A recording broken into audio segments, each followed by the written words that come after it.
Hey everyone, and welcome to a brand new video. Tonight we have over 11 hours of horror stories. I hope you all enjoy them. If you do, please be sure to drop a like rating. Let's see if we can reach 3 likes on this video. I think we could probably manage that. Subscribing if you are new is also very much appreciated. I post content just like this as often as I can. I put a lot of work into these videos and I love what I do. We are getting very close to hitting my 2025 goal of 125,000 subscribers as well, so if you want to help me reach it, I'd really appreciate it. But more than like silly number go up, as cool as it is to see like the channel growing again for the first time in years, I'm very appreciative for that. It's just really cool to feel like I have people supporting me and what I do. I think that's something we should all have in our lives, and I want to say thank you specifically for that. It's currently 2 in the morning. There's nothing else I'd rather be doing right now. I feel like I was born to do this. Just staying up late, telling horror stories. That's what I love, you know? And the fact that people enjoy it is the coolest thing on the planet to me. But anyways, enough with the sentimental crap. Let's get to the horror stories. Let's get to the messed up stuff. Yeah, sit back, do whatever it is that you do to relax. Enjoy the stories right after the ad break after this intro. There won't be any more ad breaks after that. None during the stories, none in between the stories, nothing. Just the one after this intro, and then there will be one like when the video ends, like tomorrow. And as always, I hope you all have a great night.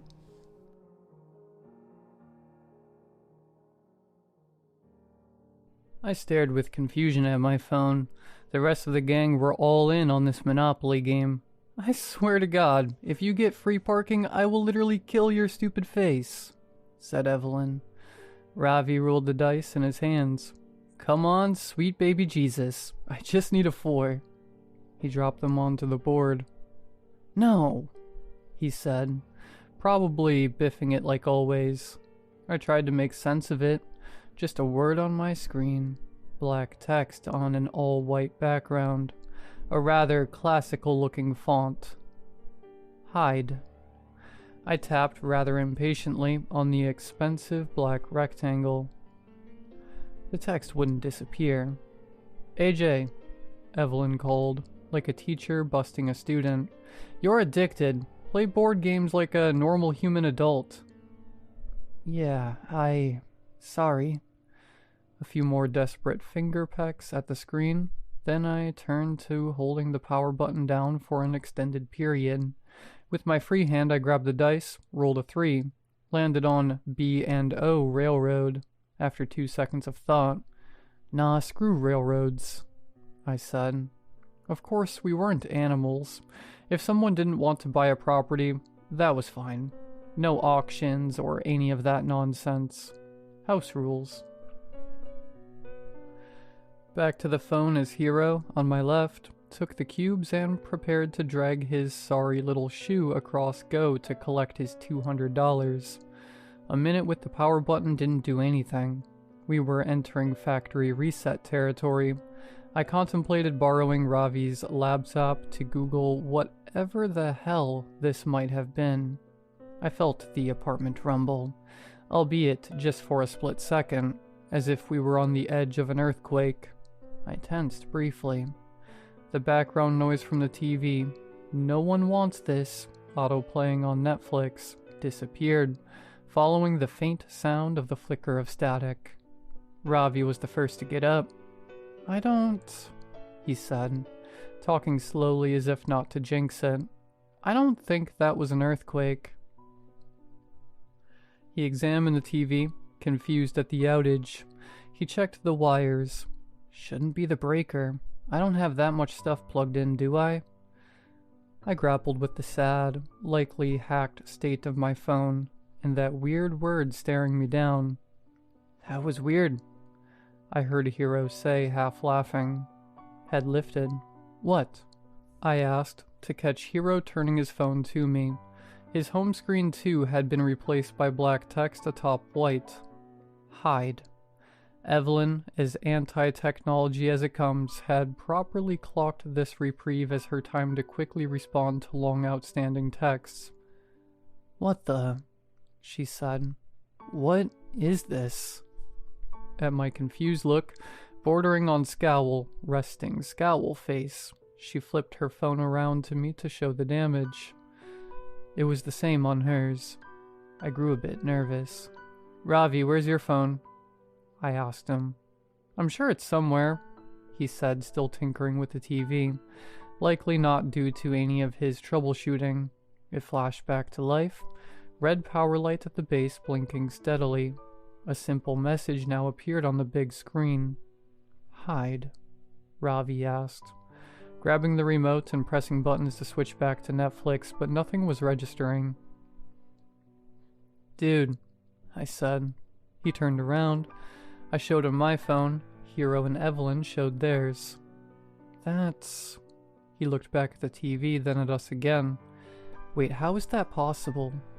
"Is that like an Amber Alert?" Hero asked. "I mean, I guess, but that's a push notification. This is like completely overtaking the screen."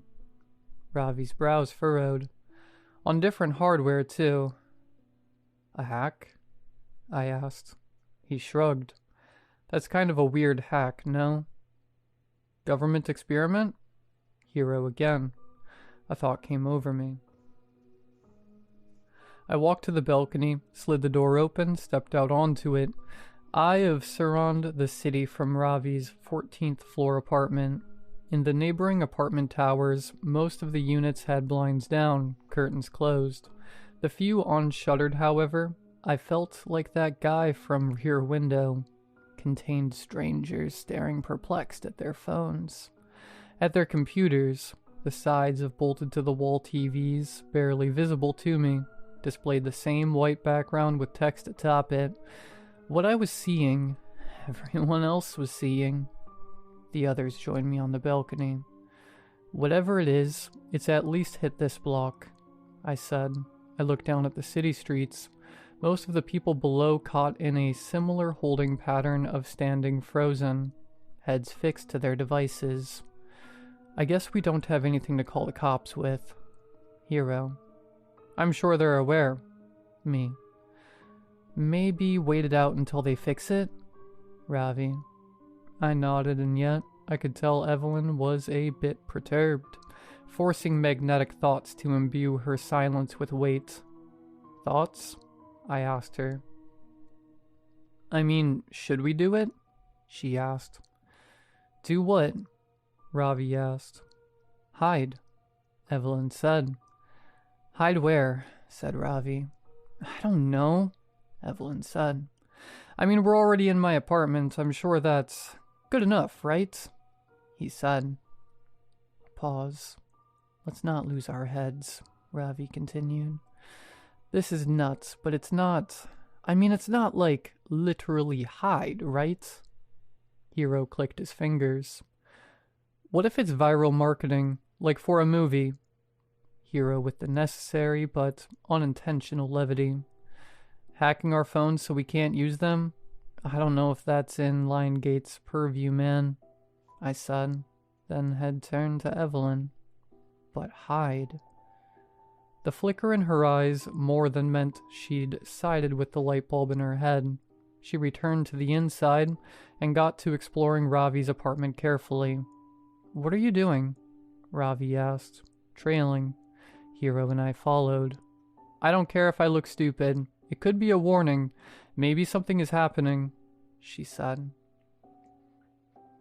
"We're in a box, basically," said Ravi. "We're fine, Ev."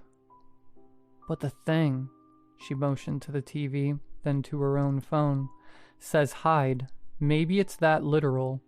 She continued shouting, finally settling on the sliding closet in Ravi's room, the best she could come up with in his 600 square foot quarters. "I'll do here unless you think there's better." "Evelyn?" Ravi stressed. She shuffled in, past hung garments, scooching to the end to make space. "I'm gonna close the door soon, and if you're all really my friends, you'll join me." Awkward silence until Hero chimed in. I mean, guess it's good to be safe, right? He went for it, second-guessed for a second, then committed to entering. You guys get the luxury of laughing at me forever if I'm dumb. Win-win, she called while Hero wedged in beside her. A compelling argument, certainly. Begrudgingly, I followed, tucking in next under Ravi's dress clothes. There was still room for him inside his own closet. Hell, he caved, joining last, sliding the door closed to introduce darkness. I went back to my phone, still that classical font, still that mandate. How long do we have to stay in here? Ravi asked. 5 minutes, Evelyn said. Yeesh, he tagged. And then we sat in silence for a while, distant tick-tick-ticks of the clock in the living room bringing down the blood pressure a tad. It all felt silly, kind of fun. Remember when we went camping at Sunlight Groves? Hero asked. Glamping, Ravi clarified. Ev thought she saw a bear. Hero laughed. A bear and its cub. It was dark. It looked like bears, she said, half laughing herself. I heard noises, too. Bears at Sunlight Groves? He said again. Saddest patch of trees in America. Guys, shut up. We're here, so let's commit to the bit, before the conjuring doll gets us, said Ravi, surprisingly not bitterly. We kept our traps zipped for another minute. Eyes at the phone again. Hide. Nonsensical, all of it really, but in a way that was starting to sit more and more uncomfortably for me. What do you think it is? Hero whispered. I shook my head. Evelyn with the light shrug, Ravi with a deep inhale before speaking. I mean, obviously sophisticated, he said, voice low. Like it's obviously something. I waved my phone. My bank is on this, and it's bricked now, basically. I'm screwed. They'll figure something out, said Ravi. Powerful knocks at his apartment door all of a sudden. Thundering. Hey, a voice called, muffled through the walls. Ravi, you there? Evelyn braced. Who is that? A skinwalker, obviously, replied Ravi. Kidding. My neighbor Monica. Evelyn reached across me and Hero to tug at Ravi's sleeve. Are you positive? Yes, and I should probably get it. You said 5 minutes, she said. Yeah, but I'm being a pretty trash neighbor right now, he replied. The knocking persisted. So did the words. I have this weird thing on my phone. Brad has it too. It says hide. TV, same thing. Computer, same thing. I don't know how to reach anyone or what to do. The neighbor trailed on. Ravi blew air out of his nose. Alright, this is stupid. I'm gonna... No, said Evelyn. But then all of a sudden, he stopped. We all stopped. I felt something. Something very, very real. No knocking anymore. Or at least, I couldn't hear anything. Not the tick of the clock, nor the soft rustle of us against clothing. It was like the world was holding its breath. Like there was a presence. Right outside the closet. Then the sting of static in my ear before... It passed. Whatever it was, the feeling dissipated, the sound returned, and I sneaked a glance at my phone. The word hide was gone and replaced it was my home screen. The silence between the four of us was uncomfortable. Did you feel that? Evelyn finally whispered. No one said anything. Ravi outstretched his arm yet again to slide the door open, but his hands were shaking. You can do it, I whispered. I think we're good. He steeled himself, looking very much like he was crossing some sort of internal threshold. He pulled the door aside, revealing his room exactly as we'd left it. We took it in. "I'm gonna answer Monica," he said with not a whole lot of vigor to his voice. Getting up and creeping out of the room, the rest of us followed, stopping in the living room while he continued to the door. I went to Twitter, searched hide, and sorted by new. Evelyn, meanwhile, grabbed the remote from the stand and turned the TV, now hideless, on and maneuvered through the Roku channels. "What are you looking for?" Hero asked. "Just like a live channel, I guess," she replied. "The news?" My scrolling wasn't yielding anything of help or insight, though it was clear, via the confused posts from seemingly around the whole world, that the scope of whatever happened was global. My focus shifted to Ravi, who was standing on the welcome mat, eye pressed against the door's peephole. He hadn't moved in quite some time. "Everything alright, man?" I asked.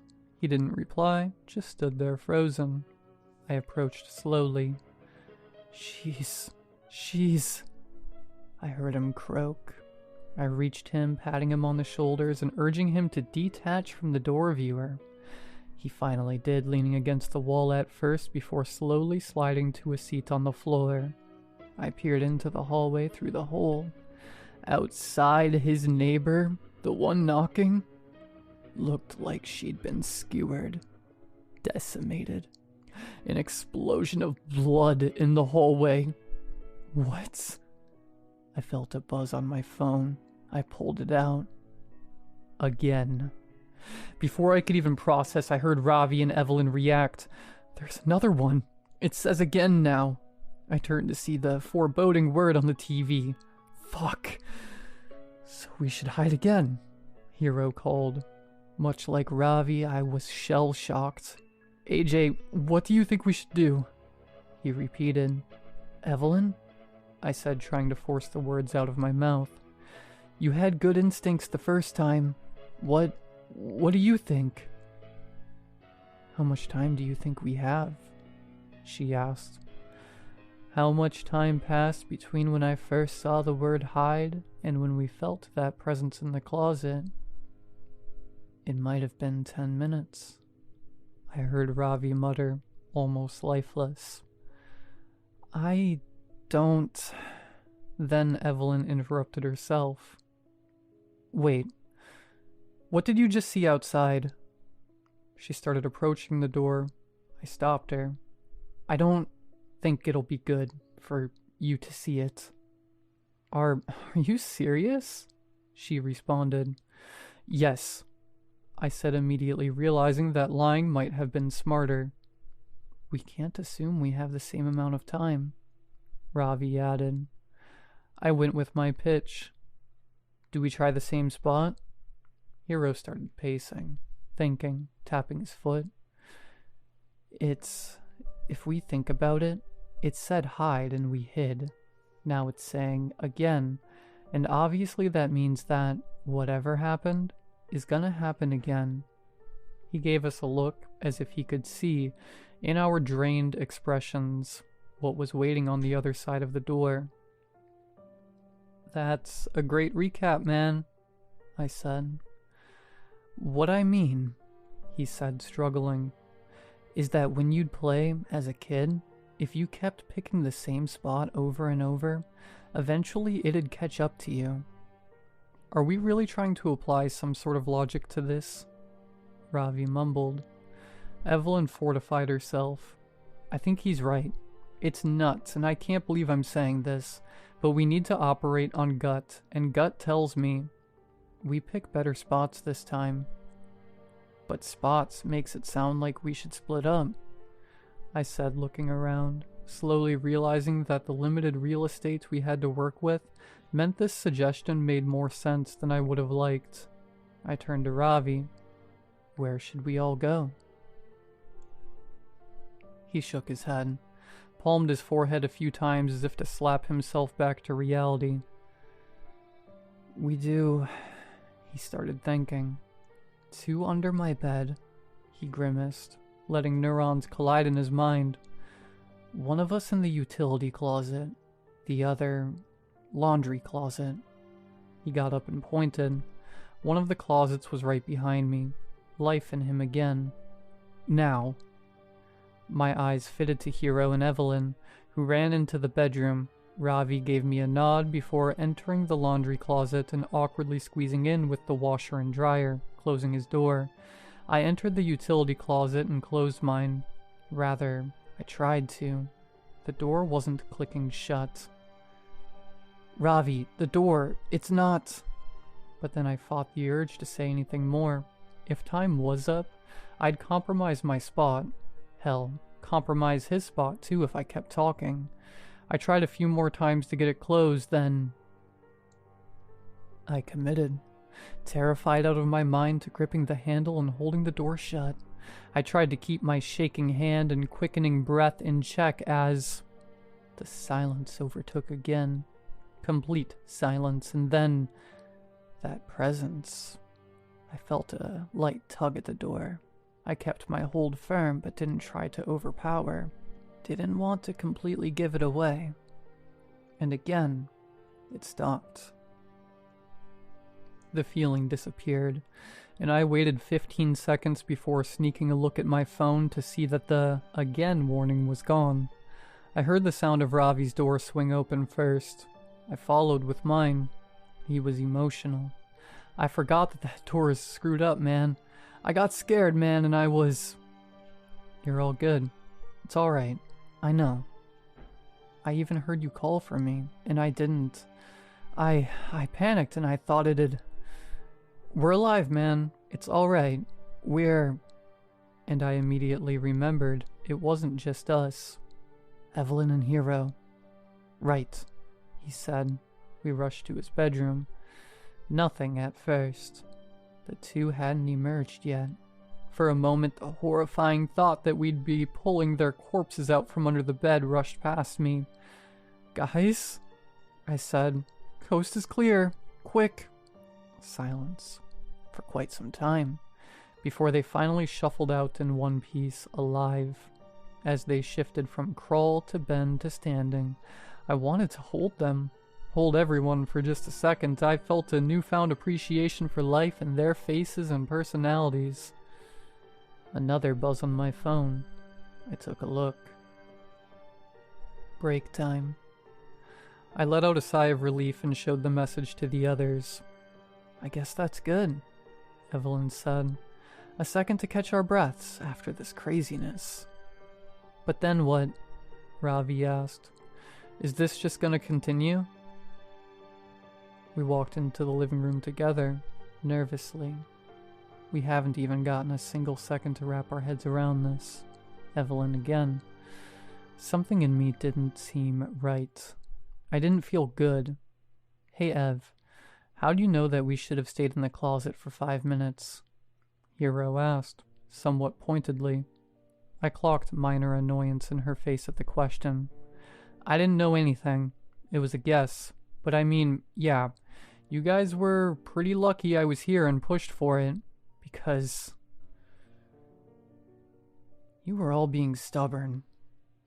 Hero wore a strange expression as he looked at her. Alright. Sounds like you want to say something more, she said. Why would I? What makes you think I'd... Ravi interrupted Hero by stepping between the two of them. Holy hell. Keep your heads on, people. But as he said it, and maybe it was just an aberration in my mind, but I couldn't help but feel something significant stir within me. Something really inflame, as if even though his face was straight, he was concealing some sort of inner smile at what was happening. Hero, I think you're focusing your skepticism in the wrong direction, I said. Ravi's expression turned irritated, which all but confirmed it to me. I don't know if you want to be mad at the person that saved us the first time, I said, trying to make a point by motioning to Evelyn. But as I looked at her, something felt wrong there too. I contained it. Or rather, the person who wanted to open the closet door. And then something even more obvious hit me. Wait, Ravi. You tried to kill me. And all of a sudden, I was glaring at him, my temper rising by metric tons every second as if it was all starting to make sense. Evelyn and Hero joined me. Ravi looked incredulous. I already admitted that I screwed up with the door. I confess to you. Why are you trying to make things worse? I was trying to calm them down. Then, noticing us approach him, he backed towards the kitchen cabinets. He pointed at me.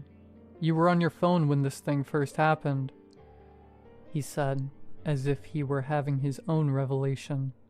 You were waiting for it to start. That's an insane misdirect, I said, positive that I couldn't trust him. But as my eyes turned to Evelyn and Hero, I realized I couldn't trust them either. Couldn't trust anyone. Still, Ravi absolutely needed to be the first to go. The first to be disposed of. He grabbed a knife from the cupboard and held it out at us, and only the smallest thought in the back of my mind was telling me that we were being toyed with, that it was so incredibly obvious that whatever this was, it had a handle on us. But unfortunately that understanding was academic for me at best, as I kept finding string after string of thoughts and emotions connecting, everything adding up, the logic sound, my emotions inflamed. Break time, Evelyn said. It's breaking us. Of course she would know that, though, if she were in on it. We all looked at her. I watched for sudden movements from any of these traitors. Even a millimeter shift wouldn't get past me. It's overriding us. It's flooding us with anger that isn't ours. And real as it feels, she faced her phone at us, beckoning us to read it clearly. Break time. We can't fall for it. And that small grounded part of me took over, even though I was sure with everything in my soul that she, Ravi, and Hero were the source of everything that was happening. Ravi's grip on the knife tightened as he and the rest of us remained in the bizarre equilibrium of our four-way standoff. It's all of you, I thought to myself, before I felt a lightness overtake me, like an insatiable hunger fading, or extreme fear dissipating when you realized that noise in the other room wasn't a person, but rather something knocking over. My feelings of unrest and paranoia were gone. My phone screen once again returned to its default background. It was hard to describe how I felt now. Lucidity, shame. I looked at Ravi sadly. His head hung low as he put the knife back in its place. Hero turned to Evelyn first. I'm sorry, he said. Then to Ravi, sorry. Sorry, guys, said Ravi. And then I said, I'm sorry. You're welcome, assholes, Evelyn said. We deserve that. That was insane, Ravi said. Like a messed up roller coaster ride, said Evelyn. I didn't. That wasn't totally me, Hero said. Like something was in me and it was... It's okay, man. I was getting tired of saying it. And certainly I, out of everyone, didn't deserve to impart forgiveness anyway, after what my own head was at only 30 seconds ago. We need to, write something down. Like we are susceptible. Don't forget, started Ravi. We just need to remember to keep your heads on. I interrupted. Remember. But I think the fear that, again, would pop up on our phones drove him to start rummaging for some paper, start scribbling some words on it, while the rest of us tried to soak in the reprieve of nothing happening. Every half second a luxury. I wanted to say sorry another 20 times or so. Something I was sure wasn't a feeling unique to me. I feel like I'm losing myself, I said. It felt like I was in a dream at this point. Yeah, said Ravi. Yeah. We're, Hero said, looking at us carefully, probably all gonna die. Should we, say our words, I guess? Don't talk like that, said Evelyn. How many people do you think are dead? Hero asked. I went to the TV, temporarily free yet again from 1 or 2 word mandates, turned it on, toggled through the homepage until I found the live stream of a soccer game, one fixed camera angle, everyone in the stadium torn apart, players on the field within frame, eviscerated. I returned to the homepage, navigating in an attempt to find a different live program. I clicked on what appeared to be a news channel I hadn't heard of before. The sight of an empty desk appeared. Wires leading under the desk made me think that perhaps the anchor was hiding under it. We are trying to report, he said. Knowing that the signal is going to cut out, I've survived so far. Survived whatever exactly this might be. But the carnage from footage I've seen is extensive. I strongly recommend. The broadcast was interrupted by the new word. Seek. Again in classical lettering. And the screen cracked, then shattered with a loud pop, sending bits of glass onto the floor, as did the screen on my phone that I'd placed on the coffee table, as did the phones in Evelyn and Hero's hands too, reactively dropped on the floor by the pair, a weak bounce before settling. I panicked. Seek, seek, I said desperately, trying to jolt my brain to the task. Maybe something out of place?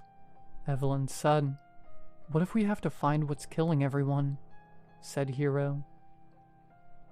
I started, but I couldn't even muster up close to the sentence. I ran to the balcony, outside, to see if there was something obvious to look for. In the sky, in the city, what I spotted on the neighboring high-rises was blood-stained curtains, unrecognizable bodies where blinds were lifted, and, as my eyes darted from spot to spot, a lead. A small TV in one of the apartments. The screen looked unbroken. A word on it I couldn't make out. 5 letters was the best I could do. It's the screens, I said. We need to find a screen that still works. I ran back into the living room. Does anyone have binoculars? They all looked at me. Why would anyone have binoculars? Ravi asked. There's a screen, I think, in one of the other apartment buildings. It's working. There's a word, but I can't see it. We need to find another one. I don't know, I ran into Ravi's office. Computer screen broken. Grabbed his laptop. Shattered. Nope. I nervously tapped my chest with the fingertips of both my hands while the rest desperately searched for something viable too.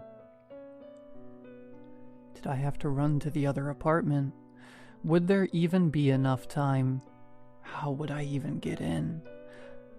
And then, like a bolt of the blue, it hit me. Ravi, where's your phone? His voice was a little confused. I don't know, man. I lose it all the time. Find it. You really think that's it? We're looking for a functioning screen. It's the only one we haven't ruled out yet. I turned to Hero next. Check out the other apartments on the floor. See if any of the doors are unlocked. If they are, go inside. Check everything. Phones, laptops, TVs, doesn't matter. See if there's a message intact on any of them. On it, he said, rushing to the door, opening it, freaking out at the body in front of it, nearly tripping, then composing himself and rushing into the hallway as the door closed behind him. We tore apart Ravi's apartment next. Couch cushions. Where do you usually lose it? I asked. My head peeked under the bed, peeked into counters alongside Evelyn desperately. I don't, man, he answered. It's stupid, but sometimes I literally just chuck it across the room. Helpful. Supremely helpful. In the bathroom, I looked in the medicine cabinet, then back into his room, to his closet, checking the pockets of all of his pants. I started to feel the inevitable looming. This was the one that was going to kill us, wasn't it? Love you guys, I heard Evelyn say almost under her breath, like she could feel it too. No tangible ticker counting down, but a feeling in my chest, A train closing in, with us tied to the tracks. Ravi running to the TV stand, looking behind, then under books, under shelves, and I was back in the living room again. Sure, there was nothing left.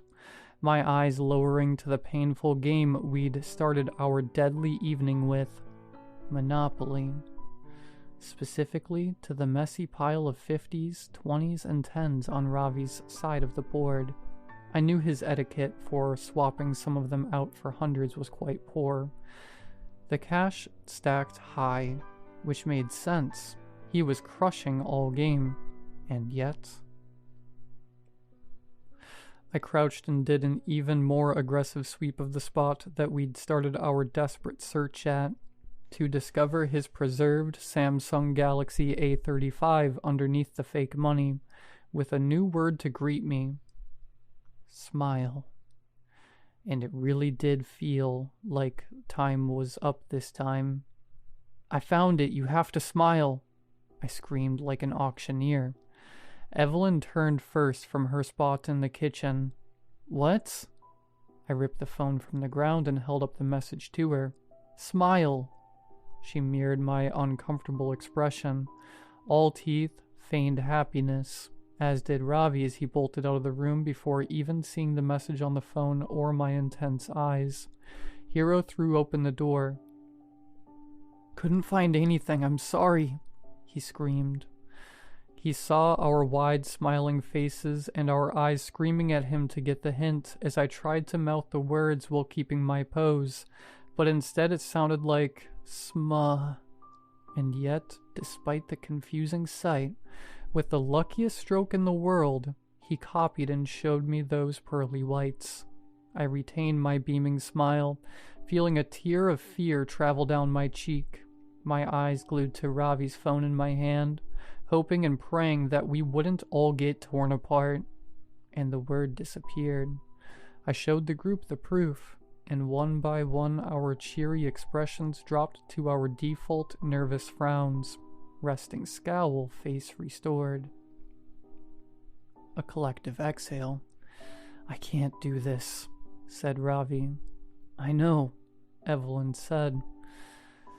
And unlike some of the gaps we'd been afforded in the past, I already spotted a new message on the single remaining functional phone left in my right hand.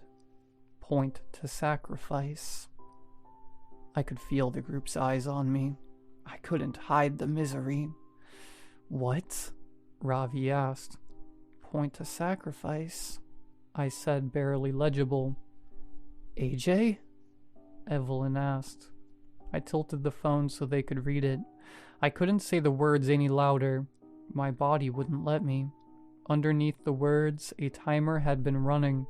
One that was already down to 145, 144, 143 by the time I flashed them the phone.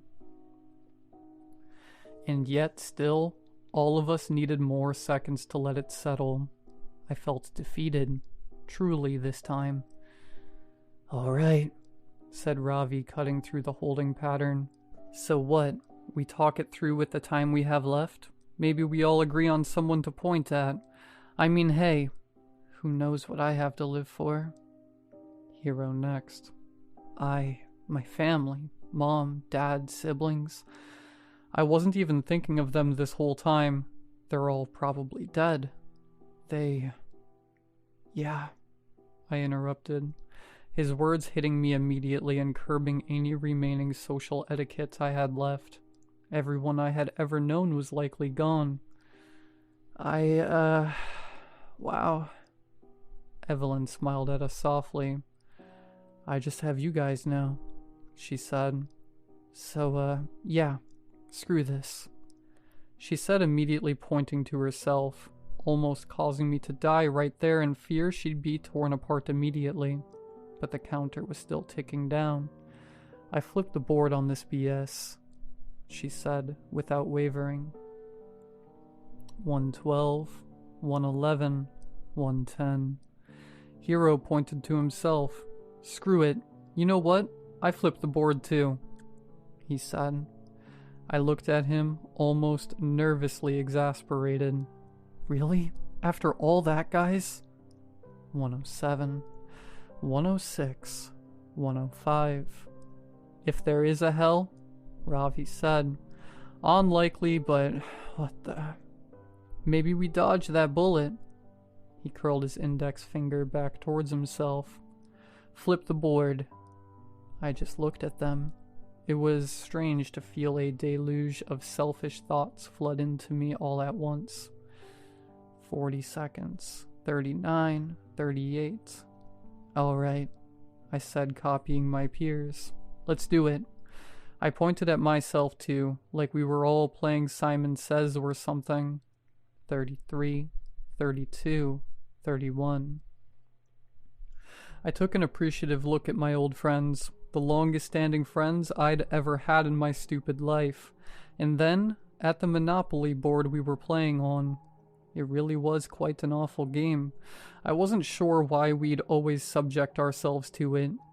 27, 26. I saw the pile of money on free parking. 23, 22. The only way to make it fun was to play with BS rules. House rules. 20, 19. Wait, I said. Follow me. I sprinted to the door. I opened it, held it open for the rest. 15, 14, 13. I pointed at Ravi's dead neighbor in the hallway in front of the door. Monica.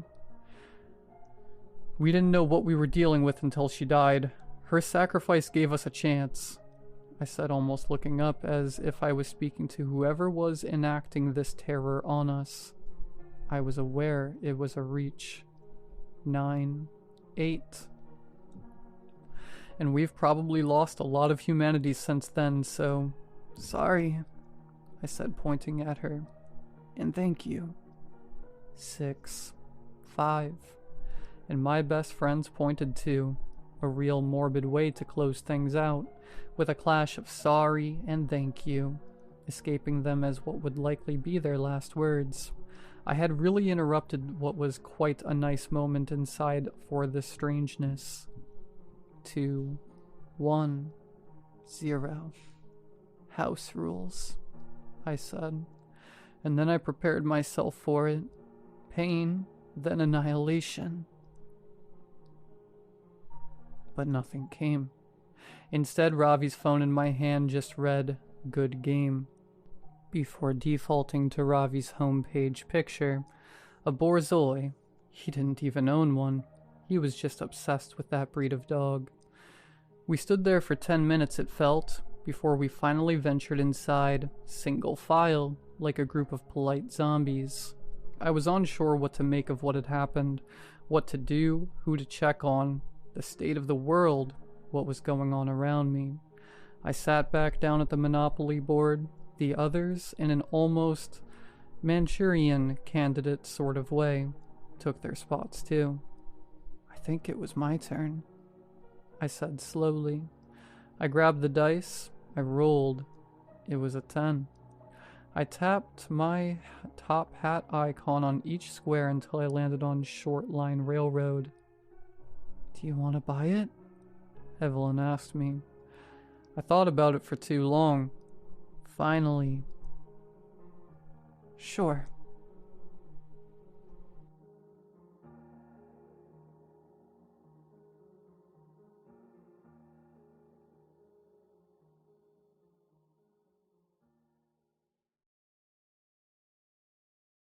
My wife's long black hair swept over her shoulder as she turned to tell me to hurry up. 6 miles into the hike and she was still bounding with energy while I neared the brink of collapse. Bang, bang, bang, bang. Taking no notice of the pounding that had just drifted through the trees, she paused to allow me to catch up with her and tease me for becoming an old man. Our 10th time making the trek, an annual tradition to return to the place where I'd proposed, and she looked as beautiful as she had on the first. Bang, bang, bang, bang, bang. It was louder now, enveloping us. Desperately I tried to ignore it too, fighting to stay in the moment, fighting to stay with her. I knew what was waiting if I gave in. Bang, bang, bang. I opened my eyes and she was gone. And I was back there. Light bringing no warmth streamed in through the window and I shivered, uselessly pulling the meager, moth-bitten sheets tighter to my body. A full month's worth of frigid mornings had taught me to expect the chill air forcing its way through the cracks in the crumbling plaster walls, which brought with it the scent of fresh snow. And so continues the endless winter in hell, I grumbled, half awake as I reached blindly towards the bedside table and wrapped my hand around the glass that I knew would be waiting there, full to the brim with poisonous medicine. Swallowing its entire contents in 2 large gulps, I gagged on the flavor of tepid, watered-down, cheap whiskey, potent enough to keep the shakes at bay, yet not quite so strong as to bring any measure of real peace. At least its pain-numbing qualities exceeded those of the booze in the outside world, allowing me to choke back the tears brought on by my shattered back. Bang, bang, bang, bang. The cacophony that had woken me continued down on the first floor. From the sound of it, our fresh arrival was still violently trying to come to terms with his new living arrangements, angrily shouting, pounding on the walls and based on the scraping and then the loud crashes that followed, attempting to hurl the dining room chairs through the windows. Henry will be furious about having to rebuild those again, I murmured. I took another swig from the glass that, by then, had refilled itself, and listened more closely to the man's words. With only 2 semesters of college Spanish under my belt, it was some time before I recognized anything that he was screaming. "Donde esté la puerta?" was the only thing I picked out that I fully understood. It will return soon enough, I thought to myself, polishing off my second helping of swill, and setting the glass back on the table, feeling the weight of those words more heavily given the events of the last couple days. Best not focus on that part, though. I shuddered, propping my back up against the metal bars of the headboard, and reaching once again for my only comfort in there, topped off, as it was, for a 3rd time. Confined to my bed for the foreseeable future, I heard Henry's door open and his footsteps thump past mine as I knew, for the 3rd day in a row, he was going to attempt and calm the fresh tenant. And watching the haggard, dirty, broken man in the mirror that faced the bed raise the glass once again to his lips, I reflected back on my first day in the winter house. 2 years. It was 2 years to the day that I lost Sherry. It all happened so quickly. We were on our anniversary hike when, for the first time in our relationship, she fell behind me. Then, without warning, collapsed in the middle of the trail. Hospital visits, tests, diagnosis, treatment, fighting, losing, withering. Dead. 6 months. It's all it took. 37 years of healthy existence. 10 years of happy marriage. So much life still left in front of her. Dead. Every time I closed my eyes, I could still hear the high-pitched squeal of the machine announcing to me that her heart had stopped when I felt the last of her strength evaporate from the hands I was holding. For the next 2 years I tried to carry on without her, did everything I knew to pull myself out of the swirling pit of despair I dropped into the moment she stopped breathing. Friends, family, hiking, lifting, church. I even debated going to therapy. But my father had always told me that that was only for weak men. Every day I fell deeper into the hole, and every day the bottle loomed nearer. You see, Sherry and I had met in Alcoholics Anonymous. She was already 3 months sober at the time and comforted me on the very first day, helped see me through the worst of my detox, kept me going back to meetings, became my biggest advocate. We were two broken souls that had enough pieces left to hold each other together, and once she was gone, mine was shattered once more.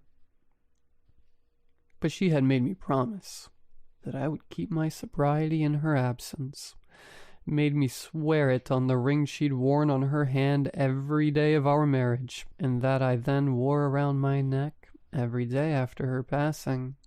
Yet one night I found myself in a bar I'd been to many times in my pre-Sherry life.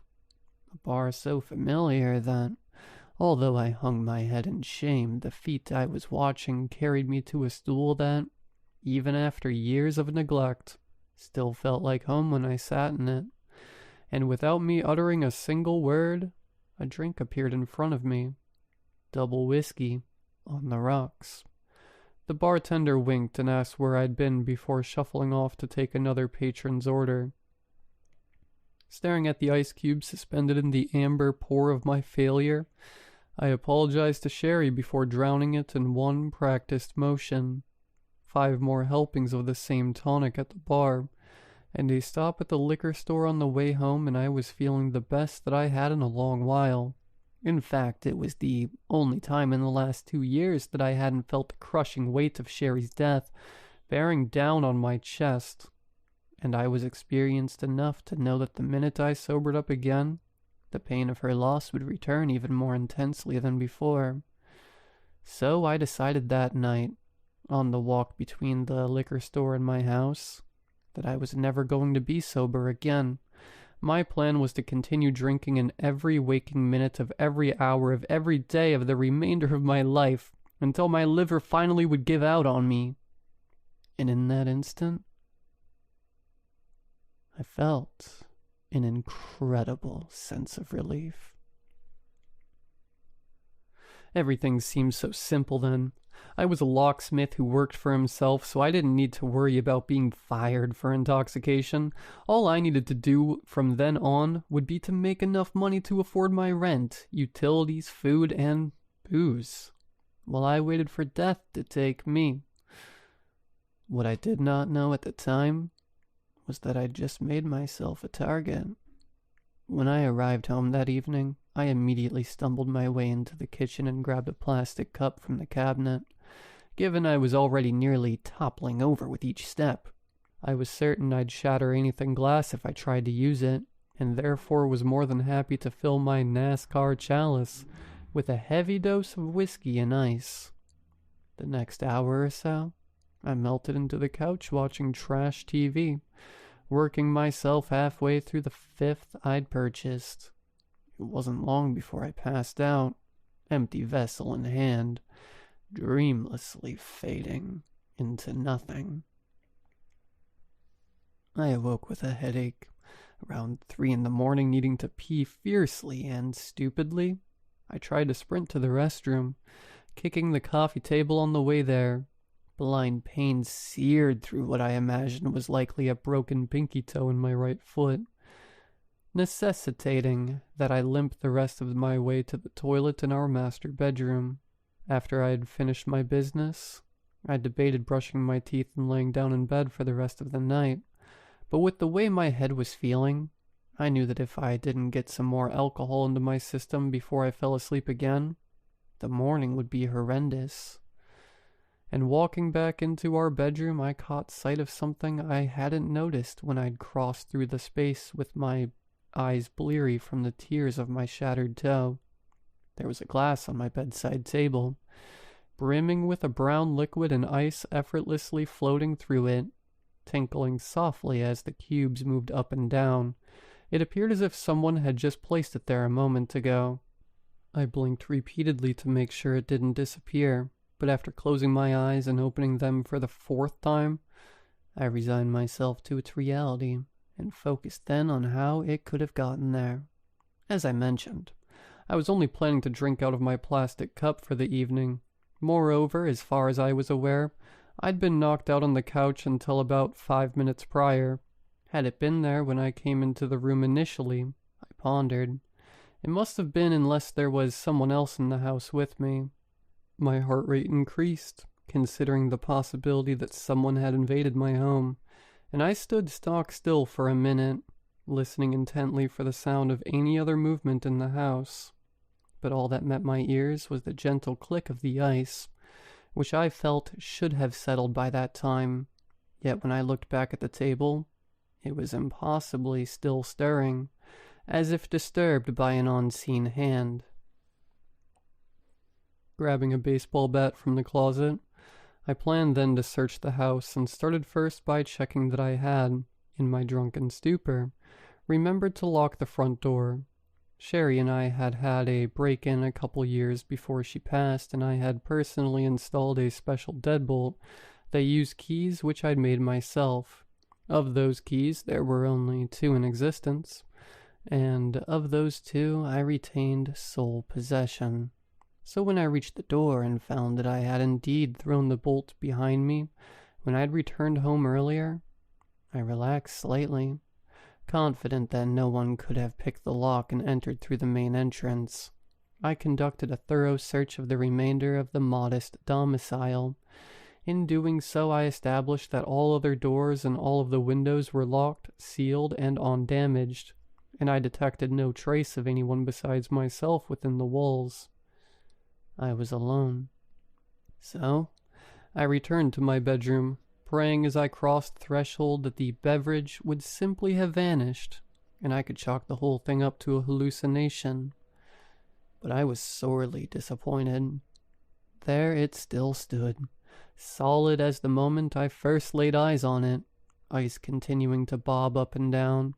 The only explanation that I had for its presence then was that I had woken up, or maybe even sleepwalked, some time before I had arisen to pee, made myself a drink, placed it down next to my bed, and wandered back to the couch. But why would I do that? I confusedly considered. If that had been what happened, I would have had to have it done it very recently, as the ice looked unmelted. And it seemed so odd that I wouldn't have drank any of it before heading back to the living room. However, as it was the only explanation I could come up with that made any sense to me, and given I had been on my way to the kitchen to fix another drink before I spotted the one already waiting for me, I begrudgingly accepted that it must be the truth, brushing off the concerns that kept popping up in my head. With that, I approached the table and saw that as I did, my footsteps shook the contents, answering for me how it had appeared to be in a constant state of disturbance. I had been stomping around the house and creating the vibrations that were making it look alive. So easily, I ignored all of my worries. So easily, I lifted the glass from the table. So easily, I took a sip. And it was euphoria. The most delicious drink that had ever passed my lips. In fact, the most delicious thing I'd ever consumed in my life. Far beyond the quality of the piss I knew to be sitting in the plastic bottle in the kitchen that it should have tasted like. But I didn't care. I couldn't stop myself. Down, down, down. I gulped its entirety down in a wild frenzy, unable to move from the spot. Unable to care for anything else. I ate the ice. I licked the inner walls of the glass clean. I was about to bite down on the glass itself when I snapped out of it. For a moment I felt nothing, but then as I lowered the empty container from my face, I was struck with an intense surge of pleasure. Every nerve ending surged with warmth. Every pain I'd ever known drifted away. Sherry's hollow, sickened face dissolved from my memories and was replaced with the smile that greeted my mornings for so many years. I needed more. Then, as if a bartender had heard my thoughts, I looked down to see the glass was full again. Madly I snatched it up, draining the elixir even faster than the first helping. And I was rewarded. I began tingling with the sensations of every joyous minute I'd ever experienced.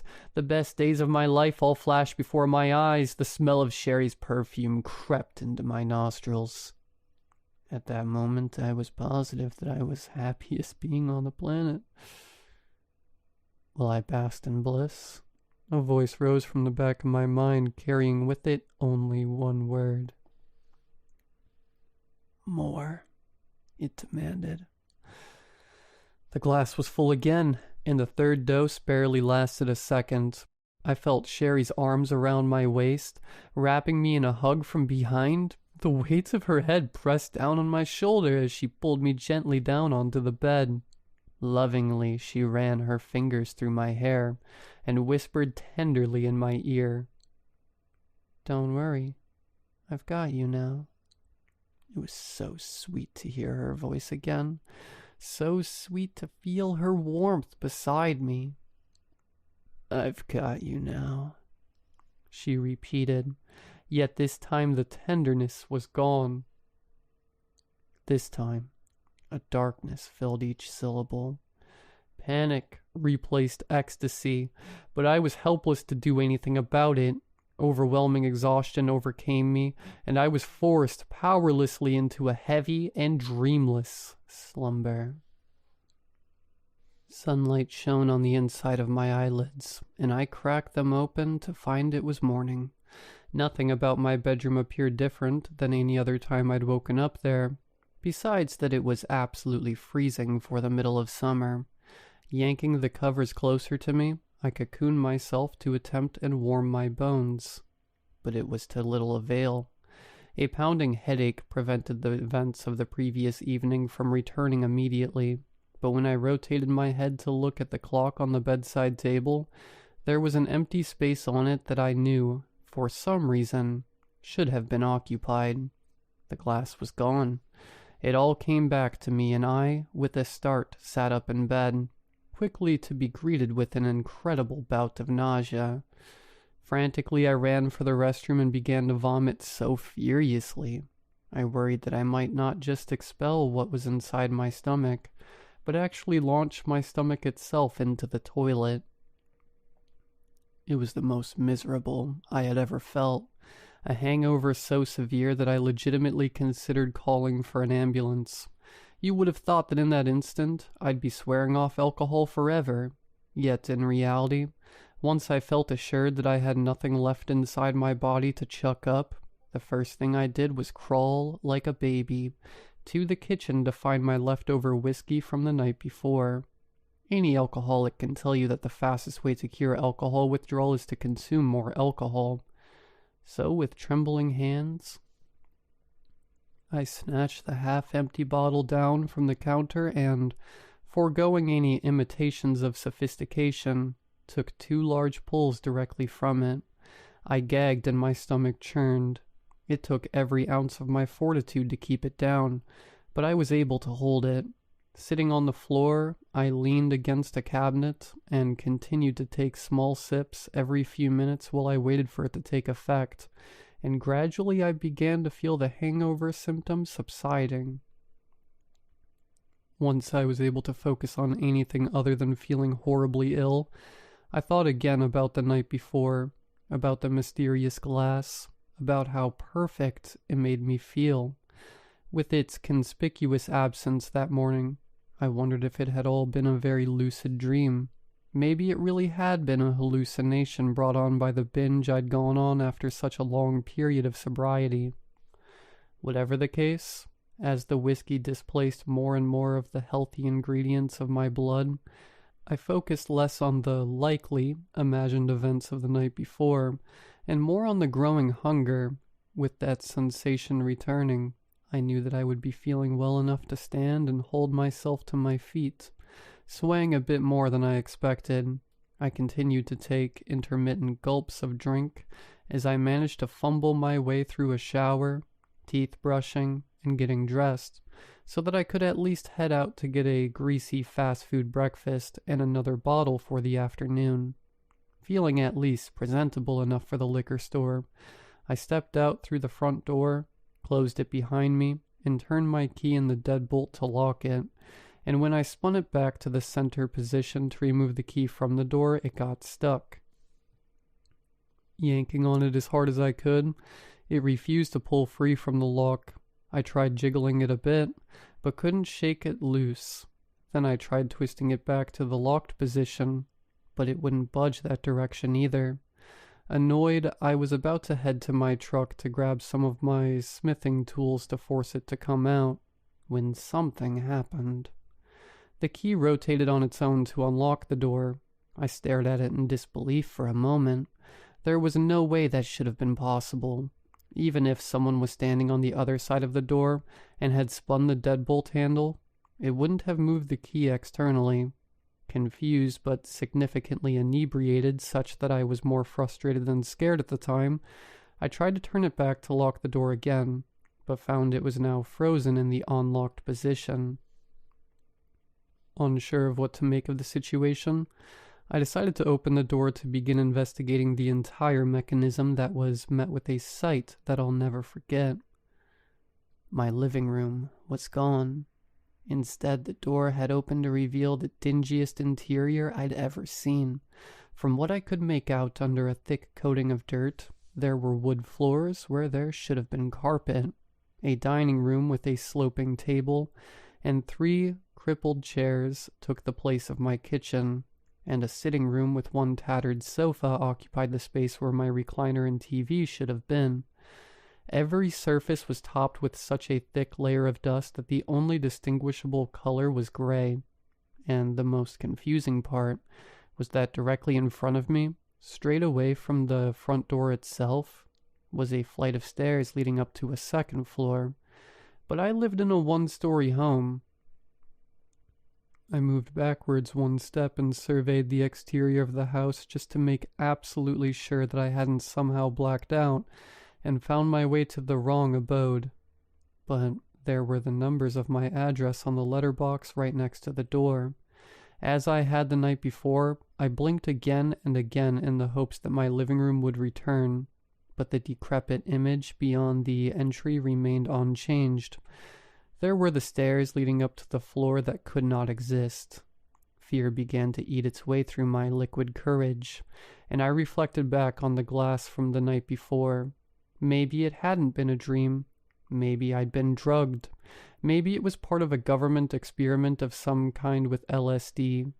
There needed to be a sane explanation for what I was seeing, as it was impossible that my door had randomly decided to open itself into another home.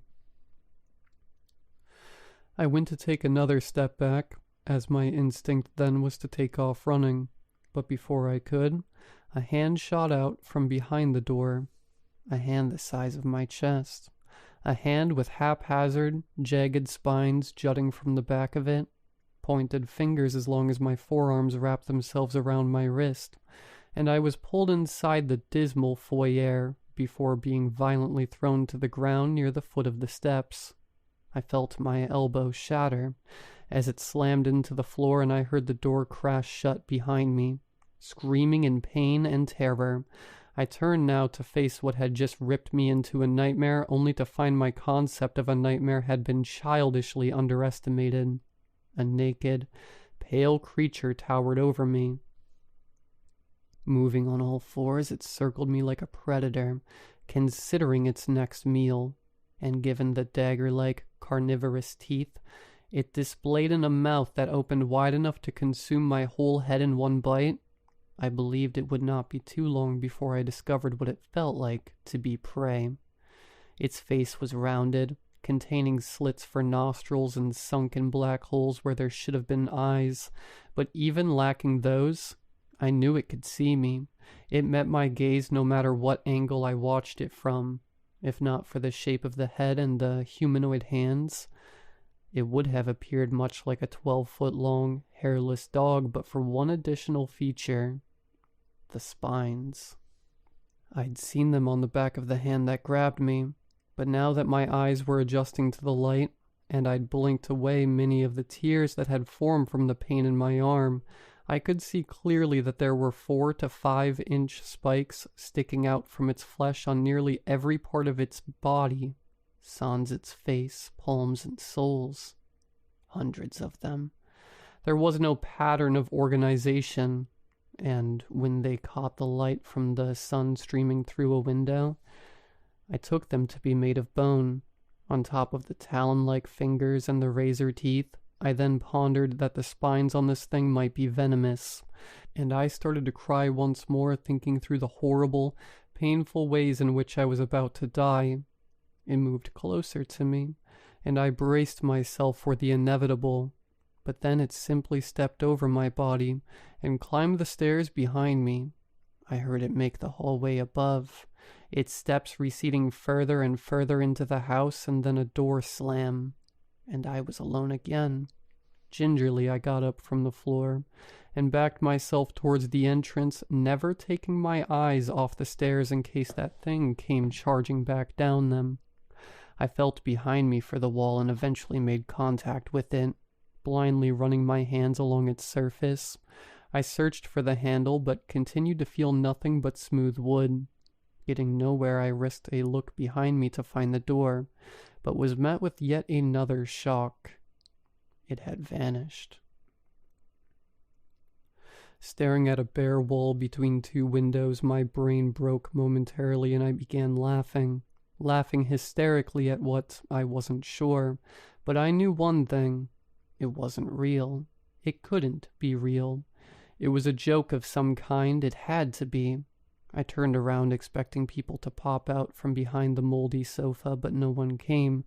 I pulled my cell phone from my pocket to see if I had any messages from friends saying they got me, to find that it wouldn't turn on, though it had had a full charge when I'd walked out of my house just minutes earlier. Surveying the room around me further, I saw only candles and oil lamps for lighting, no outlets or appliances. I wondered if I'd somehow stepped outside of time. With the dire nature of my situation setting in more and more by the minute, I again felt panic building in my chest. Sprinting to one of the windows that flanked where the door should have been, I peered outside to see if I could flag down someone from the street to help me. But my street was not outside those windows. I don't know what I'd expected. I'd been pulled into a home not my own, and could then see that the world outside was not the one I'd left behind earlier.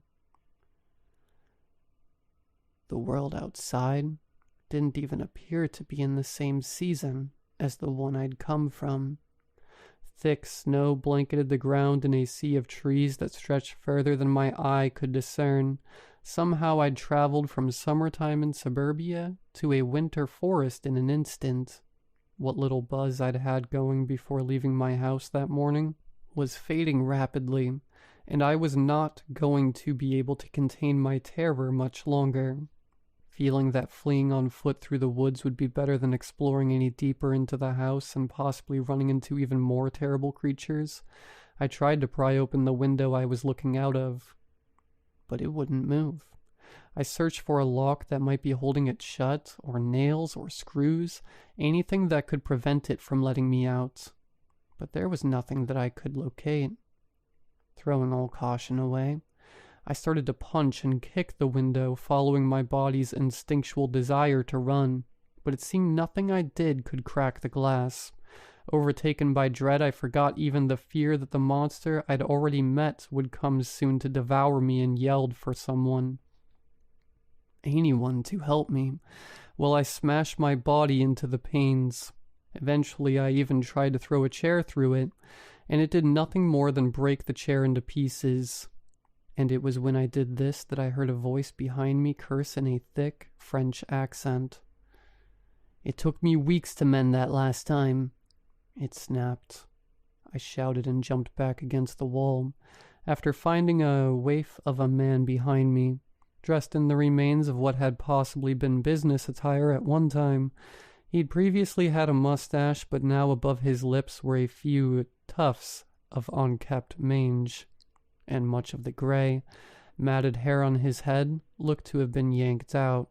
His teeth were rotting, and his skin browed with dirt, but not enough to cover the needle marks in both of his arms. A junkie. "Where am I? What do you want?" I blurted at the man, who threw a finger in front of his mouth and shushed me threateningly. "I want you to shut up and quit breaking stuff." "It doesn't like when we fight," he whispered ominously. eyes darting to the second floor. I dropped my voice lower. "Who are you? What is it? What is this place?" I asked. He indicated himself, am Henry Laurent. This, he gestured to the room around him, is the Winter House. And it, he pointed up the stairs where the creature had disappeared, is the house. And the house is it. He was speaking nonsense, clearly high on whatever he'd shot into his veins. My face must have shown my distaste for his BS when I was clearly in distress, as he smiled and continued, "You think I'm messed up and spouting gibberish at you, no?" He gave a quiet chuckle. I thought the same thing when Bo explained it to me, but he tried to, gently, deliver the news. I feel it's easiest for you to hear the blunt truth. You'll come to accept it more quickly that way. Accept what? I inquired. That you are dead, he said nonchalantly. I'm dead? I snapped involuntarily. Not quite yet exactly, but you will never leave here alive. Think of this place as a sort of purgatory, a miserable purgatory. He trailed off. Please, I pleaded with him. I just want to go home. Can you help me get out of here? Were you not listening?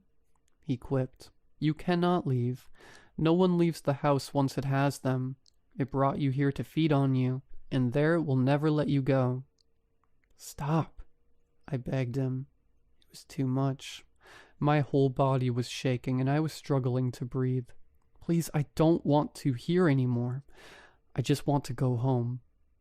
I sniffled with tears returning to my eyes. Oh, but you are home, he said unsympathetically.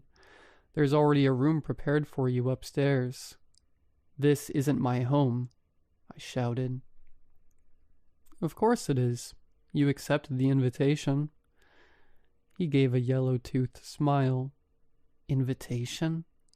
I racked my brain for a memory of accepting an invite to live with a monster and a junkie Frenchman when it hit me. The glass. The drink. You remember now, no? He pestered. What was it? Pills? Cocaine? A whiskey, I stammered.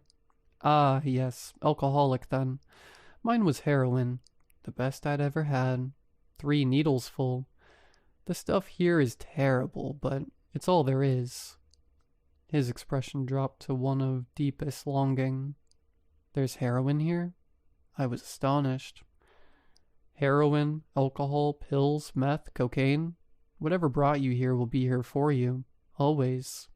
He paused momentarily. The house provides, he finished, then walked towards the shattered chair and picked up some of the pieces.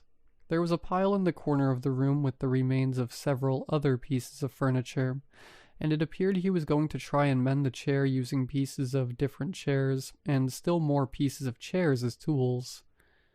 You'll see. He started up again. Go check your room. Up the stairs and first door on the right. There will be something waiting for you in there that I'm sure you're beginning to get desperate for. Upstairs? Are you crazy? That thing is upstairs. I had every intention of keeping as much space between me and the monster until I could figure out what was going on. Oh, it won't bother you now, he said. It was only down here to let you in. It'll stay in its room until it's time to feed again, or unless we try to kill each other. He could see that I did not trust him at his word. Fine, he sighed. Would you like me to show you to your room? I did not want Henry to show me anywhere. I wanted to wake up. I tried to slap myself several times, but only found Henry's laughing face staring back at me each time that I did. Follow me. He made a motion behind him and walked towards the stairs. Come, there is something in your room that will make this easier. I saw no reasonable alternatives. I could continue to try and smash unbreakable windows and find an invisible door, or I could follow Henry to my room. Being I was unwilling to explore any of the rest of the house alone, So trepidatiously, I accompanied him. Henry showed me up to the second floor, which comprised a single hallway that led straight back to a door at the end, with 3 others branching off on the sides. The warden lives down there. He pointed to the door at the end of the hall. I'm in here. He threw a thumb towards the first door on the left. Beau's in there. He jabbed a finger to the second door on the left. And that leaves you in here. We stopped in front of the only door on the right-hand side of the hall. I opened my mouth to ask him more questions, including why he'd referred to the creature as the warden, but he shushed me for a second time. Just go in and get your head right. I'll explain how it all works. Well, at least what's been passed to me, and the little I understand of it. Once you've taken the edge off a bit. He gave an encouraging nod towards the door, and I opened it to see a small and rather shabby room. My initial reaction was that it had no redeeming qualities whatsoever, and I was unsure what Henry was referring to as something that would help inside. A small cot, one might generously call a bed, sat under a window on the right-hand side with a mirror facing it from the opposite wall.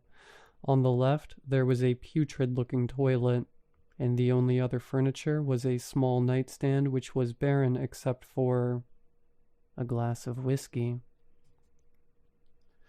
The adrenaline had been masking it, but now that my body no longer felt it was in imminent threat of death, the withdrawal symptoms were encroaching and the pain in my elbow was peaking. I don't recall entering the room or walking to the edge of the bed. All I know is 1 second I was at the entry with Henry, and the next I was holding the glass in my hand. Hesitating and remembering the many warnings I'd been given during my life to not accept strange food or drinks, I turned back towards the door expecting Henry to be there providing affirmation that it was okay to take a sip. But he'd gone. Instead, I was startled by the touch of another hand on the one that was holding the drink. A gentle hand. Sherry's hand. My body was frozen by its presence, other than the arm she was guiding. She pushed the glass towards my mouth, and from behind me, she cooed when it reached my lips. It's okay, baby. You need this. So I drank. It was a pale imitation of the quality of the invitation, warm and with a flavor more reminiscent of top-shelf booze than the transcendent experience I'd had the previous night. However, in that moment, it was everything that I craved. My body relaxed the instant the liquid touched my tongue, and while the powerful ecstasy did not return either, the calming effect was exquisite. Even the pain in my elbow receded. Though the high was muted from what I knew was possible, it was still enough for me to beg for more, and my wish was granted. I stood, rooted in place, while Sherry's hands nudged me through 2 more helpings, and while I considered that it could have just been due to my intoxication level increasing, I couldn't help but notice each glassful tasted less potent. When I set the glass down the 3rd time, Sherry left me. No, come back, I yelled, but she did not return. Alone once more, and with my fear then sufficiently muted that I could begin to process the position I'd landed in, Henry's words floated through the drunken haze. The house provides. Looking down at the table, the glass was yet again full, and the meaning of that statement sank into my mind. The house could give me a chance to feel my wife's touch again, hear her voice, see her smile, and it would furnish me with as much alcohol as I wished to drink. It brought you here to feed on you. But it would also take from me. Sherry was not there to show me real love, and she would not stay to bring me real joy. She was part of the house. I reflected on Henry's sallow features, and wondered what he might have looked like when he first arrived, contemplating who might be handing him the needles in his suite. You will never leave here alive. And I was going to die there. I was going to die there. Studying the room threatening to be my tomb, I caught then something carved into the walls. Names. So many names. A shaking hand darted for the glass again, and I dumped more relief into my stomach, pushing the doom as far from my thoughts as I could. It took 7 more doses before I stopped sobbing, replacing horror with tiredness. I lay down on the mattress, somehow more concerned with sleeping than finding a way out of there. The house provides. In the weeks that followed, Henry taught me more about the winter house, so called by its tenants for the perpetual season it resided in. Lacking insulation, it was always cold within the walls, and as I learned with any discomfort there, the only respite could be found on the table in my room. Hunger, thirst, tiredness, cold, boredom, depression, fear, even arousal. Alcohol was all the house lent for me to cope. For Henry, it was the needle. For Beau, pills. The human body behaved differently within its confines than it did in the outside world. One could not starve there or dehydrate, though the sensations of needing food or drink would become overpowering if you tried to stop consuming your vice. And it was not possible to overdose, but rather overindulge would merely bring a relief. Restless sleep, carrying with it only nightmares and painful memories. All residents, male and female, found themselves impotent there. Not that desire was removed, it could just only be managed with narcotics or drink. And while we were not discouraged from interacting with one another or leaving our rooms, were free to converse and roam as we pleased, I quickly learned that addicts made poor conversationalists, and there was no more to the house to discover beyond the dining room, sitting room, and our bedrooms. No kitchen, no library with books, or living room with television. One afternoon I asked Henry why the house even bothered with the dining table we were sitting at, being we didn't need to eat, or a couch being we had no entertainment to enjoy on it. Reminders, he told me. Reminders of what? I responded. Of the lives we left behind, of a meal with family, of a movie night with a lover. The house is clever. If it just trapped us, alone in our rooms, and forced us to use all day and night, no one would last more than a few weeks here.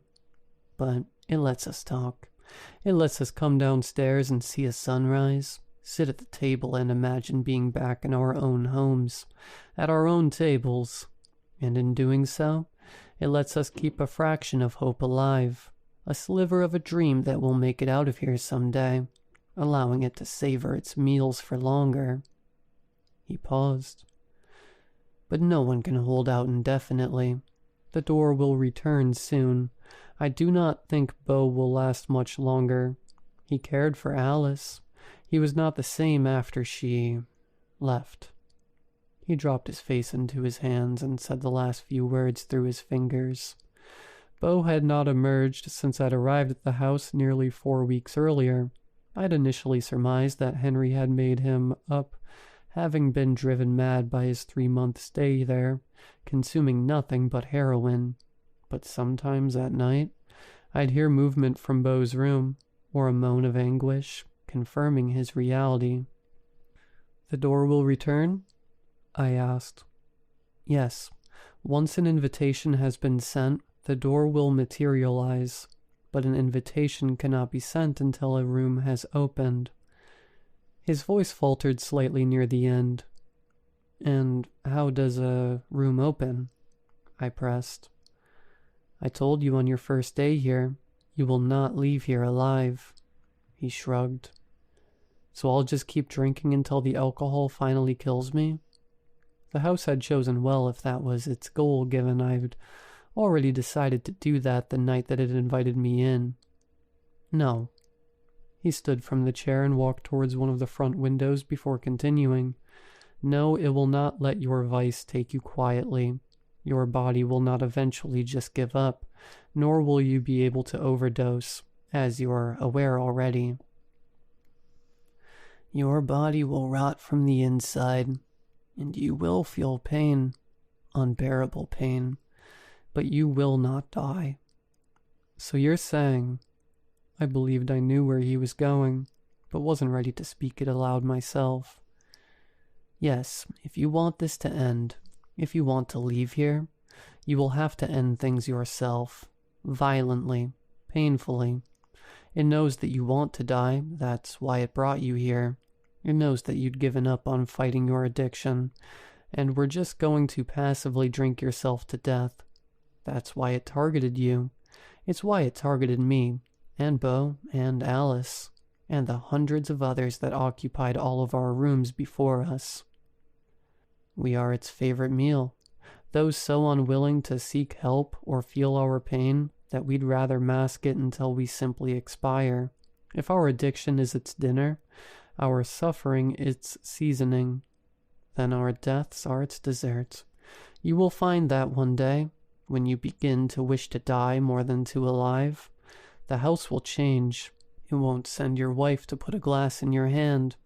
It'll send her to hang a noose. Tears were welling in his eyes. Bo warned me it would happen. Alice had been looking worse and worse for weeks. Her skin and eyes yellowed.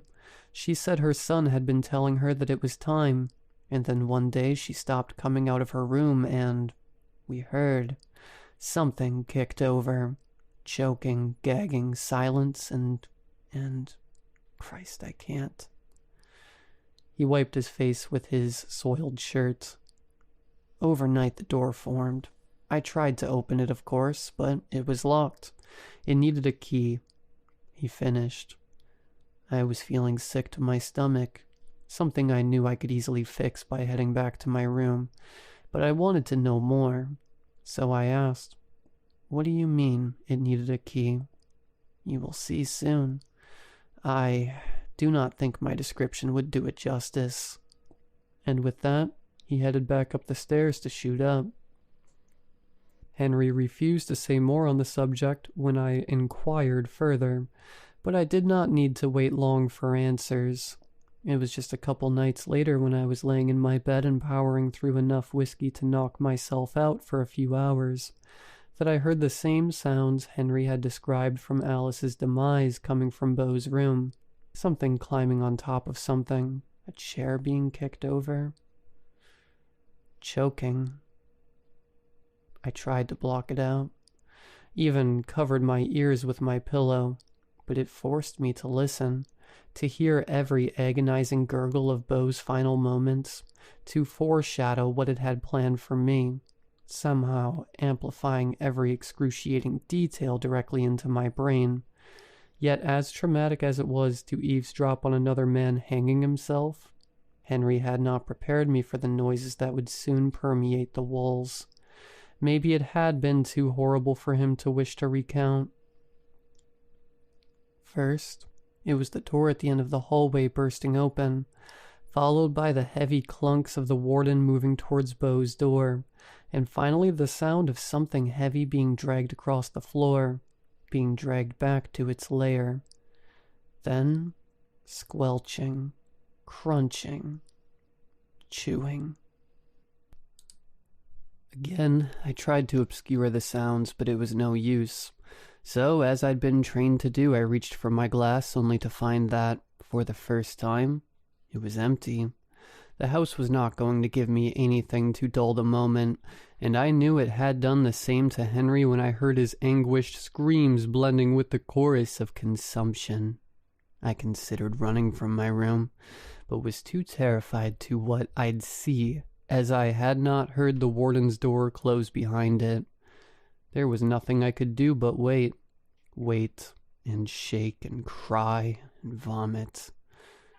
The house relished in its dessert, relished in every second of our combined despair, until silence fell again.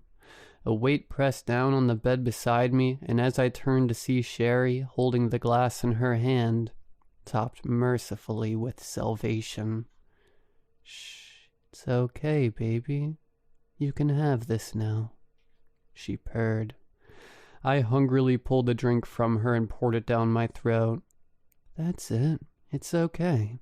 Your age is away from that. You still have so much left to give me. Rest now." And she was gone again, only there to feign comfort, only there to imitate compassion, a phantom that, if Henry was to be believed, when I was all used up, would walk me to self-imposed gallows. I had avoided it to that time, but I could not help a glance in the mirror to see what I'd become, and was appalled with the man reflected back at me. The fat had melted from my cheeks, and deep bags sat below bloodshot eyes. What color had remained of my hair was now replaced with gray, and the majority of it had receded. I looked like the face of a dying man. The house could not refill my glass quickly enough that night, and eventually I collapsed back onto the bed, preferring the nightmares I might find in my dreams to the one before me. The following day, I did not leave my room until I heard Henry venture from his, which was after nightfall, and I only did so cautiously, first peeking to see if the warden's door was opened. Upon finding it shut, I ventured down the stairs to find Henry swaying in front of something that had sprung up between the two front windows. A door, which, as with the rest of the house, was ancient, heavy, likely made of oak, and had an iron doorknob that sat beneath a lock carved, from what I could tell, out of bone. "See, I told you. Here it is. An invitation has been sent. Now we wait for it to be accepted." Though he spoke calmly, his face appeared to have aged years overnight. Well, he had not indicated to me that Bo was a friend, or that they were close in any way. I knew from his stories that Bo had been there since Henry had arrived. With Bo's death, I wondered if Henry was considering how long it would be before the house would take him too. "How will we know if it's been accepted?" I asked, trying to focus the subject on anything other than the events of the previous night. "The warden will make a key," came his cryptic response. "What do you mean, it'll make a key?" I annoyedly followed up. "You will see soon," he said, before reaching forward to try the knob. It was, as he indicated it would be, locked. I tried it myself, though it might have remained a wall for all the success I had. But I was not completely deterred. I studied the lock, wondering if I might be able to find something laying around that I could use to pick at. Yet, it was unlike anything I'd seen before. In fact, it looked to me as if it were still waiting for a key to be designed for it. Still, I thought it might be worth a shot to see if I could get it to turn, and finding a nail on the floor, I stuck it into the opening. Immediately the nail glowed orange and burned my fingers before melting to the floor. Henry chuckled while I shook my singed skin through the frigid air.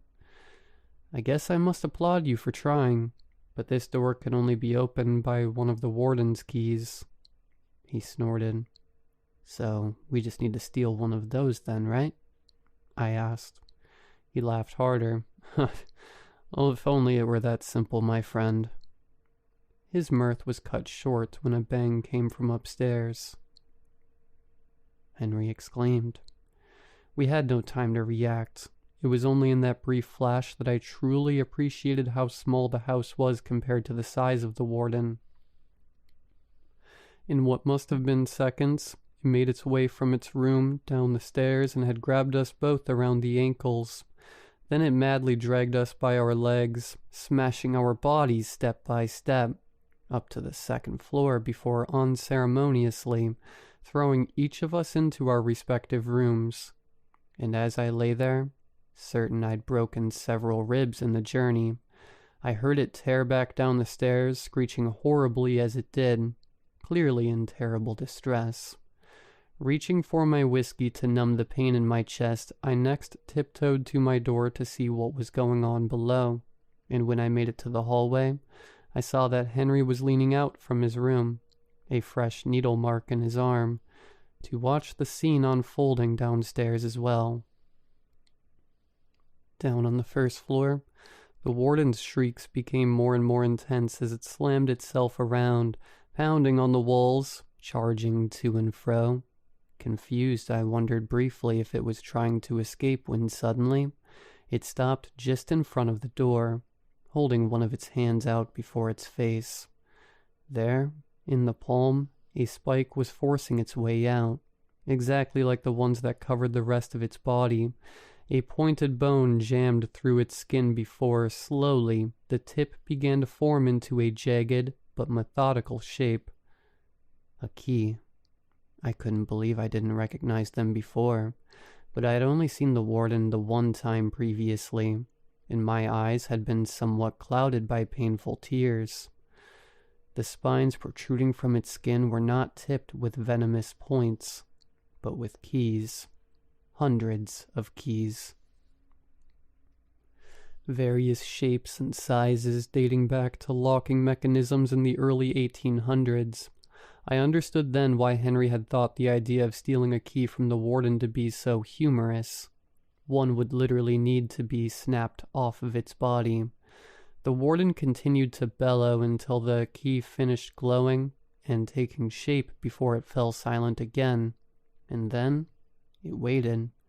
Patiently it hovered in front of the door, anticipating something that did not come until well after the sun rose the following morning, when a noise I recognized all too well met my ears.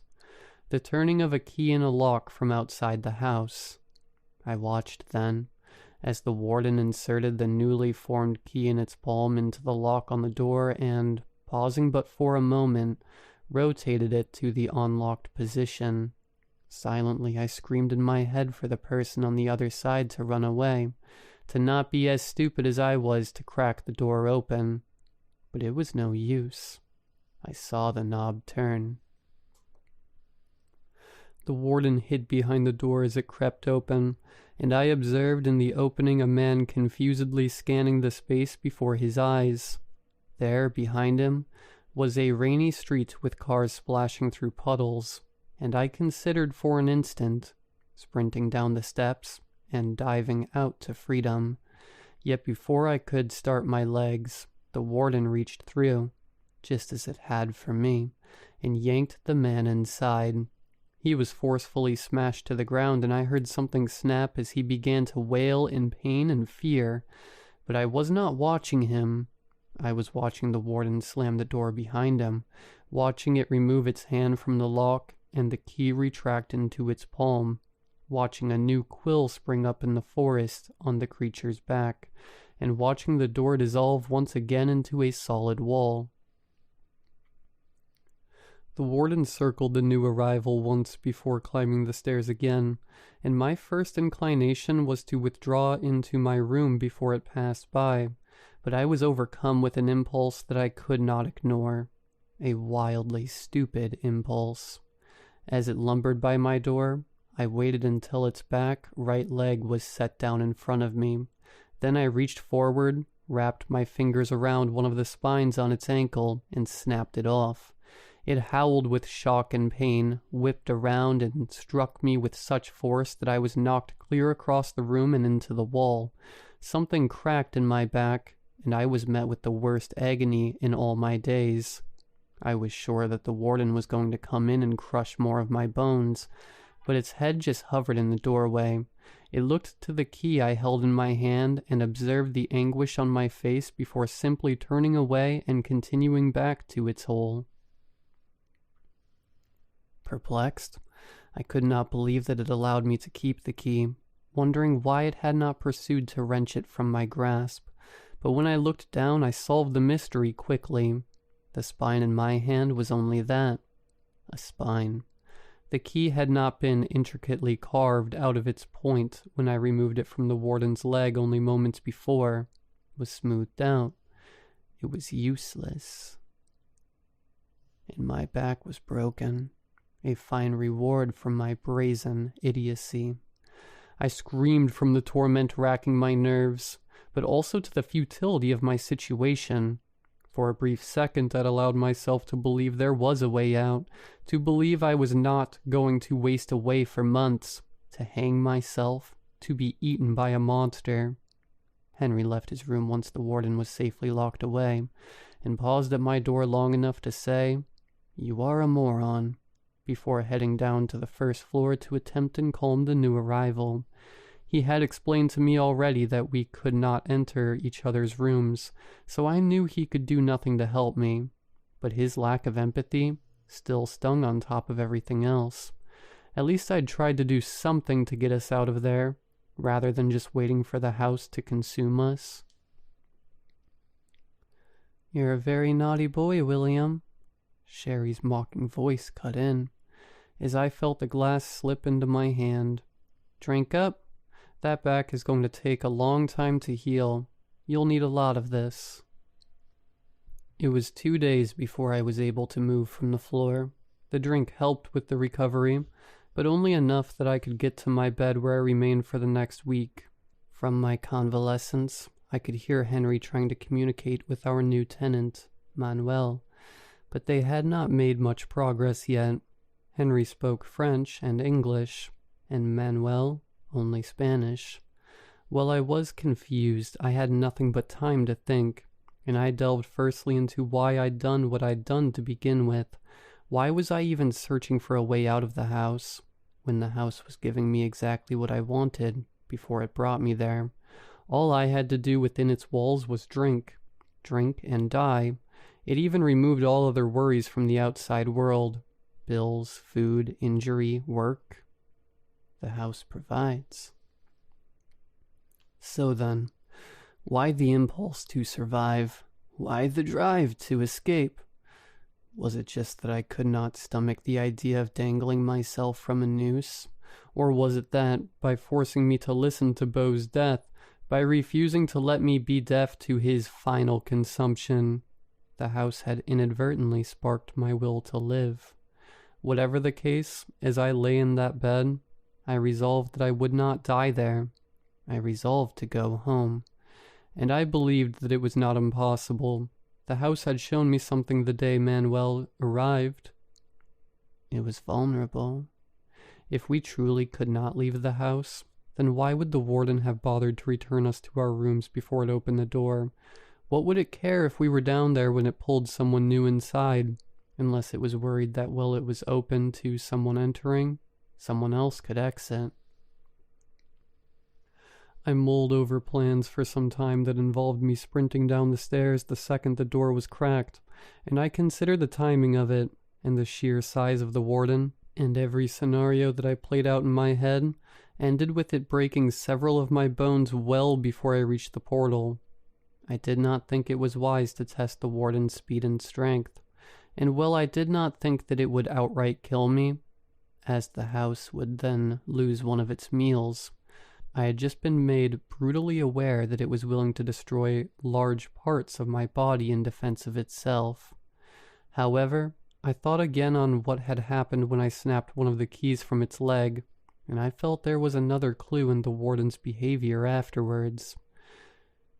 It had made sure that the spine in my hands had ceased to be a key before it returned to its hovel. Why would it do that? If it knew any key removed from its body would become useless in human hands. With that question in mind, I examined what I knew about the winter house worked from Henry's descriptions and my own observations, and I arrived at a conclusion. I could use my own key to escape. The house needed to put a piece of itself out into the world to invite us in.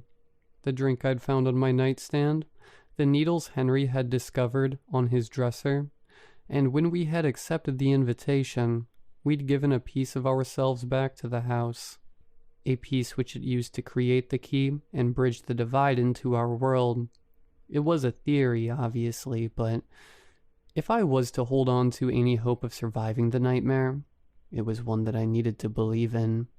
The key was created equally by me and by the house, and only its makers could use it to access the outside world. And while I had firm faith that my key would retain its form in my hands, I had two major issues to overcome. The first was finding my key amongst the hundreds the warden retained on its body. Though I was certain I could recognize the cuts that I'd personally designed, it would take careful and close inspection for me to locate it. The second, and no less daunting, would come after I'd discovered it. That was how to remove it and fit it into the door without the warden mangling my body. Over the next several days, a plan took shape in my mind, a plan that would require the help of Henry and Manuel. Neither man was very keen on my proposal when I shared it with them after finally recovering enough to leave my room. Manuel could not understand much of it, but he gleaned enough from the conversation to surmise that it was very dangerous. Henry simply thought it would never work. Around the splintered table in our 3 ramshackle chairs cobbled together by a bored and restless Henry, we discussed my fantastical plan for escape. "You're going to get us killed," Henry said. "I don't think so," I replied. "I don't think the warden will take it that far. You forget what you told me on my first day here. It is the house, and the house is it. Remember? It doesn't want to take our lives. It wants us to do that ourselves. Otherwise it can't savor its meal the way it wants to. Break us, sure. I have first-hand experience with that one. But we can recover from those injuries quickly here and try again." While our vices did speed the recovery process, they also never allowed the damage to our bodies to fully heal. My elbow still bothered me daily, and the destruction of my back made every move agonizingly tedious. I'd also noticed that every drink the house gave me was weaker than the last. It was very slowly working to wear me down and increase my suffering, but I was willing to weather significant pain if it would afford us the chance at freedom. "Even if that's true, you'll never find your key," Henry quipped. But I was confident that I could. I would just need their assistance. The warden rarely emerged, so there would normally be few opportunities to search it, yet Henry had said that it would come out to separate us if we tried to murder one another, as it would be a wasted meal too, if we were to die by each other's hands. So in my mind, it was a simple proposition. We would need to fight one another, often brutally, seriously. We would need to be convincing enough that the house would have to intervene, and while the warden was punishing us, I would have a window for an up-close inspection of its hoard. It took several days to convince my compatriots to join my resistance. I believe Henry capitulated, as his own mortality weighed on him more and more by the hour. Manuel, I think, was simply afraid, and looking for anything to distract him from the bleak world he'd been unwillingly forced into. In all actuality, I did not necessarily need their endorsement for my plan to progress. I could have just as easily attacked either of them without permission, but I felt that if they did not know why I was doing it, they might ambush me someday, and quickly finish me off before the warden could stop them.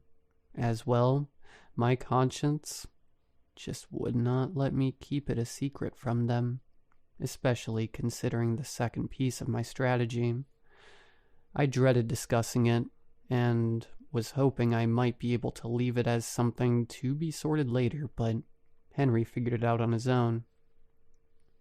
But of course, this is only half an idea.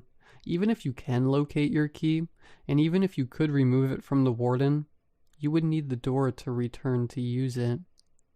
And for the door to return, one of us must die, Henry somberly stated. And as you believe you must be the one to wield your key, it must be either me or Manuel. I could not look him in the eye when I replied with a quiet, "Yes." Manuel caught on, and holding up a couple fingers said, "Only 2? "Yes," I added. "Only 2 of us will be able to leave, and I must be one of them. Once I locate the key, we'll need to wait for the door to return, and once it's arrived, we'll stage one more fight. When the warden attacks me, I'll snap the key off, and one other spine, so it will, hopefully, only see the one that isn't mine turn into a useless spike. Well, in the confusion, I stash the real one in my pocket. Then when it leaves us alone again, whatever state we're in, we'll drag ourselves to the door. All let us out and we're home free. It's all we've got, I concluded.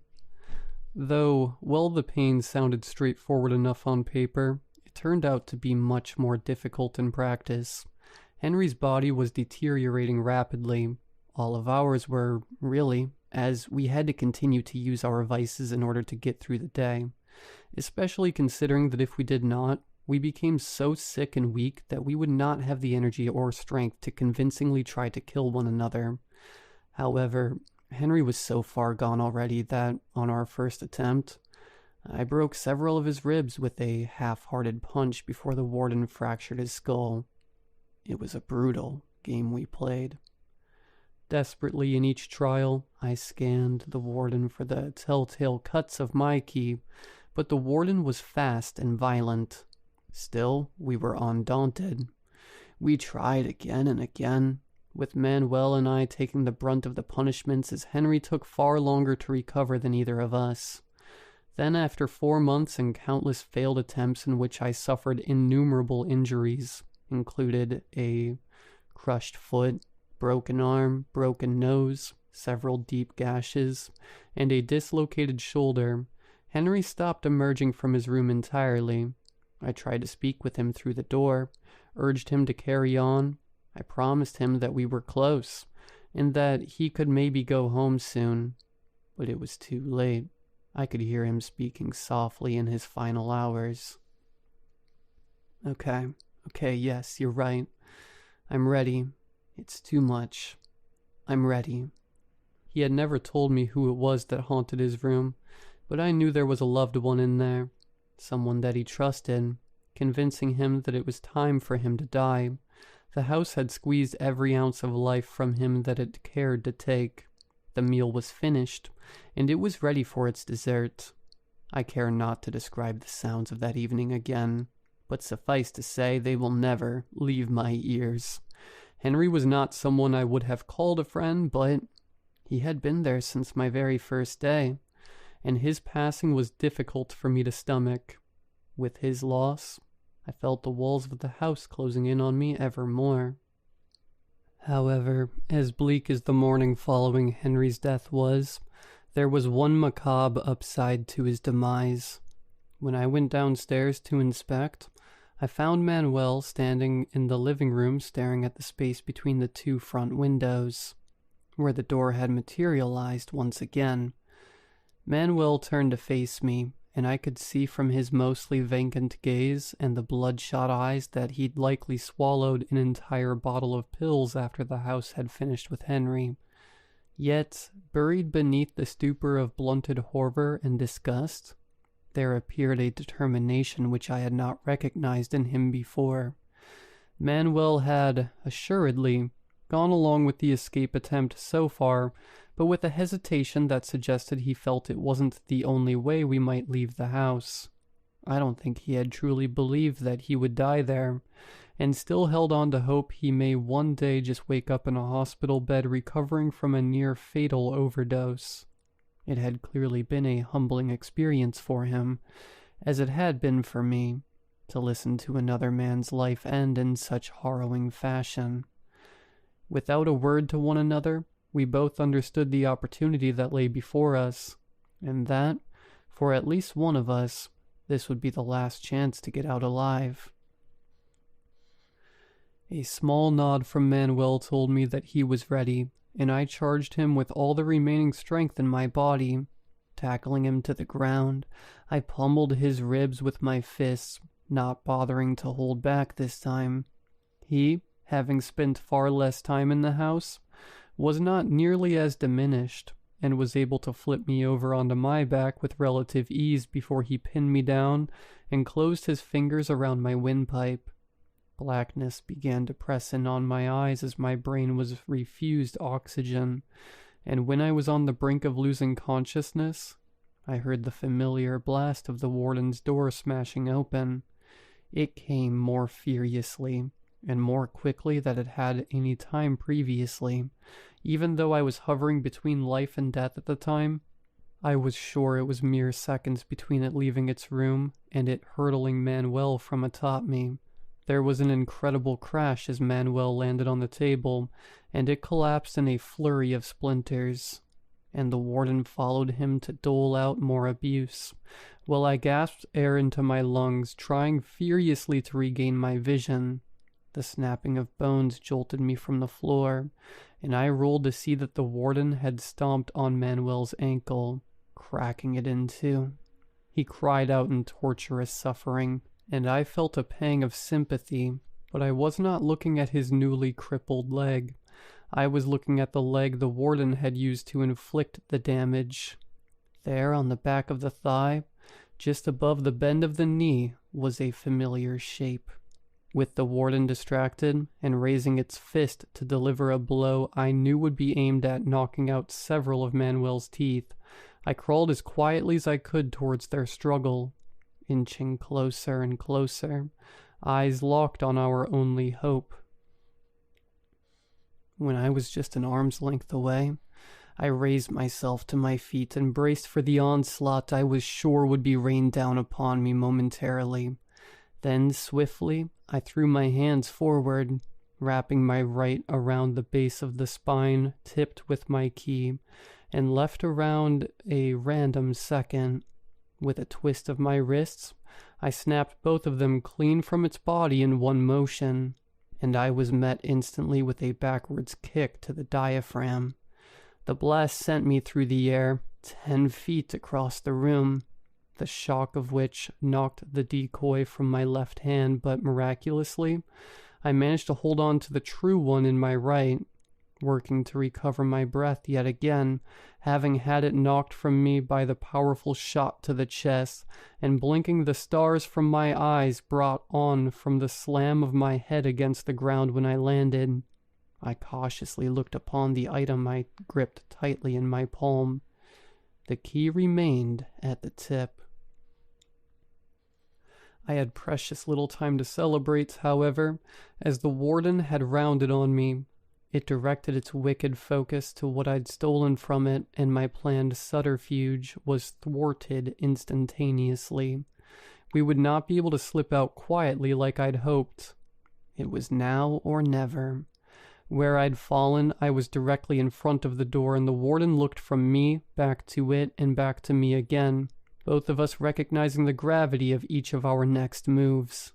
I rolled towards the door, reaching from the ground for the knob with my empty hand and aiming the key for the lock. But before I could insert it, I felt the monster's hand around my leg pulling me back. It grabbed my right arm, and with its incredible strength attempted to crush it with the aim of forcing me to release my grasp. But I held firm, struggling fiercely to rip myself away, knowing that if I dropped the key, it would lose form, and I would be dooming Manuel and I. Yet, the pain was becoming unbearable. I could feel the bones in my forearm beginning to splinter when suddenly I was released. Manuel had dragged himself across the floor and had picked up the spine I'd naively believed would work to fool the warden. In a stroke of improvised genius, he jammed the point of it into one of the empty black sockets of the warden's face, causing it to recoil in pain and confusion. In the brief reprieve this granted us, the warden ran around the room trying to pry the impalement free. I was able to lift myself from the floor, slide the key into the lock, and rotate it. A loud, beautiful click told me that it had worked, and understanding that any hesitation would cost the both of us our lives, I threw the door open to find my front yard before me. A gentle summer breeze met skin that had not felt warmth in months. I breathed in the miraculous smell of fresh-cut grass as I spun and reached for Manuel's hand. Hobbled as he was, I did not want to waste time trying to get him to his feet to limp out, and instead began yanking to drag him through the opening behind me. But the warden had finally been able to pull the intrusion from its face and recovered. Witnessed that we were nearly free of it, It latched onto Manuel's broken leg and pulled him the opposite direction of me, back into the house, back into hell. I tried with every ounce of fortitude left in my emaciated body to heave him loose of its grip, but it was of no use. Slowly Manuel's hand slipped through my fingers. The last my eyes met his, I tried to wordlessly let him know how sorry I was, tried to thank him for all he'd done, tried to find any measure of forgiveness in his expression, but all I saw was fear and pleading for me not to leave him behind. Yet I knew that it was over. There was nothing more I could do for him. If I did not leave then, neither of us would be getting out. So, too fearful of that prospect, and truly hating myself for it, I turned away from Manuel. I pulled the key from the lock, I stepped through the portal, and I slammed the door behind me. It's been 2 years since my stay in the winter house, and up to this writing, I had not shared the details of my time there with anyone. Who would have believed me anyways? The instant the door had closed, the key turned to dust in my hand, and though I was confident the bridge between this world and there was broken, I did not dare immediately check whether the door now opened into my house, or its. With the only evidence of my experience being my extensive injuries and significant liver damage, I chose to explain those as having been acquired through a lengthy bender, and having lived on the streets for the few months that I'd been missing. Even considering an attempt to explain the truth of what had happened to me filled me with terror, guilt, and shame. I convinced myself that no good could come from it. Barely alive, the first 2 weeks after my return were spent in a hospital being pumped with nutrients and receiving several considerable surgeries to begin to correct some of the damage to my body. And luckily, with several months of treatment and a few more surgeries, my prognosis for a full recovery was good. It was not until my return from the initial stay in the hospital that I first opened my door again, which, bringing with it a powerful wave of relief, revealed behind it my living room, just as I'd left it those months before. Upon entering, the first thing that I did was dump out the remnants of the whiskey I'd purchased on the night I'd relapsed, the only glimmer of positivity from the whole experience being that it strengthened the resolve in my sobriety. I told myself that I would never touch another drop, that I would live the rest of my life trying to help other addicts reach recovery, that I would keep as many away from the winter house that I could, as I know it's still out there. I know it's just on the other side of the door waiting for me. It knows I have my moments of weakness. It knows I suffer, and it hungers for my return. I'm writing this now to remind myself of the horrors it put me through. I'm writing it so that I never forget the torment I endured at its hands, because its temptations are difficult to resist. For the last several nights, when I've laid my head down to sleep, I've been greeted with the sound of tinkling in a glass. The invitation rests beside me, waiting for me to accept it. I'm flooded with the memory of euphoria it contains, and the unbridled ecstasy I could experience once again. A familiar, chill air sweeps through the room, and Sherry's whispers meet my ears. "Oh, baby, I've missed you. It's okay. Just take it. Come back home."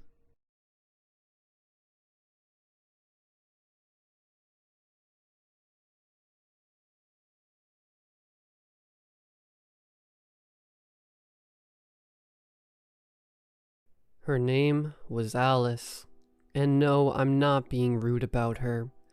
She really was a witch, like an enchantress, a sorceress, a magicianette, spells and stuff, dancing naked under the moon, or at least so I liked to imagine.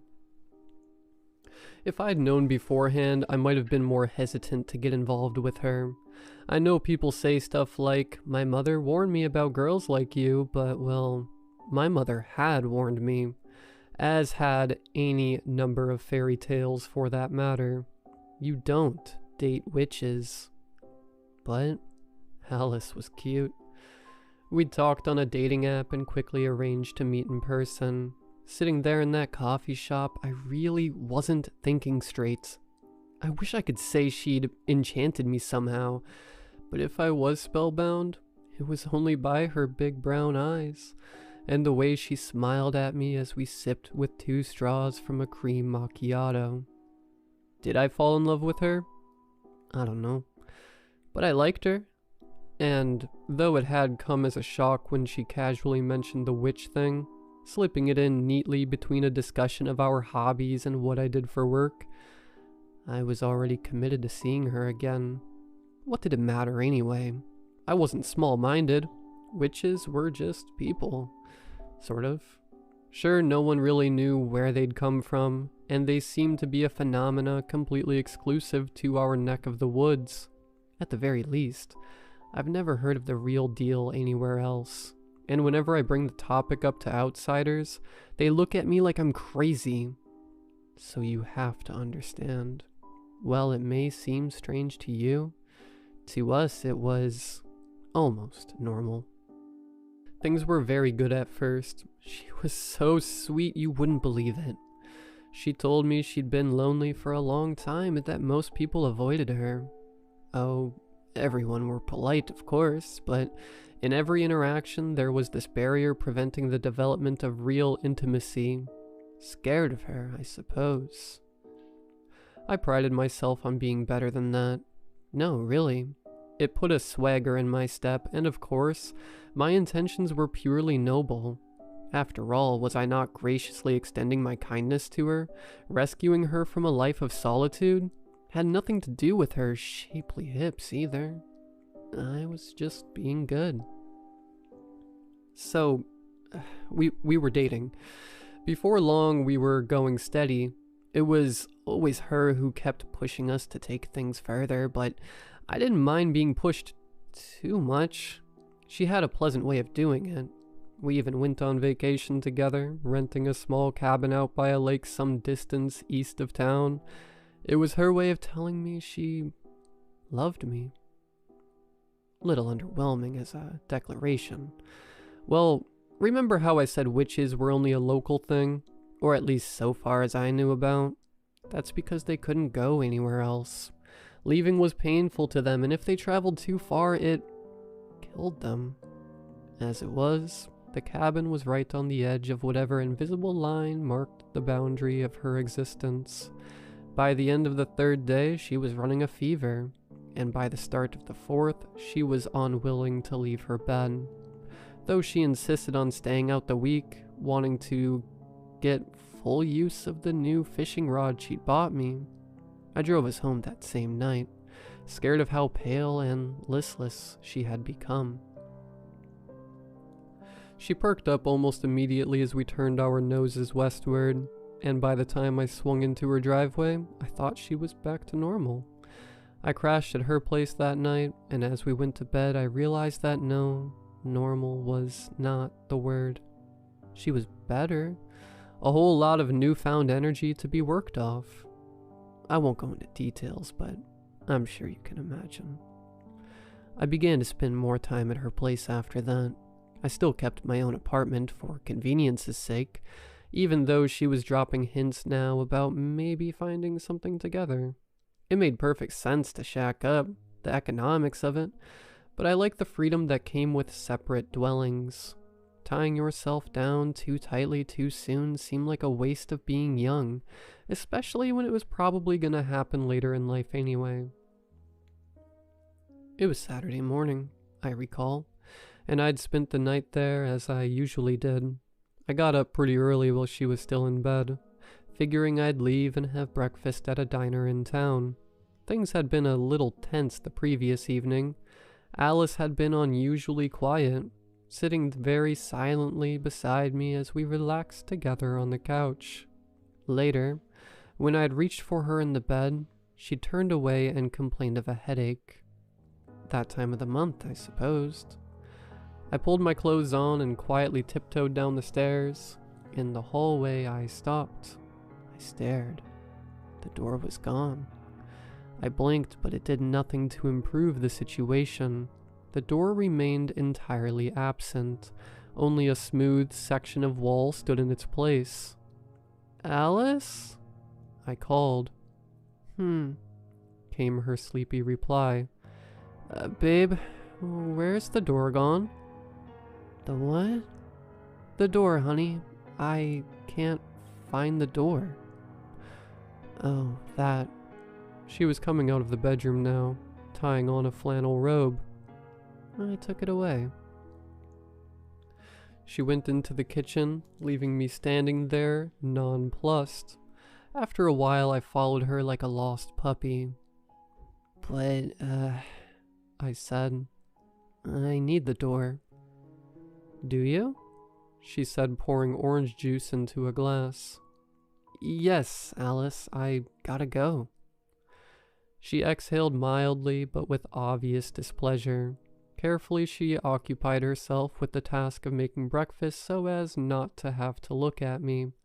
I saw her shake her head slightly and smile a very tight smile while working. She was also clearly only preparing one portion. "Alice," I said and reached out to grab her arm. "This isn't—" "Don't touch me like that," she snapped. My hand jerked away from her. I had no control over it whatsoever. It simply moved on its own accord. Wincing, I rubbed at it with my other hand as it throbbed with a lingering sensation of pins and needles. The hell? She wasn't supposed to use her magic on me. Well, not like this, anyhow. There were rules, weren't there? Alice seemed perfectly calm again, and was busying herself with setting the table. One plate, one glass, one set of knives and forks. "Why don't you sit down?" she said. "I'm not hungry," I muttered. My hand still stung. "That's right," she said, and began buttering a piece of toast. "It's not for you." Not knowing what else to do, and starting to feel a little lightheaded, I sat down and watched as she neatly and quietly had her breakfast. Neither of us spoke until, having finished her last forkful of scrambled eggs, she delicately wiped her mouth with a napkin. "Well," she finally said, "and what were you thinking of doing today?" "Nothing. I just want to go home. Look, Alice, I don't know what this is, but stop it, okay? You can't keep me here." "I suppose you'll be leaving then." I looked back over my shoulder. The door was still gone. "Alice?" "So," she continued, ignoring me, "you were going home. Straight home? You were not, for instance, stopping by Becky Greenfield's house on the way?" She said this in a conversational tone, like she was asking me whether I thought it would rain, but her eyes were hard as flint, and I felt a sudden, sick lurch in my stomach. "I don't," I said, then had to clear my throat. "What do you mean?" Her expression darkened further as she got up from the table and began walking away. "What do I mean?"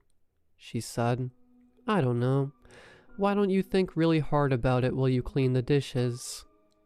I tried to follow her out of the room. "Look," I was saying, "I can explain."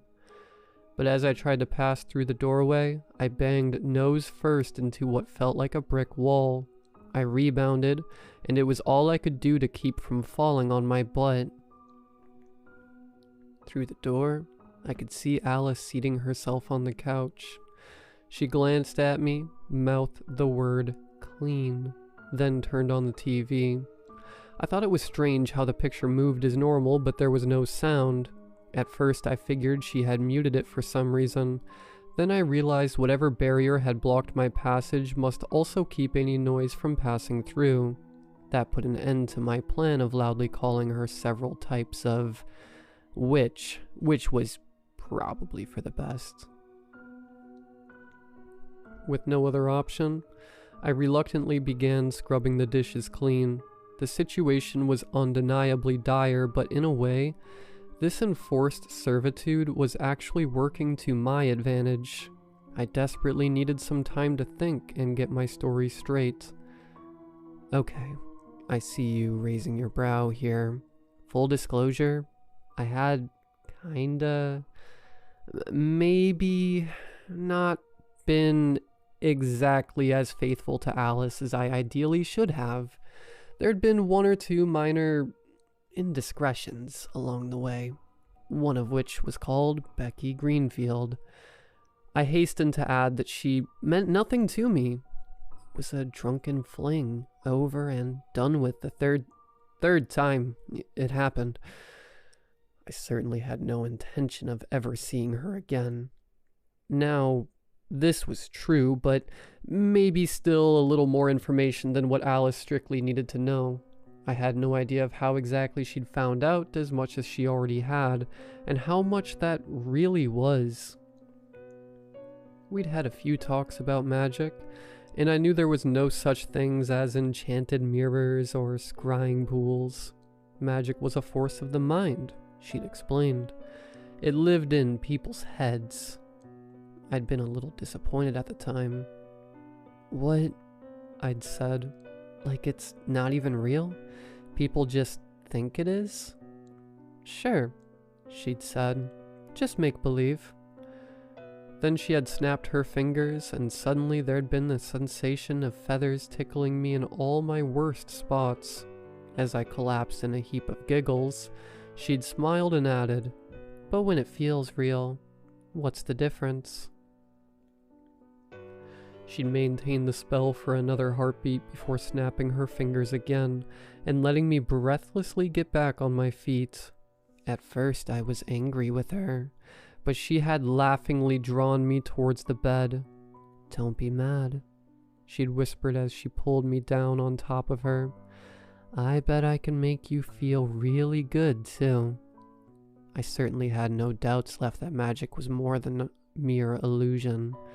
It was our minds that defined our reality, and as long as I thought I couldn't leave the kitchen, my body would act accordingly, and if I thought the door was gone, I would be unable to make any use of it, even if I actually stood there touching the handle.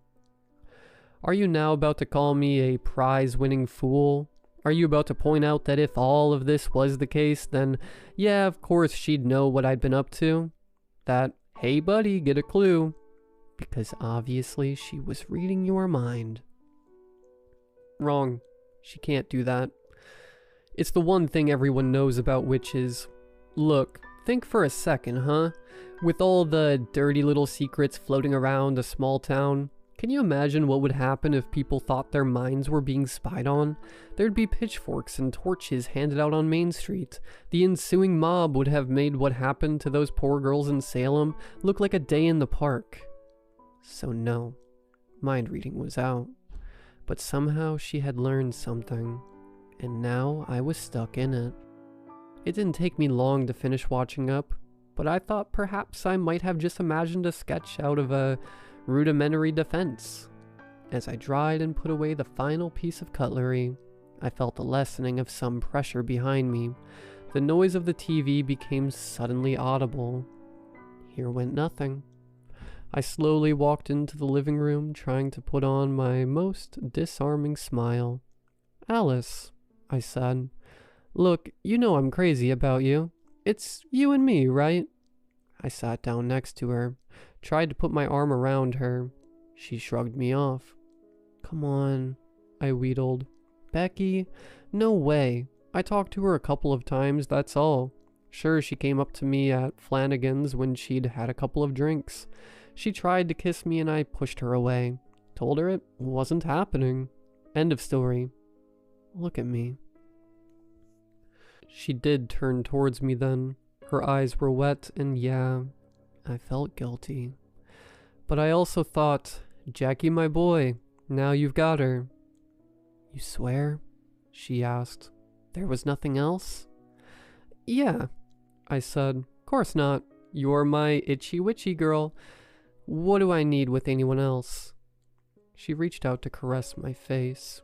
I prepared myself for the sweet forgiveness that was to come. "You stupid," she said affectionately. "You're still lying to me." A sound like a gong reverberated in my mind as my head exploded with pain. It was like someone had cracked my dome with a frying pan. I slid off the couch, moaning, scrambling backward on the floor to get away from her. She'd lost it. For the first time, I started to think she might actually seriously hurt me. "Stop it," I shouted. "You're crazy. You don't even know." "I saw you," she shrieked back. She was standing now, face twisted with fury. Around her, the room was growing dim, as if she was somehow drinking in the light. "She got in your truck." "So what?" I shouted. "I can't give her a ride." "I went to her house." She spat each word like a bullet. "She told me. I threatened to turn her into a toad if she didn't." As if I could. As if there'd be any point. There's nothing worse I could do than leave her as she is, and yet, you screwed her anyway. An old... Becky was only 35. I thought. But Alice was working herself up to something. A haze of darkness had begun covering her skin, was pulsating in time to her words. She came forwards, driving me backwards to where the door was not. "I should kill you," she raged. "I should burn you. I should make you eat your..." She might do it. She really might do it. Desperate now, still on the floor, I groped blindly behind me with one hand. It seized upon something. With all the strength that was in me, I hurled the object at her like a tomahawk. The green ankle boot struck her on the forehead with a little thud. "Ow," she said. She sat down on the couch. The shadows dissipated. Her and the room both went back to normal. For a moment we looked at each other in silence. Then she burst into tears. "I loved you," she sobbed. "I loved you." I tried to say something, but she cut me off. "Go," she cried. "Just go." Behind me, the door was once more where it used to be. It was a sorry scene, all right, but I figured I'd better do as she said before she changed her mind. Slipping my jacket on, I was halfway out the door when she called out to me. "Jack?" I turned. She said something else. I couldn't make out the words, but they struck me like a spray of ice water, seemed to seep in my skin, into my head, nestling somewhere deep in the back of my brain. I ran. I left town the same day, setting myself up in a hotel the next town over. The one good thing was, at least I knew she couldn't come after me. Everything sort of worked out after that. I'd been commuting to work anyway, so relocating actually put me closer to my job, and I was able to call someone to get the rest of my stuff from my apartment. Then I got a new place, here in this town. So yeah, that's how I ended up here. Don't date witches, I guess. What's that? You think maybe there's some other lesson here? Like maybe don't cheat on your girlfriend? Yeah, I know. Trust me, I know. You think I've been telling you this because I like going over it? It's all because of those last few words she spoke to me. They were a spell. Every time I think about asking someone out now, I have to tell them this story first. I can't help it. So, now that you know, what do you say? Pick you up at 8?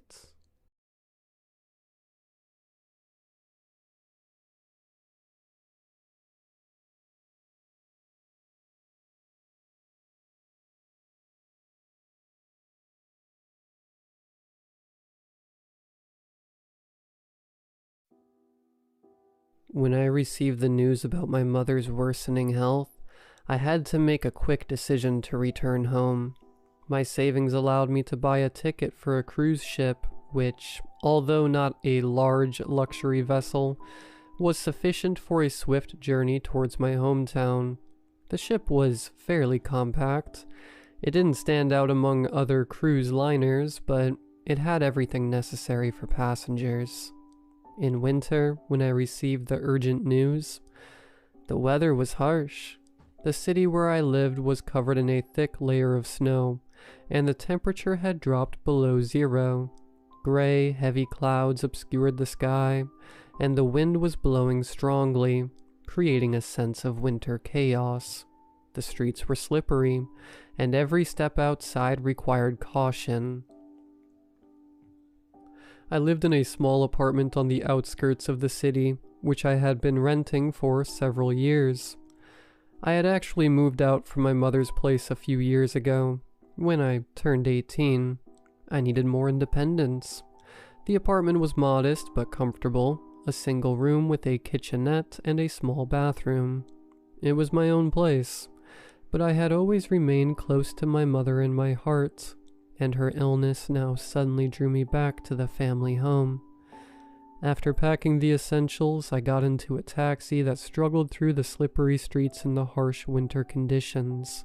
When I arrived at the port, the large cruise ship, although not extraordinary or particularly elegant, looked solid enough to ensure a safe journey. Its outdated appearance and somewhat neglected details contrasted with the elegance one might expect from larger vessels. The ship, while unimpressive, provided basic comfort. The duration of the cruise was crucial in this case, considering my mother's health. The cruise was set to last 3 hours. The weather at sea was as cold as on land. The wind picked up and the waves, although not dangerous, were unsettling enough to fuel my fears. When the ship finally stopped, passengers began to gather at the entrance, preparing to board. I felt both excited and worried, but what was to follow exceeded my worst fears. 2 crew members stood on the deck by the entrance. They had wide smiles stretched from ear to ear, which were simultaneously unnatural and unsettling. The smiles were too wide, too motionless to be genuine. They seemed almost grotesque in their excessive expressiveness. Their faces were illuminated by the artificial lighting of the ship. I saw their eyes were cold and inscrutable, looking at us with some mysterious, disturbing interest. Every movement of their hands, every gesture was too fluid, as if they were mechanisms in a perfectly tuned machine. Upon boarding the ship, my unease did not diminish, although the atmosphere around me was still filled with winter's dark elegance. The ship, though not a massive cruiser like those used for longer voyages, had its own charm. The interior of the ship was filled with warm, yet artificial light, which contrasted with the cold, black-gray sky outside the windows. Approaching the main entrance, I noticed that the interior of the ship was spacious, with elegantly furnished areas designed to provide comfort for passengers. Shiny marble floors and gilded details along the walls added a luxurious touch to the place, though somewhat outdated. The corridors were wide, with bright, pastel wallpapers and large windows allowing views of the sea, which was now filled with heavy, gray clouds. The crew members, who had earlier welcomed us on board with those unnaturally wide smiles, were now strolling down the corridors, their faces still radiating unsettling joy. With each step, I passed another crew member, and their wide smiles seemed even more pronounced as their gaze passed over me. Every step, every interaction with them was like walking on a tightrope, where every minor change could lead to unpredictable consequences. As I walked through the deck, I noticed that the interior of the ship was designed with great attention to detail. In the main hall there were elegant sofas and armchairs surrounding round tables. On the walls hung paintings depicting maritime landscapes, which, in the winter light, looked less welcoming than usual. Passing by the bar and restaurant, I noticed elegant but slightly rusty furniture. The overall tone was subdued but warm in shades of brown and gold. giving the interior a classic, though somewhat old-fashioned look. Even here, the crew members' faces bore those unnatural smiles that seemed to be part of some choreographed performance. Something was very wrong. Finally, I reached my cabin, located on one of the lower decks. The cabin door opened with a soft click, and I stepped inside, feeling a bit of my tension ease. The cabin was small but cozy, decorated in a simple yet elegant style. The walls were in warm beige tones, and the furniture, including a bed with an elegant spread, a desk, and a wardrobe, was neatly crafted, though visibly used. Through the cabin window I could see the sea, which now looked even more gray and turbulent, with waves crashing against the ship's hull. As I began to unpack, I felt my anxiety and tension coalescing into a sharp, penetrating unease. I started by taking out the essentials, a few pairs of warm clothes necessary for the winter weather, and documents. I placed them in the wardrobe, trying to keep things organized. On the desk, which was near the window, I set up a few personal items: family photos, a small notebook, and a few books to pass the time during the 3-hour cruise. After spending a few minutes on the bed, trying to gather my thoughts and acclimate to the strange atmosphere of the ship, I suddenly heard a knock on the cabin door. I pressed the button to open the door and saw one of the crew members standing at the threshold. Unlike the others, there was no unnatural smile on his face. The man was dressed in an elegant uniform that perfectly matched the classic look of the ship, a navy blue jacket with golden buttons and a white shirt. Unlike the others, he did not have that unnatural smile on his face. He was holding a neatly folded sheet of paper, tied with a ribbon. "Good day, sir," he said, his voice warm but devoid of emotion. "I was informed that you did not receive the list of rules. It is important that you familiarize yourself with these rules to ensure your safety during the journey." I took the sheet from his hands. I unfolded the paper, revealing that it was carefully written in elegant script, suggesting attention to detail.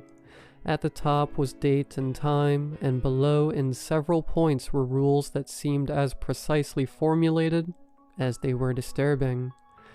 Here is what was on the list. Rule 1. Never make eye contact with the captain. If you break this rule, follow Rule 5. Rule 2. If you hear a soft scratching in your cabin, do not move, do not make any sound, and eventually, the scratching will stop. However, if the scratching intensifies instead, leave the cabin as quickly as possible and do not return to it for the rest of the voyage. It lives in the walls. Rule 3. Do not draw attention to yourself from the crew. Rule 4. When you leave your cabin, know that you are safe until you go down to the engine room. No one goes there because they are afraid of it. No one descends. In 1989, there was a macabre incident there. A woman named Mia was burned alive, leaving behind only a charred skeleton. So remember, you might notice a woman with long black hair at first. She will look normal, but after a moment, you don't want to know what happens next. Which is why no one goes down there. They are afraid of her. If you see her, find a hiding place as quickly as possible. It might not be too late. Rule 5. If you make eye contact with the captain, your only option is to jump into the icy sea. That's the only way I managed to survive. Although the list was written in a formal style, each of these recommendations seemed unnaturally detailed and somewhat exaggerated. The point about avoiding eye contact with the captain in particular made me uneasy. Combined with the strange smiles of the crew, everything began to fit into a disturbing puzzle. As soon as I finished reviewing the list, I noticed that the man had vanished, as if he had disappeared into thin air. I heard no footsteps in the corridor. He had simply vanished.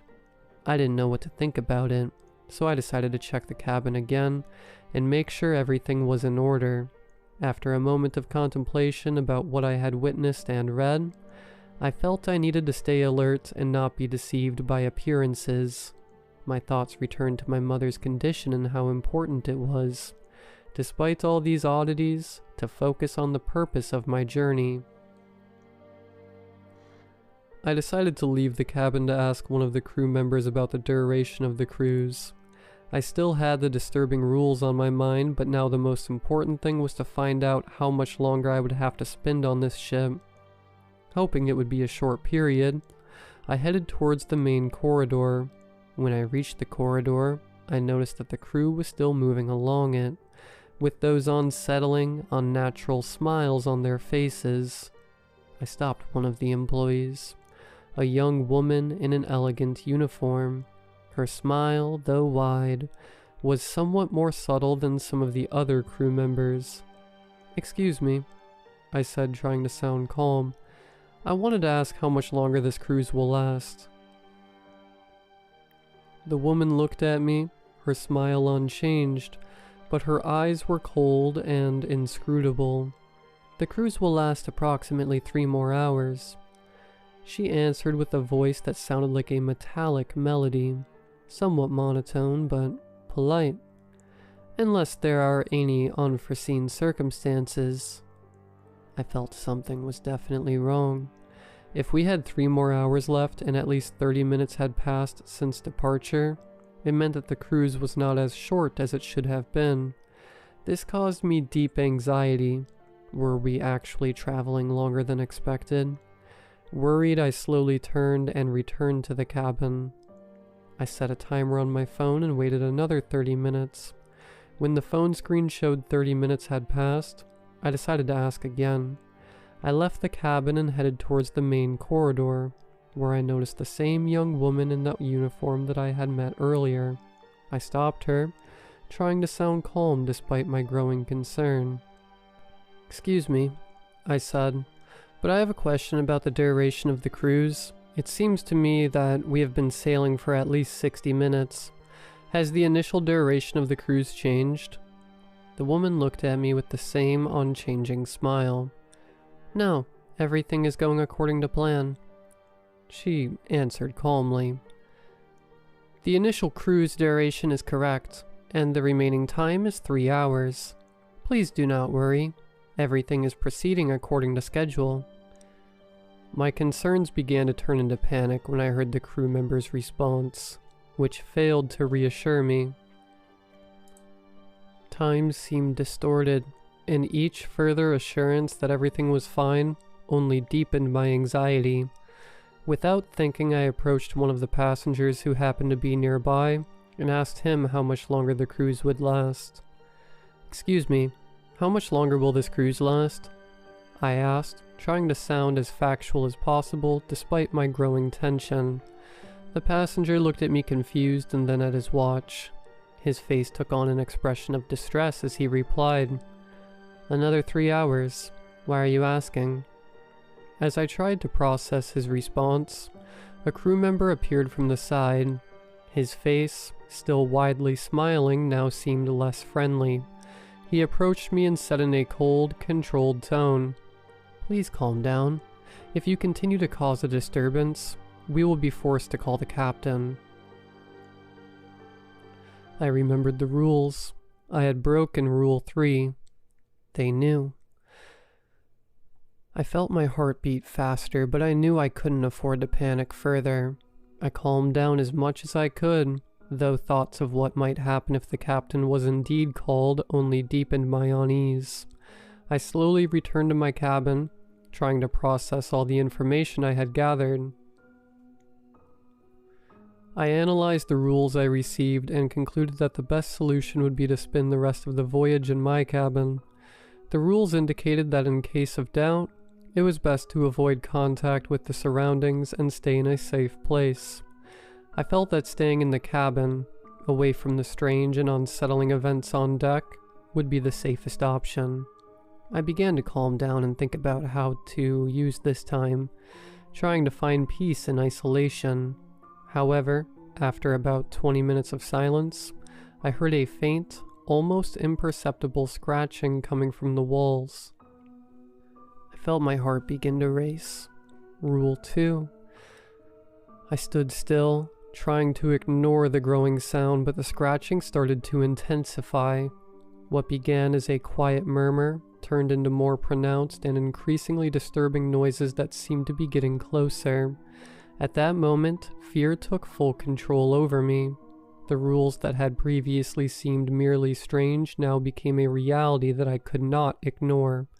Panic grew as the sound became more intense. I could no longer endure.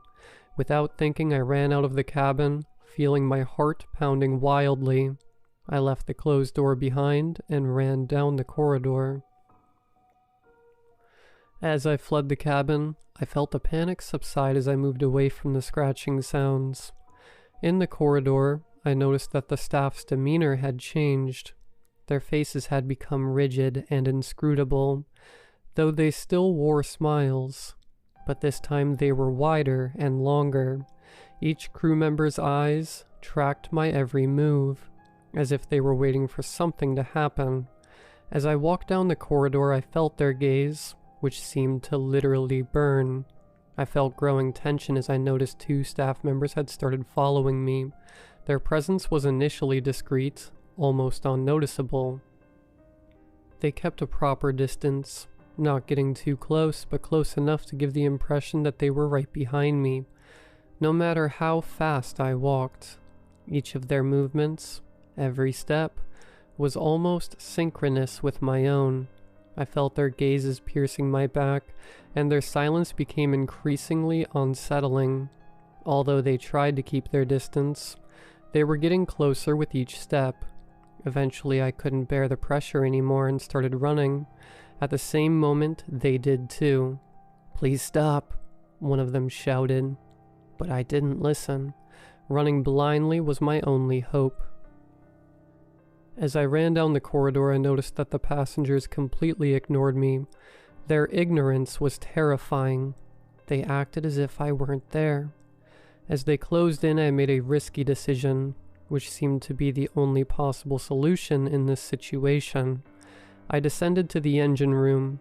I felt that this place, though unpleasant, might offer me temporary shelter. I quickly ran down the stairs to the lowest deck, where the engine room was located. When I arrived, I noticed that the staff did not follow me further. They clearly feared this place. The engine room was a vast, dark space full of noises and heat. Old rusty pipes and steel elements formed a labyrinth, containing huge engines, whirring pumps, and powerful generators. The air was heavy with the smell of oil and exhaust fumes. The light was dim, barely illuminating the room and casting long, unsettling shadows on the walls. Pipes and wires, tangled like snakes, ran along the walls and ceilings, and droplets of oil dripped from several places onto the floor. Every step I took echoed in this empty industrial space. I stopped by one of the engines, trying to calm my breath and process what was happening. As I hid behind a large engine in the engine room, trying to control my panic, I suddenly saw something that completely shocked me. In one of the darker corners of the room stood a figure, a woman staring at me with a strange, unnatural smile on her face. She was a few meters away, and her presence in this place seemed completely out of place. Her face was pale, and the smile, although it might have seemed polite at first glance, quickly transformed into something far more terrifying. As I watched her, her form began to deform. In some places, her charred bones were visible, and her skin took on a pale, grayish, rocky appearance, as if stretched over too large a skeleton. Everything happened in slow motion, yet too quickly for me to react. Her body began to contort grotesquely, as if it were not bound by any physical constraints, and I heard the sounds of cracking bones.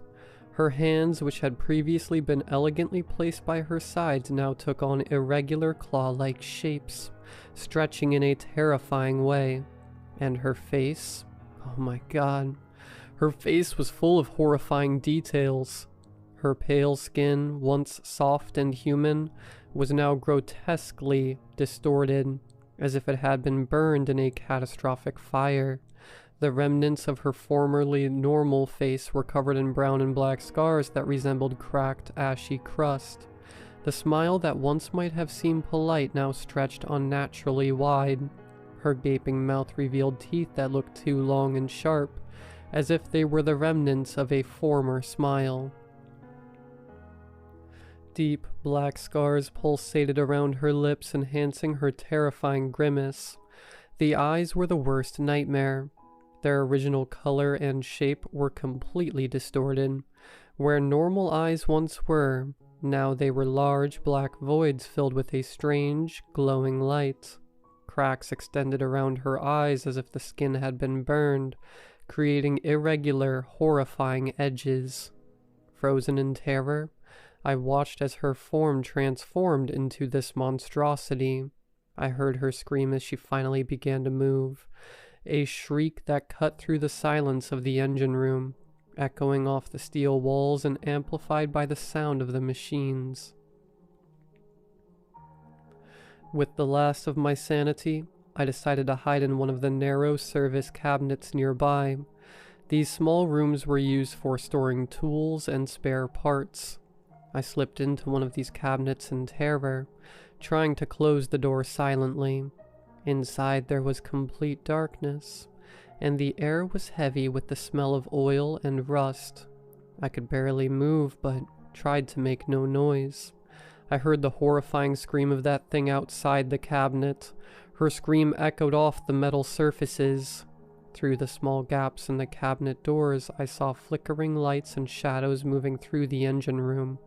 The woman moved with terrifying speed, her figure shifting from place to place, sometimes disappearing into the shadows only to reappear elsewhere instantly. Each of her movements was accompanied by the sound of breaking bones. As her horrifying scream grew closer, my heart beat faster. I felt cold sweat running down my body, and adrenaline had me almost completely frozen in fear. I knew I had to stay hidden in this cramped shelter as long as possible, hoping that she wouldn't notice me and that I would survive this nightmare. I didn't know how much time had passed while I crouched in that narrow service cabinet.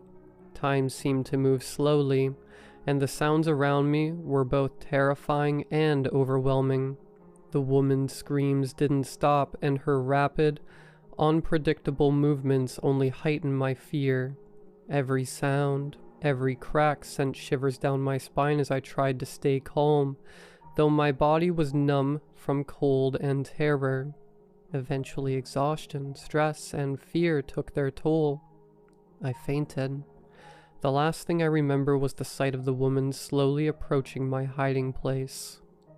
When I regained consciousness, the engine room was silent. With trepidation, I opened the cabinet door and cautiously peered outside.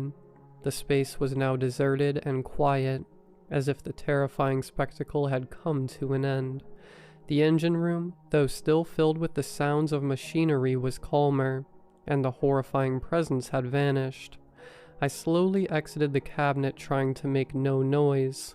As I left the engine room, my legs were stiff and trembling, but I tried to stay calm and move quickly. Every step felt laborious, but I needed to get out, find a safe place, and assess what to do next. With a mix of relief and terror, I finally managed to leave the engine room. As I was leaving, I swear I saw her. She was hanging from the ceiling in an unnatural position, just above my cabinet. Her terrifying figure was suspended in the air in a way that seemed utterly impossible. Her distorted face was staring directly at me, and her huge black eyes seemed to penetrate the darkness, tracking my every move. A cold shiver ran through my body, and every hair on me stood on end. I couldn't tear my gaze away from her horrifying stare, which expressed something more than ordinary fear, something deeply terrifying, almost supernatural. I felt my heart race faster, and the sense of panic grew as I tried to find a way to escape. With dread and terror, I left the engine room, still feeling her terrifying presence lingering above me, accompanying me with every step. With anxiety and determination, I sneaked to the top of the ship, searching for shelter and desperately trying to find a way to escape. I reached the deck where the lifeboats were located. My heart was pounding wildly, and my hands shook with fear, but I knew I had to act quickly. I approached one of the lifeboats, trying to quietly open its hatch and prepare it for launch. Every sound seemed loud and revealing, and I tried to be as silent as possible to avoid drawing attention. However, just when I hoped I might escape, I noticed that the ship's crew was approaching me. Their faces were unreadable, but their demeanor was resolute and determined. I quickly realized that their expressions were cold and filled with unease, and their smiles, which had seemed strange before, were now entirely absent. I had nowhere to run. They had surrounded me. As the crew approached, I noticed that one of them stood out from the rest. He was an extraordinarily tall man, about 3 meters tall. His presence was imposing, almost overwhelming. He was dressed in a suit that differed from the other crew uniforms. It was dark gray and elegant, with a subtle, shiny sheen that drew attention. His presence was unsettling. His formal and elegant stance emanated something decisive and authoritative. That was when I made the biggest mistake of my life. I looked at his face. The only thing I noticed before I realized who he was his cold, piercing eyes staring directly at me. Then it dawned on me. He was the captain. I had broken Rule 1. I knew what that meant. There was no option but to follow Rule 5. I decided on a desperate measure. I jumped into the icy sea, hoping that this leap would be my only chance for survival. The water's temperature was brutal, almost immediately shocking my body. The cold pierced through my bones, and the freezing water seemed impenetrable. Every movement in the water was painful, and the agony was almost unbearable. The water was colder than anything I had ever felt, draining all my energy. I struggled to stay afloat, fighting against the powerful waves that battered my body. The cold wind howled, and the darkness of the night made it hard to gauge how far I was from the ship. Every second spent in that water felt like an eternity, and hope for rescue dwindled with each passing moment. With cold dread, I watched as the ship slowly disappeared from view. Its massive silhouette, which had moments ago dominated the horizon, began to shrink and vanish into the darkness. The deck lights, which had given me hope, were now just faint points in the darkness, gradually fading from sight. As the ship grew more distant and its outline less distinct, I felt overwhelming isolation.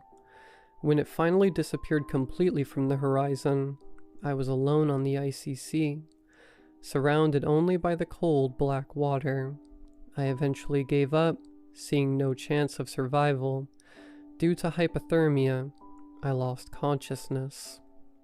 When I woke up, I was no longer in the icy sea. Instead, I lay in a hospital bed surrounded by white walls and sterile light. My body was wrapped in a warm blanket, and various medical devices monitored my vital signs. For a moment, I felt lost and disoriented, unable to understand how I had ended up in this place. Soon after I regained full consciousness, a nurse entered the room, surprised by my awakening. She told me that I had been found by a container ship passing through that area of the sea, heading toward the town where I had started my voyage. Their crew had spotted me drifting in the water unconscious, and had immediately carried out a rescue operation. Thanks to their swift action and professionalism, I managed to survive. Several days passed before I was finally able to leave the hospital. When the doctors deemed me stable enough to leave the facility, I couldn't wait to return to normal life. Unfortunately, as soon as I left the hospital, Another devastating piece of news awaited me. My mother had died. I learned that her health had deteriorated drastically while I was at sea. Due to my sudden disappearance and inability to contact her, she had no one to support her in that critical moment. Her death was a shock to me. The only reason I had taken the voyage was the hope of seeing her in time and providing her with support. The sense of guilt and sorrow was overwhelming. Although I was glad to have survived, the realization that my mother had passed away while I was fighting for my life was an unimaginable burden. After returning from the hospital and discovering that I had inherited the family home and a modest fortune, I hoped that returning to my roots would bring me peace and solace. My father was dead, and I had no siblings. Despite not inheriting a vast fortune, the house, which was part of my heritage, became a symbol of the past and a place where I could find refuge. I decided to return to the family home, believing that within its walls I would find a sense of belonging and safety. I bought a plane ticket for a very small portion of the inherited money to get me there, and said goodbye to the remnants of my previous life. As I boarded the plane, my anxieties were significantly less overwhelming than before. However, as I passed through the gates and entered the aircraft, I began to question whether the cabin crew always had such unnaturally wide smiles.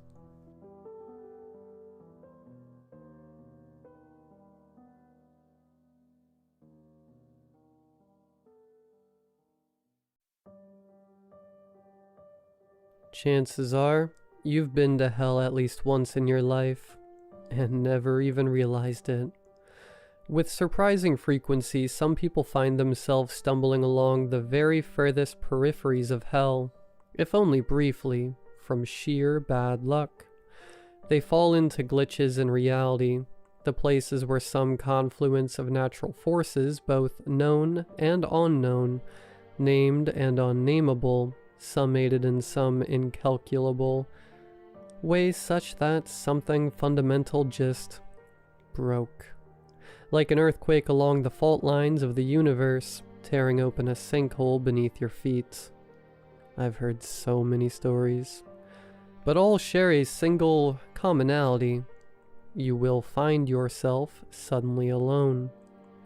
Maybe you were walking home at night only to find the neighborhood was so much quieter than it should be, and the lights were all out and there was no blaring of TV sets or barking of dogs, and the shadows seemed starker, and the air heavy and thick, and you tried to pretend you didn't feel that primal tingling in your spine even as you felt your feet start to propel you forward faster and faster without your commanding them. Until at last you were safe at home, and wondering why you were ever worried. Or perhaps you were a child, emerging from a bathroom to find the shopping mall suddenly emptied out, everything abandoned, quiet and still in a way it should never be, even your mommy having vanished into the ether, and for the first time in your life, you knew what it felt like to be truly alone. And you hid away in the bathroom stall and bawled your little eyes out for what felt like hours, until suddenly you heard your mommy knocking impatiently on the door, and all was well again. It's not a big deal, really. Our instincts do a good job of warning us when we've entered a place that should not exist. It is one of the oldest terrors, one that we can trace through our evolutionary inheritance all the way back to our Precambrian ancestors, same as the fear of drowning. After you were through it, you probably just laughed it off and dismissed it as a case of the willies. But some people get unlucky. Sometimes it sticks to you and doesn't let you go. Some people say that it's trying to teach you a lesson. I doubt the real explanation is anything so benevolent. All we know is, for some reason or another, some people remain long enough to discover the second rule of hell. Stay too long and you'll find that, suddenly, you aren't so alone anymore. I found my way into hell while heading west along the Lincoln Highway through Nebraska, somewhere between Kearney and North Platte. It was the perfect place for it, in retrospect.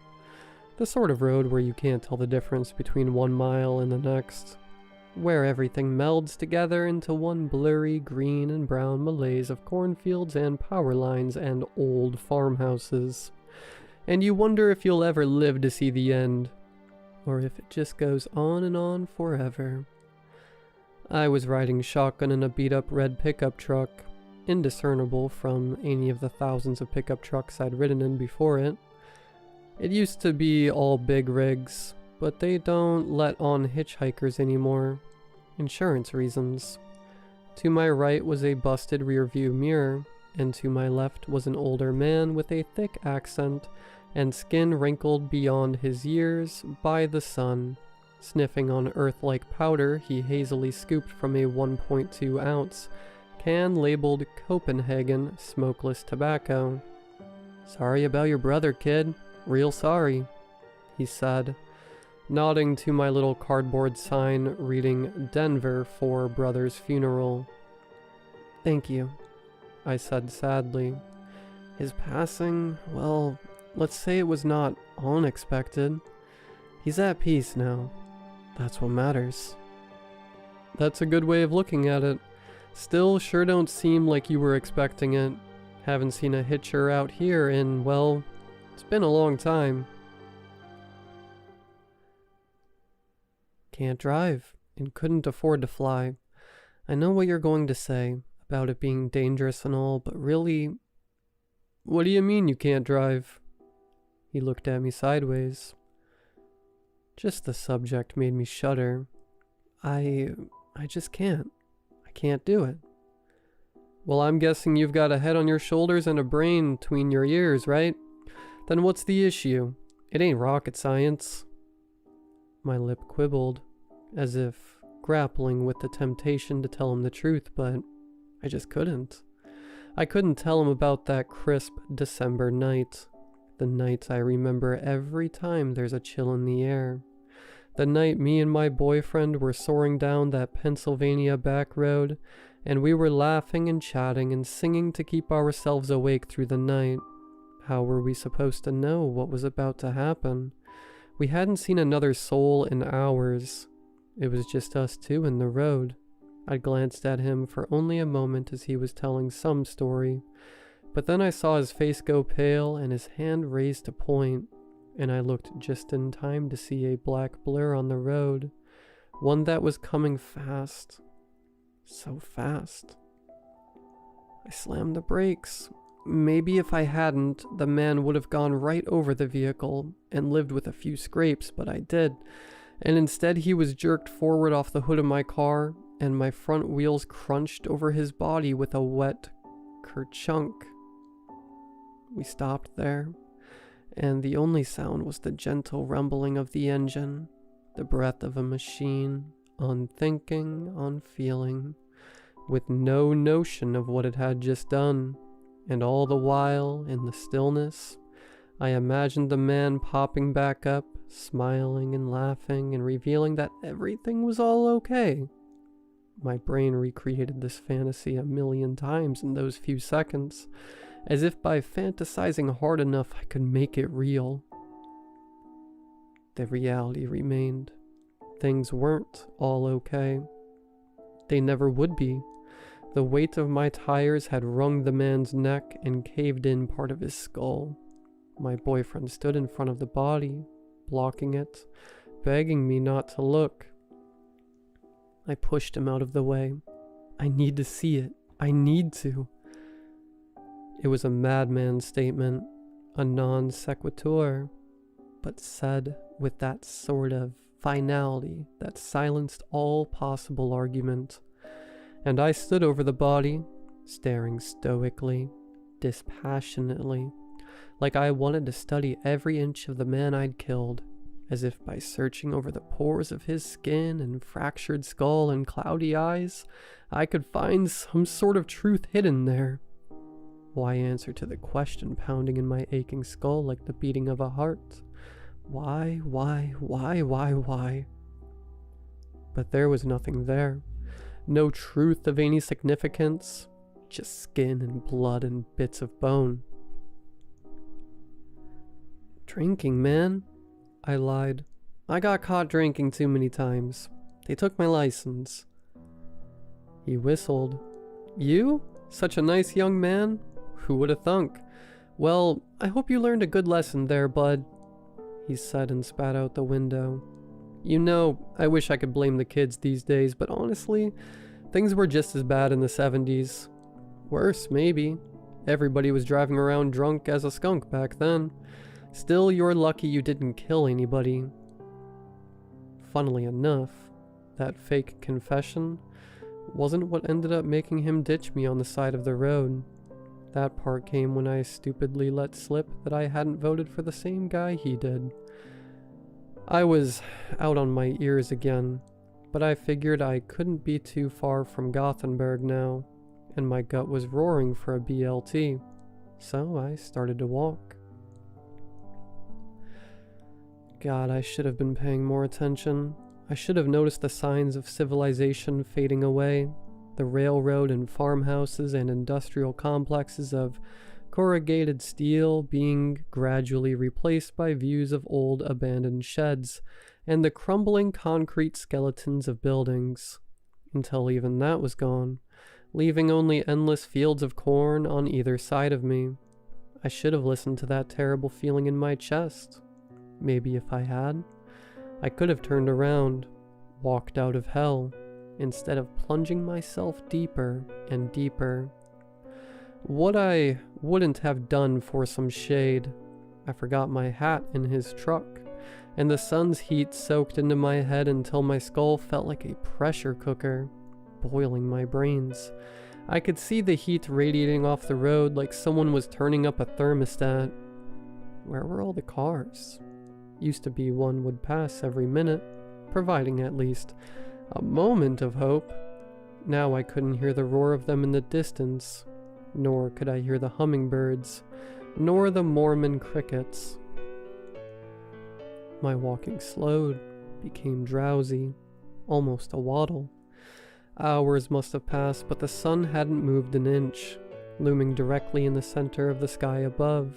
Even my addled mind had realized that I couldn't make it anywhere by marching forward, but it was also too late to turn back.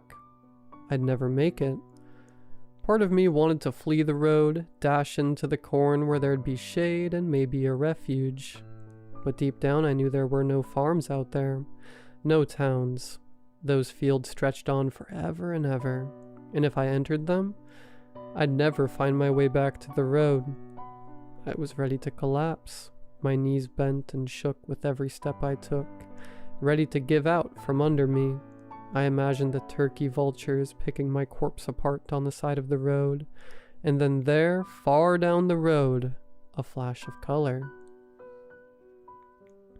I thought it was a mirage at first, but the pickup truck slowly came into focus, like a spot of clarity cutting even through the blur of my vision.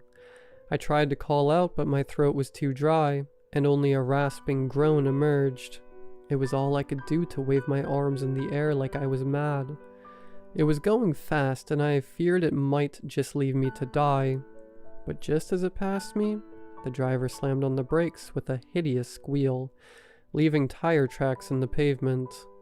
I was gasping as I limped to the car, throwing open the door and snatching a plastic water bottle from the middle console, swallowing it in 2 or 3 gulps without a word. It felt like the water wasn't just rolling down my throat, but coursing through my entire body like a wave, flowing under my skin and making my hair stand on edge as energy and vitality returned to me. I felt like a corpse had been brought back to life. Thank God, thank God, I whispered. I think I was going mad. I thought I was going to die out there. The man behind the wheel was the polar opposite of my typical driver. He wore a 3-piece suit and a 5 o'clock shadow, and some old-fashioned hat which hid his eyes in its shade. He didn't even bother to look at me. just waited for me to climb in before smoothly proceeding with his drive. "Don't worry," he said in a smooth, easy tone. "Everything is going to be okay." I prattled on as we drove, recounting what had happened. It was pure stream of consciousness gibberish, for I was just excited to be able to talk again, marveling at the sound of my own voice. He sat silent and motionless all the while, hands at 10 and 2, eyes on the road, at least until he suddenly cut in. "It's been too long since we had a good storm. Today would be a perfect day for rain." I paused, a bit taken aback by his interruption and the non sequitur, but then smiled politely. "Yeah, I had no idea it got so hot up here in Nevada, and at this time of year, it was like an oven out there." Where is he taking me? The thought flashed across my mind, unbidden. I looked out over those endless, rolling cornfields for any hint of a landmark. Nothing at all. My eyes drifted down to the hood, seeing the truck's scraped red paint job, and finding it oddly familiar. They flicked then to the middle console, and there it was. That 1.2 ounce can labeled Copenhagen smokeless tobacco.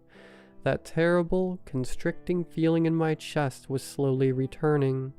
I gazed at the rearview mirror to find the glass had been busted, but through the twist of mangled glass, I could almost swear the boilerplate disclaimer at the bottom read, "It is getting closer." His voice opened up again from the driver's seat. "It's been too long since we've had a good storm. Today would be a perfect day for rain." A shudder ran up my spine. He'd spoken those words with the exact same cadence, rhythm, tone. It was like somebody playing back a recording, or some NPC of the universe repeating the same voice lines, trying to execute broken and fragmented code. As if on cue, we both turned slowly to face each other, and I was met by the reflection of my own face twice over. He had no eyes, only round little mirrors lodged into his sockets, foggy and gray, but just clear enough for me to see myself. Things, I realized, were happening to the me that existed in the reflection of those mirrors. They were so small and blurry, it was hard to even tell what. In most cases, all I could see was a haze of red. I realized that those mirrors seemed to be showing me every way I could possibly die here, every way the driver could kill me, every way I could kill myself. Sometimes other things I didn't even recognize appeared in the vehicle to do the job. "Don't worry," his voice played again. "Everything is going to be okay." The car was moving faster and faster now, until those endless cornfields were indecipherable blurs on either side of us. But he wasn't stepping on the gas, nor was there a roaring of the engine. It was more like friction itself had been dispelled, and the truck was free to accelerate on and on forever. Still, I almost considered jumping out, but then the mirrors in his eyes showed a reflection of me doing so, and then being shredded into chunks of meat by the asphalt, like it was warning me. The man seemed to be falling into a seizure now, twitching and convulsing in his seat. I thought he was grinning at me, but really the muscles in his face were just pulling back, skin stretched painfully taut over his features. I watched the volume knob on the radio turn up of its own accord, but instead of emanating from the speakers, the sound rumbled from the man's throat in a fit of static. Hitchhiker, found, butchered, along Lincoln Highway. He spoke in disparate voices, as if his words were being spliced together from across multiple channels. Pieces were found scattered 4 miles along roadside. What could I do but scream and beg? If only I could run or fight back, there would be some catharsis in it, at least some illusion that I had any power over my own fate, but we were just driving so fast, faster than any man-made object has ever traveled. Once more the temperature was soaring, baking my brain and my skull. The sky seemed to be fading to a lifeless gray, before beginning to flicker with visceral shades of orange and yellow. The sun remained its vigil directly above us. Unforgiving, unrelenting, the stalks of corn were dying and shriveling in the fields, turning ashy and gray. I swear the very metal frame of the truck seemed to be melting, shedding droplets on the road like ice cream left out in the sun. There, out there, at the very end of the road, an unfathomable distance away, and yet closing the gap with such horrific speed, it seemed there would be only seconds before it was upon us. The towering silhouette of a thing with 7 hands and 7 crowns. All were singing in a dread harmony, a blasphemous mockery of the concept of music, yet their voices carried those untold millions of miles on a infernal wind which boiled the frame of the truck. The driver was staring right at me now. Those mirror eyes were bulging halfway out of his sockets, each now reflecting the view from inside a car, headlights illuminating a drive down a dark forest road late at night, and his mouth was opened wide, so wide, and all of those countless voices from across every channel had united into a unified, ritualistic chant. It is getting closer. It is getting closer. I no longer feared the certain death that would result from a crash at these speeds. I only feared what would happen to me if I allowed myself to be delivered to that creature. I started by trying the door, but no earthly force could ever open it or break its window. I then turned my mad, flailing upon the driver, punching, strangling, trying to slam his head against the steering wheel. His grip on the wheel never tottered even for an instant. He made no effort to stop me, even as I uselessly attempted to pry out those glassy eyes. I was halfway in the driver's seat now, blinded by tears throughout the mad struggle, making a mad scramble into his seat, and slammed my foot down on the brake. In a moment, I was far away from the chaos. I passed through the windshield with such speed that I felt nothing of it, and my momentum alone seemed to carry me on for miles. Everything went dark. For a moment, with horror, I thought that was what death was, an endless void of black, an infinite sensory deprivation chamber. But then my eyes adjusted and I saw the silhouettes of trees above, and the cool pavement below. And directly above me sat the moon, full and eerie. I tried to stand but found that my body would not obey. I think I managed to twitch a finger a little bit, but can't be sure. I tried to scream for help but only emitted a low rumble in my chest, audible only to my own ears. Speaking of, they were the last faculty to return to me. Faintly, as if through a fog, I could hear crickets chirping in the forest, and the low rumble of a car engine idling. And then, was that the sound of my boyfriend? I could hear him crying by the crack of his voice as he begged something, but I could only make out the words, "Don't look," and then footsteps crunching shattered glass on the pavement as someone approached. I looked up at him, and just the sight of his face drew another rumble from my chest as I tried to scream and sob and beg for God. It was me. His breath fogged from the wintry Pennsylvania air. I watched the other me's eyes as I passed through every stage of grief and moments. I knew exactly how he felt. After all, I remembered it like it was yesterday. I remembered, too, what I must have looked like right then. My back broken, my skull caved in on one side. I could draw out every little detail from memory. And worse, I could feel what my victim had felt in this moment. His grief at a life he'd never lived.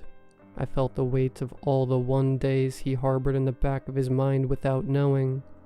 One day they'll finally give me that promotion. One day I'll settle down with someone I love and have a kid. Name them Lily or Elijah. One day I'll save up enough to bring them to Kyoto to see the Gion Matsuri. And one by one, slowly, inextricably, I felt those one days turn into nevers. I knew I looked like a corpse already. Maybe I should by all rights be dead by natural law, but something kept me alive, long enough to hear the frantic conversation me and my boyfriend were having. Every word I was forced to remember was like a dagger to my heart. I'd do anything to take them back. And then I was kept alive, even as they dragged me through the forest, even as every movement felt like white-hot needles being driven into my fractured spine. I was alive to listen to them digging. I was alive to be tossed into the pit, to feel the dirt piled on top of me bit by bit, to feel the weight of it upon me, to be trapped in the womb of the earth, down in the dark with the worms. I was suffocating down there, and knew this choking desperation would be my eternal punishment, to inhabit the body of my own victim, forever and ever. I made peace with that fact. I deserved every moment of it, and at that very instant, light. It was the feeling of ice-cold water upon my sunburnt face that finally woke me. I sat up, coughing and sputtering, to hear the murmuring of a crowd all around me. "He's alive," a bearded old man shouted. A mass of hands rushed to stabilize me, prevent me from fainting again as I lurched dizzily. I blinked, confused, blinded by the light. I looked down at my hands as if to just confirm I was myself again. "Good merciful Christ, kid. You were passed out right on the side of the road." I looked drowsily around. A few people had parked their cars on the shoulder, rushing to investigate the body on the side of the road. Surely they expected a murder. Maybe that would bring some excitement to this dreary bit of country, but instead they concluded they found some young, stupid city boy who'd just about keeled over from heat exhaustion. "Trying to hitchhike in this heat wave?" One man huffed, shaking his head. "You must have lost your mind."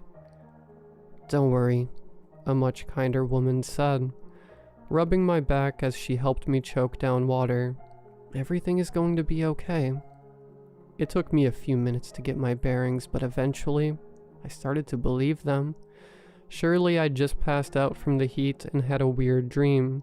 My head was still sore and pounding after all.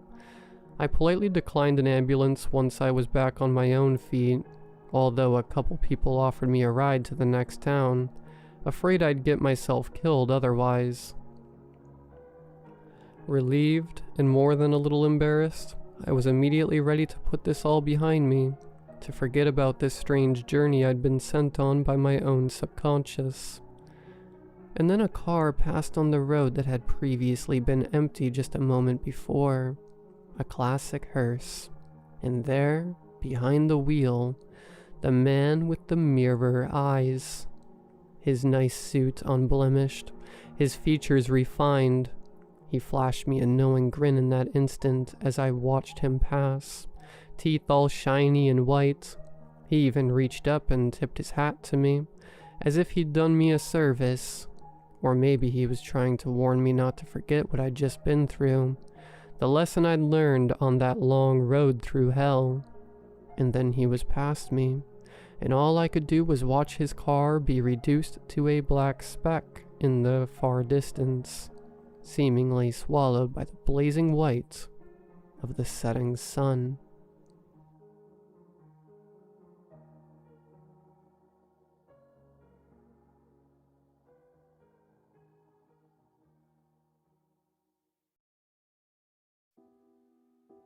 I still remember the first time she came in.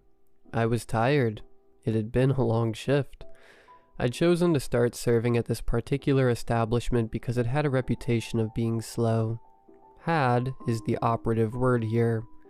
At one point in time, I could assemble a drink and have a man, maybe late 50s, early 60s, sit at the bar and look down wistfully, spouting off his regrets about a wasted life. I would get to listen. It was background noise. Therapeutic. Honest background noise in a world full of characters and BS. But, lo and behold, this particular haunt I picked started becoming all the rage for young people. Who needs them, right? All full of life, vigor, and energy. Smiles and excitement about the future. Wanting to party, wanting to flirt. Wearing layer upon layer of forced personas. "Hey, Chief," says the guy, curling 2 fingers while dressed up in clothes Daddy bought. "We, want a round for this whole group, yeah?" He says, forcing his voice down 2 octaves while doing his best imitation of an alpha male. Just off a bender of binge-watching hours of charisma on command videos. I'd want to say, but wouldn't. And of course, the people surrounding this man, all wearing masks of their own. Fake cheers, fake gratitude, and pretty girls penny pinching through college more than happy to get a free drink off this guy before getting the F out of Dodge, and... God, I was sick of it. But, as is the case with life, the places I did want to be were out of range. Unattainable. The dive bars filled with the seedy, miserable, philosophical crowd I craved were just too far away from the crappy apartment I lived in to justify working at. An honest environment would have cost me too much in gas prices, unfortunately. Enough that my non-existent paycheck would have gone towards breaking even at absolute best. She came in while I was making a rum and coke for someone. A double. I wasn't one to project favorable feelings onto a stranger. I was thrown to find, as I saw her enter the bar, that I didn't immediately hate her. She looked like an absolute stranger to the establishment, yet I got no sense that she saw herself as above it. It felt like she was a human being, someone who needed to be here for some reason but was unequipped for it. Like she felt silly. Like she found the music to be too loud. Too overwhelming. I watched her take awkward steps through the chaos of the floor, ever so slowly weaving past people unable to move because they lacked spatial awareness, and because she couldn't muster up the words, "excuse me," for some reason. She was too kind, too polite. And then she was right in front of me. She looked up instinctively, as if expecting a menu, and then down at the counter, as if expecting a QR code, and then she just sort of shuffled closer, with an energy like she was afraid of interrupting something even though I was looking right at her, doing literally nothing else, fully prepared to take her order. "So, I don't drink." "You don't drink?" I repeated back, deadpan. "Not really. I'm bad with, knowing what to get." "Well, let's keep it simple, I guess. Did you want a beer? More partial to a cocktail, maybe?" "Oh, cocktail. I love cocktails." "So you do drink?" "I drink, but not in a fancy or informed way. Usually I get what the other person's drinking, but the other person isn't here yet, so I guess I'll get whatever tastes the most like juice." I failed to suppress a laugh. Hearing those words from a fully grown adult was something else. "Oh, I'm sorry," she said. "Are you gonna look down on me for not being all bougie about my drinks? I guess what I meant to say was, I want something happy, aged 24 years, from Ireland, with a bit of a kick, maybe a sour." You are melding so many unrelated things together right now. It is crazy. Actually, I'm just a trailblazer and completely ahead of my time. And then a look in her eyes as if she was beaming the words, "Yes, I'm aware I'm a dork," right at me. And I am absolutely positively not an uninformed loser. I finished making her a pina colada and handed it to her. I hope you enjoy your drink, ma'am." A sweet, appreciative curl of her lips as she tapped her card, then turned to leave. She was back to the hurricane of people swirling across the room. I watched her body take on an awkward pantomime performance of, "How the F do I find a table through the sea of mayhem?" My eyes stayed with her for longer than I'd like to admit, and then I realized I was smiling. And it wasn't as a courtesy or a lie or a way to make someone think I was listening while I was off in maladaptive daydream land. She sat at an elevated rustic corner table by an antique mirror, the one closest to the bathrooms, a table that could seat a lot of people but only had her. The other person joined her eventually. I caught them talking at odd intervals as I fell back into my miserable shift at my miserable job, fielding the same two respective questions from doe-eyed 20-year-olds. What's it like being a bartender? And did you always want to get into this line of work? No, I wanted to say to both questions. My eyes would continually drift over to that corner table as the hours ticked away. I felt a pang of jealousy as I saw her hold the hand of the man seated across from her, a man who looked like he was having a rough go of it, wistful at times, borderline miserable at others, and occasionally tinged with nostalgia. He was all emotion. And she was consoling him, it seemed, hearing his heart story. We closed in on midnight, and the two of them were still there. She wasn't saying much of anything, but he was certainly saying all of everything by the looks of it. Her eyes remained steadfast on him, nodding as she took in his every word. It was early in my late shift, Tuesday night. Things were slow, but not too slow. It was ideal. Quiet. I could focus on the white noise of murmured, tired conversations. The clinking of glasses. It was like a meditation tape. My equivalent of the soothing sounds of the ocean. I had time to make my drinks with love. Not so much love, but focus. That's the word. A man arrived at the counter. He looked familiar. It took a second for me to place him. The gentleman from the other night. The one who sat across from the bashful woman who caught my eye. The one that got to hold her hand.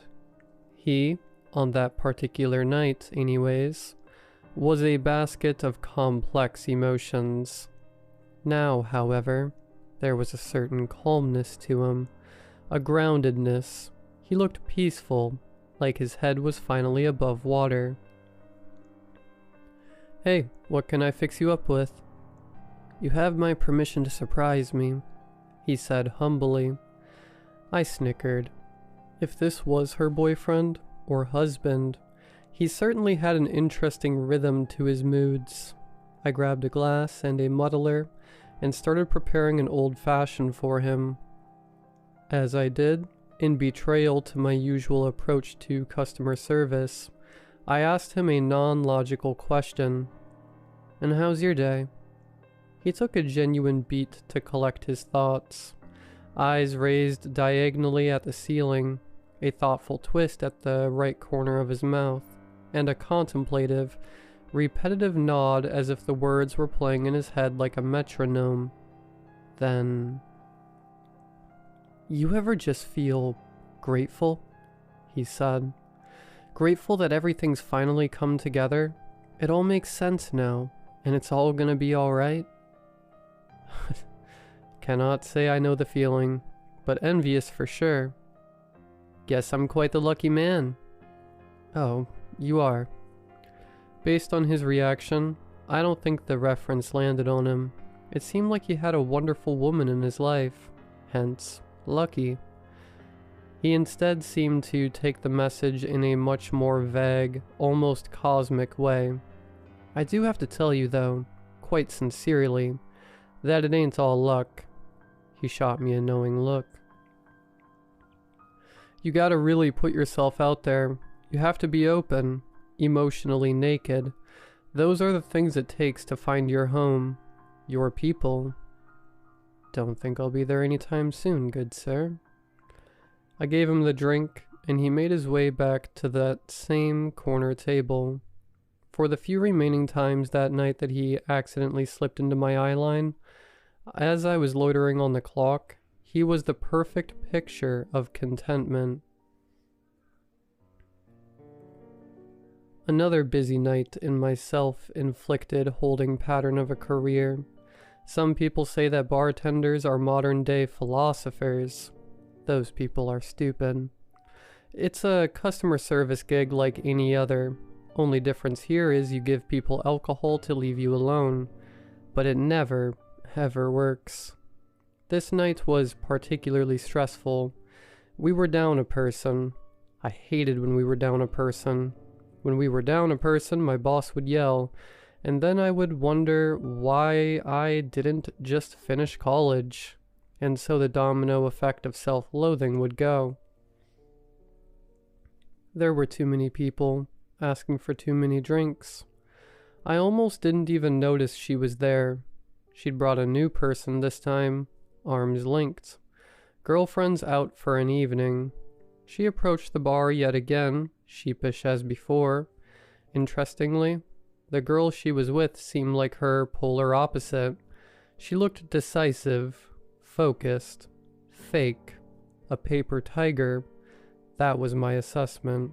"Hey," said the one I was more sympathetic to. With a couple of verbal stumbles after the "hey," wait, shoot. Did I never actually get your name the last time we talked? "Brian," I said. "Which means I never gave you my name either." "Nope," I said, cutting off what felt like it was going to be a self-effacing apology. She extended her hand. "I'm Monica, and I'm sorry. I'm usually better about that. That meaning polite enough to ask someone's name." I returned her greeting. She gave me one of the firmest handshakes I'd ever received. "Okay, so we know each other's names now, which is good. This," she said, motioning to the friend beside her, "is Sabrina. And Sabrina," she gestured back to me, "this is Brian." "Okay, great, good. Now that we're all friends, Brian, I'd love it if you could make the same drink you made me last time. If you remember what it was." "You mean the one where you asked me to make you juice?" The barb only brought a cheeky laugh from her. "Yes, the very same." I watched them from behind the counter later. They were at that same distant table. Of course they were. I wanted to judge them. I really, really did. The shift had been a headache, and fancying myself as better than the unwashed masses was exactly what the doctor was ordering. I wanted so badly to assume that Sabrina was the shallow friend to Monica, a person who actually seemed somewhat kind, somewhat genuine. But as Monica held Sabrina's hand over the table, looking at her as if she was the only person that existed in our wretched cosmos, and Sabrina in turn spoke openly as she cycled through ugly laughs, ugly crying, ugly reminiscing, emotional whiplash that I couldn't quite keep up with. All I saw was a person shedding any semblance of a front, peeling off layers of emotional makeup, becoming completely raw to the person they were in front of, laying it all out there, frankly, for Monica to receive with quiet nods and gentle affirmations. Their conversation went on for hours. Their drinks, the pina coladas I made, were still in front of them, chipped away at with only the lightest of sips over the course of their conversation. Glasses half full, or half empty, I guess, depending on how you look at things. 3 weeks passed before I saw Monica again. The thought of her would cross my mind every now and then. The strange want to actually talk to her. With how much my life was dimmed by forced, transactional conversations, it was a foreign feeling. Finally, on a night where I arrived late for work, I saw her. seated in the corner, a barely touched drink in front of her, hand gently resting on the man beside her as he poured his heart out to her. Completely different guy from the last guy. And at this point I was convinced. As I watched the man emote as if he'd just come from a Breen Brown TED Talk, that she was some sort of modern, new age therapist. 55-minute sessions. What about 3 to 5 hours at a bar? That'll really help us curb your existential dread. Her imaginary words, not mine. I caught some conflicting feelings in myself as I looked on. Despite how awkward she could be, there was some sort of bizarre charisma or allure there. The charisma of someone being completely themselves. It made me nervous, though it was hard to put a finger on why. Nevertheless, the hours passed. Work was work, and as I finished exhausting my reservoirs of nods and smiles in exchange for compliments, platitudes, and the occasional openly rude customer, my eyes flitted over to her table, to Monica saying goodbye to her new client, or friend, or lover, whoever he was. A long hug, then a very deep glance into the stranger's eyes. An intense glance, a loving glance. And then they parted. So maybe scratch therapist. Or alternatively, a very, very new age therapist. Curse you, pangs of jealousy. I'm 35 now. I should be beyond feelings at this point. She approached the bar. Hey, I said. Brian, she said, leaning her elbow onto the bar with an animated, almost full-body exhale. How are you? Would it be uncool of me to say I'm tired? Why would that be uncool? Because you're a bartender. So, tired probably describes your entire evening. Oh, well, I mean, if I were off the clock, then I'd say absolutely you're being uncool, you jerk, but since I'm working, no, not at all. Do you have any traumatic stories you wanted to share? War memories? Tales about the one that got away? War stories for days, she said with a soft chuckle. Then an even softer, no. And then a more serious, hey. Hi, I said again. You're probably wondering what I'm doing at the corner of the bar, right? Yeah, I am actually. I'm helping people. Are you a therapist? She smiled. I suppose that's one way to look at it. I think I'm a bit confused. She picked her words carefully. I find people who are like me, people who maybe feel like they don't belong, outsiders, folks who are tired of pretending that they're okay living in an uncaring world, and I connect with them, and I build friendships with them, meaningful connections. How do you know that someone's an outsider? A pause, and then it's all in the eyes. She told me that I was welcome to sit with her on one of my days off. We would go to another pub if I didn't want to spend my off hours where I worked. Strange as the proposition was, I went for it. At this point, I'd sussed her out as being a truthful, open, and vulnerable person. Someone who seemed, at times, confused about it all. Confused in an endearing way. A way that felt different, special. A way that made me want to know more. On a night we both agreed upon, I met her at a different joint on the other side of town. I sat across from her, curiously skeptical about how all of this would go. And then hours passed, and within them, I opened up truly. It's sort of hard not to spill it all when someone gives you their absolutely undivided attention, with perfect eye contact and affirmations pulled out of the book of Mr. Rogers. She sat there statuesque as I whittled off details about my childhood, my confusion about life, feelings of aimlessness, shame at how judgmental I could be, and everything more. All of my misplaced anger, my vitriol. There were no real horror stories in my past, it turns out, nor any major present-day ailments that were bringing me misery. Putting up walls and scrutinizing strangers were just my coping mechanisms for being over-socialized and in my head about it all. At the end of the night, she gave me that same look of endearment she gave to the other man, as a sort of peace, a camaraderie came over me. "You're all right," she said, hand gently cradling my cheek. "It's the world that's stealing your joy from you." It seemed as if the words held more weight for her than they did me, but I nonetheless obliged, with a sort of silent agreement, an internal nod. I felt warm about it all. She gave me the tightest hug imaginable before leaving, and whispered in my ear as she did, "I know a way things can be better. If you're interested, find me again." I hadn't seen her at the bar for quite some time, and I have to admit, it made me antsy.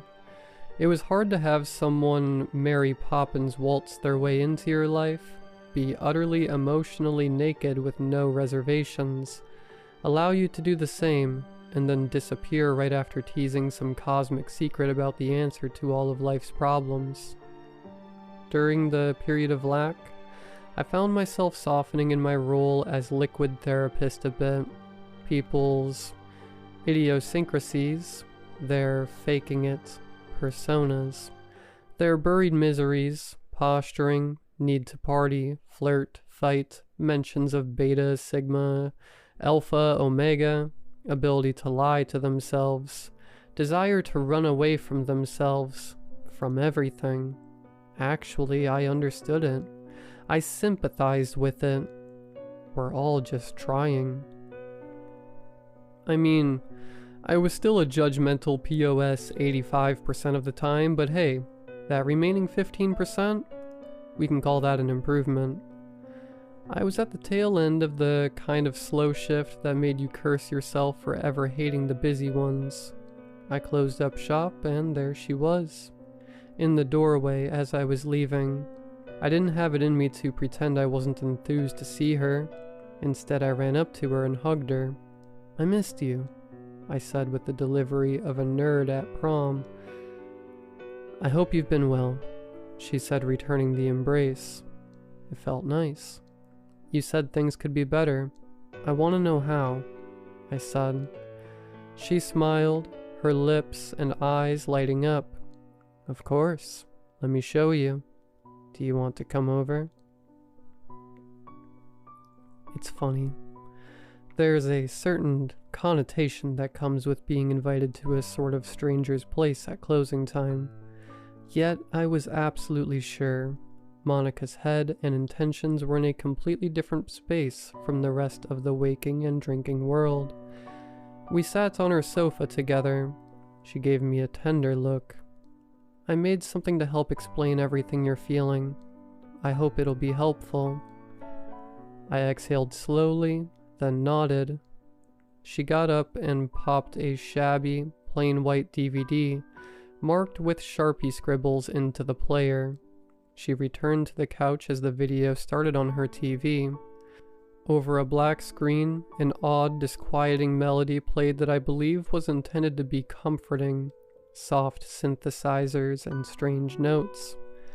Then a narration. "We are not our bodies. Instinctively we all know this." It was Monica's voice, speaking over footage of the cosmos, galaxies and stars. "We look closely at this world, as the delicate, sensitive souls that we are, and we can tell we don't belong here." Footage from Earth, empty woods, empty parks, empty cities. Our three-dimensional forms holding our souls down. And then a slideshow of images that resembled pages from a high school biology textbook. A diagram of the human body with a line pointing to the chest saying soul. Lines coming from the arms, the head, the legs, eyes, ears, all labeled as not soul. And if we stay here long enough, our soul will wither away and die. Another textbook-style diagram, but of a decomposing body this time. Even if we appear healthy. Footage of the ocean now. It looked like an amateur video, taken by someone actually wading in the middle of the sea. We don't know who brought us here or why, and we don't need to know. The camera panned up from the water and angled sharply to the night sky, facing the glowing moon. We just need to go home now. And then a new image. Over the backdrop of a sea of stars, a pitch-black door on the left side of the screen.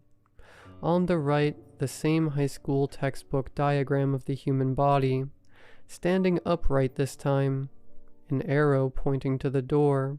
Her narration was gone now. Text appeared on screen. Step 1, decide to exit. Step 2, find like-minded friends. Step 3, pick the method that brings you the greatest sense of internal comfort. Step 4, exit stage left.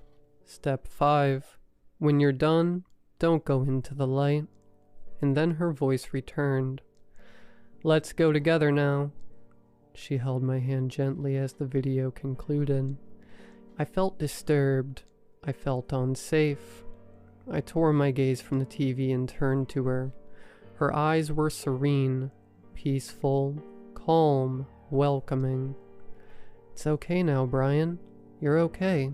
I'm here with you now. Monica, what exactly did you mean with that video? I detached my hand from hers and rose from the sofa. She stood up as well. You know what it means. You know it every time you look out aimlessly from behind the counter. I backed away. I'm gonna need you to say it explicitly. She traced my steps. We're departing tomorrow. We'll be leaving from the bar. You're welcome to join us at the table. I reached the door. I have to go, I said, reaching behind me to feel for the doorknob. One last good look at her. She wasn't perturbed, sad, offended, confused, or anything. Softly she said, I'll be seeing you, Brian. I turned and left. I worked the evening shift the next day. I was dead in the eyes, exhausted, not judging a soul, just breathing, just relishing the intake of stale bar air. When she arrived, she went straight to the corner table. Slowly, others poured in. Some of them I recognized as patrons who had shown up at the bar before. Folks I was unaware were ever associated with Monica. They sat with her, eyes trained on her. Soon after, her girlfriend from before, Sabrina, pulled up a seat as well. The two other men I'd seen her with on different nights took their spots too. New faces appeared next, one unfamiliar to me. By the end, there were 12 at the table. From my distant vantage point, their conversation seemed muted, soft, hopeful, but with a discordant dash of somberness. It was hard to focus on my job, to focus on the customers coming up to me. I'd look over to the corner. I'd catch more gentle speaking, the sharing of thoughts, sentiments, words that looked as though they were coming out as whispers. I wanted to be a fly on the wall. I also wanted to be as far away as humanly possible. Was there something I could say here? Something that a good Samaritan was supposed to be doing right now? Over the following 45 minutes, give or take, their words stopped. They closed their eyes together in a lengthy, silent moment. It didn't quite seem like a meditation or a prayer. I'm not sure what it was. Eventually they all opened their eyes around the same time, and then they turned in unison and looked at me, with wide smiles. Their eyes were filled with what seemed like a very disturbing form of love, an image pressed to my memory forever. Monica alone got up and walked through the crowd, purposeful this time. Once again, she was in front of me, on the other side of the counter. "You can still join us," she said. "Where are you going?" I asked. "You wouldn't believe this, 'cause it's gonna sound real silly, but there's actually a special spot in the middle of the ocean, one that leads all the way up to the stars." She gave me a knowing smile. "We thought it might be a good idea to check it out together," she said. She held her hand out for me. "If you want to come." I wasn't sure what it was. Loyalty, a sense of camaraderie, a fear of letting her down, but as much as I was repulsed and terrified by her, I still had to fight the urge to give her my hand. Eventually, she gleaned my decision through my inaction and retracted her invite. "Thank you for talking to me and spending so much meaningful time with me, Brian." She returned to the table. The others rose. They left behind anything they'd brought with them. Then all 12 of them linked arms like they were about to go on a pub crawl together, and left. Their bodies were found in the ocean a week later. Each of them had worn a weighted metal belt to help them sink. The cops told me that half of the corpses were found in close proximity to each other. The other half were scattered about. I had to assume that the group found clustered together were the ones successfully able to keep their arms linked the entire time. I had the chance to see the photos of the deceased during the identification process. I did my best to provide the authorities with details on the faces I recognized. Times I'd seen them at the bar, rare occasions where I'd spoken with them. My tiny, insignificant crumbs of information were thankfully counterbalanced by insights provided by some of the regulars who'd known them better. It didn't take long to piece together the identities of the recently departed, not just who they were, but their full histories. Careers, families, friends, aspirations, anecdotes, blanks filled in. All except for Monica. As it turns out, if she did have a history, it certainly wasn't one with much depth. She had no known family, no friends aside from the one she left with on her final night, of course. No information on when she'd actually moved to the area, or where she'd come from. I was the only one who seemed to know anything about her. As if that wasn't uncomfortable enough of a revelation, the cops decided to keep the hits coming. They must have been in an oversharing mood. They let me know that this recent death event wasn't quite as unique as I might have imagined. In fact, instances of groups walking into the water together, weights worn, arms linked, had been documented as a recurring phenomena over the last half-century or so in our quiet town. The folk tales and horror stories about events like this had, of course, existed for far longer in our little slice of the country. The sorts of folk tales I could have imagined a man, maybe late 50s, early 60s, sharing with me on a night where I was tuning him out as comforting background noise while making a drink. I took one last good look at Monica's photo before I wrapped up with the authorities. Out of all the images, hers was the one that looked the most tranquil, the most at peace. "I'll be seeing you, Brian." Months had passed. The incident had left me with a sinking, but mostly ignorable feeling. Routine had thankfully proven to be a formidable distraction. I was behind the counter, same as always, in a moment of time where I was unoccupied, no immediate task in front of me, nor some lingering item of work that I'd forgotten to do. I looked out at the bar scene, not a miserable look this time, nor an aimless one either, just a look. Out amongst the crowd of youngsters, characters, and fakes, not mutually exclusive titles, mind you, nor titles I used in a derogatory fashion anymore, I saw someone enter the bar, A new face, unfamiliar, one that had a distinct sort of energy to them. They weren't an imposter like all the others. They looked like they felt silly, like they didn't belong here, but didn't see themselves as above it all. In the past, I would have found this person to be almost charming. Now they were just a person.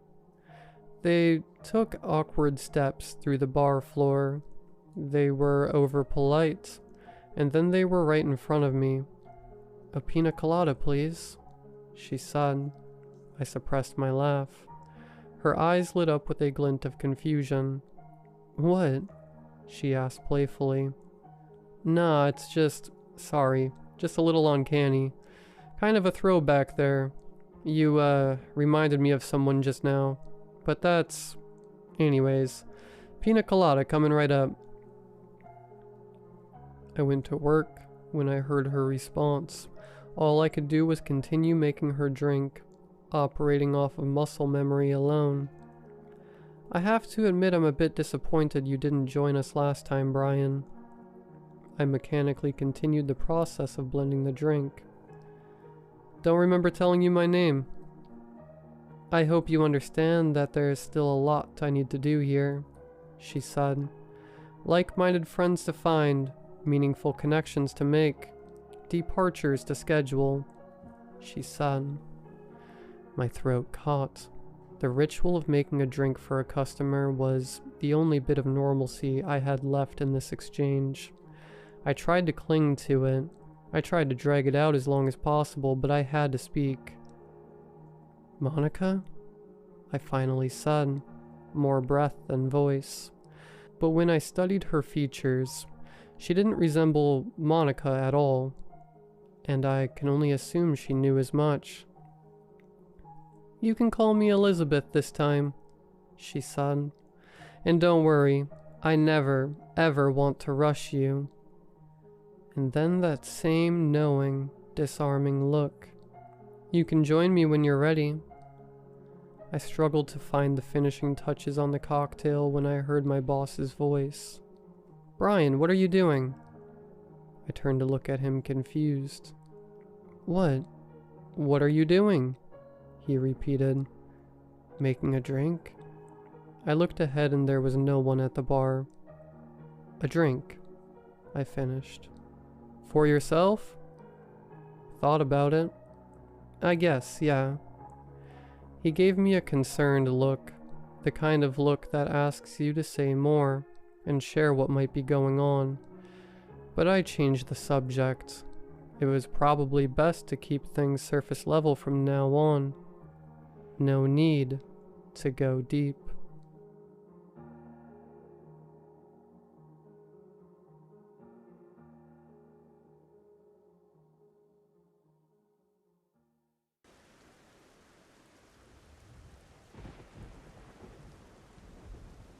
I can barely remember what life was like before we found the game that June night. We were 6 high school kids bored out of our minds, trying our best to fill the void. Most of us had part-time summer jobs, but we were hesitant to spend money on anything. We all hoped to save for college. After what felt like hours going back and forth on deciding what to do for the day, we took a walk around our suburban neighborhood. It was the end of a yard sale day, and most of people were packing up and heading inside. A few people still remained outside, eager to sell. We didn't really have the intention to buy anything, but I still combed through the last pieces of used crap people set out. I always think I'm going to find some kind of amazing treasure, but always end up questioning my purchases hours later. I found myself digging through a shoebox full of old board games. I thought I might be able to find a new game for all of us to play.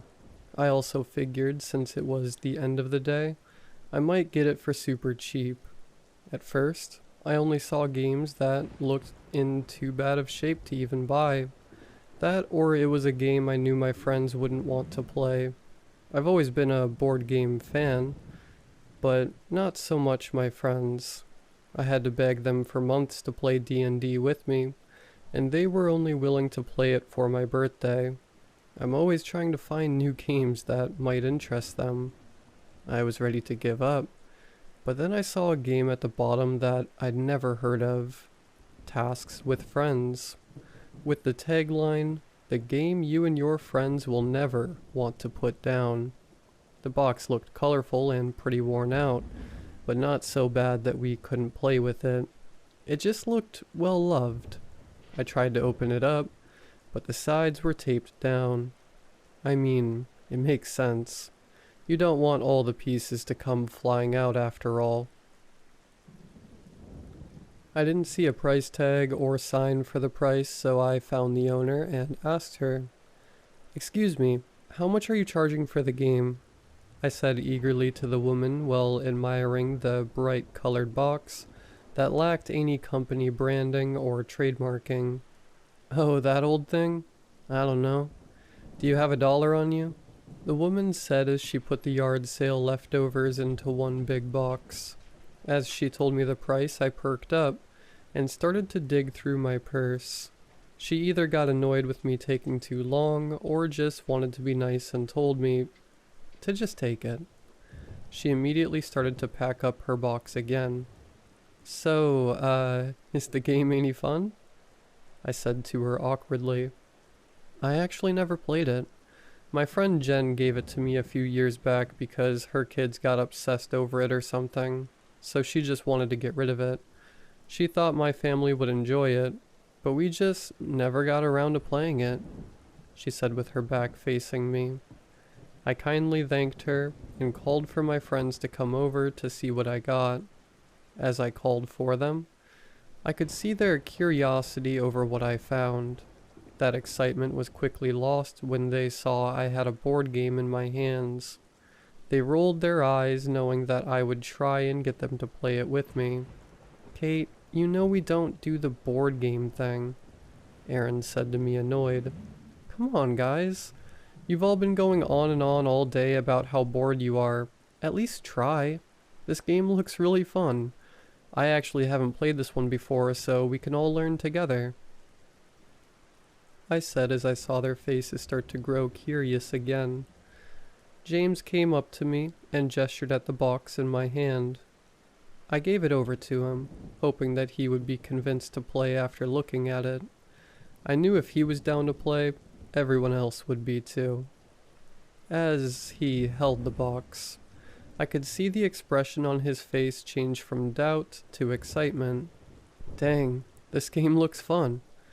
Let's go play," he said with a giddy tone I'd never heard him use.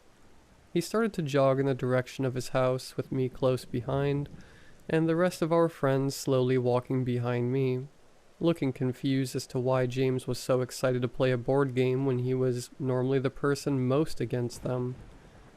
We all made it back to James' house. We walked in and were greeted by his mom, confused as to what made her emotionless son so excited. As we stood in the entryway not sure what to say, we heard him calling us from the basement. We ran down the steps to see the game fully set up on the floor and ready to play. He was sitting on a pillow reading the instructions with intense concentration. "James, are we actually playing this game?" Bree whined. "Yes, we are. I promise if you just sit down and start to play, you will have fun. I had a chance to learn the rules while you guys got here," James insisted as he shuffled a pile of cards one last time. After a few minutes of back and forth, everyone was sitting down and ready to play. James explained the rules of the game directly from the instruction manual. Each player starts with their token at the start of the board. Players will take turns drawing a card from the top of the deck. Each card will have a task. If that task is completed, you may move the number of spaces that are specified on the card. Once you see the card, it will say secret or public at the top. If it's a secret card, do not read it out loud. This task must be completed without anyone noticing or questioning the action on the card. For example, hold someone's hand, sing a song, insult someone, etc. Just complete the task without anyone calling you out. If a player does something you believe to be a secret task, say out loud, "Deceiver." If the player was caught, they will show their card and fail their task. Do not move any pieces. If the person who calls out "Deceiver" wrongly accuses the player, then they must move back one space. The accused player will keep that card and continue to try and complete the task. Once you have successfully completed a secret task, you may announce "Task Complete" and move your token forward as many spaces as specified on your task card. If you pull a public card, you must read it out loud. These cards will include things like saying the alphabet backwards. Don't say or until your next turn. Singing a karaoke song, playing Dead for 1 minute, etc. Some cards have time limits and specified instructions. Every card will clearly state the task. The player who gets their token to the end of the board wins. The game will start with the player who lied last drawing a card. Take turns drawing one card at a time, with the person to your right going next. Have fun. James folded the paper instructions up and sat them by his side, asking if anyone had questions. No one said anything. It seemed like they all understood the game fine. Or maybe they just didn't care. "Alright, let's get the game started," James proclaimed, but was met with blank stares. "Come on, guys. I just read the rules. You should know how the game starts. We have to start with who lied last." Everyone remained silent. No one wanted to say their last lie. "This is so dumb. I guess I'll go. I told my mom that Henry wasn't hanging out with us when I left the house. There. I'll go first," Bree blurted out as she leaned forward to grab a card. As she looked at it, she rolled her eyes. "This is so dumb. Why are we playing this game?" "Come on, Bree. It can't be that bad. Can you read it out loud?" Henry said, sensing that the card was embarrassing. "Ugh, public card. Pretend to be a cow for 3 minutes. She threw the card down and looked at Henry, who was to her right, expecting her turn to just be over and not wanting to even try. The rest of the group started to laugh and encourage her, chanting her name and begging her to do it. After about a minute, she gave in and got down on her hands and knees. When she first started, she was annoyed, staring daggers at Henry. As her time ran down, I could see in her face her feelings towards the game change. When the timer went off, she didn't stop for a few seconds. She kept going because she was laughing so hard. "That was so fun. Someone moved my token up one space. Henry, it's your turn now," Bree said with a giggle and a newfound excitement. Henry looked at her in disbelief. He was so used to her cold exterior, but liked that this game made it melt away. Henry picked up his card. He motioned, zipping his lips shut, and shook his head. Me, Bree, and James all squealed in excitement, with the rest of the group looking lost, not understanding what they missed that got us so excited. Since Henry had a secret card, it was AJ's turn. She was chuckling along, but clearly just doing it because she didn't want to look dumb for asking us what was so funny. She pulled her card and read it out loud. It's a public card," she said with a dry tone, trying to gauge the room and observe everyone else as they celebrated her public card. "It says I have to do jumping jacks until my next turn." As she stood up, everyone in the room cheered her on except for Aaron. As she got to her feet, she paused and looked over at Aaron. I can imagine he felt like the only sane person in the room, and wasn't sure what was going on. After a second of hesitation, she started her jumping jacks. Aaron looked around at us, eyeing him down desperately, waiting for him to read his card.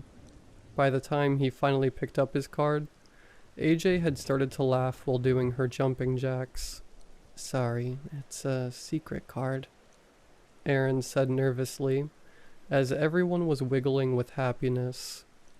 Well, looks like it's my turn, I said as I leaned forward, but was cut off by Henry quickly standing to his feet and lunging towards AJ, tackling her to the ground, interrupting her jumping jacks and making a loud thump as they hit the ground.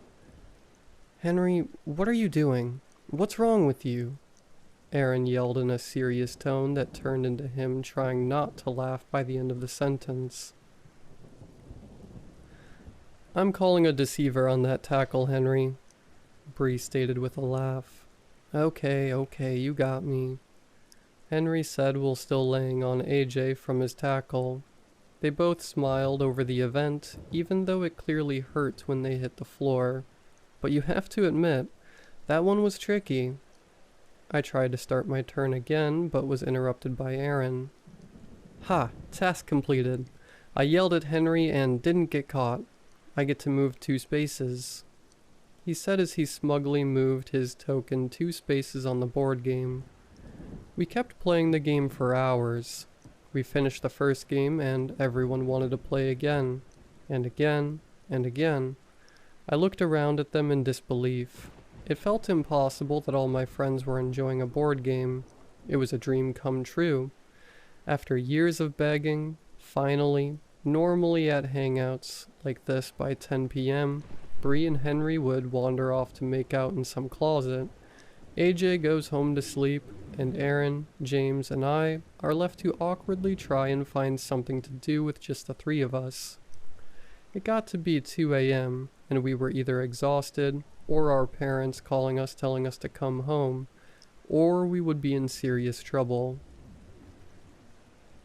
We all went back to our houses, but all had a hard time going to sleep.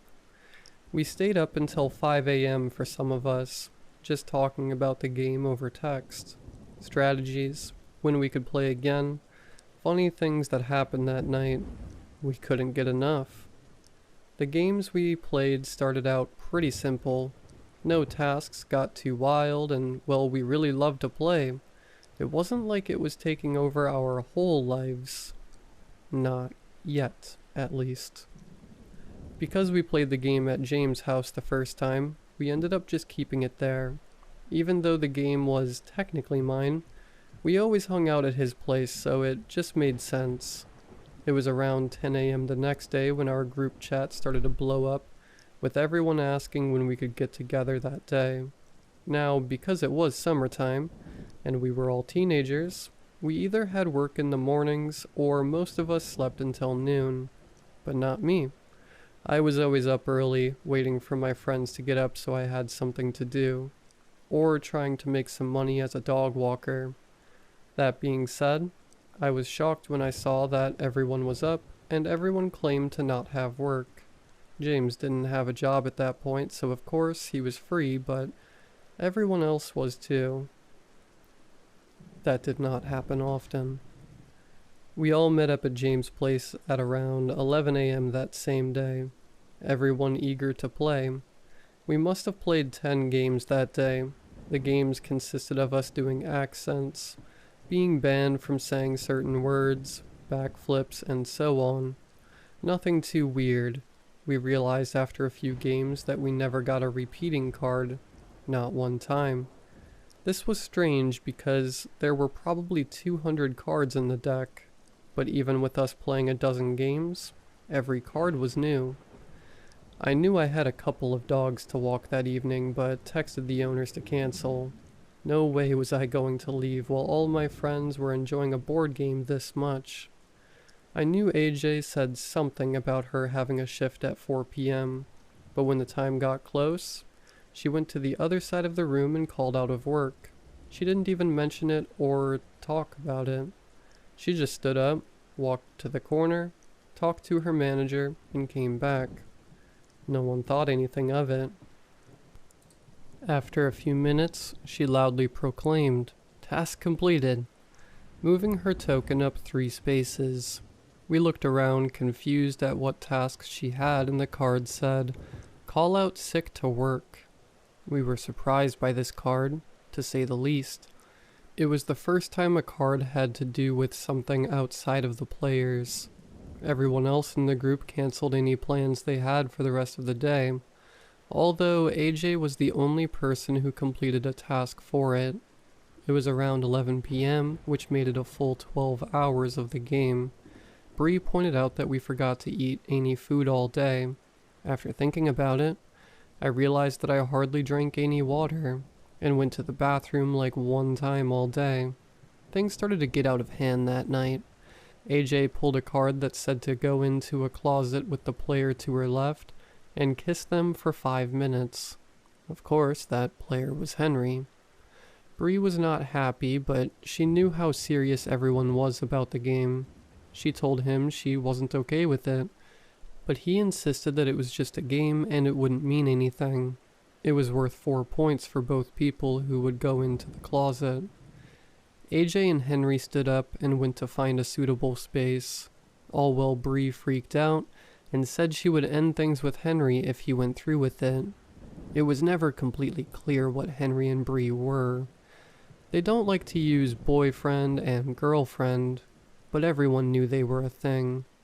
Aaron tried to call it off, saying this wouldn't be worth it and to just stop. But it was like they didn't even hesitate. Bree sat on the carpet and started to cry as the timer on her phone counted down an agonizing 5 minutes. I thought I would either hear kissing or nothing at all, but instead I heard talking. It started as soft whispers, then crying and yelling. They stayed in for about 2 minutes, then came tumbling out. "That's it, Henry. I can't believe you would do that for a game. We're over," Bree said with a red, wet face. Henry came and silently sat down with AJ. AJ was now beet red as well, despite 3 of my friends just going through something I couldn't wrap my head around. They all looked at James calmly and nodded for him to pull his card. No one had moved any tokens forward, so it was clear they failed their task of kissing in the closet. James hesitantly leaned in for a card and read it to himself as we were bombarded by Bree, AJ, and Henry all saying, "Task completed," and then shot confused faces at each other. They all threw down their cards and moved their tokens forward. Bree's card said, "Break up with Henry." Henry's card said, "Make AJ cry," and AJ's card said, "Tell Henry you love him." All those cards were worth way more than the stupid kissing card, so the kissing task was ignored, and they all individually completed their tasks without ever communicating it with each other. They all saw opportunities to complete a task worth more points and they took it. After this moment, it was like nothing even happened. The girls stopped crying and started laughing and saying how impressive the completion of the tasks were. "Wait, guys. Something's wrong here. Do you not see it?" Aaron said with concern, trying to take a break from the game. "Oh, stop. You're just jealous you didn't get to move 6 spaces," Bree said with arrogance. "No, I'm not talking about that. Does no one find it weird that the cards are using our names now?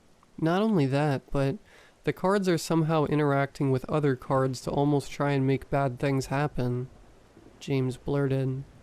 As he said that, it was like we all froze in our spots, all looking at each other, realizing how hungry and tired we were, looking around at the room seeing how big of a mess we made, Bree grabbing Henry's hand with a look of sadness, and coming to grips with how they hurt each other for a game.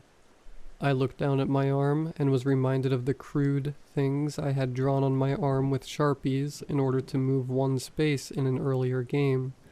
I saw Aaron's jeans that were now cut into shorts with some kid's scissors. I looked at James' leg and saw his one shaved leg lying crossed over the untouched hairy one. I looked at AJ and saw she had a huge purple bruise on her arm. At that moment, I remembered feeling like an addict trying to get off drugs. I knew this game was hurting us. I wanted to stop, but felt like I couldn't. I could see the same feeling in all my friends' eyes too. The urge to say one more game, just one more time, just to feel the high of this dumb game again. I think we need to take a break from this game, guys. It's getting kinda weird and out of hand, I murmured with the strength that I somehow mustered up. It was like telling an alcoholic you were taking away their beer. They all looked horrified at the idea of not playing the game for even a moment. Just then, James' mom came downstairs and was horrified at what she was looking at. 6 disheveled teenagers, all sitting in a circle looking like they had all just been through a war. Not only that, but her whole basement was a mess. James, what happened to your leg? Are you all playing that dumb game again? I can't believe this. Everyone out of my house. James, you're grounded. His mom shouted with rage in her voice. We all ran out of his house, not saying a word to each other, just trying to get home and get some food. As I sat in my kitchen with long-sleeve sweatshirt covering my now inked-up arm, I tried to eat a sandwich I made myself. I was starving. I could feel and hear my stomach growling, but my need to play the game was so much stronger. So strong I didn't even want to eat. I sat at my dining room table staring at that sandwich for what felt like an eternity, telling myself that I needed to eat and I'd feel better if I did, but somehow the thought of the game was taking up all my energy. I was holding back the urge to text my friends. It took every ounce of self-control I had left. I felt my phone buzz in my pocket, and I involuntarily grabbed my phone so fast it was in my hand before I could even think about it. It was James in our group chat. Hey guys, so do you think that was a long enough break? I think I can find where my mom put the game and bring it to that old treehouse back behind Mr. Baker's house. I couldn't hold back anymore. I had to play again. Before I knew it, I was sneaking out of my house trying to remember where the old treehouse was. As I ran through the neighborhood, my phone lit up with texts from my friends saying they were on their way. After running around for a while, I found the treehouse. I couldn't believe I had such a hard time finding it, considering how much time a few of us used to spend in it during middle school.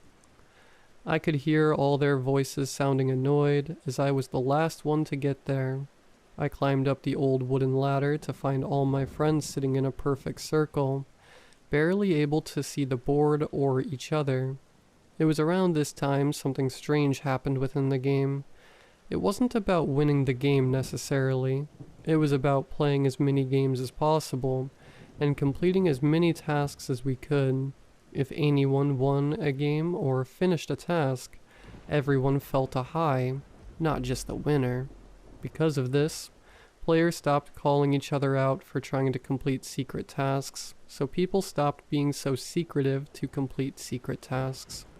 They still kept them a secret because it was a rule of the game, just no one called them out. This made us all more ruthless. I sat down on the hardwood in between Bree and James. Our next game began. AJ drew a card, and it was a secret card. She didn't seem giddy. She looked flush and scared. In fact, it felt like the mood had shifted with everyone. We weren't laughing our butts off anymore. We were terrified to stop playing. It was something in our guts that made us have to play, like a virus growing in us, desperately trying to get out. Next, Aaron drew a card and read it out loud. "Hold your breath for 5 minutes," he whispered with confusion. "How am I supposed to do that?" he said, trying to not get worried. It's not that the card was all that bad. It's that he knew he would stop at nothing to make it happen. He told us to keep playing the game while he did it, and got a timer up on his phone. He took a few deep breaths, then held his nose shut and became extremely focused, not making eye contact with anyone. Next, it was James' turn. He had a secret card and didn't show much emotion towards it. Next, Bree nervously took a card, and yet again, it was a secret card. In fact, we all drew a secret card until it was Aaron's turn again. It had been about 45 seconds, and he was really focusing, and we didn't want to make him draw a card while trying to finish his task.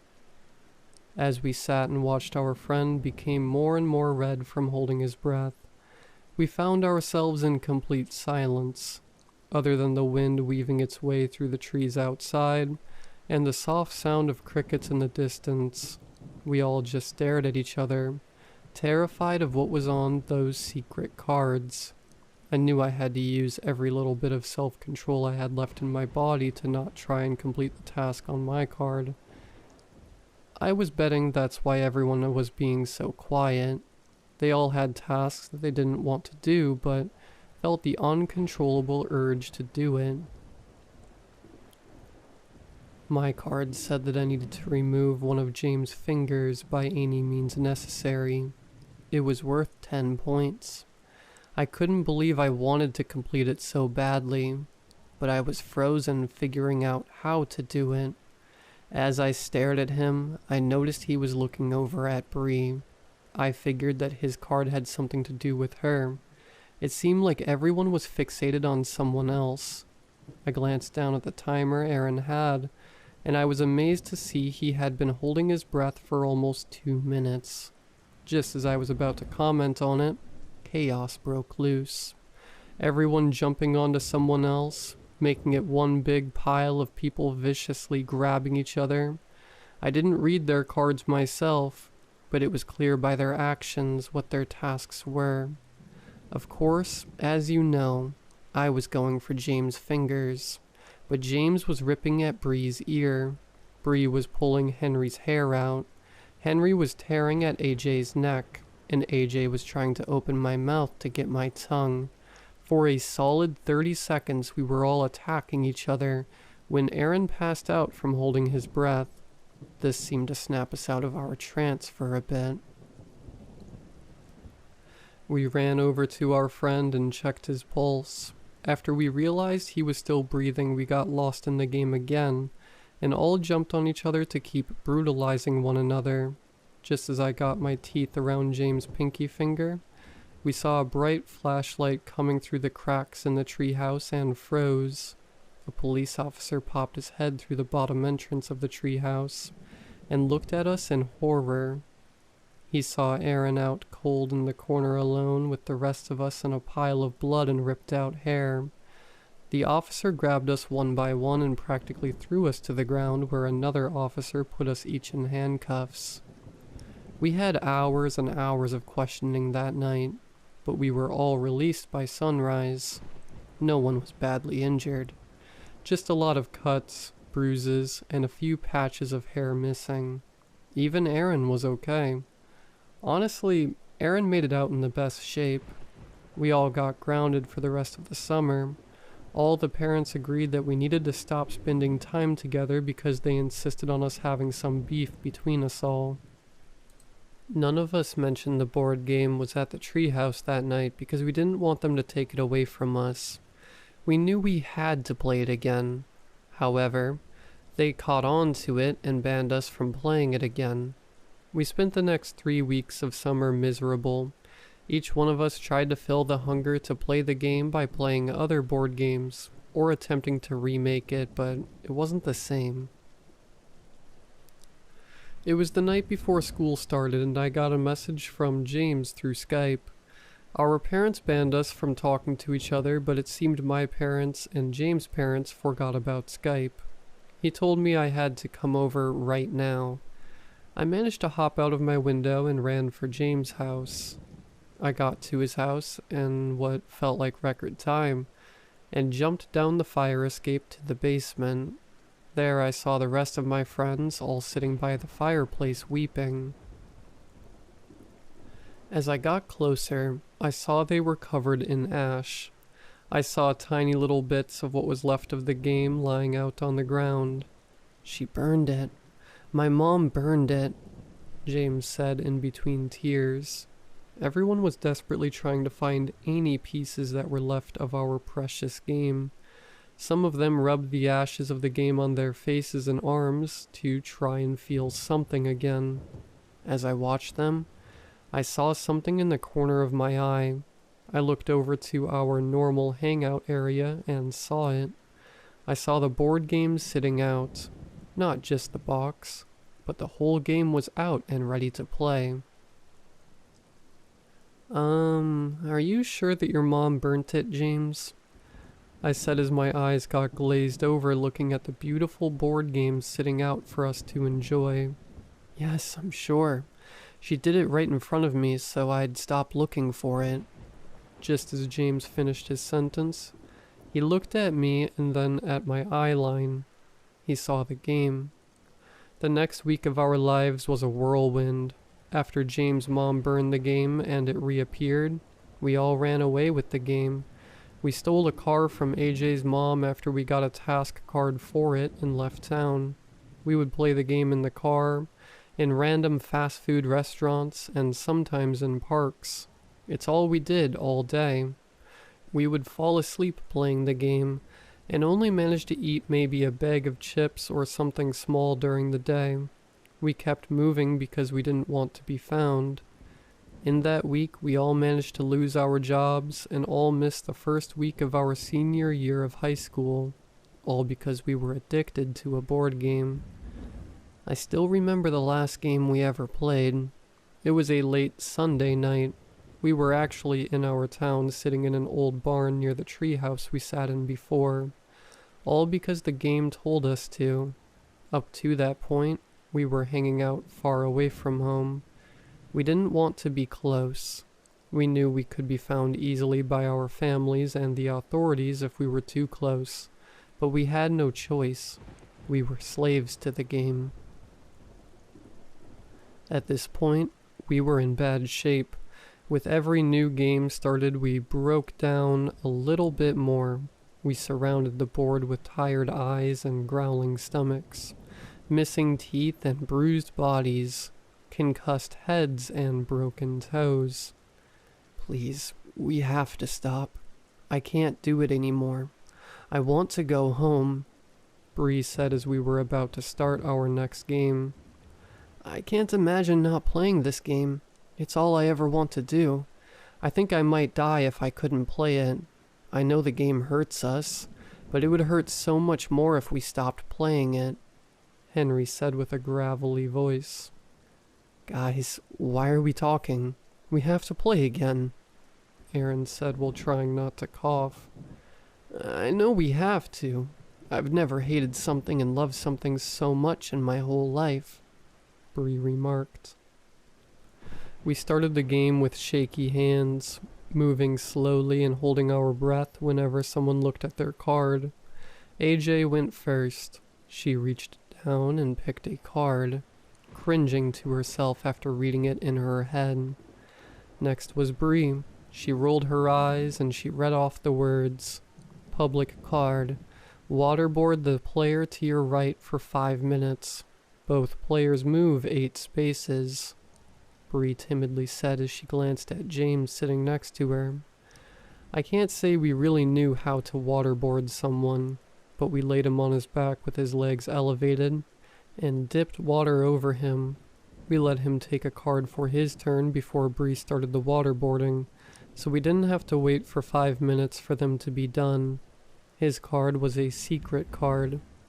We continued the game with the awful background sounds of gagging and choking. Next, it was Aaron's turn. He read his card and winced. He closed his eyes tight and opened them again, as if he was hoping he was in a dream. As he opened his eyes, he slowly looked at all of us, making eye contact with each one of us. Just then, James was done being waterboarded, and he and Bree came to join us. I was so glad they were done. Not just because I was sick of the sounds, but because it meant they got to move 8 spaces. Aaron stood to his feet slowly. I prepared myself because I figured he was about to hurt us. In an instant, he ran out of the barn and into our stolen car. We all looked around confused as to where he went, but kept playing the game as he drove off. Next, it was my turn. Public card. Jump off the roof of the barn. 9 points. I said out loud nervously. Henry and AJ jumped up and started to walk outside, not even questioning if I would do it or not. They weren't wrong in the assumption. Before I could even think, I was on my feet trying to find a way up to the roof. I found my way to the top of the 10-foot tall building. I took a deep breath and leaped off, and was met with a hard thump as I hit the ground. I felt a gut-wrenching pain in my right ankle as I landed. I knew I broke it. I had no doubt in my mind. I was thrashing in pain, grabbing my ankle as my friend dragged me back into the barn. We knew we had to keep playing.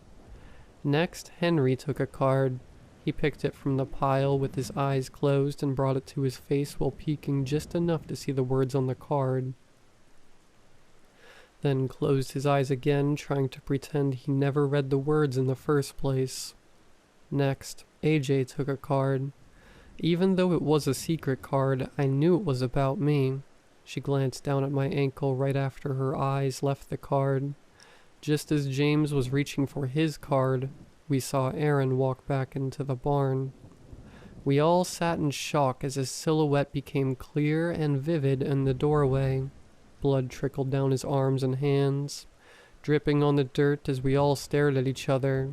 His eyes were blank at first, but then turned to pain. We watched him as he walked from the doorway to the board game, blood dripping on the game as he moved his token 30 spaces.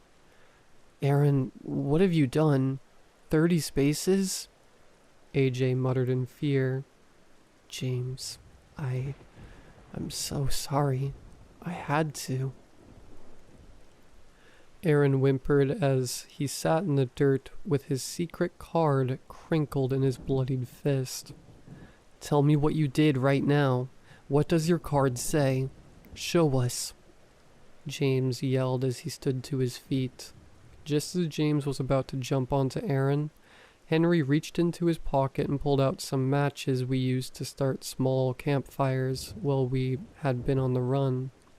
We all stood still, waiting to see what he was about to do as he lit 3 matches and threw them into the nearby hay bales, igniting the whole inside of the barn.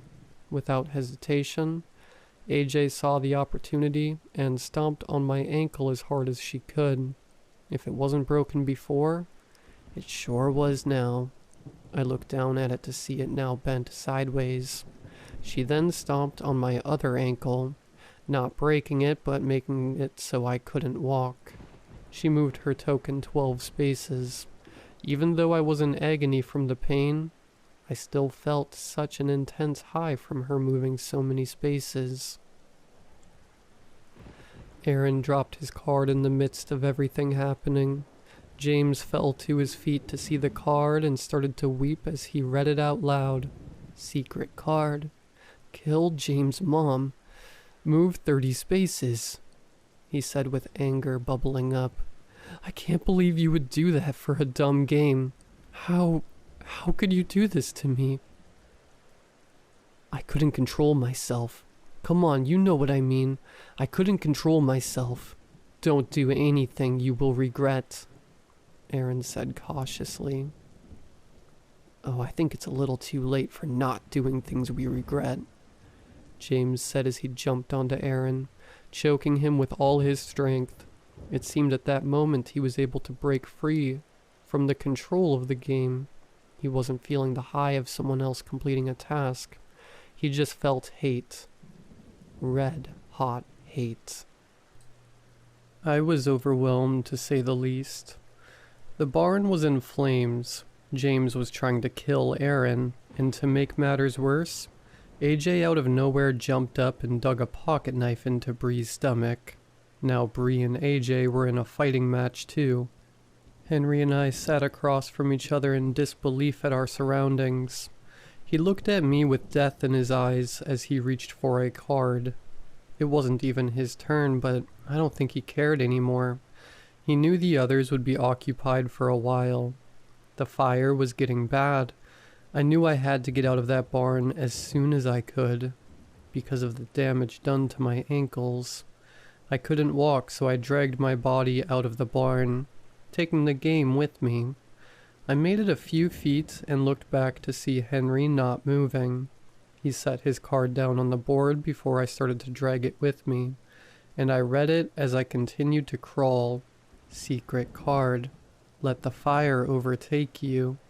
Move your token to the finish line and win the game. I was able to get out of the barn with the board game in hand.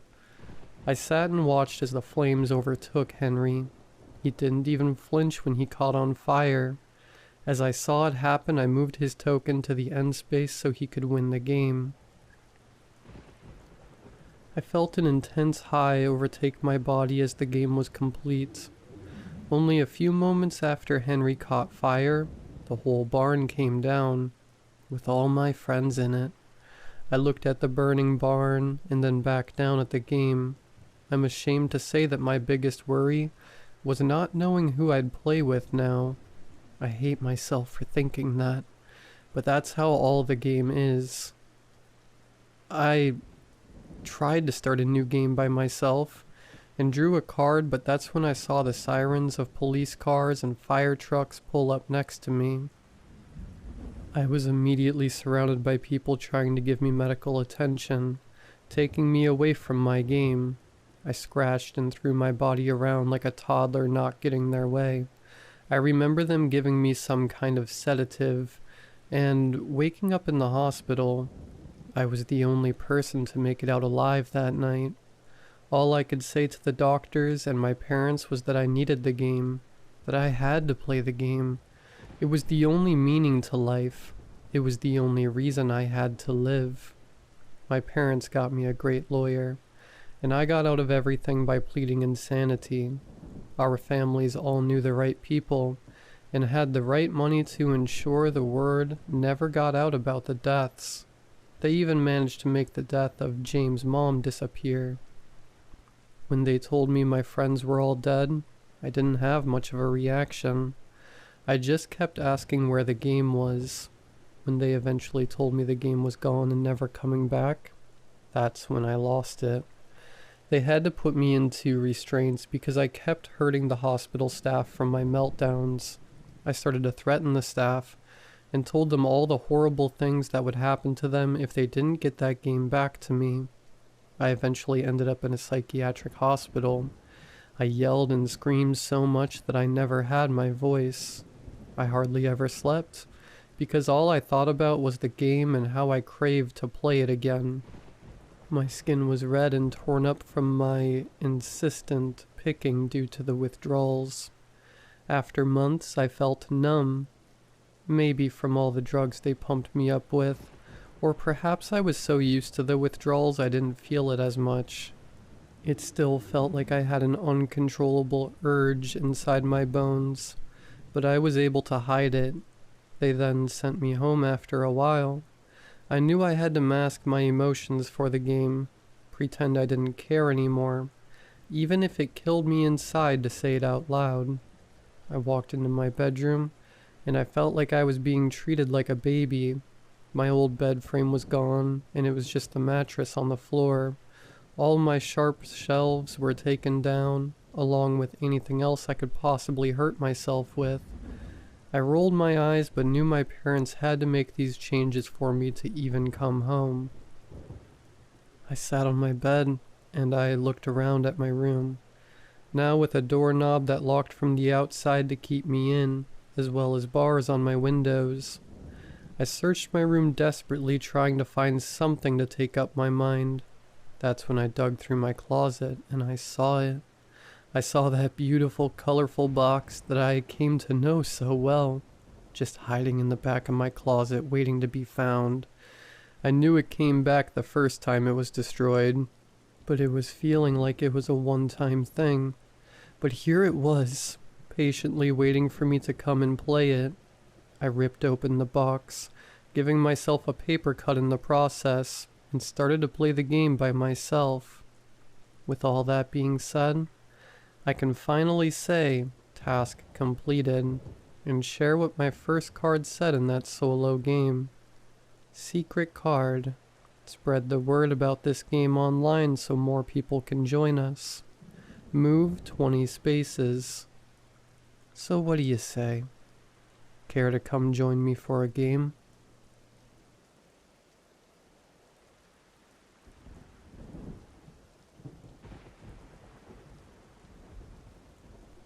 Abby's shrill cries echoed through the hall, shredding through the thin veil of sleep I'd settled into barely an hour before.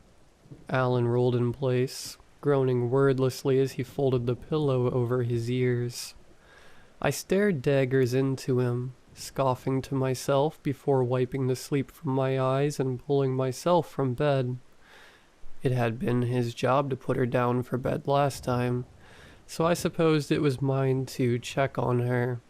I shot a glance at the clock on my husband's bedside table, though I already knew what time it would read. 2 a.m., more or less on the dot. The clock read 2:03, right on schedule. Despite having dealt with the process every night for the past few weeks, it never got easier. It was as if our daughter had reverted back to her days as a newborn, rapidly regressing since turning 3. Things had been relatively easy with her over the years, but in the last few weeks she'd become more difficult than usual. There had been complaints about misbehaving at daycare, hitting other kids and biting, things of that nature, and we noticed it in our day-to-day life that she was beginning to grow obstinate.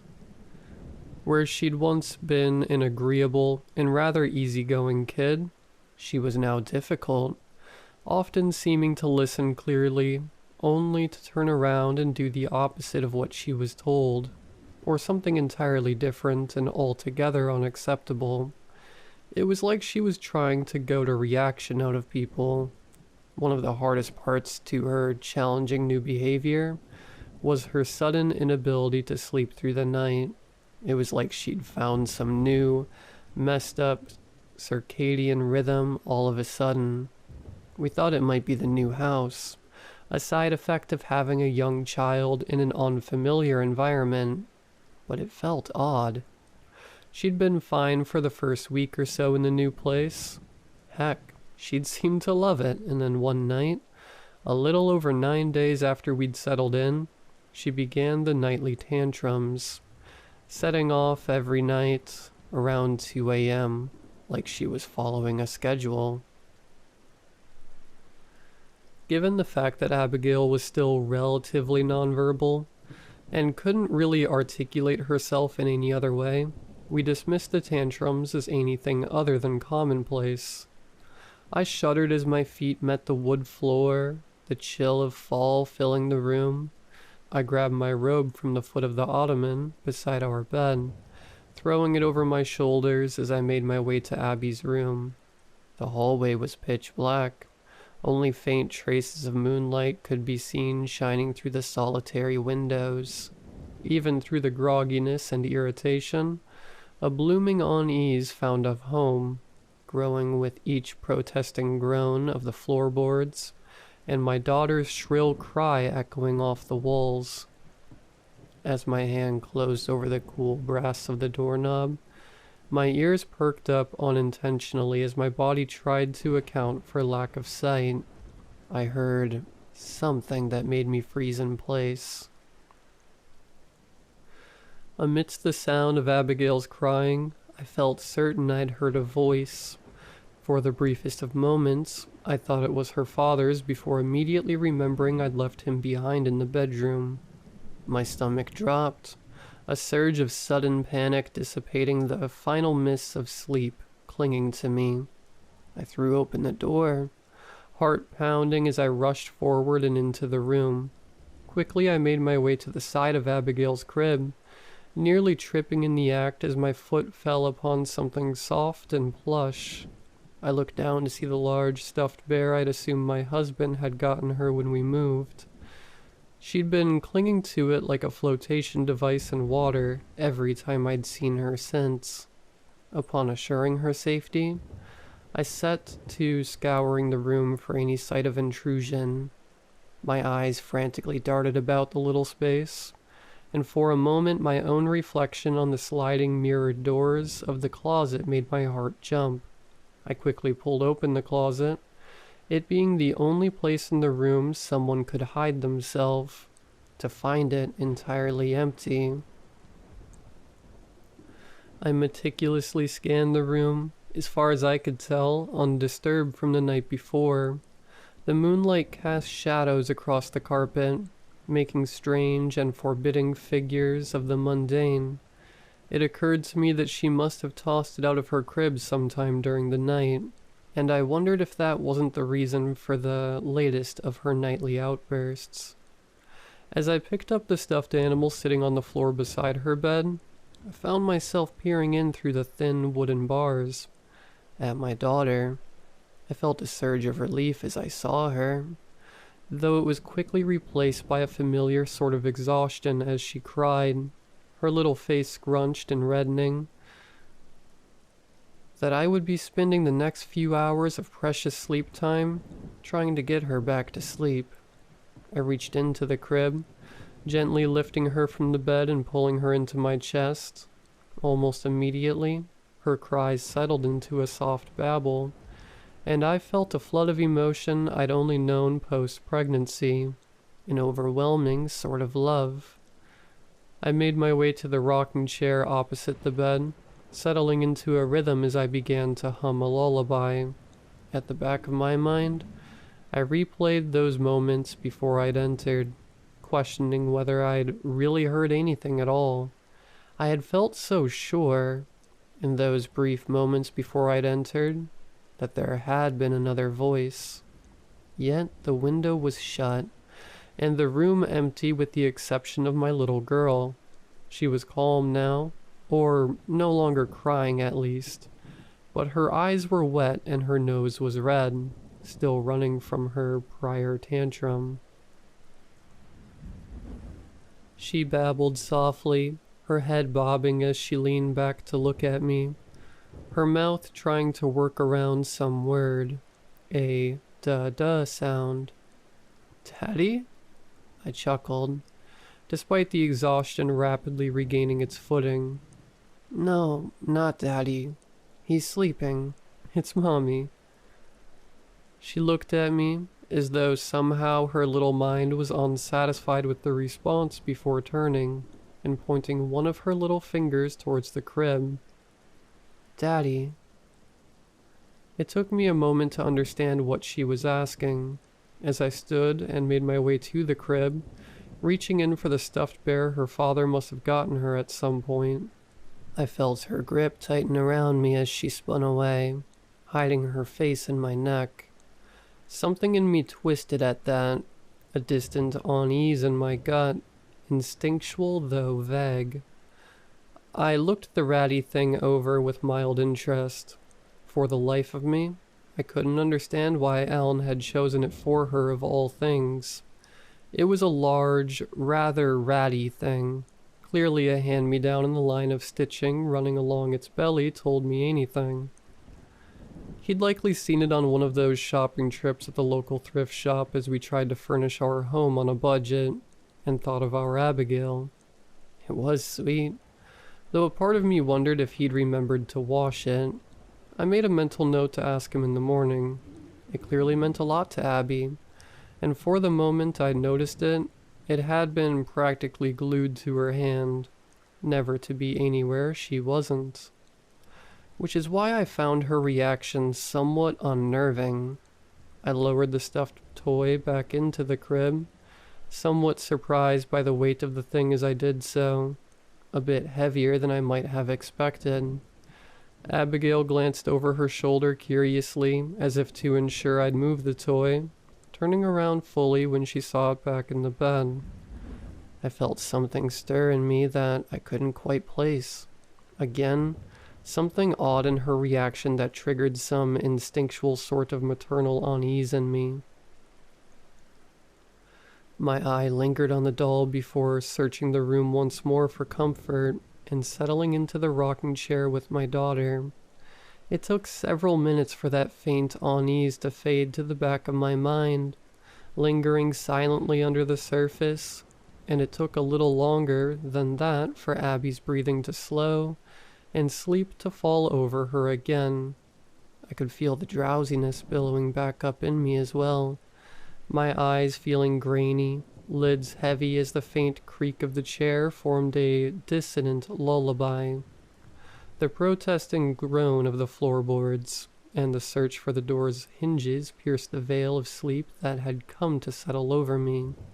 Suddenly I found myself going straight into defense mode, my mind immediately thinking back to the voice I'd thought I'd heard earlier. Even my eyes shot open.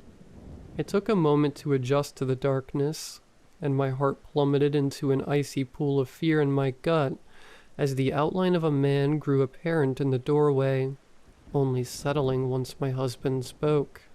"You coming back to bed, Leanne?" he asked, sleep audible in his voice as he rubbed at his eyes. I took a breath, allowing my heartbeat to return to a normal pace, before nodding. "Yeah, just had to get her back down," I said, doing my best to rise from the seat as carefully as possible to avoid waking Abigail. I made my way to the crib, slowly lowering her in besides the stuffed bear, before making my way towards Alan. "You okay?" he muttered, closing the door as silently as he could manage as we crept back towards our room. Some of that lingering unease must have been visible on my face, I realized. I shrugged, shaking my head as though to free my mind of the cobwebs of exhaustion. Yeah, I'm fine, just..." I shrugged, hearing that voice again in my mind, the sound so clear I had to wonder if I wasn't misremembering. "Thought I'd heard a voice earlier, in Abby's room." Seeing the flood of emotions making their way to his face, I quickly added, "I checked everywhere. The room's empty. I think I'm just tired." He nodded but glanced back at the room for a moment, as if considering whether or not to check himself. I placed a hand on his arm, stifling a yawn. "It's okay. Alan, she's fine." He nodded, casting a parting look at Abigail's door before turning and heading with me back to our bedroom. I glanced once more down the hall, its darkness casting it in an unshakable eeriness, and did my best to assure myself Abby was all right despite the odd, vague feelings of unease still clinging so stubbornly. Sleep came soon after as we climbed back into the covers, and while I struggle to recollect my dreams from that night, I know they were dark, the sort to ensure my sleep was a restless one. Looking back, I wonder if it was my mind's way of warning me not to let my guard down, that the worst was yet to pass. "Cheerios or Frosted Flakes?" I asked, lifting both out of the boxes. Raising an eyebrow as I asked Abigail for the third time which of our two kinds of cereal she wanted. I'd already had to clean up a bowl of oatmeal from the kitchen floor that she'd tossed in a little fit of rage.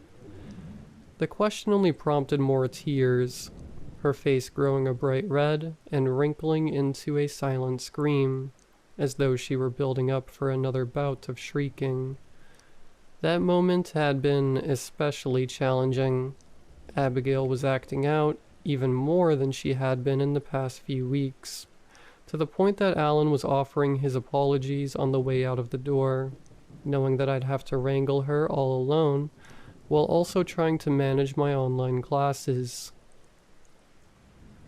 By the time afternoon rolled around, I was at my wit's end. My nerves were so far beyond frayed that every noise seemed poised to send me into a fit of irritation. Class had started, and despite moderate success for a few hours, Abby had set back into one of her tantrums again, this time showing no signs of stopping. There was a test that day, and after spending most of the time juggling between my class and Abby, I did something I knew better than, and hated doing.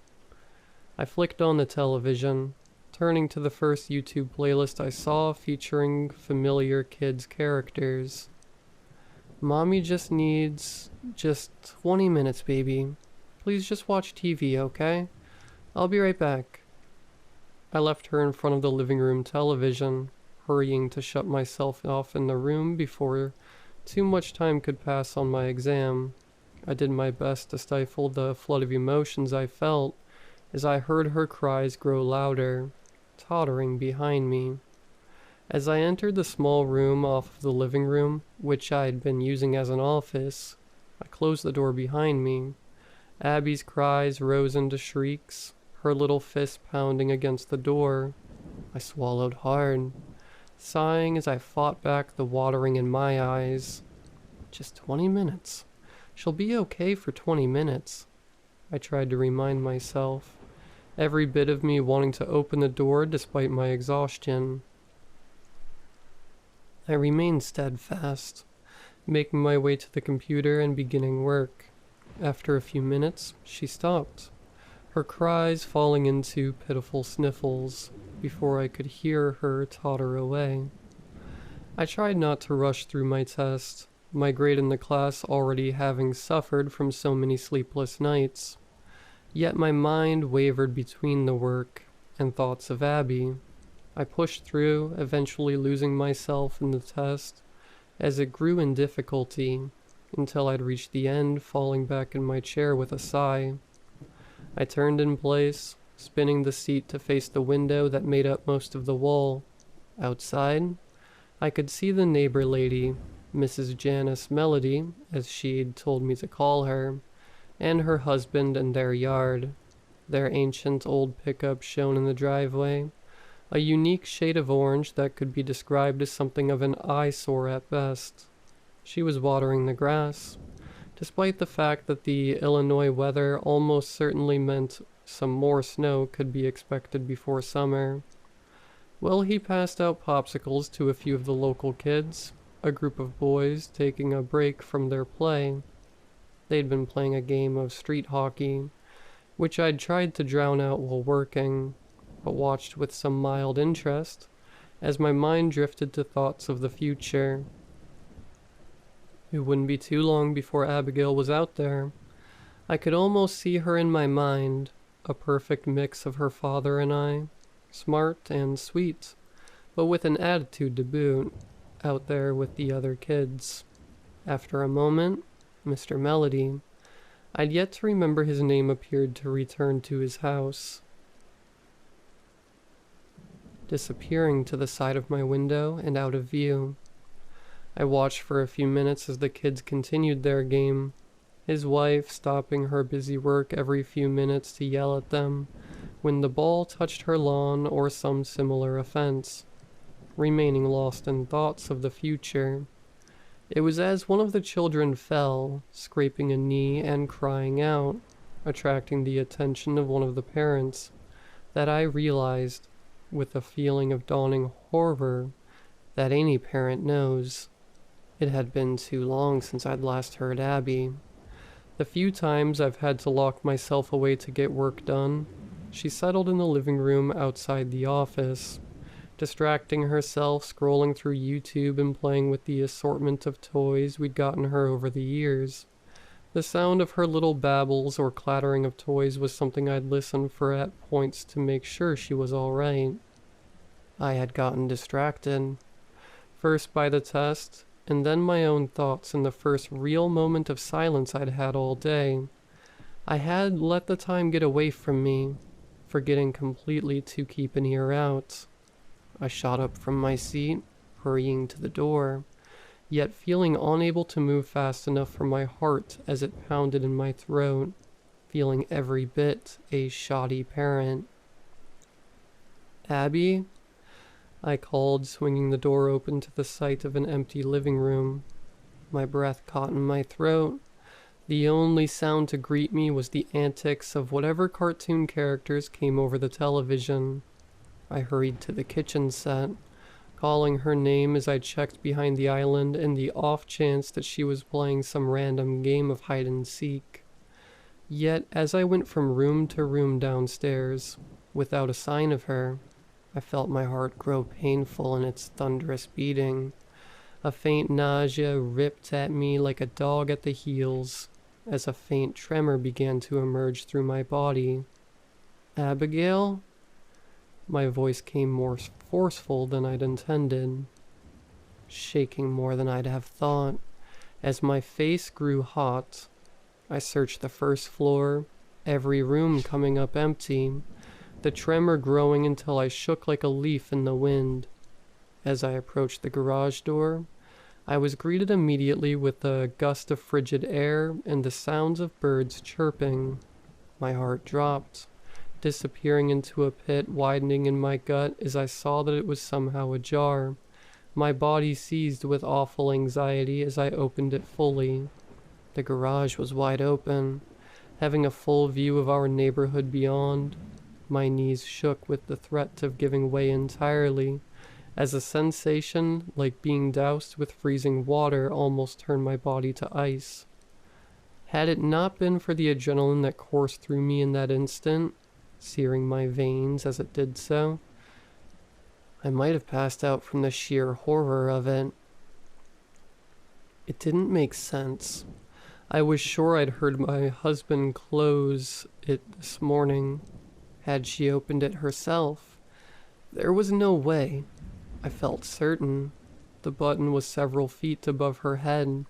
Besides, surely I'd have heard it. I could see no way for her to have somehow opened it without my notice, and yet the reality remained the same. I cursed myself for getting distracted. "Abigail?" I shrieked her name, uncaring who I disturbed as I ran out and onto the driveway. I searched, eyes darting about with no idea of where I ought to be looking, the world descending into a blur of colors, sound, and panic around me. The taste of salt was my only warning that tears were falling. My face, every part of me, feeling numb, like television static had seeped beneath my skin. I could see curtains parting as curious and judging eyes cast glances through windows, wondering about the crazy woman disturbing the peace, but none seemingly willing to venture forth and see what was wrong. I felt lost, unsure of which direction I ought to be going or where to run, suddenly aware of just how small I was in the vastness of the world.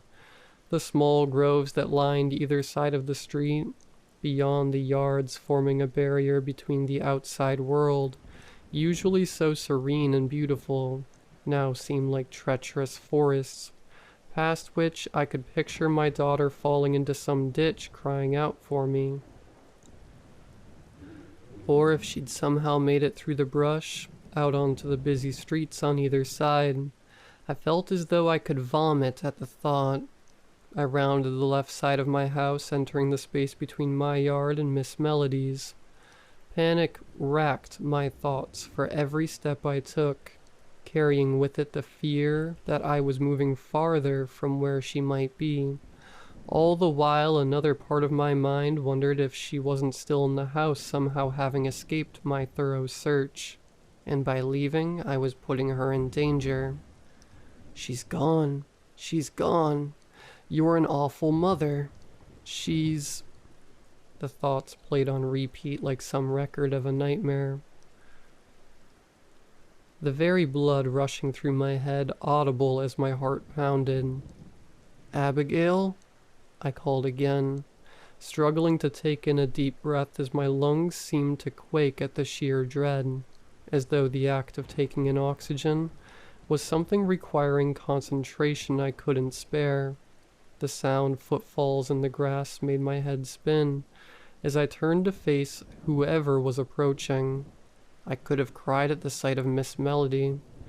Despite the sour look the old woman fixed me with, disapproval written within the wrinkles of her face. In the arms which strained with the effort, she held Abigail, clutching in her hands that ever-present little stuffed bear. "Oh my God, thank you." I sucked in a breath, hiccups racking my chest as the tears poured, rushing forth to take hold of my daughter. She pulled back, putting a shoulder between the two of us, her eyes never wavering from mine. It was as though she were trying to see through me, searching for some reason not to return Abigail to me. "Please?" I tried to sound as polite as I could manage, but the edge in my voice was apparent, and I could only imagine how I must have looked in those openly reproachful eyes. I didn't have to see my face to know it was red and splotchy, my hair a mess still from the morning since I'd had no plans of stepping out, screaming like a banshee only moments before. "Where was she?" I asked, watching Abigail as she chewed on the ear of her teddy with a feeling almost akin to the moment of her birth. An awful anxiety suddenly lifted, though I waited uneasily for her to be returned. "My backyard," she spoke, her tone no more pleasant than her expression. "Making an absolute mess of my garden, I might add." "I'm so sorry, I took my eyes off of her for a minute and she was gone. She interrupted, hardly even acknowledging I'd spoken. "Just keep your child away from my house. Do you understand me? And keep an eye on the girl. You never know what might happen if she wanders off again. Whoever finds her next time may not nearly be as cordial as myself." Her tone was as cold as ice, and even more biting. No hint of friendliness or subtlety in her words. I couldn't tell if it was a stern warning or a threat. She stepped forward, forcing Abigail into my arms, before appraising the two of us. Then, with a shake of her head, she trudged back down the little hill that sloped into her yard, and into her yard out of sight. I clutched Abigail close, tears trailing into her hair. The air smelled sweeter, the wind a gentle caress, as my mind lingered on what could have come to pass. "Don't do that again. Don't ever leave me again like that," I sobbed. "How did you get out?" She raised her toy, little arms wavering a bit beneath its weight. "Daddy," she cried, before flinging the bear as far as she could manage, sending it tumbling barely a foot away into the grass. I sighed, leaning over to grab it, before making my way back towards the house. My stomach gurgled, the adrenaline fading, leaving only exhaustion, nausea, and anxiety in its wake. I could see the peering eyes through windows, as my neighbors watched through slits in curtains, and my face burned hot. As I entered the garage, I cast a parting look in the direction of the Melody's home, towards the backyard and the grove beyond. As I did so, I caught sight of someone in one of the windows on the second floor, the side nearest my house. I glanced up and caught an eye of Mr. Melody. He was watching me with a look I couldn't read, but one my mind immediately defined as judgment. Casting my eyes away, I made my way inside, heart thudding in my chest. The rest of the day passed by in a blur. No matter what I busied myself with, my mind continuously returning to that afternoon, replaying every way that things could have gone wrong. I didn't let Abigail leave my sight. She spent most of the day in the living room, where I set up the old playpen we hadn't used in months. Unwilling to have a repeat of earlier events, I couldn't make sense of it, how she'd ended up outside, knowing there was no plausible way she could have reached that button. It made me deeply uneasy. If she had found a way outside somehow, I couldn't afford to ever let my guard down. Even a bathroom trip could offer her the chance to slip out. The hours seemed to crawl by, me never leaving her side, before Alan returned from work. "Hey," he'd called, stirring me from a sleep I wasn't aware I'd even fallen into as he strolled through the garage door. My eyes darted about the room, searching for Abigail, my heart immediately in my throat, pounding with unrelenting intensity. It wasn't until I realized that she was on the couch beside me, her little form curled against the arm of the chair, fast asleep that I could breathe again. "You okay?" Alan asked, slowly lowering his bag as he crossed the room towards me, opening his arms immediately as I fell into them, head shaking without thought. I recounted the events of the afternoon, my test and the resulting distractions, the panic upon the realization, and the brief confrontation with our neighbor. By the time I was through, tears were running freely. I bit my lip, feeling irritatingly fragile. "Get a hold of yourself," I thought, chiding myself silently. I didn't like how off I felt about it all. It was more than just the fact that she had gotten out, as horrifying as that had been, but it felt like there was something more, something greater that I was failing to see regarding my daughter, and it petrified me. Alan's reaction was a struggle to read, a multitude of feelings seeming to display themselves all at once. Concern, shock, and perhaps it was just my conscience, but I thought I could see a bit of blame in his eyes. Still, he hugged me tighter. "It's okay. She's okay. We're fine. You just can't let her out of your sight again, I guess." He kneeled in front of Abigail, kissing her lightly on the forehead, as to not wake her. "I'll check out that garage door. Maybe it glitched or something," responded to a neighbor's remote, and bang, out she goes. I nodded. Though the thought felt unlikely, it brought comfort to have some sort of theory. "We should take something over to them. A thank you gift.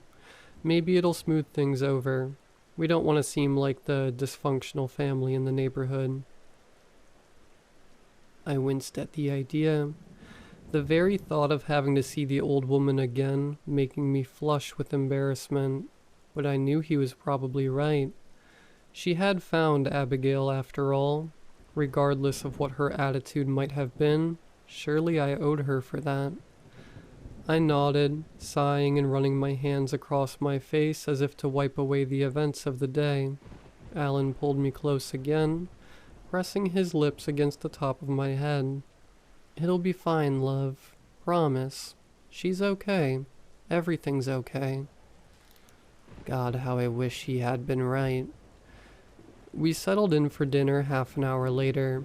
Before setting Abby down for bed, I stood by her crib for what felt like half an hour, caressing her head as she fell back into a deep sleep, arms wrapped around that massive stuffed bear.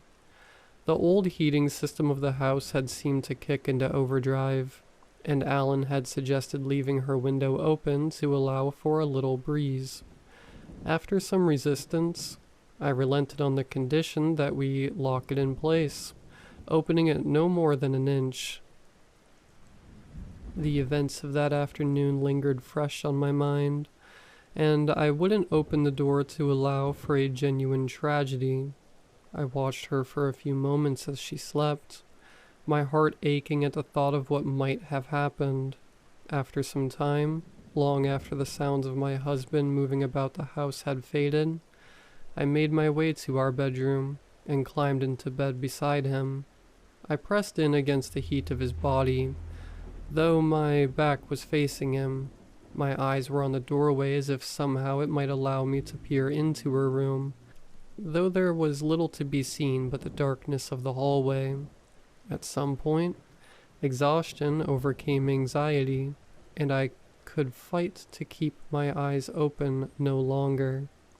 My thoughts growing loose and sporadic as the fog of sleep grew heavy. I don't know how long I had been out, when the commotion of the house snatched me from my slumber. The room was dark when I pulled myself into a sitting position, eyes still bleary and rough with like sandpaper. Yet I had no time to gradually awaken. The sound of my daughter's cry, a shrill shriek like nothing I'd heard from her before, and Alan's voice bellowing my name turned the blood in my veins ice. "Alan?" My voice was strained, and hardly recognizable through the panic that filled it. My heart felt as though it were plummeting through my feet and into the earth, pounding all the while as I struggled to stand. My head swam, the air thick with a dreamlike quality that, when paired with the stomach-churning anxiety, felt altogether nightmarish.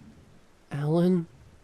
I was near the point of tears as I approached her room, the sound of her shrill, pained shrieks making my chest ache sharply. I pushed the door aside with such force it made the wall shake, the sound loud enough to make my ears ring.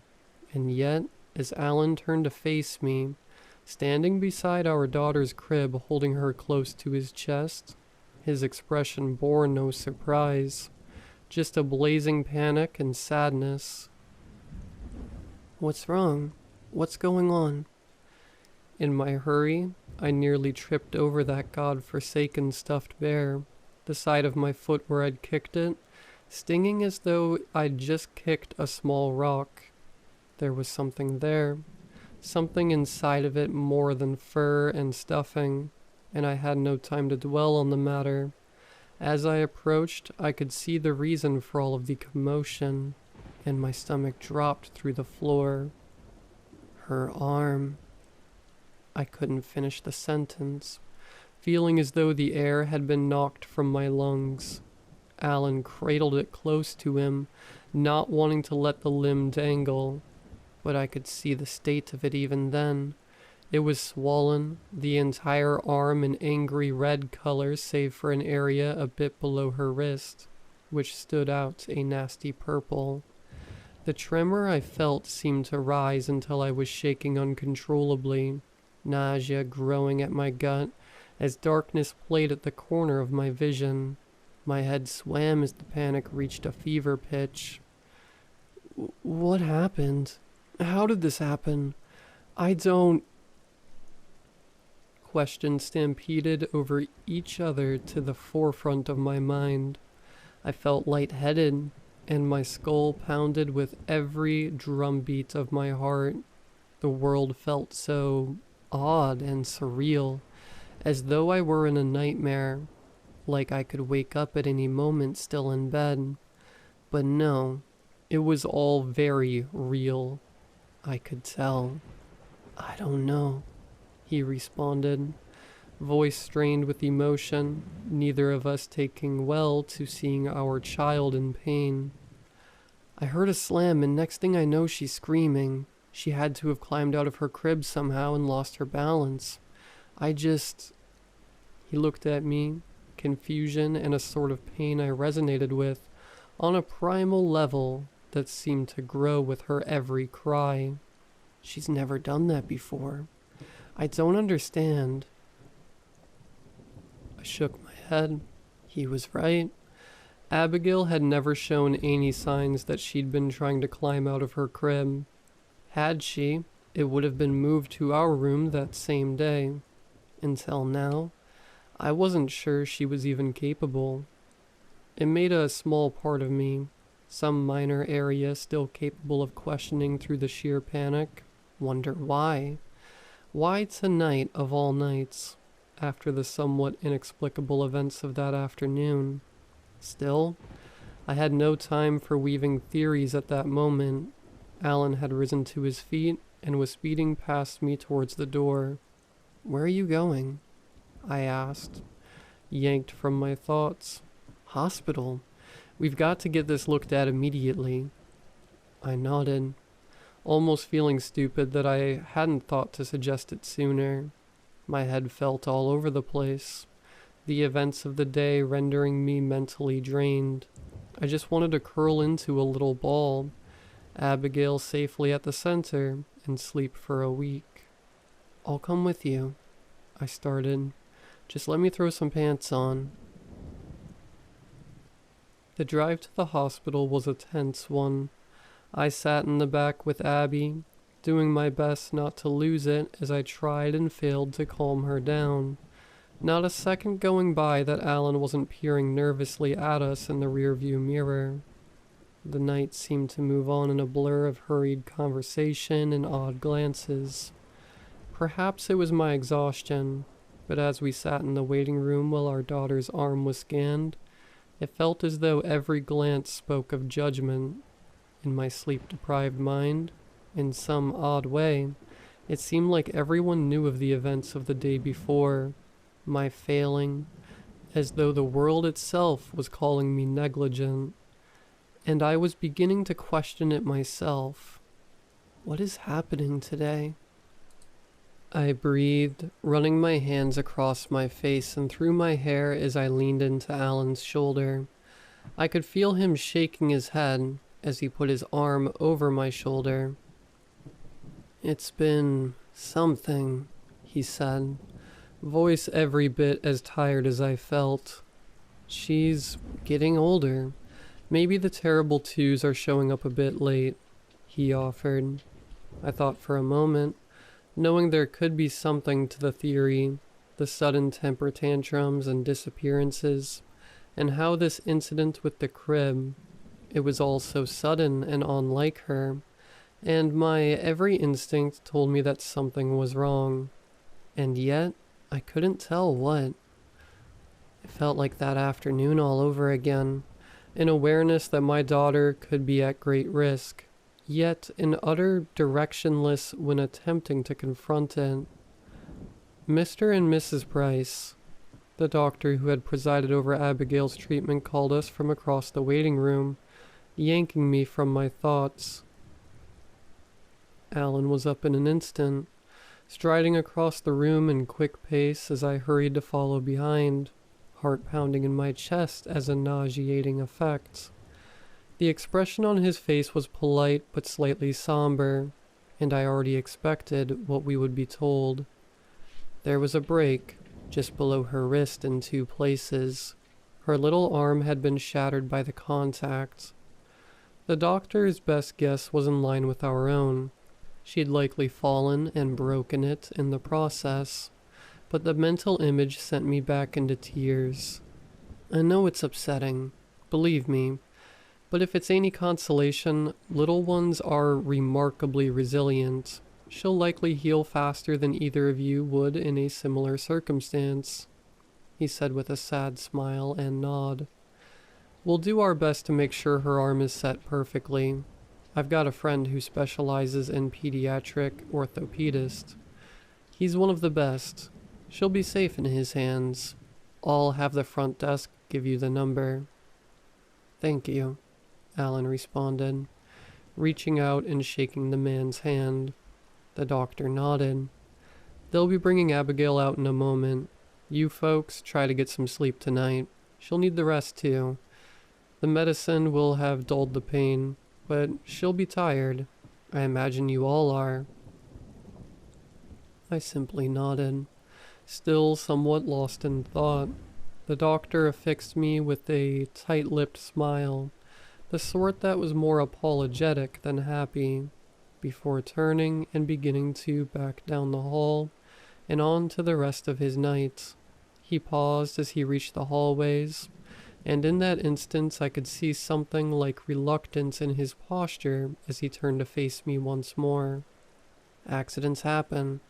You shouldn't blame yourselves," he said, though looking at me directly as he did so. I felt my face run flush, realizing my thoughts must have been all but visible on my face. The self-loathing apparent even to a stranger. But also, if you think there might be something wrong, listen to yourself. You know that little girl better than anyone in the world. I'm sure sometimes that alarm bell in your head is going off for a reason. Trust your instincts, Mom and Dad." With that, he was gone, leaving me with only a parting smile and enough time to nod my acknowledgement as he disappeared behind a set of double doors and deeper into the hospital. I peered over at Alan, skin prickling with an eerie sort of sensation like some warped deja vu. "That was nice of him," he said with a thin smile, exhaustion heavy in his eyes. "I'm sure it's standard. We're definitely not the first distraught parents he's dealt with, but cool of him all the same." I nodded again. While logically, I knew his words were likely little more than some standard platitude fed to all the worried parents, I couldn't shake how much it resonated with what I'd been feeling since that morning. It was disconcerting, to say the least, and only added to the feeling that I was missing something in plain sight. Loose pieces of a puzzle all scattered about my mind with no ability to be connected.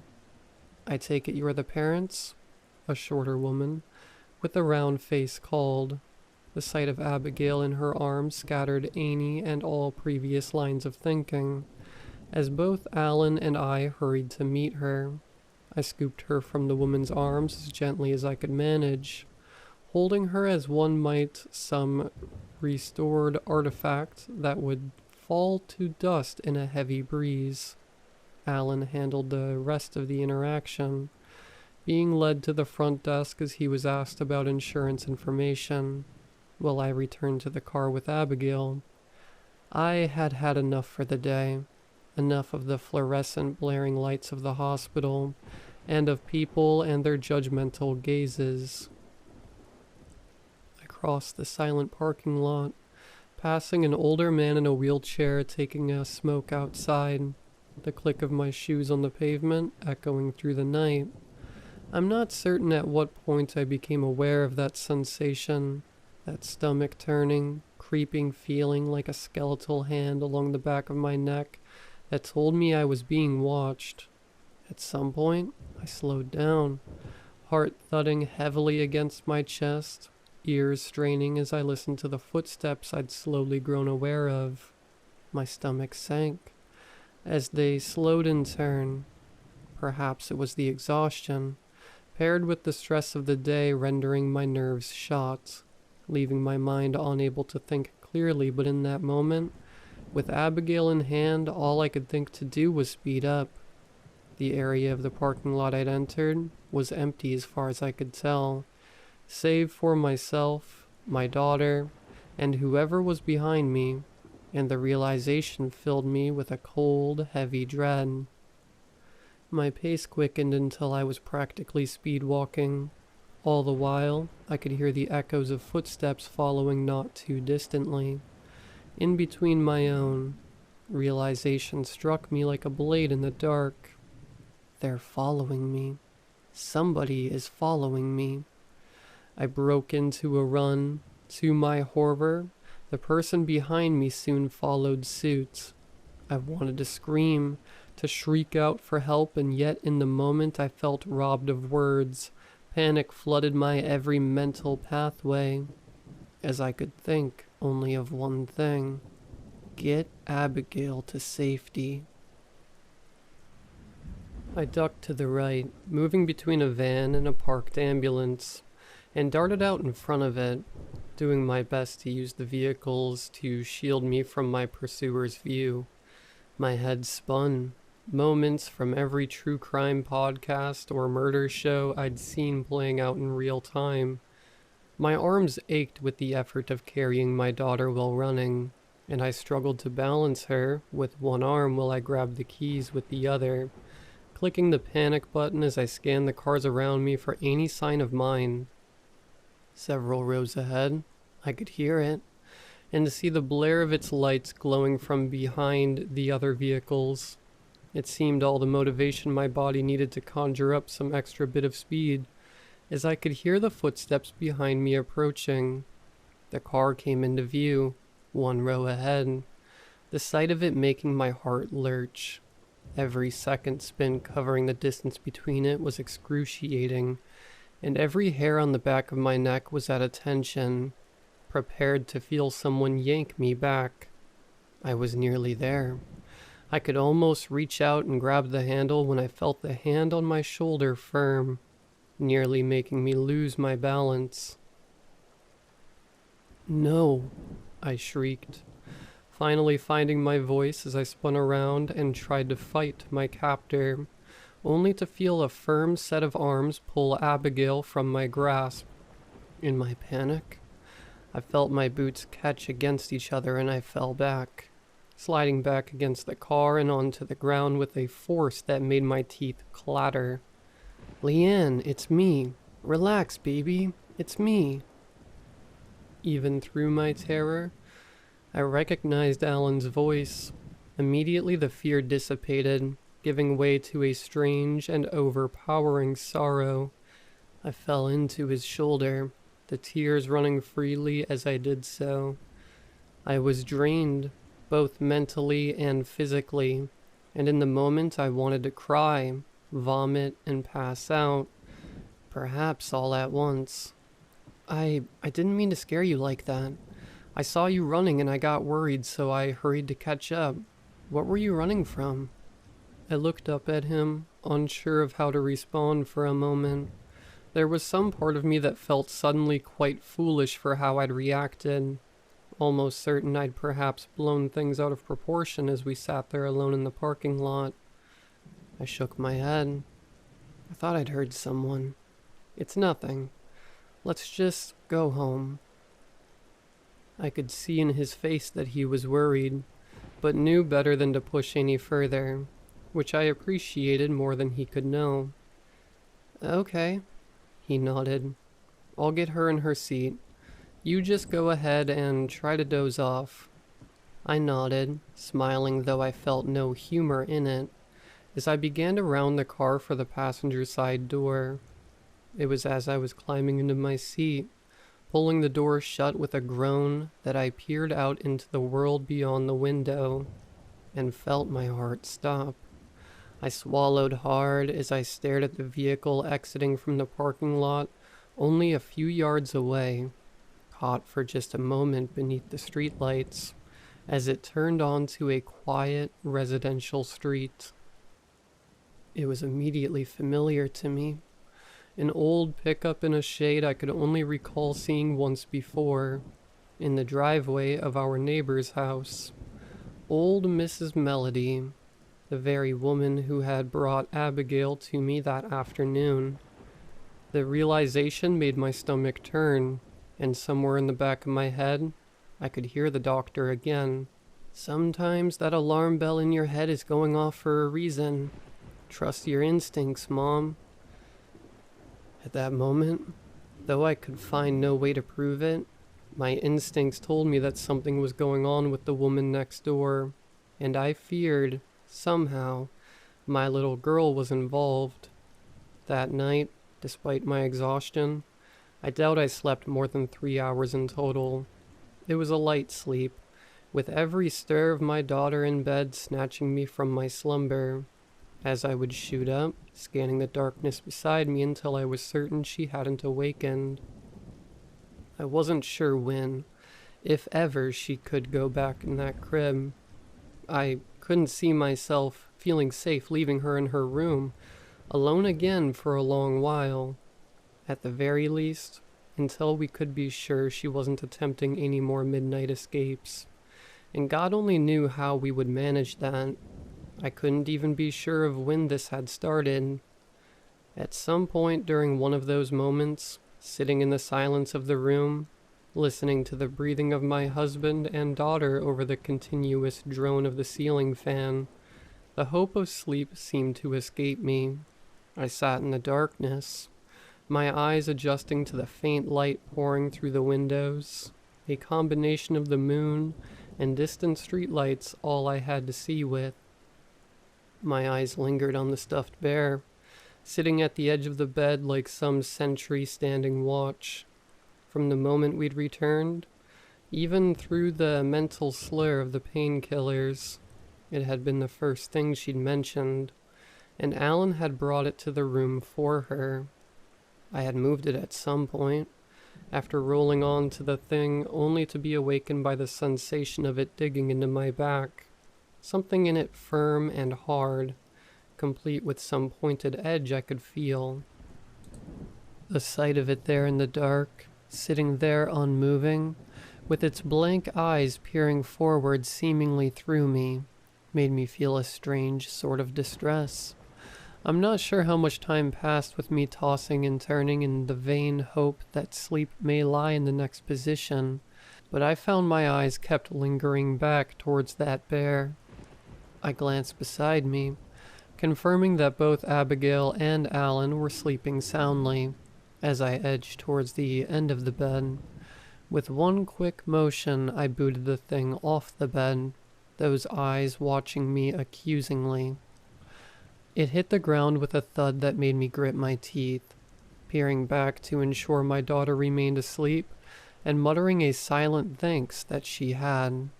I glanced over my husband's sleeping form, at the digital clock on his nightstand. 1:55, it read. Only 5 minutes or so away from the time of our daughter's nightly tantrums.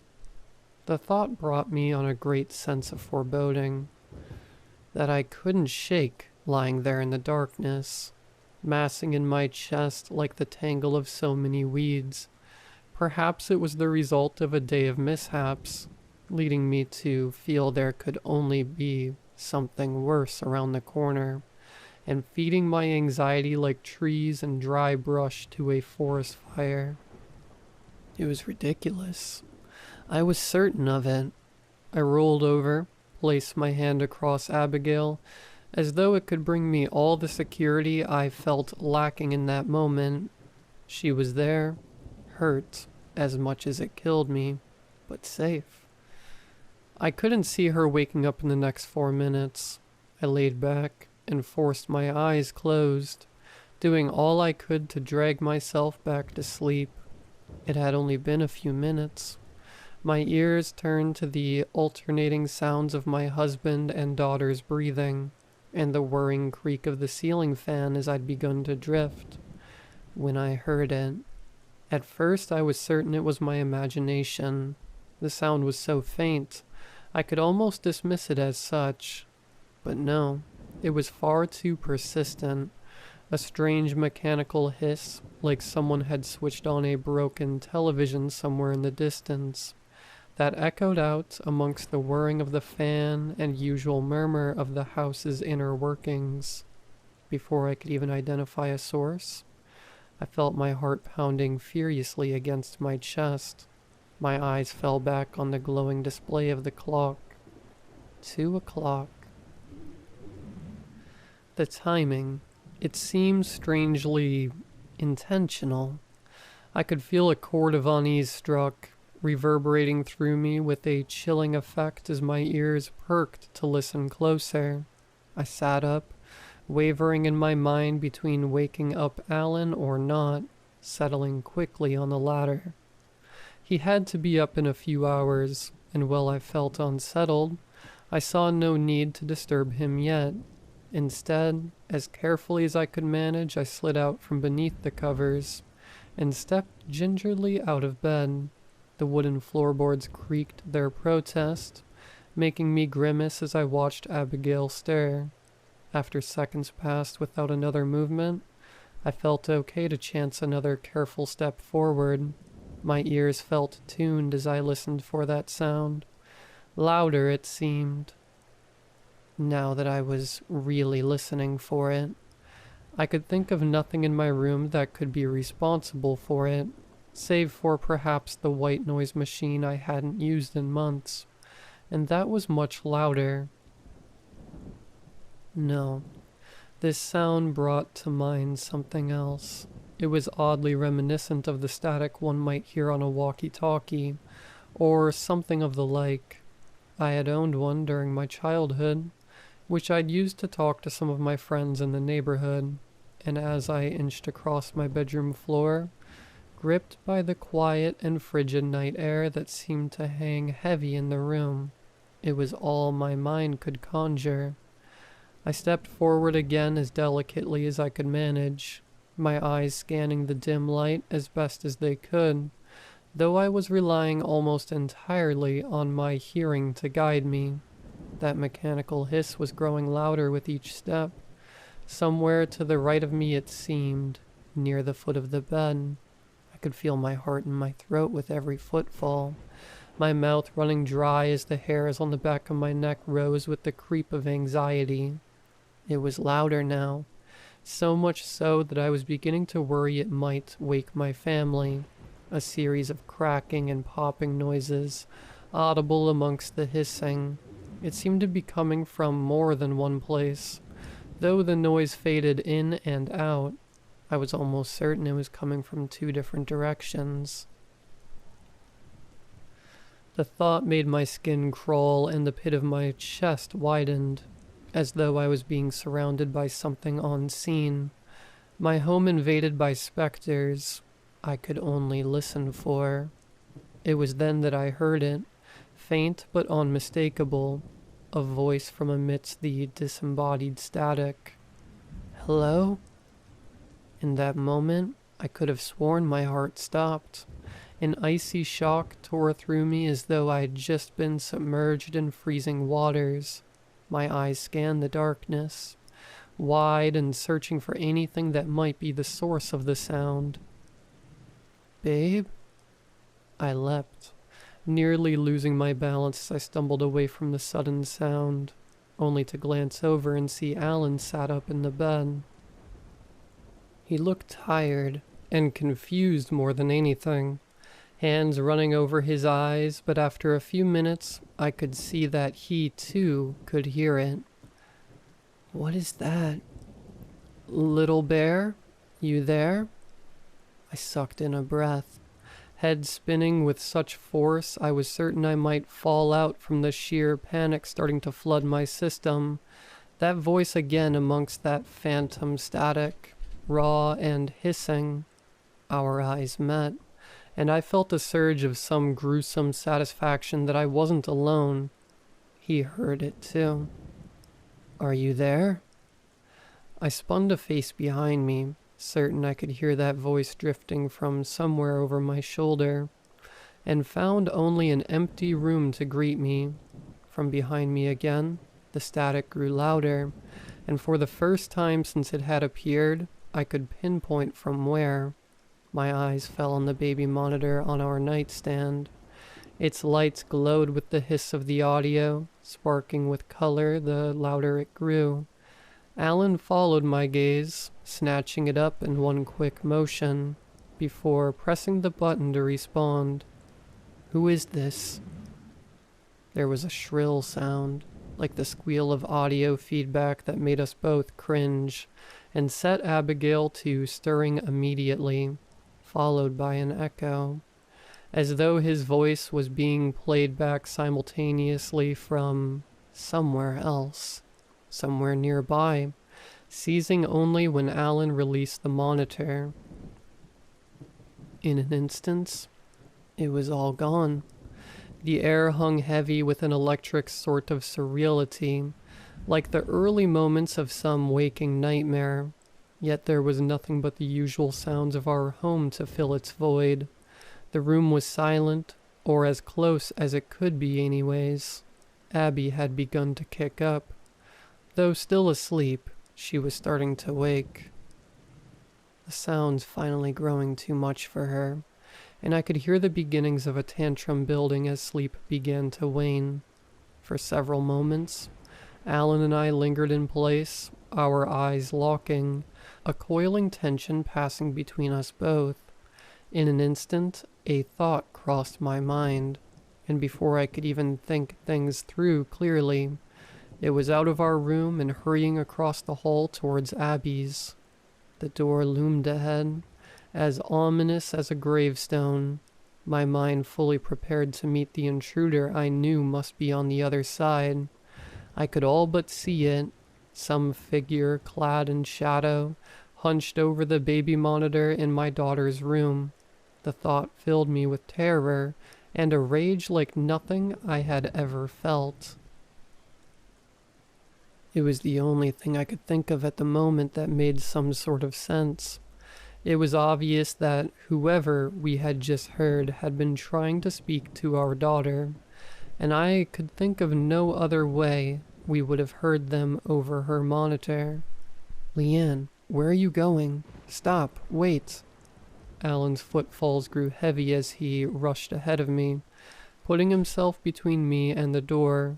He shook his head, eyes locking with mine, a look that was part confusion, but a majority of visible worry etched on his features.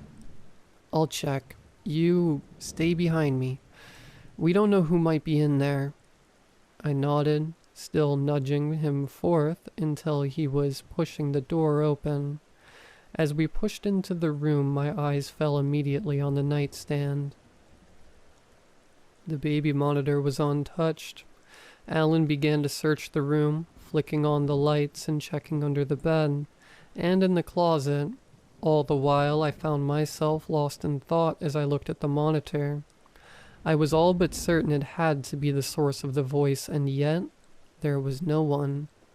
The thought should have been comforting, but it only made my fear grow thicker. "Awake, little bear?" Alan shot up, stiffening as he turned to face me. Our eyes locked, an unspoken terror shared between us, as the two of us hurried back to our bedroom. "What is going on?" Alan's voice betrayed the discomfort we were both feeling, as he grabbed the baby monitor from the nightstand. "Who is this?" he growled into the receiver. "I swear to God, I'll..." "Just turn it off." I couldn't take it anymore. That sound, the way the air seemed uncomfortably heavy with a strange sort of unearthliness. He stared at me, reluctant, before finally switching it off. The device went silent, and yet for a few moments I could have sworn I still heard it. That faint hiss of static still hanging in the air, persisting somehow despite the monitor being off. A squeal like the feedback of a microphone pierced the air, making the both of us jump. It was gone, as soon as it had started, leaving only the thud of my heart and a buzzing unrest in the air in its place. Abby began to stir, angry coos soon turning into a full-out tantrum. Alan and I said nothing, neither knowing what could be said to do away with the strangeness of the night. "I'll take care of her," I finally said, scooping her up and off the bed. "Okay," Alan said, his voice hard with a sort of anger I'd never heard from him before, as he busied himself yanking the cord out of the wall and gathering the components of the baby monitor. When he finished wrapping the cord around the monitor and shoving it into his pocket, he faced me with a sigh. "I'm gonna look the house over. Be sure there's no one here. After that, I'm throwing this out." I nodded. Well, it was clear he was agitated, the events of the night finally wearing down his nerves. I didn't feel as if he was wrong. It felt like, even then, I could still hear that voice. A man's, rasping and old, echoing in my head as it beckoned for some little bear. "I'll try to get her back to sleep. Tomorrow, I'll call the police to file a report. Maybe see if they'll come out and..." I shrugged. "I don't know, scan the house or something?" He nodded, making his way towards the door, where he paused to face me. "Stay here with her. I don't know. Something doesn't feel right about this." "Okay." With that, he was gone. I listened as best as I could to the sounds of his footsteps moving about the house, my heart on edge that at any moment a sudden commotion might ring out as he stumbled upon some intruder. When none came, I let myself settle into the rocking chair we'd placed in the corner of the room, trying my best to soothe our daughter back to sleep, cradling her injured arm close. Alan returned minutes later. His eyes glistened with a look of utter rage. In his hands dangled a series of wires from which hung various smaller gadgets. I didn't want to ask what they were. Some part of my mind already knew the answer, and was horrified by the implications. "Radios," he finally said, in a voice that was strained with emotion I'd never heard from him before. "A bunch of radios. One in her room, one in the living room, and a camera in the garage." I felt my skin crawl as my eyes began to wander the room instinctually. The thought that there had been cameras in my house without my knowledge made me feel ill. All of a sudden it felt like from every corner there might be eyes watching. Distant perhaps, but watching me all the same. "I'm calling the cops now," he continued, though his voice seemed to have drifted into the background. "And the realtor tomorrow. It's ridiculous. It's invasive. He trailed off, and I could see his eyes on Abigail in my arms, glistening with tears I knew resulted from a feeling of frustration and powerlessness. "I'm calling them now," he finally said with a sniff and a nod, gathering himself as he grabbed his cell phone and made his way out of the room. I just sat on the edge of the bed, head swirling with half-formed thoughts and eerie suggestions. The memories of the day before, Abigail's escape, and my apparent encounter with whoever had been following me in the parking lot, all seemed content to gnaw away at my sanity. Strange and paranoid thoughts began to force themselves to the forefront. Lack of sleep, terror, and the paranoia of discovering I had, in my own house, been watched and listened to by somebody, served as ample kindling for their fires. The police were at our house nearly an hour and a half later. Alan walked them through the events of the day, everything from my escapade that afternoon to the inexplicable events of the night. 4 officers were dispatched. 2 stayed with Alan in the living room listening to his account of it all. The other 2 I led from room to room as they searched the house. Do you guys have any idea what this could be? How can we find out who's behind this? I'd asked, as I led them from the laundry room and up the stairs towards Abigail's bedroom. One of the 2 officers accompanying me shrugged, a short Hispanic man with kind eyes and a wide face. "We can't be sure of anything, ma'am. We'll get the devices your husband gathered into the tech guys and see what they can determine." He pursed his lips, giving an apologetic smile as though he could tell the answer wasn't what I wanted to hear. Still, I nodded, leading them into Abigail's bedroom and flicking on the lights. "This is our daughter's room," I said, "where she was sleeping when—" I didn't feel it in me to recount the events of the previous night again, the very thought draining. The other officer nodded, stepping past me and beginning his search of the room. "If you have the means, you might consider staying in a hotel for the foreseeable future." He kept his voice low, and in his expression I could see a level of care his sterner partners felt lacking. "I'm a parent, 2 daughters. One of them barely older than your little girl. I know how scary this has to be. I'll do my best to make sure we stay on this." I could have hugged the man in that moment, Officer Ramirez, according to his badge. He'd been the only of his colleagues to treat the situation without an almost clinical sort of coldness, and it made me feel somehow less hysterical about it all. "Thank you," I muttered, wanting more to say but finding nothing. He nodded before joining his partner in the search.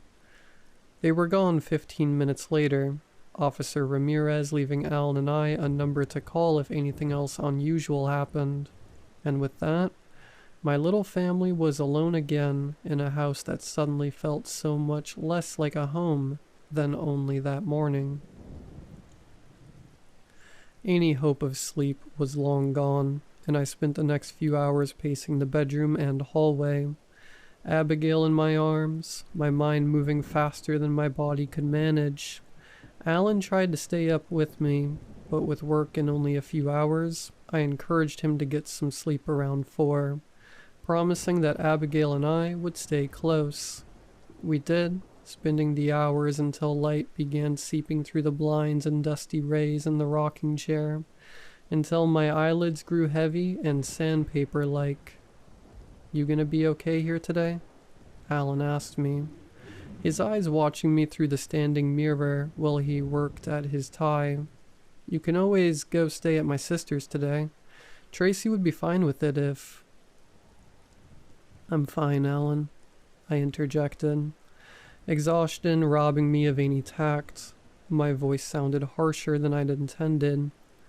I'm fine," I repeated, softening my tone a bit. "Maybe if she's free, I'll call Tracy later and see if she can watch Abby for a bit while I get some sleep," I offered. Alan frowned but nodded, seeing clearly that there would be no point in an argument. As he completed the final buttons on his shirt, he made his way over to us, kneeling down to plant a kiss on Abigail's cheek and then my own. "We're gonna be okay. I know last night was—" He trailed off. "But we're gonna be fine." I nodded, smiling, though his expression failed to reach much of my face. As he rose to leave, making his way for the door, a thought occurred to me. "That stupid bear you got her. Can you bring it here?" I asked. "I think I threw it in the crib when the cops were here. Sorry. I'm exhausted and just really don't want to get up and risk waking her, so I can listen to screaming for the next 3 hours." He fixed me with a quizzical look, and for a moment I wondered if, in my exhaustion, I'd misspoken somehow. Finally he smiled, chuckling to himself. "Sure, boo. I'll grab it, and I don't know what you mean I got her. I'm tired of her lugging that thing around as much as the next guy, but don't put the blame on me." I felt my eyebrows raise, mouth opening in search of the question I felt struggling to form through the fog in my mind. But he was gone and off in search of the bear, as if responding to the sudden rush of my thoughts. Abby stirred, cooing to herself in her sleep, and in my heart I knew I would stand between a train, a bullet, or anything else for her. "Here it is." Alan's voice stirred me from my thoughts. The sight of the large stuffed teddy making my skin crawl, my gaze moving to those cold eyes from the night before. "Thank you, love. Can you just leave it here?" I nodded beside the chair, and he obliged. He placed his finger under my chin, tilting my head up for a final kiss before heading for the door. As I watched him leave, I felt a vague sense of déjà vu, and his words from before seemed to drift to the forefront of my mind. "I don't know what you mean I got her. I'm tired of her lugging that thing around as much as the next guy." He was being humorous, that much was obvious by his tone, and yet it didn't seem like he would lie about that detail, even as a joke. It was too minute, too random for him to simply be teasing me. I wanted to call him back and inquire further, but the groan of the garage somewhere below told me the opportunity had passed, and with my phone across the room and a sleeping baby in my arm, I relented on the idea. Instead, I found myself staring at the bear. I realized I had never really taken the time to look it over. Why would I? How often does anyone deeply examine their children's toys? The thought had never so much as occurred to me. However, now that it was, details previously taken for granted suddenly seemed odd under scrutiny. It was big for a stuffed animal, almost half of her size, and unwieldy as all get out to have her constantly carrying. As I leaned forward slowly, reaching for the toy while trying not to wake Abby, I felt the wrap on her injured wrist brush against my skin, sending an awful chill through me that momentarily dissipated whatever unsavory thoughts I might be having of getting rid of the thing. I grunted under its weight. With only one arm free, it never ceased to amaze me the weight of the thing. I raised and lowered the stuffed bear, gripping it by the ears, as though somehow my arm might realize it had masculated how heavy a pile of stuffing and fabric ought to be. Perhaps it was the accumulation of paranoia after a night of events that would serve to make anyone paranoid, Or perhaps it was a far too delayed reaction of that mother's instinct. I can't be certain. All I'm sure of was the disquiet I could feel creeping through me like the unwanted caress of cold fingers against my back as I struggled with the unnatural weight. I twisted the bear so that its back faced me, moving my hands through its fur in search of any sign of a zipper or button or some sort of opening. As a child, I could recall the first time I'd received a fancy toy of any sort. It had been a doll from my parents, one of those electronic ones that could cry and babble like a real baby, and I could recall just as easily having it taken away after flinging it at my sister during an argument. I hadn't meant to hurt her, but being a kid, I'd failed to account for the small plastic box at the center of the toy, which housed all of its electrical components, and the resulting gash it caused had me grounded for half of the summer. As I searched Abigail's toy, my arms starting to quake with the prolonged effort, I could almost feel the weight of that doll again from all those years ago. I adjusted my grip, grabbing the toy around its stomach and pressing down. My heart jolted, settling into a rapid pace as I felt my hand close around something hard and square. My eyes immediately settled on its stomach, on the thin line stitching that I had hardly taken the time to notice before, assuming it to be a sign of wear and tear. Now it seemed almost threatening. I stood from the chair and carefully made my way over to the bed, settling Abigail at the center of it as gently as possible. Before heading over to Alan's bedside table, I pulled the drawer open, rifling through all of the miscellaneous junk, old chargers, and ancient mail, before finding what I was looking for, a rusting pair of construction scissors. It was the only pair we had in the house, despite many a mental note to buy another, and necessary to what? Despite intense mental debate, I knew I was going to do. In the back of my mind, I could already hear Abigail's future tantrum when I had to deny her the bear, until I could manage to sew it back up. But in that moment, all that mattered was finding an answer to the question at the center of my mind. I pushed the tip of the scissors blade through the faint line of stitching across its stomach, cutting carefully along each of the stitches until an opening large enough for me to fit a few of my fingers was made. For a moment, I found myself pausing over the stuffed animal, a strange sort of apprehension gripping me from inside.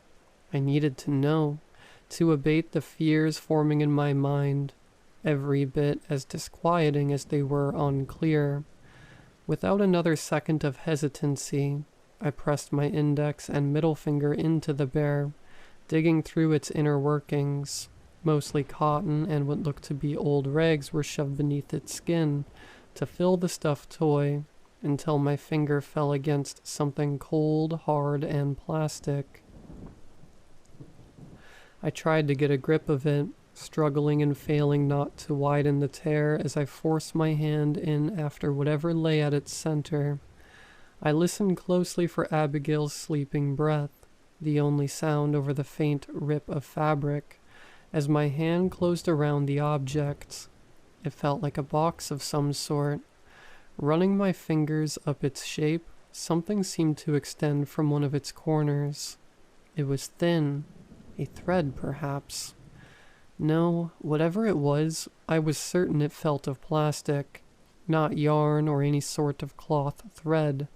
No, this felt more like a wire. My heart kicked into motion like a prize racehorse, sending an icy hot wave of adrenaline washing through me. I gave up on any sort of care, the breath in my throat coming quick and uneven now, as I set to digging through the stuffed animal like wrapping paper, until what lay inside was revealed. I pulled hard against the box, feeling a great bit of resistance from within, straining until, with a sudden pop, it shot loose, nearly sending me careening off the bed. As I collected myself, I looked over what I held. It was a small white box, maybe 4 or 5 inches across. On one side, a series of holes were placed in the same configuration one might see on a phone or a walkie-talkie. On the other sat a switch, unlabeled. I immediately recognized the design of the thing, or something of the sort at least. It was eerily similar to that which had been inside of my own doll years ago, except that was meant to be electronic. As far as I knew, the stuffed animal was meant to be only that. Beyond all of that, there was one difference between the object I held now and that I had seen in similar toys. I felt my mouth run dry. The wire that extended from it was a pale green, and when I saw what dangled uselessly at the end of it, my stomach tightened like a fist. Hanging from the end of the pale green wire sat one of those cold, glassy eyes. The thoughts in my head descended into a hurricane of thoughts and things I ought to do.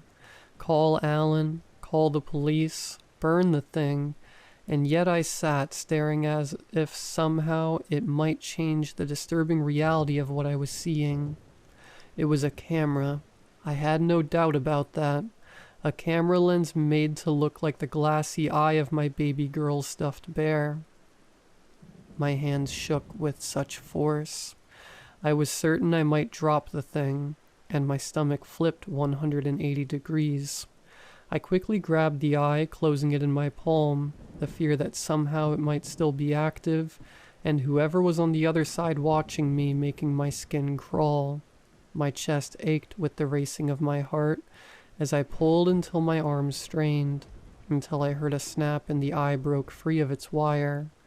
I stared at it for a moment in my hand, the object making a faint mechanical whirring that grew quiet by the second, and all I felt was rage. Without thinking, I tossed it without thinking, sending it careening into the wall and scattering into a shower of small electronic components. It was all it took to stir Abigail awake. The tears were immediate. It had been hours since she'd been given anything for the pain, and I could only imagine it was the first thing she was aware of, and the thought made my heart ache like I'd been stabbed. It was all more than she deserved. Everything. The recent speech issues and temper tantrums, the injury, everything that had happened in the past 48 hours. It felt like I was failing in every way to protect her. Painkillers. Where are her painkillers? My focus momentarily split. I scanned the various shelves of our room to the mild painkillers we'd been recommended, eventually finding them on my dresser. I rose, quickly making my way over to the little orange bottle. As I turned to make my way back, I heard it. A faint whirring click from that little white box. It was followed immediately by the sound of static, hissing like a broken television, and through the static I could hear that voice again. The distortion was greater than before, but I could hear it more clearly than ever sitting atop my bed. Little bear, don't cry. Come outside. Even with the electronic distortion, my blood ran cold. It was as though a light bulb had been set off in my head, recognition blooming amidst an equal amount of cold, sharp dread, and blazing anger. I watched in horror as Abigail slowly grew silent, eyes opening and hardly bothering to take notice of me as she seemed to search the room for the source of the voice, her eyes falling on the bear. Splayed open only feet away. "Daddy?" She spoke with bleary recognition. All at once, it felt as though the struggle of the past several weeks, once appearing separate, but equally distressing issues, suddenly revealed themselves as one. I made my way to the bed quickly, scooping Abigail up as though the bear itself might take hold of her, and grabbing my phone off the bed. "Come, adventure." The hiss of distortion grew. the words in between becoming lost on the storm of sound, and yet all I could do was listen. That voice, I hated myself for not recognizing it sooner. Though we had only spoken once before, it belonged to our neighbor, the old man next door whose first name I could hardly even recall. My husband hadn't given Abigail the bear, I realized. Her father was the most present man in her life, Daddy being the only name she would think to call the voice speaking to her in the night. I opened my phone, immediately navigating to Alan's number and pressing the call button. The seconds between each ring seemed to stretch on for an eternity as I waited. Hello? My heart leapt at the sound of his voice. Alan, I know what's going on, I said. So many things I wanted to say at once, my thoughts still in a whirlwind. I struggled to even determine where to begin. Are you okay? You sound freaked out. His voice came quickly, the panic audible. Is it happening again? Yes, Alan, yes, just listen. I know who's doing this. I know who gave her the bear. It was Melody, the old guy next door. There was a moment of silence from Alan's end, on which I could hear movement. Sorry, I needed to get out of the office. What do you mean he gave it to her? I thought you... No, we both did. We never thought to ask because of course we wouldn't. Alan, listen. I'm going to take Abby to your sister's. I want to get her away from this place. I'll call the police on the way. If you still have Officer Ramirez's number, call him too. I could feel myself speaking at a mile a minute, but felt unable to seize, moving about my bedroom just as frantically in search of my keys. On the bed, the box continued to hiss and crackle faintly, and through it all I could hear breathing and... movement. Hold on, I breathed to Alan. Ears perked as I tried to hear through the foggy audio. It sounded as though there were 2 voices, loud and yet far too distant for me to hope to make out anything being said. Still, even without being able to make out the exact words, I knew the sounds of an argument. The realization only hastened my search, as I tore drawers open and tossed pillows and sheets aside with my free hand, all the while Abigail screaming in my ear. Okay. Alright, I'll do it now. Just get to Tracy's, please. I'll call you back. Keep your phone close. I love you. And with that, he was gone. With a sigh of frustration, I gave the room one more look, seeing no sign of the keys before resigning to check the rest of the house. I knew that when they weren't on the bedside nightstand, most of the time they'd be found on the small table beside our garage door. I was on my way out of my room when I heard 2 things that made me freeze. My heart falling through the chasm I felt in my chest.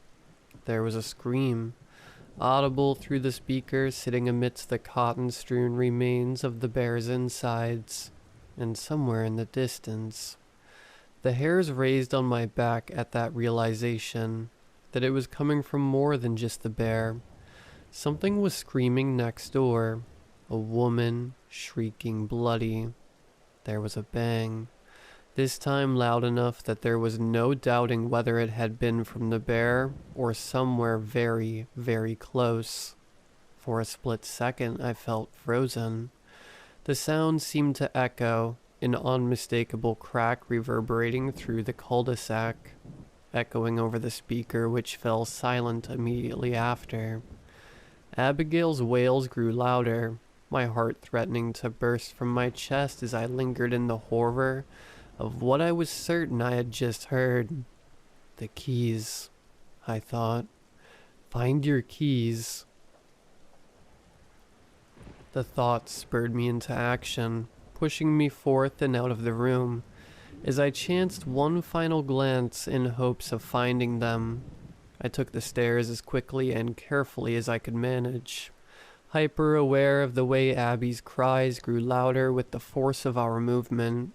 My mind felt torn in a dozen directions. like holding the leads of a pack of wild dogs, and the world seemed to spin as my head grew hot with sheer panic. I hurried to the back room where the door to our garage was, and felt my heart drop as I saw nothing on the table. "Where are my keys?" I shouted, far louder than I should have so near Abigail, but the panic had frayed my nerves past the point of repair. Her tears quieted for a moment as she watched me with glossy eyes, her little face almost confused by the outburst. She looked between me and the table, and I saw that innocent little smile begin to play across her lips as she pointed with one chubby finger on her uninjured hand towards the table where I had once felt so certain they resided. "Daddy," she waved her little fist, pantomiming her favorite thing to do with either of our keys, waving them about for the noise. And in my heart, for the first time in a while somehow, I felt I understood my daughter immediately.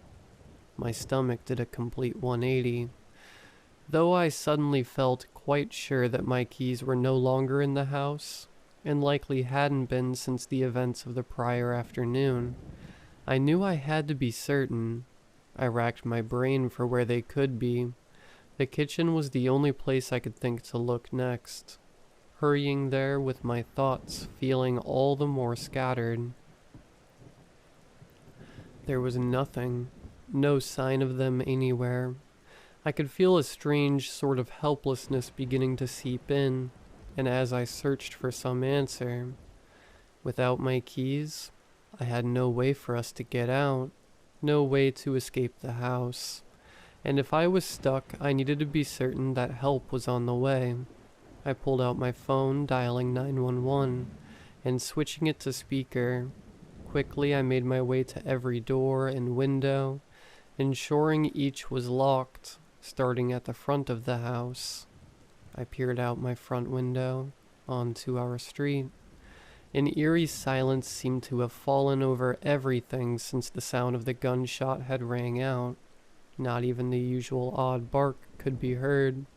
It seemed even the birds had gone into hiding. I craned my neck to see the house next door, and felt my blood run cold. Their front door sat wide open, a sight I'd never seen before at the home of Miss Melody. She was the sort I'd heard berate her husband for leaving a window open and risking a chill, and as minute to detail as it was, it felt a surreal confirmation of my fears. I sat Abby down in the living room, needing every bit of movement as I continued securing the house. It was as I arrived at the back door that a thought occurred to me, almost freezing me in motion. The police.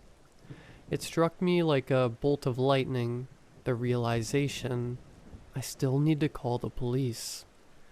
I quickly pulled out my phone, working the locks with my free hand and dialing the number, setting it to speaker. I had arrived before the garage door when there was an answer, yet as I stared ahead, feeling a nightmarish sense of déjà vu like nothing I had known before, my mind felt filled by the sight of the open door before me. A breeze rolled in, up the driveway and into the house, and somehow it felt like the caress of death. With it came a single thought, laden in venom and horror that racked me with tremors. "Hello? Hello?" a man on the other end of the phone called, momentarily pulling me from my shock, though terror coursed through every inch of my being. I raised the phone to my ear, breathing my address into the receiver, and as brief a synopsis of my situation as could be managed. My final words sent a chill down my own spine. "I need police as soon as possible. Please, I think he's in the house." "Units are on their way, ma'am. Please stay on the line." As I stared at the open garage, I felt transported back to the day before, and with the feeling came only one thought. Abigail. I raced back towards the living room, not even bothering to shut the door behind me as I did so, my heart climbing higher into my throat with each step. As I turned the corner into the room, my eyes shot immediately to where she'd last sat on the couch.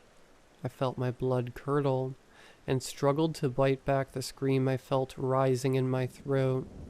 Abigail sat on the couch, in her hand a stuffed pink bunny, with which she was occupied. Behind her, holding her as like he bore some familiarity, was my neighbor, Mr. Elvin Melody, as I would come to know him, sat hardly bothering to acknowledge me as I entered. His leathery face was covered in trickles of deep red, which spread along his clothes and arms, a baseball cap hanging loosely atop his thinning silver hair. I felt a fear like nothing I'd ever known, cold and sharp through my veins, along with a pain in my chest like I was being stabbed. But it all felt second to the rage. "Get away from her," I hissed the words through clenched teeth, hardly even recognizing my own voice through the sheer hatred in it. I peered over at the fireplace for a moment, just behind the couch, seeing my opportunity. I hurried over and snatched the poker from its place, brandishing it like a club. "Get away from her now." The last part I roared, taking another step forward and raising my impromptu weapon. He looked up at me, with eyes such a cold, lifeless blue it almost gave me chills, and sliding a single hand across the couch, bringing my attention to what sat beside him. A single 9mm handgun. "Quiet now," he spoke, in a tone that was almost casual. "You don't want to upset the baby." He caressed Abigail's head, the very sight making my skin crawl. I could taste blood in my mouth, alerting me to the fact that I'd been biting my tongue. "Get away from her." He laughed, and it sounded genuine, and in his eyes, beneath mock civility, I could see a glimpse of something unhinged. Even backed into a corner. "See how the mother bear roars for her cub?" He smiled, meeting my gaze with an unwavering stare. "I like you, you know?" He spoke with a sort of familiarity that unmanned me. No hostility in his tone, just a cold sort of appraisal like some school principal. Unattentive, perhaps, but you're a good mother deep down. Your love for your little girl is fierce, admirable. It's a trait I wish my wife had had. He spat those final words, his expression shifting for the first time into something hateful. "I had a daughter too once. Her name, too, was Abigail." He smiled down at Abby, who was utterly oblivious to the danger she might be in, distracted with her newest toy. "I love that girl as much as a man can love, more than I'd ever known I could. I spent months, sometimes years away from home as a military man, but it was always made better knowing I was returning to this little person who looked at me as though I held up the sky." He smiled, though there appeared something behind it this time, something deeply sad as he nodded to himself. "My wife, though, she never loved her like I did. Oh, she said she did, but I could tell every time I was home. She resented how close we were." His eyes narrowed as he looked at me.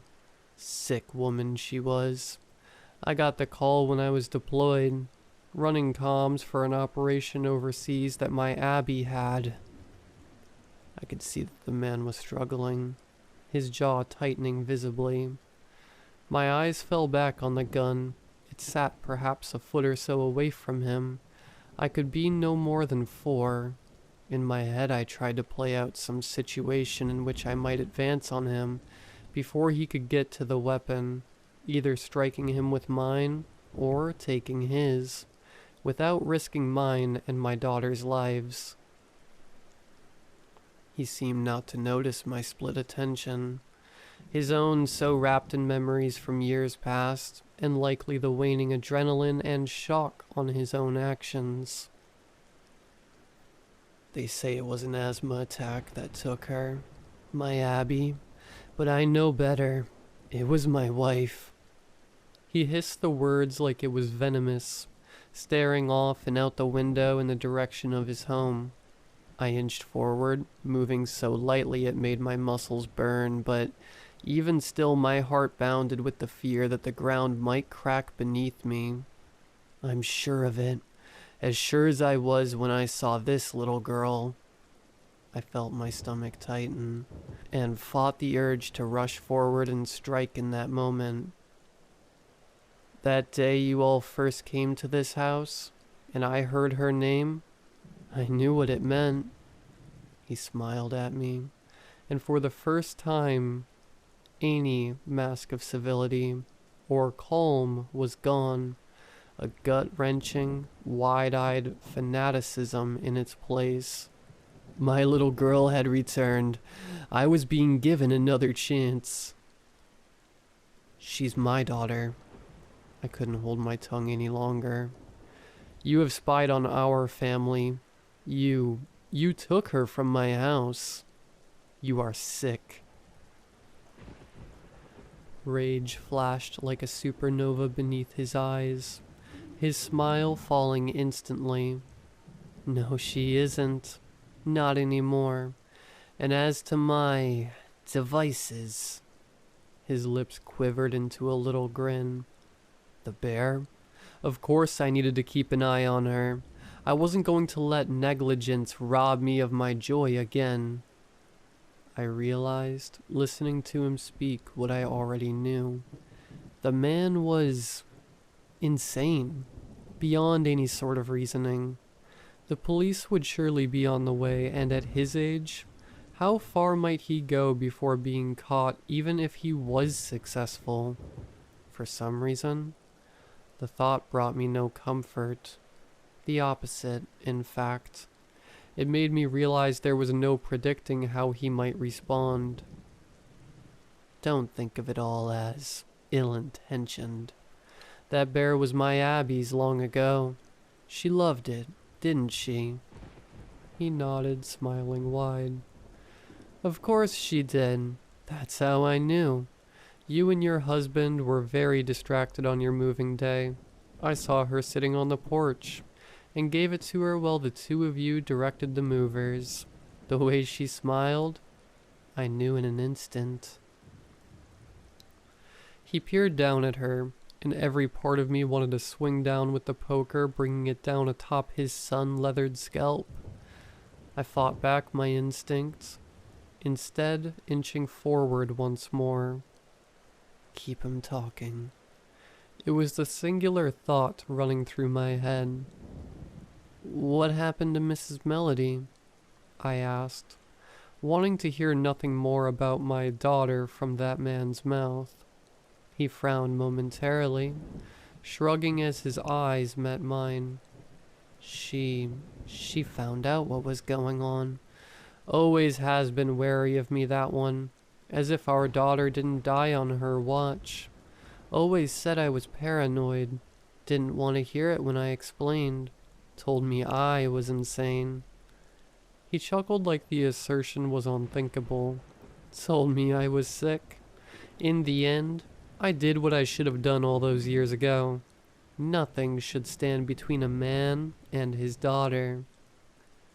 He stared down at Abigail, planting a kiss on her hair, and it took every bit of strength I could muster to stop myself from leaping forth.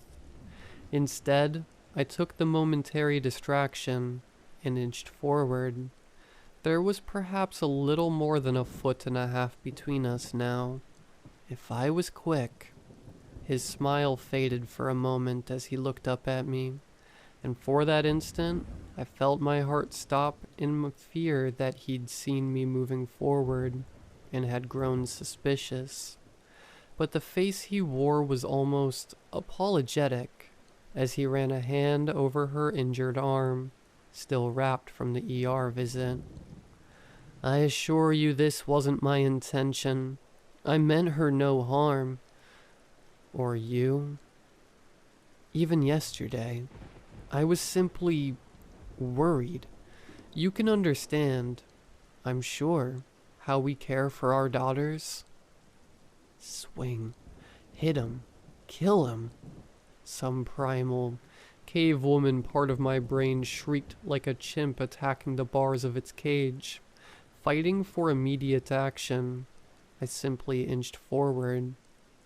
I forgive you, I managed, as genuinely as I could force myself to sound. To my surprise, his smile grew at that, as he nodded fervently. Good. I knew you would. You're a good parent. You would understand. Perhaps, he began, his eyes meeting mine. Perhaps you could join me. A girl deserves a good mother, and you and I could take care of her. The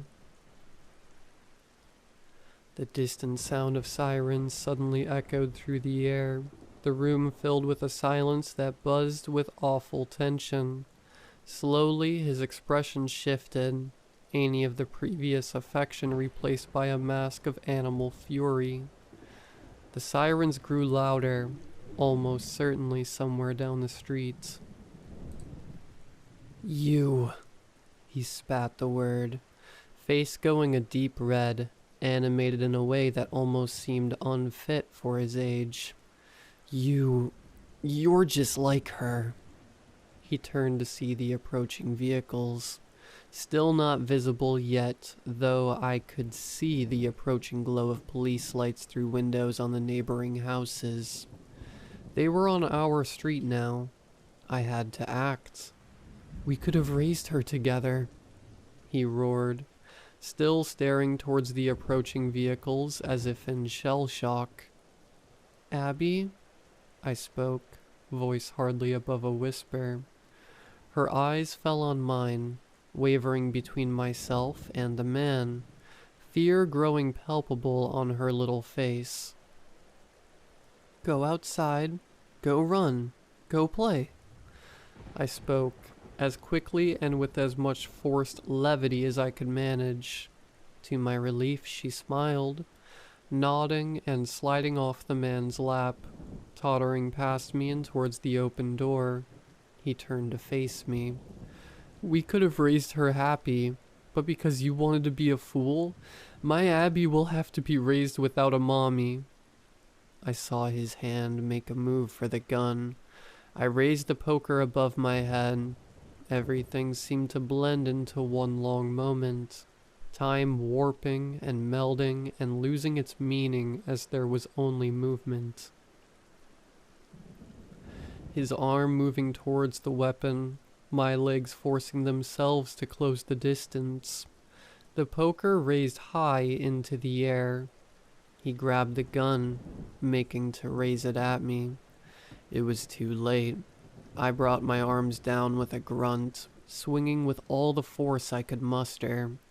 I felt a sensation like nothing I'd known before, my arms shaking with the sudden feeling of resistance, followed by a wet crack as one of the poker's curved edges dug itself into the man's head. Our eyes locked in a moment that remains frozen in my mind, his wide and searching, almost unbelieving of the fate dawning on him.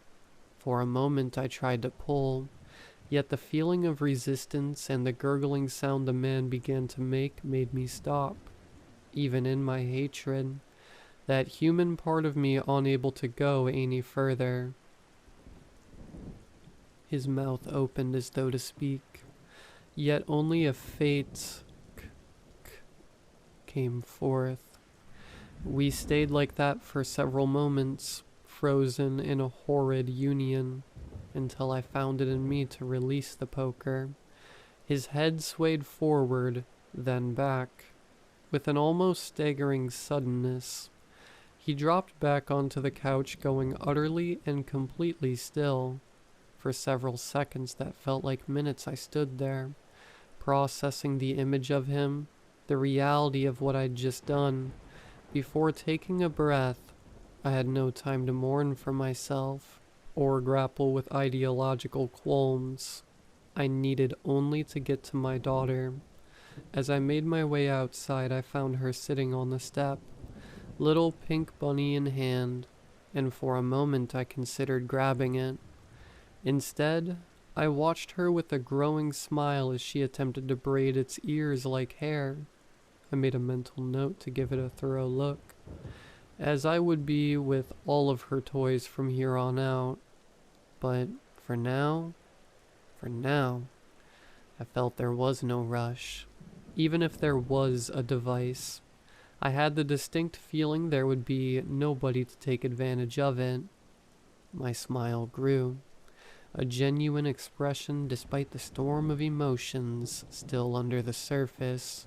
Something told me that Abby would be experiencing no more late-night outbursts. That night, after statements had been taken, Alan had arrived, and it seemed like 100 calls had been made and received. We all had our first full night of sleep in months.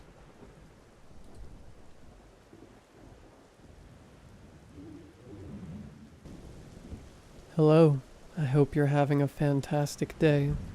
I can't share who I am, and I can't even share my name with you, so for the future of this document, I will refer to myself as Pepper. There's not much I can tell you about the day-to-day details of my job, but I can say that in this world there's plenty of supernatural things. Creatures that can't be comprehended, cryptids, ghosts, even local horror stories.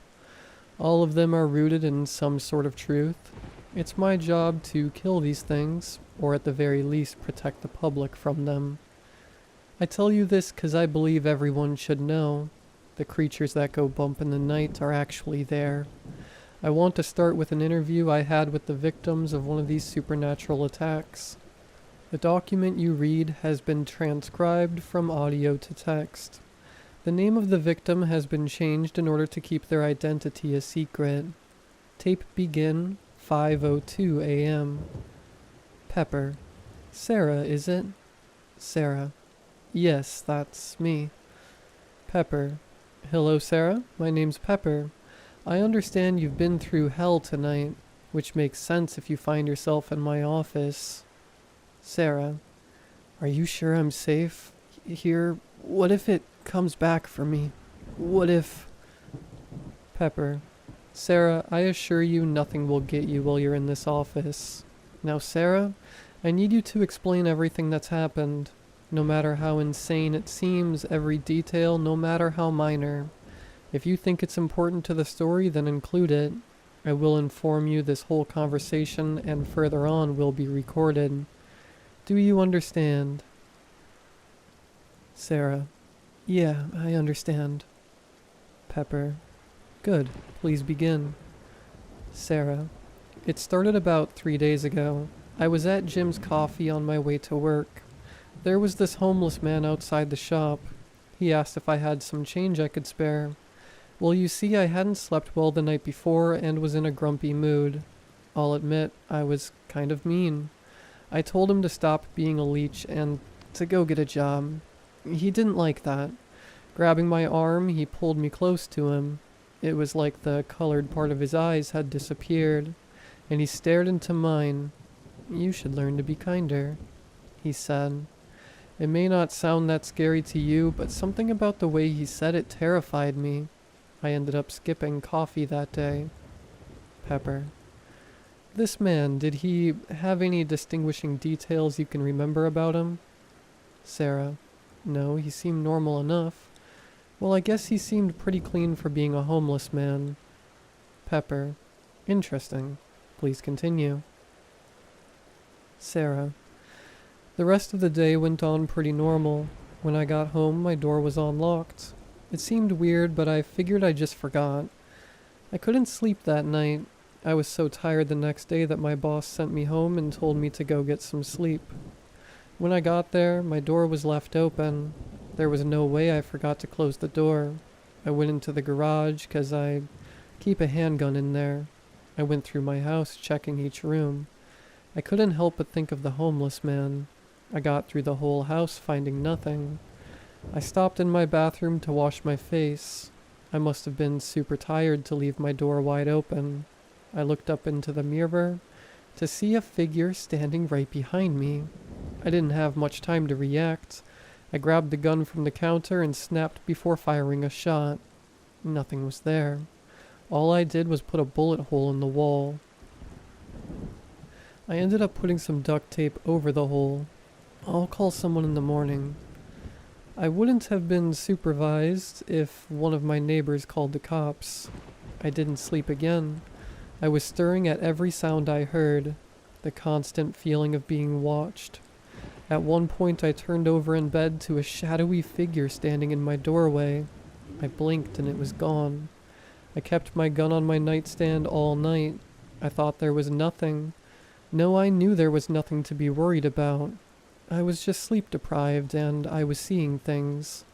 There was no one in the house. I was just worried and I got scared by some old homeless man. Pepper. That was a long pause. Sarah. This next part is just really hard. Pepper. Take your time. We have all night. Sarah. Thank you. Morning came and I called someone to come repair the hole in the wall.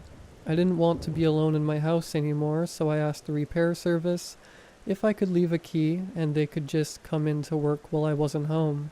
They agreed, and I called my neighbor Scott to see if I could stay in his house for the night. He was a nice guy. Scott was a tall, skinny guy with brown hair and beautiful blue eyes. I always liked him. He let me stay, and I went over immediately. I explained to him what was going on. He was supportive. We hung out most of the day, and nothing weird happened. I started to think it was all in my head. I even felt safe enough to go upstairs and shower alone. I went back downstairs to go lay on the couch and sleep. Scott was just standing in the kitchen, just staring at the fridge. "What are you doing, you weirdo?" I said while chuckling. He didn't respond. Something was dripping from his head. "Scott?" He turned around. His lower jaw looked like it had been ripped out. His eyes were hanging out of the sockets. He fell to the floor. I ran to him trying to feel for a pulse. It was stupid. Who could have survived that? I was just being hopeful, I guess. That's when I saw him standing near the couch in the living room. A shadowy figure. Blood stained his hands. His eyes were glowing red. I was terrified. My brain was telling me to run. It was screaming at me to move. "Move your legs," I screamed at myself. I moved hard so I could get out of the house.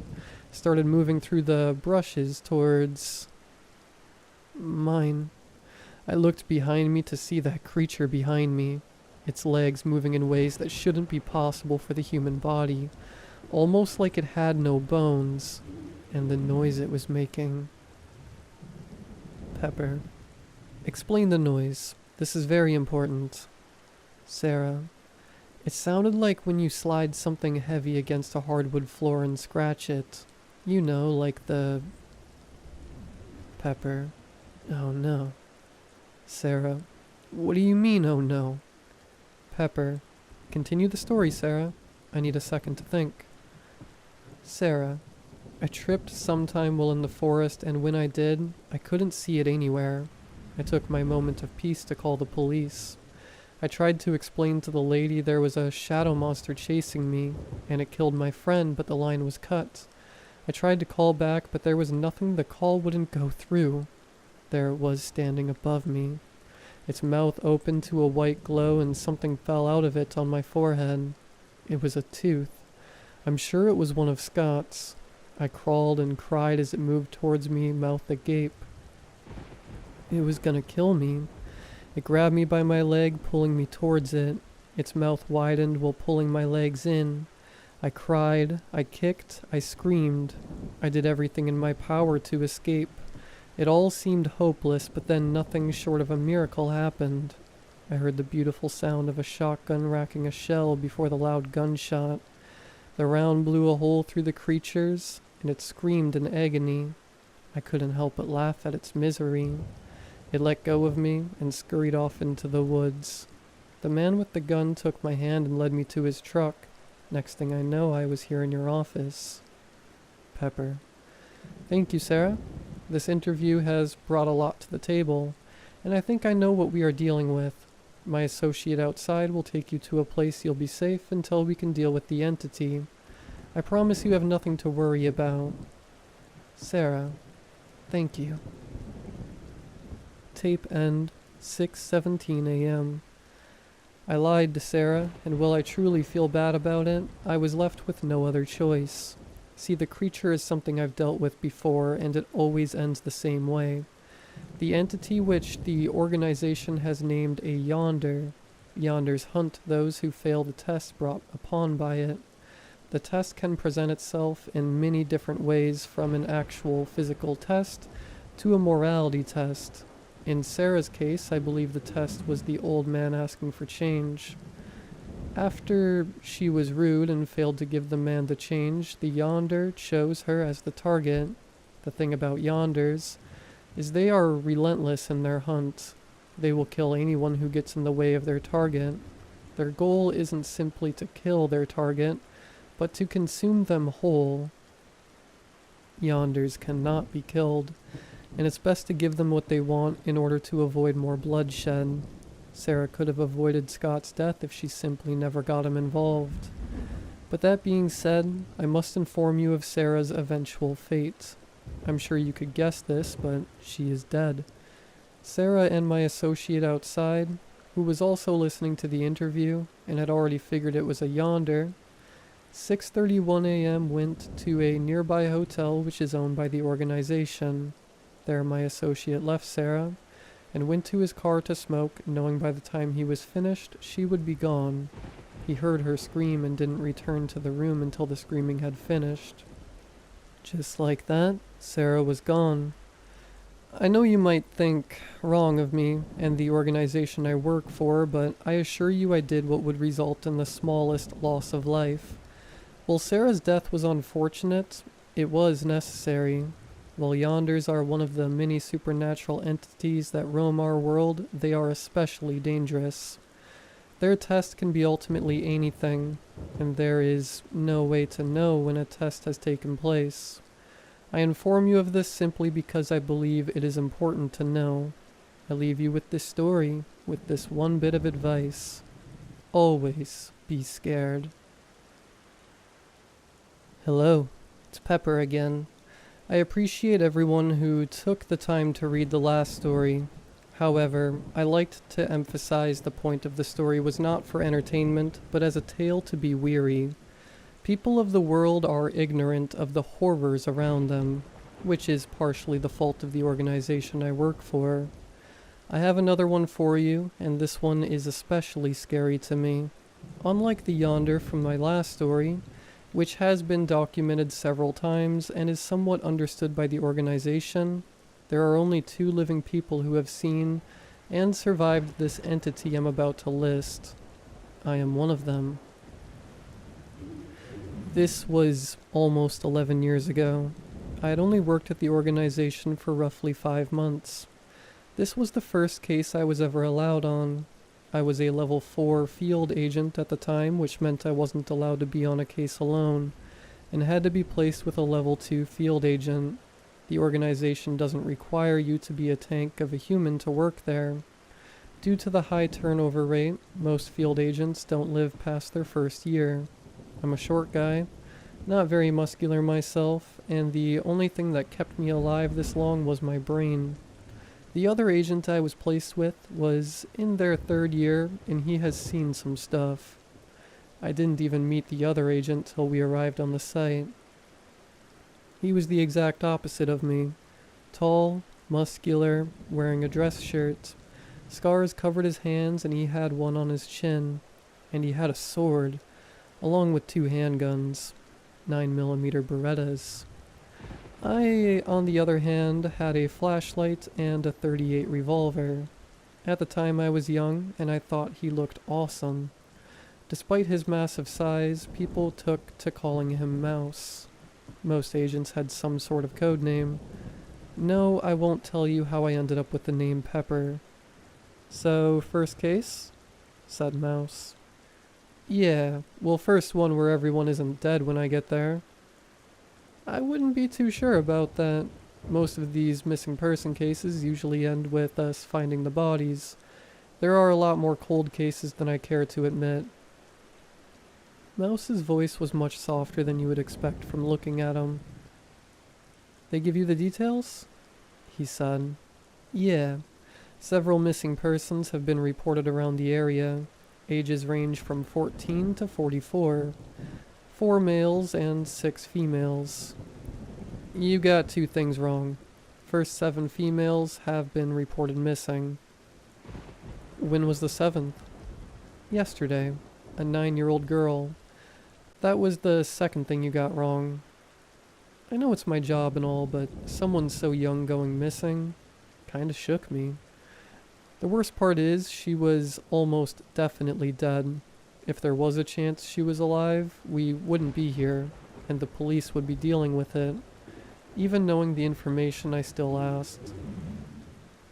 You think she's still alive? He ignored my question. I knew it was stupid to ask. They tell you about the sawmill? He asked. Yeah, it's abandoned and seems to be the center of the disappearances. There's a legend of a cult back in the 80s that used to meet there right after it closed down. Long story short, the cultists went there one night, and they all just floated away. The lady who told me framed it as a way to keep kids away from the place. He said. That's what I'd guess. You always listen to the legends around here, especially if we're in small towns like this. These legends can say a lot more than most people can. I learned to live by that rule. The sawmill is what you would expect from something straight out of the 80s. It was in surprisingly good condition for something abandoned for that long. There was a large wooden building surrounded by smaller ones. Large metal pieces stuck out of them. The whole place did seem eerie. I think we split and checked the smaller buildings until we'll meet at the large one, said Mouse. Yeah, I'll take the left. I moved my way towards the building. It reminded me of a barn. It was red with white stripes and had 2 large swinging doors. Despite that, I decided to go through the smaller door on the right. It didn't want to budge at first. I had to put my whole weight into it to get it open. It fell off one of its hinges and kinda hung by the other one. The building was just for storage. It had a ton of logs. The wood had begun to rot, and it smelled really bad in there. I pulled my revolver just in case. I made my way through the rows of logs, being careful to check each corner. At the end of the final row, I found what made the place smell so bad. It was a deer carcass. It was small and decaying. You would have thought it was young, till you saw its head in perfect condition. Still with large antlers, I pulled my camera, which every agent had. Took a picture for later. Besides that, there was nothing of interest there. I left and made my way toward the main building. I found Mouse at the main entrance. Anything on your end? He asked. Found a dead deer, I said. Yeah, mine was for equipment storage. Nothing interesting. However, something's blocking the main entrance. We can't get in through this way. There is another door up to the right. It's on a balcony, so we'll have to climb.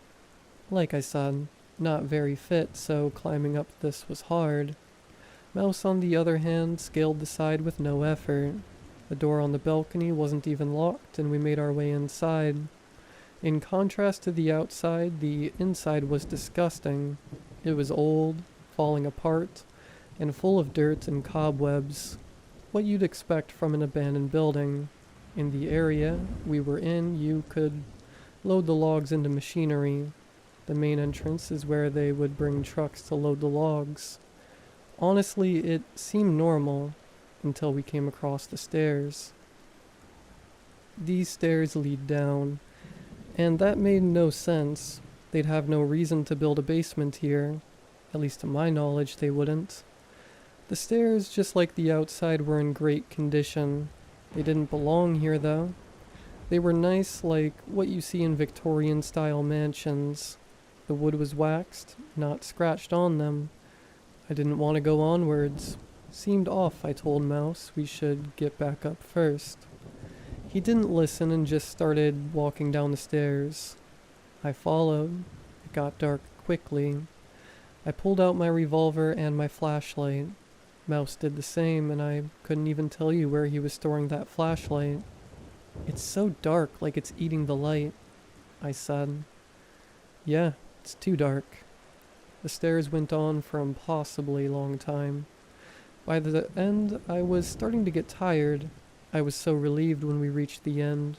The relief was short. The room was way darker than the stairs. Even with the lights, we could only see 5 feet or so in front of us. We walked through the room. About every 30 feet or so, we would see a pillar. This place seemed wrong, like whoever built it didn't know what a pillar was even used for. Then we came across something. It was large and round and looked like an egg. I was the first one to touch it. Ugh, it's squishy, I said. What? Don't touch it, yelled Mouse. His face was pale.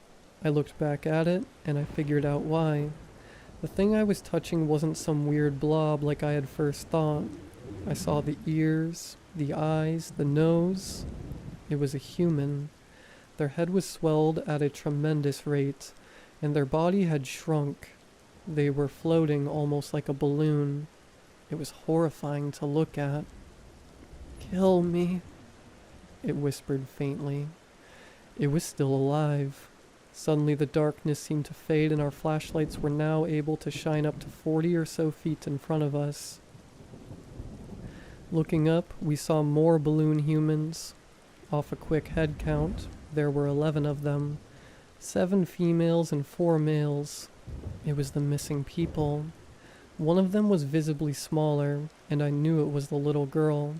We were barely able to collect our thoughts before the humming started. It was off tune. Whoever was humming didn't have a human voice. We were snapping around trying to find whatever was humming. When my eyes met it, the singing started. My mother gave me a red balloon. Oh, we were such pals. Oh, I loved this red balloon. Oh, it was my gal. Then I lost my red balloon. Oh, how the fun shall end. Oh, won't you be my red balloon? Won't you be my friend? The entity's voice was scratchy. After finishing its song, it stood from its sitting position. We both had our guns locked on it. In its right hand, it held a pointy piece of wood, and its left held a sickle. I have a hard time remembering what it looked like due to the short time we had to look at it. It had on a green outfit, reminiscent of the outfit Robin Hood wore in the cartoon minus the hat. It was short, maybe 4 feet tall. Its skin looked wooden like an old doll. Its eyes were human, though. That's all the details I can remember. Mouse began yelling at it to drop its weapon. It took a step forward before either of us could react. It was on us. The sickle it held made contact with Mouse's left eye, blinding him in it. I shot at it twice. It was quick to react and threw the wood at me while dodging both shots. The wood impaled me in my stomach, making me bleed from my mouth somehow. It cut the holster with Mouse's sword and other handgun. They both fell to the ground. I shot 4 more times and even managed to hit its chest. A yellow, vicious fluid shot out from the hole. That slowed it down enough for Mouse to play the hero card and grab it. "Shoot it," he yelled. I tried, but I had no shots left. It sliced off Mouse's arm and he let go. It ran further into the darkness. I didn't want to let it go, so I picked up Mouse's other handgun and went after it. I figured missing an arm, Mouse would die anyway from the blood loss.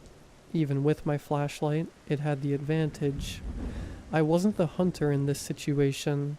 It began singing its song again. I realized the meaning of the song this time.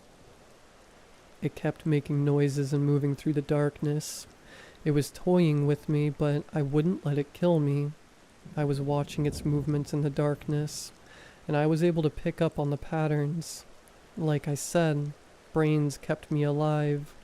Just as it went behind another pillar, I shot, barely hitting one of its hands. It screamed before moving into the darkness. I ran after it, but it made its way down another staircase. I made the smart decision to retreat and call for backup. Despite what I thought, Mouse lived, making him the only other living person to see that creature. I still talk to him and even ask him for advice on cases to this day. He, however, isn't sent on many cases due to him missing an eye and arm. The case was decided to be too much for us, and was placed with more experienced agents. Despite that, no one ever saw it again. It was discovered the stairs kept going for miles, and it was deemed safer just to seal it and cut off the public from accessing the sawmill. The human balloons were taken and humanely put down. An autopsy discovered the reason their bodies had shrunk was due to their internal organs being sucked into their head, with any excess space being filled with a gas similar to helium. The fluid was tested as well as the finger of the creature, which I had shot off when I hit its hand. Its skin was similar to petrified wood, and the liquid inside was a slimy substance that has yet to be identified to this day. I often wonder what happened to the creature. Most likely, with its home being filled in, no one will ever see it again. We never figured out how it balloonified the others. Honestly, I think I'd rather not know. Working this job desensitizes you. I've seen so much messed up stuff that I think it's normal at this point. Just the other day I was taking a recruit on his first case and we came across a mangled corpse. I was confused as to why he threw up. I see worse stuff than that at least once a week, but that made me remember I was like that once. I was that scared kid who couldn't understand how a creature could do that. So I sat there and I tried to remember the stuff I shut out. This is my story. And I don't mean some cases I choose to forget, I mean my personal story. How I ended up working a job where almost dying is pretty common, and the life and the people that I'd much rather stay forgotten. I was 20 at that time, and I thought life was amazing. I was broke working a dead-end job, my family had long disowned me, and my only friends were junkies and alcoholics. So why did I think life was so great? Well, it was 'cause I had her, my beautiful girlfriend, Josephine. I can see her now, her purple hair up in that messy bun, her snakebite lip piercings, her clunky glasses, her brown eyes. I missed those things. She was shorter than I was, and I think that's one of the things that drew me to her. But then I got to know her, and we clicked. We dated for 2 years and she moved in with me and my roommate. She was broke too, but our struggle kept us together. She liked Mike, my roommate. She tried even harder than I did to get him off the pills. But enough of that, 'cause that night would be the best night of my life. I saved enough for a ring and I was gonna take her to the fanciest place in town and propose. It was a mixture of excitement and anxiety. I framed the whole thing as a celebration of the promotion she just got. Arriving at home, I saw Mike coming out of his room. He looked horrible, probably coming down from a high. Mike had been my friend since middle school. I guess that's why I kept him around so long. He couldn't keep a job, and what little money he had, he spent on pills. I gave up trying to help him a long time ago. "Where are you going tonight? Jay's getting ready," he asked. "We're having that celebration dinner tonight." "Oh, that's tonight? Let me get ready." "Who said you're coming?" "I did," Josephine said. I can still see her in that outfit. We were going to a nice restaurant, and despite having nicer clothes, she didn't dress up. She was like that, never liked being the center of attention. We're celebrating me, so I figured my friend should come, she said. I didn't fight her. I always gave in to her. Mike coming threw a thorn in my plan, but I figured I could bribe him to go away. The drive to the restaurant was full of them discussing what they would have to eat. I sat silently, kind of mad. Looking back at it, I'm glad he came. The restaurant was named Clive's. I don't think it's still open. I couldn't find any information on it before posting this. I'd been there once when I was little, and my family still talked to me. From what I remember, the food wasn't very good, just expensive. That was the appeal, and Josephine had never been. She and Mike ordered drinks, and since I was driving, I didn't drink, though I desperately wanted to just calm my nerves. A man was leaving the restaurant, and at the time I didn't think anything of him. We had our full meals, and just like I remembered, the food wasn't great. Mike and Josephine shared the same sentiment. It was time to put the plan into action. I pulled Mike to the side. I need 20 minutes with just me and Josephine. I'll give you $10 to go get a drink or snack from the gas station, I said. Free money? You got it, sir.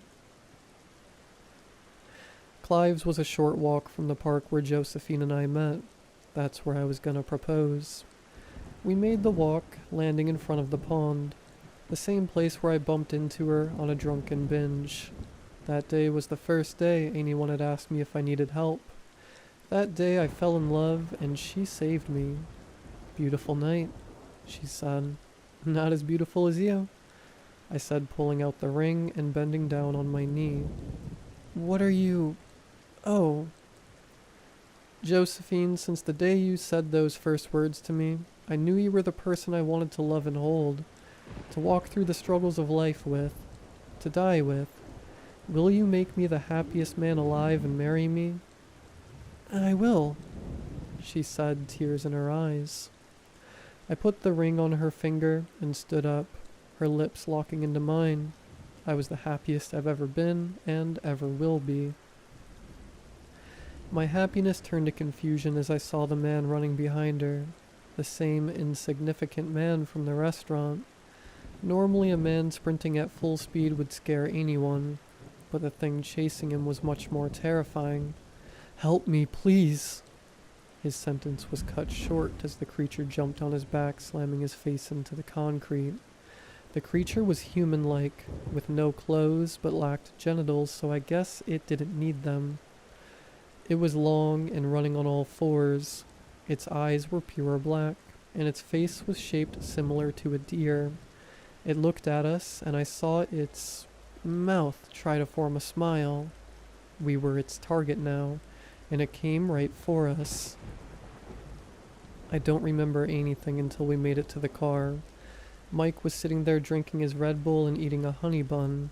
We quickly hopped in, and I popped it into drive. I swerved around the corner. Mike got slammed to the side in the back seat. Dude, he yelled. Babe, it's still behind us, Josephine said.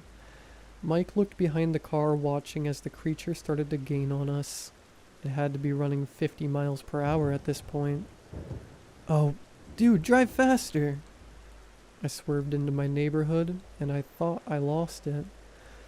Looking back, I should have just driven to the police station or something, but I returned to my place, swinging open the door and running to Mike's room.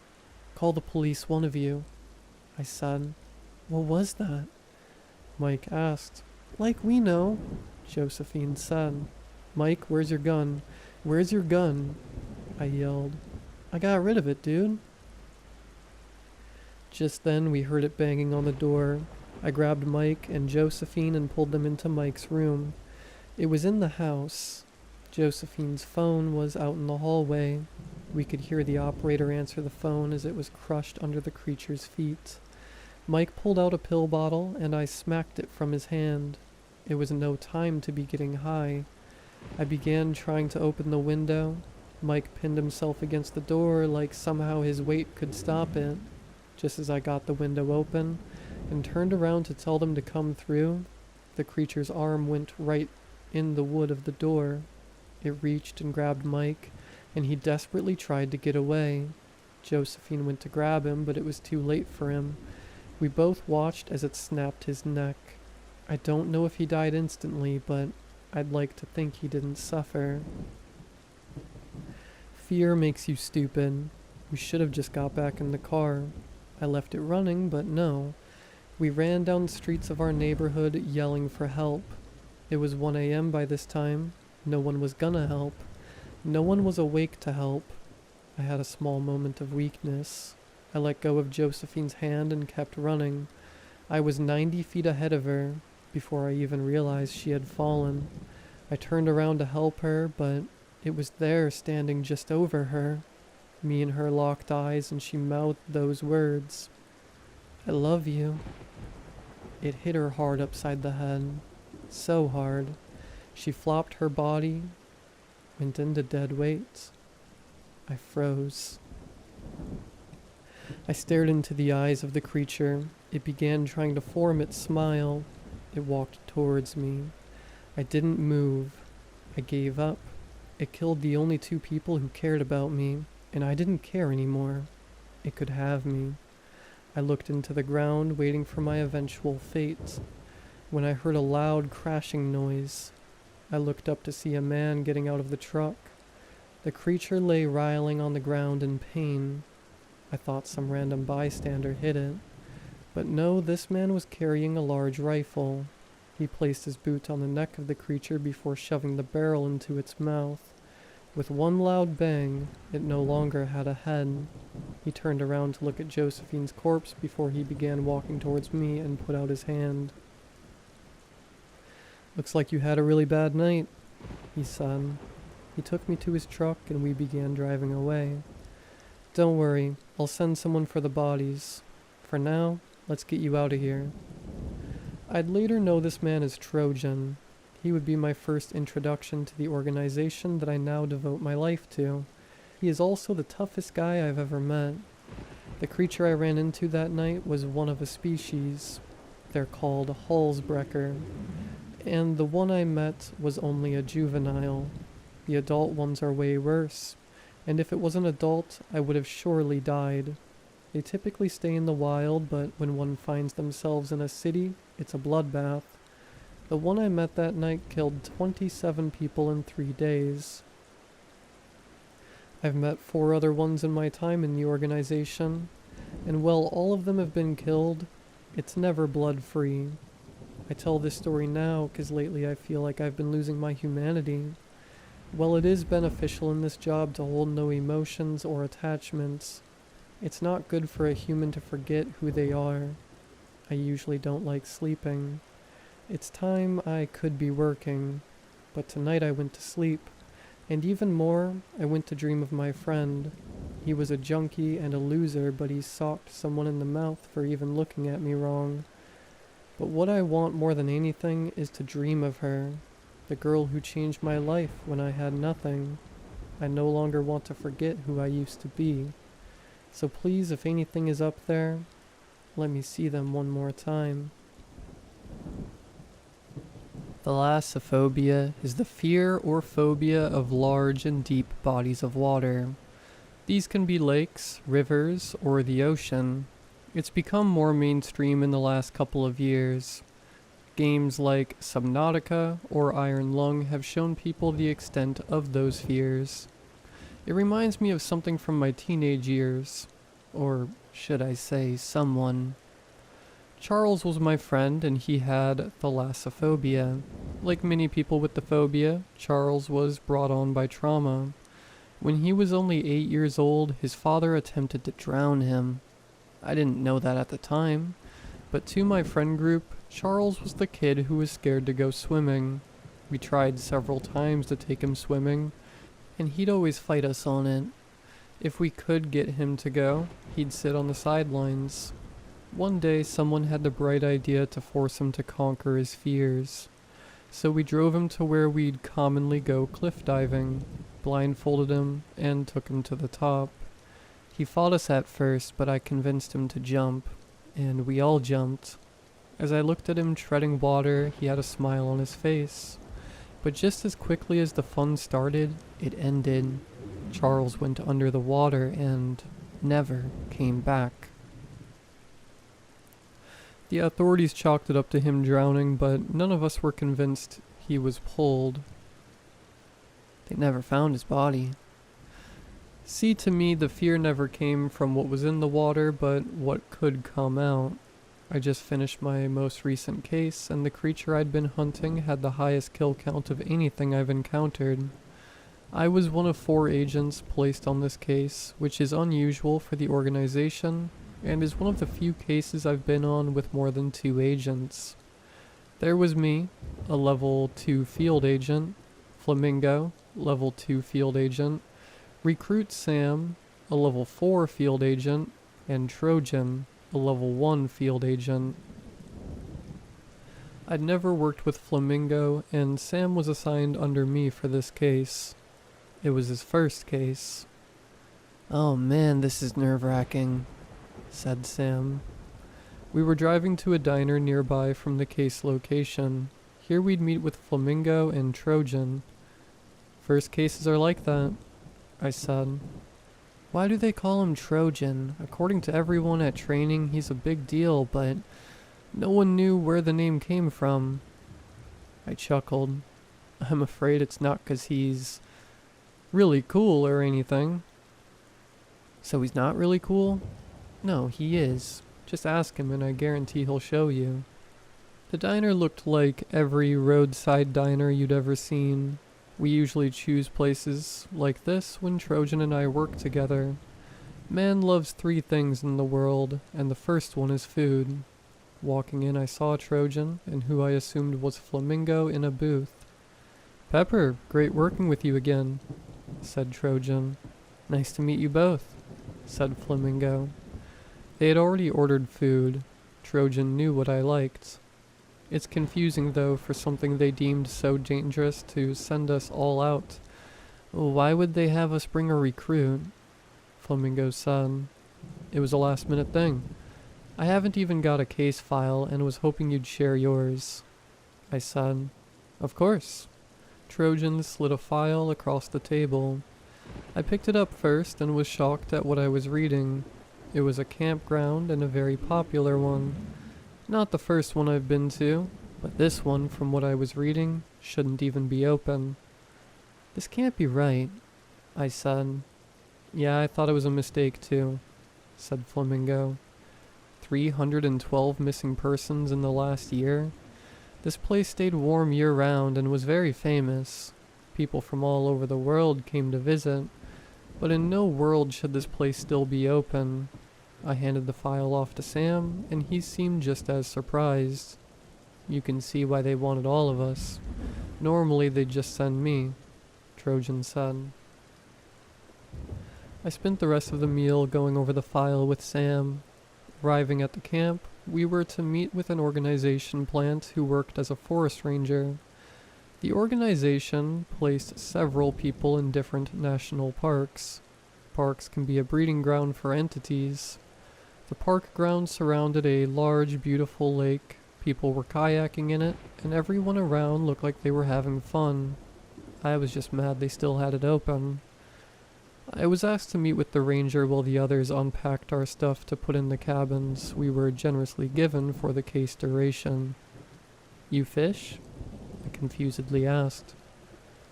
"I know, the name's stupid," he said. "Ain't the worst one I've heard," I said. "Look, I gotta make this brief. I may work for the organization, but I still got a park to manage," he said. "I understand. Something's taking people in the night, and despite my protest, we can't get them to close the place down. It ain't uncommon for people to go missing, but we used to get 20 or so a year, not 300. I don't know why it took the organization so long to send you guys. We have a body that's not the first one found either. It's over in a shed off to the east. We also have someone who claims to have seen some creature in the ranger station. I suggest you all start on those," he said. "I appreciate the information." I made my way to the cabin to meet the others. Entering the cabin, I heard Sim ask, "Why do they call you Trojan? It's killing me to know." Flamingo and I started laughing, while Trojan pulled out his wallet. He reached in and pulled out a condom, a Trojan condom. Sim stood there looking mad. "You kidding me?" Sim said. "I dropped this once, and no one would let me live it down," Trojan said. "So what, did you screw a flamingo for your name?" Sim said. "No." Flamingo said, pulling up his pant leg to reveal a flamingo tattoo. "So what's your story?" Sim said, staring at me. "Maybe I'll tell you one day." I shared the information with them. We decided to split. Sim and I would check on the corpse, and the others would interview the person in the station. Sim seemed nervous as we walked up to the shed. I opened it. From what I'd been told, the smell was horrible. Sim threw up. It didn't affect me. The person had several broken bones. Their limbs were bent in a direction that was not possible. Their skin had been somewhat dissolved. I'd seen stuff like this before. The body had been eaten and regurgitated. "So it's overeating," I said. "How can you tell?" Sim said, trying to recover from his nausea. "The body has been partially digested, but whatever did this threw up. That leads me to think the creature has always kind of been here." "I'm not getting it," Sim said. "The park normally gets 40 or so missing persons a year. Most of those are probably from the creature, but this year the missing persons have drastically increased. I don't think that's the fault of the creature." "Something's helping it then?" asked Sim. "Bingo." We met back with the others to exchange information. According to the person who had seen the monster, several nights ago he watched as a human-like creature with legs that seemed like jellyfish tendrils came from the lake and wrapped its tendrils around the person and pulled them into the lake. "Did they mention seeing anyone else?" I asked. "No, that's all the info they gave us. Said it was too dark to discern anything," said Flamingo. "I think we start patrolling the lake at night to see what we can find," said Trojan. I had to take Sim with me. I couldn't let him go on dying. The rest of us split up. We followed the edge of the water. Sim pointed out footprints leading down the lake. We followed them. They led us to a man. Sim foolishly yelled at the man to get down with his gun drawn. The man ran off into the woods and we were unable to follow. I reprimanded him. Where the man was standing, there were imprints in the dirt similar to snake tracks. Trojan found tracks similar to the ones we found. We met back at the cabin close to the morning to discuss our findings. But one of us was missing. Flamingo didn't return.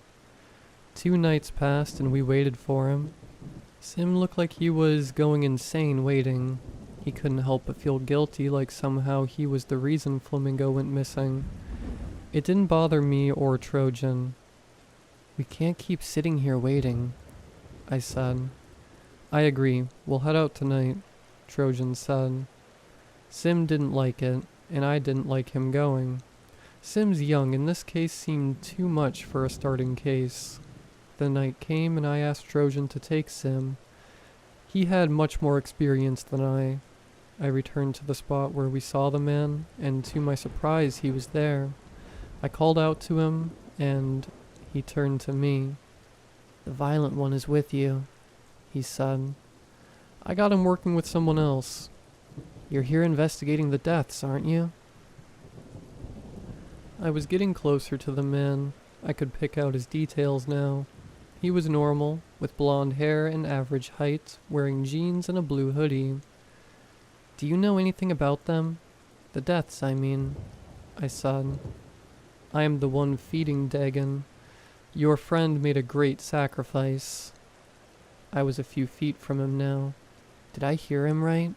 He was feeding the creature and was calling him Dagon, the fish god. Flamingo, that must have been my friend he was talking about. I had my hand on my revolver now. "Goodbye," the man said.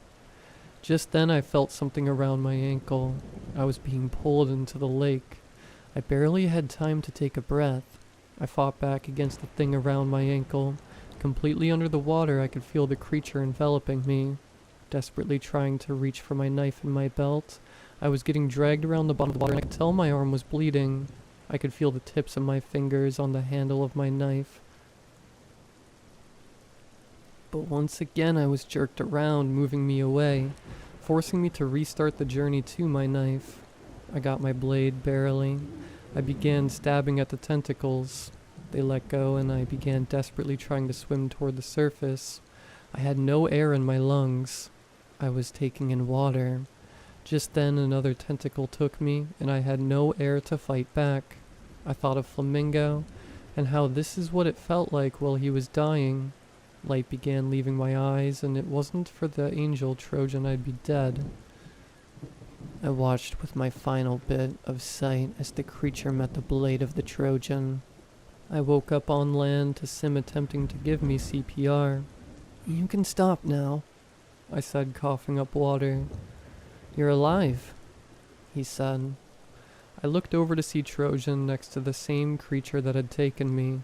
He had filleted the creature, and inside were the remains of Flamingo and 2 others.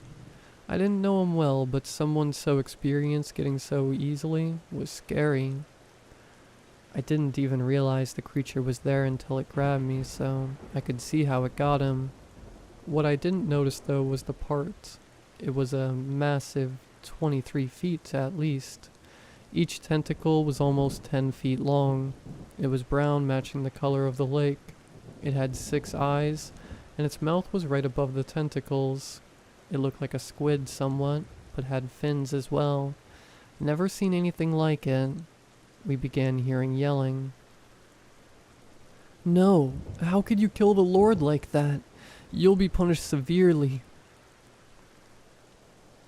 The voice was cut off by Trojan, who knocked him out. It was the same man I talked to. We called the organization in to clean up the creature.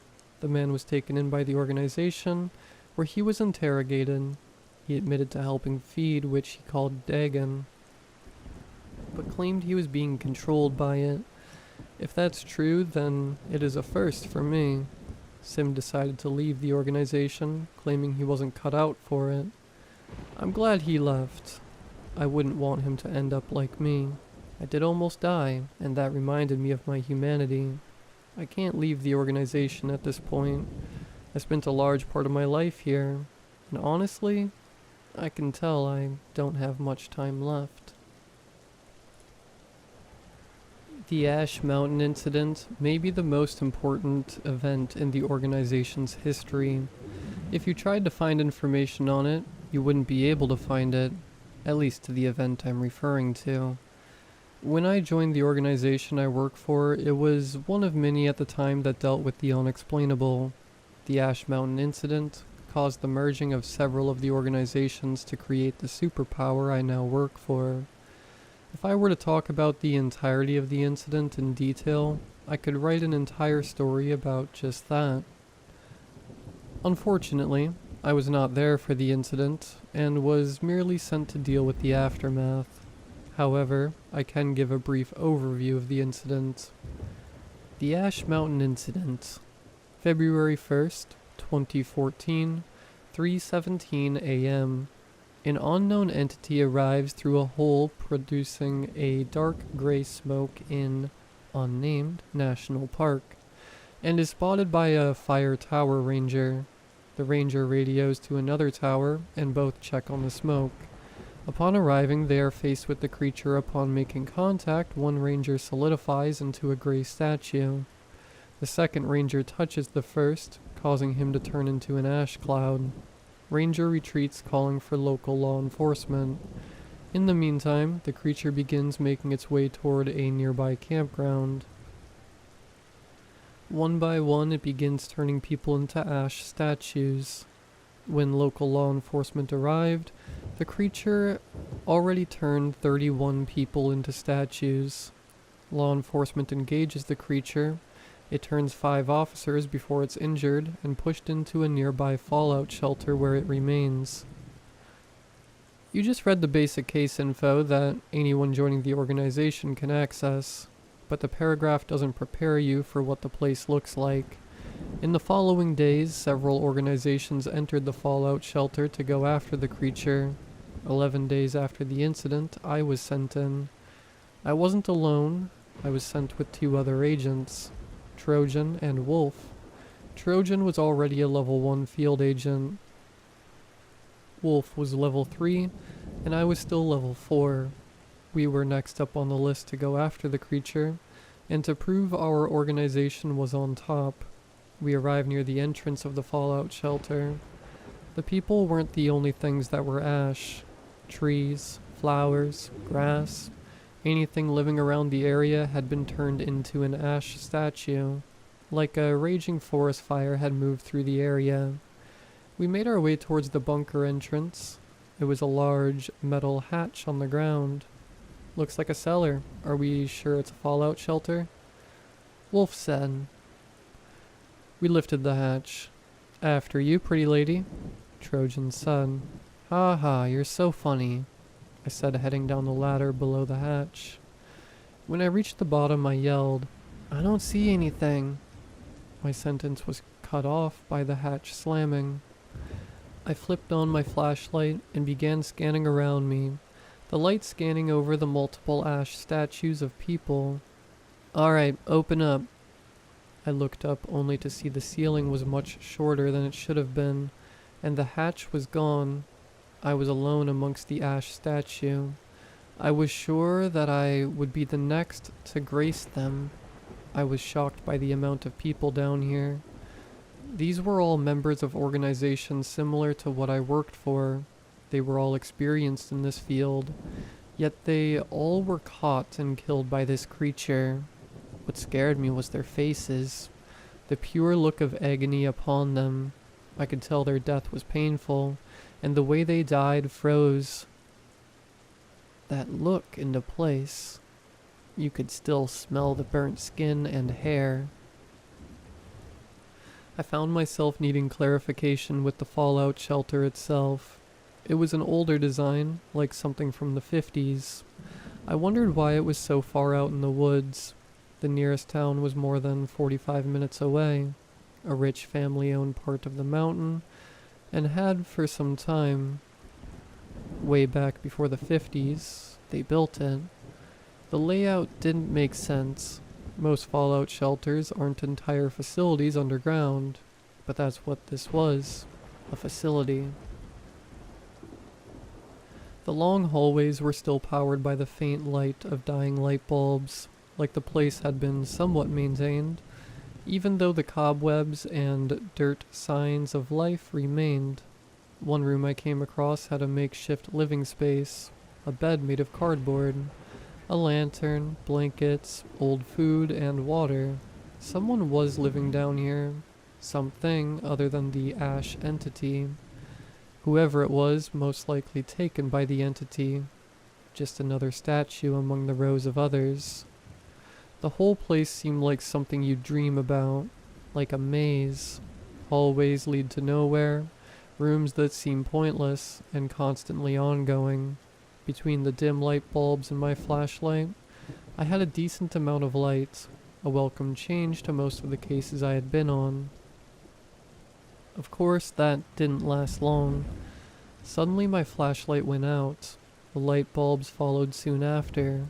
Now I was in complete darkness. Darkness can do a lot to the human brain. When you are in complete darkness, your body has no concept of time. In my head, hours passed, but I couldn't tell you how long I was down there. On top of that, it's not uncommon for governments to use it as a torture technique. When your brain has no sense of what it's seeing, it causes it to fill in the blanks. Isolation causes you to hallucinate. You add the two together, and you get a real bad time. Soon my head started playing tricks on me, and suddenly I could feel things moving around me. I tried talking myself out of it, telling myself there wasn't anything there. But the problem was something was down here with me. Something had to take the lights out in the first place. I had 36 bullets on me, and 6 more in the gun. I could use that light to give a brief view of the room, but that came with risk. Not much ammo, and I could easily hit something, and the bullet could ricochet. I weighed it, but the risk was worth it. I decided to shoot down the way I thought I came from. One shot gone, giving me such a brief glimpse of light, but it was enough to see the ash demon 20 feet away. I didn't know how quick it was or how easily it could kill me. It waited this long to attack me, so something was stopping it. During the initial fights with police, it was rumored it was injured, and that's why it made its way to the shelter. Not many creatures you meet in this career fear firearms, but this one did, and that was the only advantage I had. I shot one more time where the creature had been seen. Just like I thought, it was scared of the gun. It retreated further into the darkness. The lights came back on once it was gone, leading to the theory it was the one controlling the lights. With the lights back on, I reloaded my revolver and went back to freely roaming the facility. I'd been counting the ash statues. 112 people dead. We were all sent in with barely any information, sent to die from the higher-ups. But the naive me didn't think that he was to focus on killing the creature for the glory of the organization. If I could go back now, I'd slap that kid and tell him to move on with his life, and that this wasn't his calling. But no, I'm that kid, and I gotta live with my choices. 112 naive kids in there, and only through a miracle that I wasn't 113. I saw it again staring at me from just beyond the light of the room. It didn't take out the lights this time. I watched it figure out what it was taking. I couldn't make out the details besides what I had seen from the flash of the firearm earlier. Looked just like the ash statues around me, but it was gray instead of black. I aimed the revolver at it and shot, missing. It came at me dulling, but not taking out the lights. I choose not to fight, but to run. Every once in a while I look back and shoot at it. It was quick, but I had the speed advantage. I was going further into the facility. I turned a corner, tripped over a statue. It exploded into ash, and I was on the ground. It came at me. I shot it and hit its stomach. It was hurt, but knocked the gun out of my hand. I was hopeless, and just then the hatch opened above me. I hadn't even realized I'd made it back to the entrance. The ash demon began to burn and burst into its ash cloud. It died that easily. The light was what hurt, and I realized why it cut the lights in the first place. It didn't come in here 'cause it was hurt, just 'cause it was dark. I looked up to see Trojan and Wolf. I was covered in ash. "Did you kill it?" Wolf said. "Kinda." They took me out of there. I couldn't wait to shower and get all the ash off of me. Trojan stopped, though, to get me something to eat. I was down there for 3 hours, so he figured I must be hungry. He handed me some cheese fries. When I looked down at them, some ash fell from my hair right into it. Then, looking at the black dust, I couldn't figure out if it was human or the creature. "I don't think I'm hungry," I said, looking at my food. Trojan looked at it too. "What, you scared of some pepper?" Wolf said, trying to make a joke out of it. Trojan liked the joke, and for the rest of the ride, they began calling me Pepper. Guess the name just stuck. I hate that name. Hello. I'll keep this part swift. Unfortunately, I am not the man you know as Pepper. If you have read the previous parts, you have at least heard of me. People call me Mouse. But I'm not here to tell you my story. I won't keep you in the dark. Pepper is dead. I wish I could say he got out, that he went on to have a normal life and he was no longer haunted by his work. But no, he died how he lived, buried in his work. I'm loyal to the organization I work for, and I will be to the end. So loyal that I thought about not putting this out. And even after deciding I would not use my code name, but I guess in the end, I was more loyal to my friend. Pepper kept notes of all his cases. Some of the stories you read were straight out of his journal, and I'm almost surprised that he didn't make the stories as long as they are in his journal. But I understand why he didn't. This one's gonna be longer than the rest. This one comes straight out of his journal. It's his final case that got him in the end. It was an honor to be a part of. Pepper's journal. Only a couple days have passed since the last case. The organization already called me in for another one. This one was different. I walked into the same meeting I'd been in so many times before, ready to be sent on another near-death experience. Before getting my case report, I was handed something else. The director slid me a little gift box. I was confused. Was it my birthday or anniversary? I don't keep track of that stuff anymore. I opened it and was shocked. "Congratulations, Pepper," the director said. "I never thought I'd live to see this day," I said. It was a badge similar to the one I always kept on me, but with one key difference. This one said Level 1 Field Agent. That made me one of 4 agents in the organization with that rank. With that, I was given a case file. It was another unusual one I was leading. Not the first one I've led, but this one allowed me to choose 2 agents of any rank to come join me. Of course, I chose Trojan. He was the number 1 agent in the organization, and one of the few I knew I could trust. For the other one, I wanted Mouse with me. Even with his lack of arm and eye, he was still one of the smartest guys I knew. Through experience, I've noticed something. It doesn't matter if you are Christian, or if you are a Buddhist, or if you follow Norse mythology in some capacity, they are all right. That even includes the demonic. You may think that's a little silly, but I've seen demons and I've killed them. But the problem with fighting them is if you do not believe that a cross will kill them, then it won't. That's the struggle of making yourself believe. You might think that after doing it once, you will be fine to do it again, but it's not that simple. Demons are the easiest things to identify for organizations. Unlike everything else, we deal with the purely in it for the sport to make you feel pain. So when the case file said most likely a demonic force, I got ready to fight a demon. Guns, knives, and explosives are all useless. Just like that, I stood in front of the site with both Mouse and Trojan. We all had nothing but a cross in our hands. I never believed in religion, until I got this job, Mouse said. I don't think there are biblical demons, more like a monster that was born from the idea we have of demons, Trojan replied. Looking at him, you'd think he was nothing but a meathead, but he was often very insightful. "So you don't believe in the afterlife?" Mouse asked. "I'd rather there not be one," Trojan said. The site was a mansion, a modern one. Some rich guy lived there at some point, but he's been missing for some time.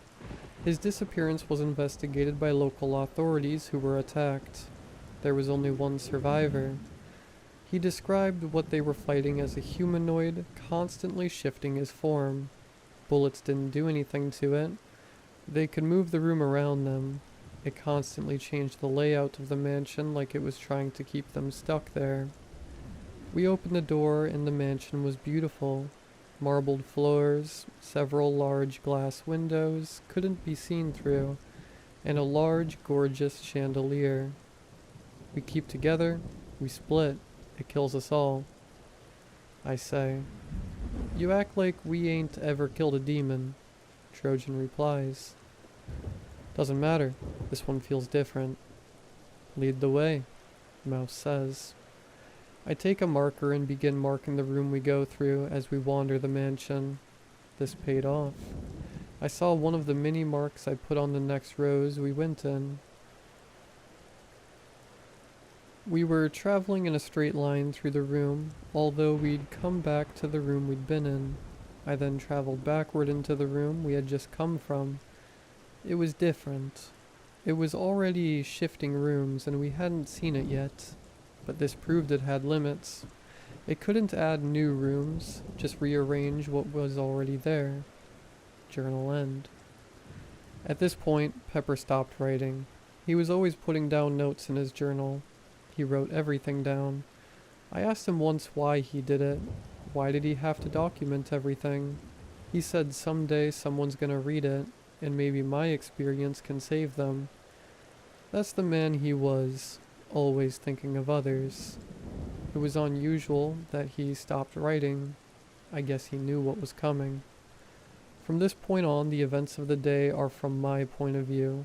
I had come to the same conclusion that it was in the room with us, and before we could figure out what it could be, I watched as Trojan. No, his real name was Michael Avernatch. I watched as the strongest man I have ever met, the man that seemed unkillable, was punctured through the chest, right through his heart. And if there was a God, he blessed that man, 'cause not even that could bring him down. He swiped around, pulling the cross from his belt. The end of it was pointed. He shoved it down at the demon. It dodged back, placing itself into the next room. Demons aren't what you think they are. The red humanoid isn't accurate. They're more of a shifting mass of gray goo that can change its shape.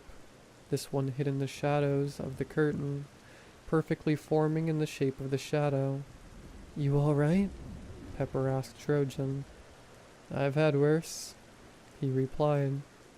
At first, I thought the wound had hit his heart, but it narrowly missed. It didn't seem to affect, even as blood poured down his chest. He stood there as if nothing had happened. We went in the direction after it. "I've never seen that before," Pepper said. "Seen what?" I asked. "A demon like that. They're smart, but not so smart as to shape themselves into a shadow. This one is far beyond anything I've dealt," Pepper said. "On top of that, they're not ambush predators. Those things feed on fear," Trojan replied. "I'll admit it, in my career I've never met or dealt with a demon, so I'm not very knowledgeable on what they're like, but I got what they're saying. It's not a demon, is it?" I said. They didn't answer, but the silence was enough for me. It meant we were even more underpowered than we thought. The one weapon we thought we had, the cross, was useless and was just a knife. It can shift form, it can control the area around us, and its look can be mistaken for what we know as a demon. That left me with one other theory. "It's a copy," I said. Copies are monsters that are ambush predators, and they are devilishly smart. They have a unique trait in that they can take the form of any non-living thing, but can take the form of living things if one condition is met. They have to eat whatever creature they are mimicking. But from there, they can make the noise, they have the looks, and can even take on the memories of the creature they ate. If I ate a demon, it would solve every question but one. "How is it shifting the building?" Pepper said.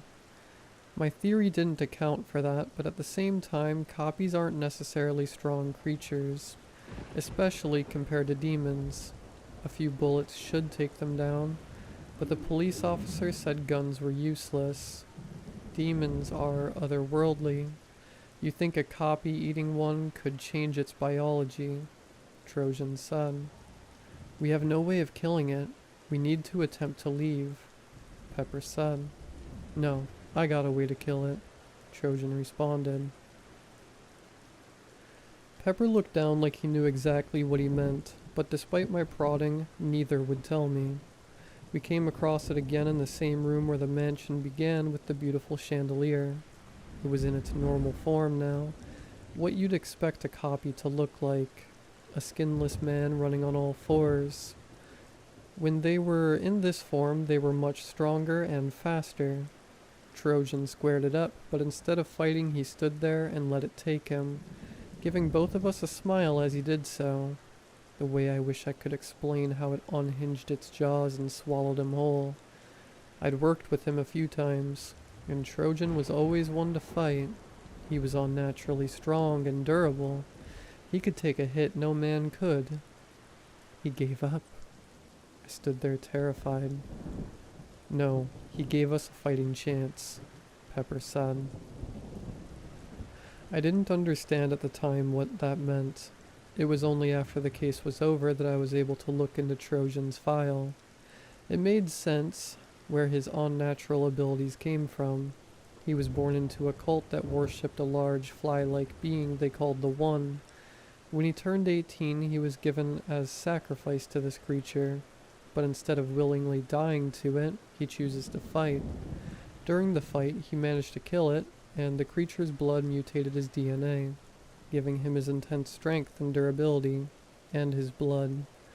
That any time an unexplainable creature took from his blood, they were severely weakened. Pepper never told me this, but it's clear to me how he knew. Just in case you're wondering, after Trojan left the cave of the creatures, he turned on the cult and killed them all. Sometime later, he was found by the organization. His blood was potent. Shortly after he was gone, the creature began to writhe in pain. Pepper took no time to let it recover, charging at it with his crucifix blade. Before he had reached it, the creature shifted the room. Suddenly we were falling toward the ceiling. I landed inches from the chandelier glass, shattered, and I fell among it. It cut into my good arm, making my body even more useless than it already was. At that moment, I thought, why? I don't know why Pepper brought me. There was better options than me. I tried pressing my feet, but the damage to my body was too much. I was losing a lot of blood. Focused on attempting to stop the more dangerous holes, I looked over to see Pepper. More cut than I, but he wasn't deterred. He held a piece of the shattered chandelier. The copy was much more weakened than I previously thought. He fell to the ceiling with us and was cut by the shattered glass of the chandelier, but it wasn't moving. Pepper took the glass, standing over it. He stabbed the glass straight into the creature's head. Just at that moment, the glass met with the head of the copy. It turned its hand into the same blade that stabbed Trojan, but unlike Trojan, it didn't miss the heart. It all happened in a second as both of them stabbed each other. Unable to move my legs, I crawled to him, desperately clinging to the hope I could save my friend. He fell to his back. I made it to him. I took my phone, calling for backup, telling him it will be okay. Someone was gonna save him. He grabbed my hand and stared at me, and at that moment I knew he didn't want to be saved. I tried to hold back tears as he told me, "Don't worry, I got some people waiting for me."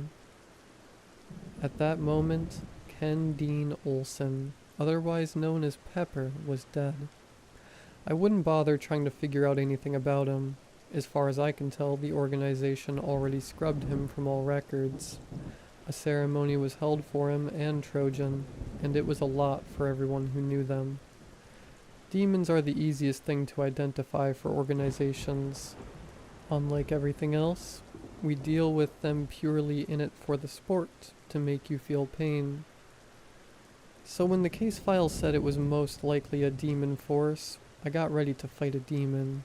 Guns, knives, and explosives are all useless. Just like that, I stood in front of the site with both Mouse and Trojan. We all had nothing but a cross in our hands. And his friend, once again.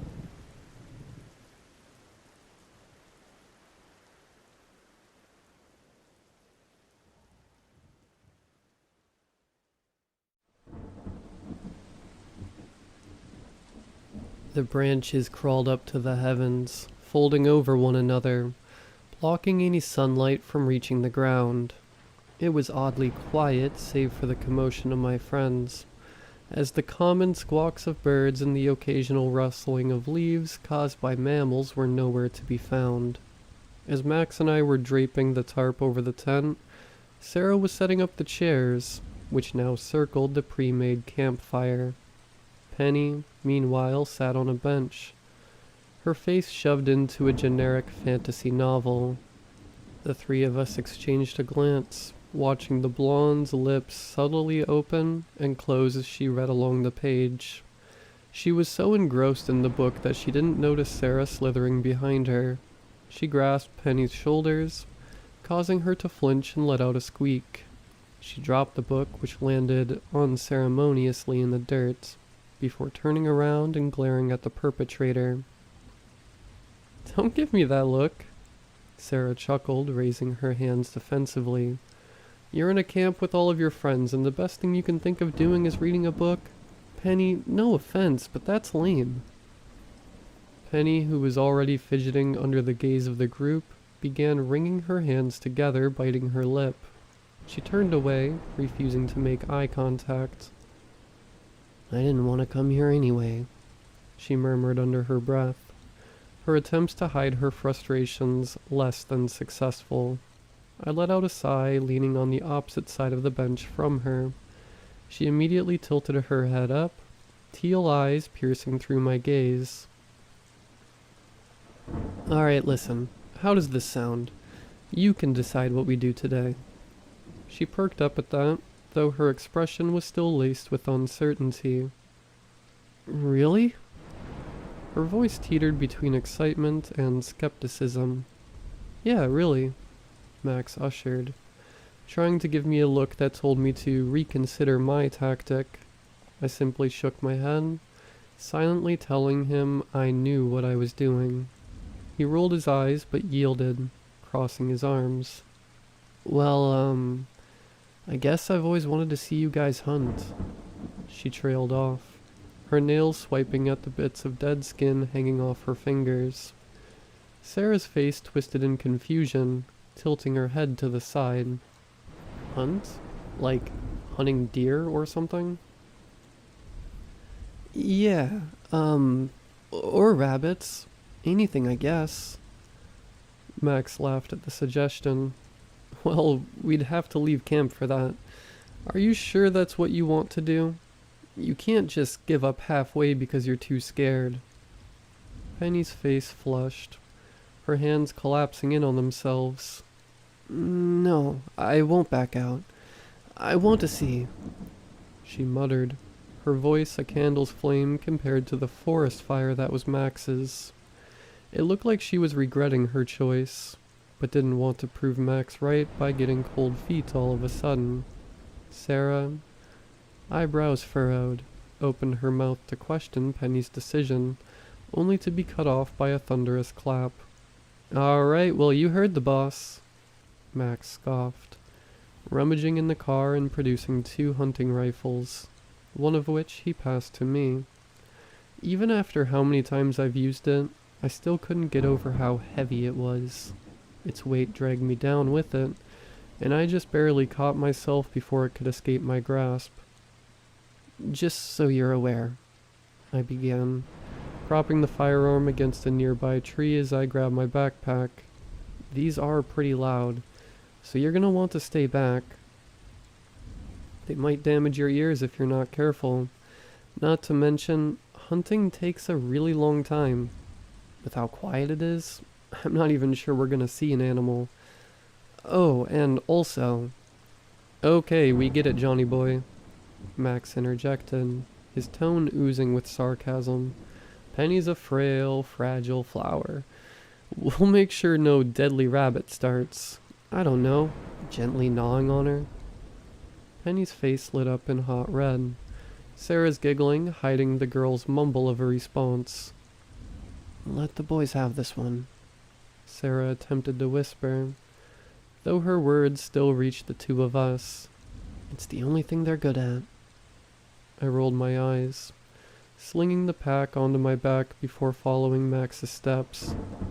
"That so? Then I'm sure you can handle yourselves, so I'll be going without..." Before I could finish, Penny's shuffling footsteps already reached behind me, her body centimeters away from mine. I could practically hear Sarah's eyes rolling as she awkwardly jogged to catch up with us. It was weird. The woods were usually filled with noise, birds squawking, branches swaying in the wind and the occasional scurrying of rodents. So when the only sound consisted of dry leaves crumbling beneath our feet, the grip my fingers had on the gun tightened. Sarah attempted to fill the void with snide remarks, only to be silenced by, much to our surprise, Max. Each hush left her even more flustered, clearly frustrated with having the resident joker taking her role of the responsible one. I thought that this was all in my head, that my paranoia was causing inconsequential details to appear unnatural. That was until I took a look at Penny. Her eyes, the same hue as the sky above, constantly darted to every corner of the forest. Her body seemed to slouch more and more every time, wrapping her arms around herself to block off any attacker. It was hard to tell if this was just how she usually acted, or if she too felt the urge to check behind her every now and then. I slowed my pace, allowing her smaller strides to keep up with mine. "Hey, Penny," I greeted, causing her to look up at me with a start. Her wide eyes seemed to have trouble focusing on anything. "I know Max's comment probably made you feel a little self-conscious, but he's just like that. I promise, if you really want to go back, none of us will judge you. Well, besides Max, but again..." She didn't respond, so I pressed on. "Do you want to go back? Be honest, alright?" She took a moment to mull over the offer, before shaking her head. "No. Making Max wrong is worth staying. I can handle myself." Despite uncertainty lingering in her words, stubbornness overshadowed it. "You know, not in a million years would I have expected your first choice for what you wanted to do to be hunting. I mean, no offense or whatever, but I always thought you were squeamish." She laughed, her hands fidgeting with the straps of her bag. "No, I'm, a big fan of biology. I've seen way worse things in documentaries than a dead deer. Though, I am a little afraid. To see one in person, at least. You're the expert. What should I expect?" I smiled, rubbing the back of my neck sheepishly. "Honestly, not much. Hunting's a lot of waiting around. Like I said, we're probably not going to see any..." Max's voice rang out across the barren forest and, on instinct, I readied the firearm. "There's a wolf. It's..." His voice trailed off. The fear that was once hunting his words, morphing into confusion. "What the hell? Is it dead?" I motioned for Penny to stay as I approached the carcass, keeping my gun aimed at it just in case. As I neared where Max stood, the reason for his bewilderment became apparent. The corpse, the body of a young wolf, lay just a few meters away. With how its state was almost perfect, I didn't put it past him to assume it was simply sleeping. However, once I walked around it, the chunk of flesh forced out of its throat proved that assumption was false. I winced, not because of the fact I had seen the carcass. I've witnessed animals in much worse states, some caused by my hands. No, it wasn't the sight that unsettled me. It was the fact that it was done to a wolf. If it was a deer or a rabbit, sure, I wouldn't question it. But what would take a bite out of a wolf? The potential answers to that question made me shiver, and I stood up, deciding that this wasn't safe anymore. However, before I could turn to the group and announce it, Penny brushed past me and kneeled next to the animal, studying its wound.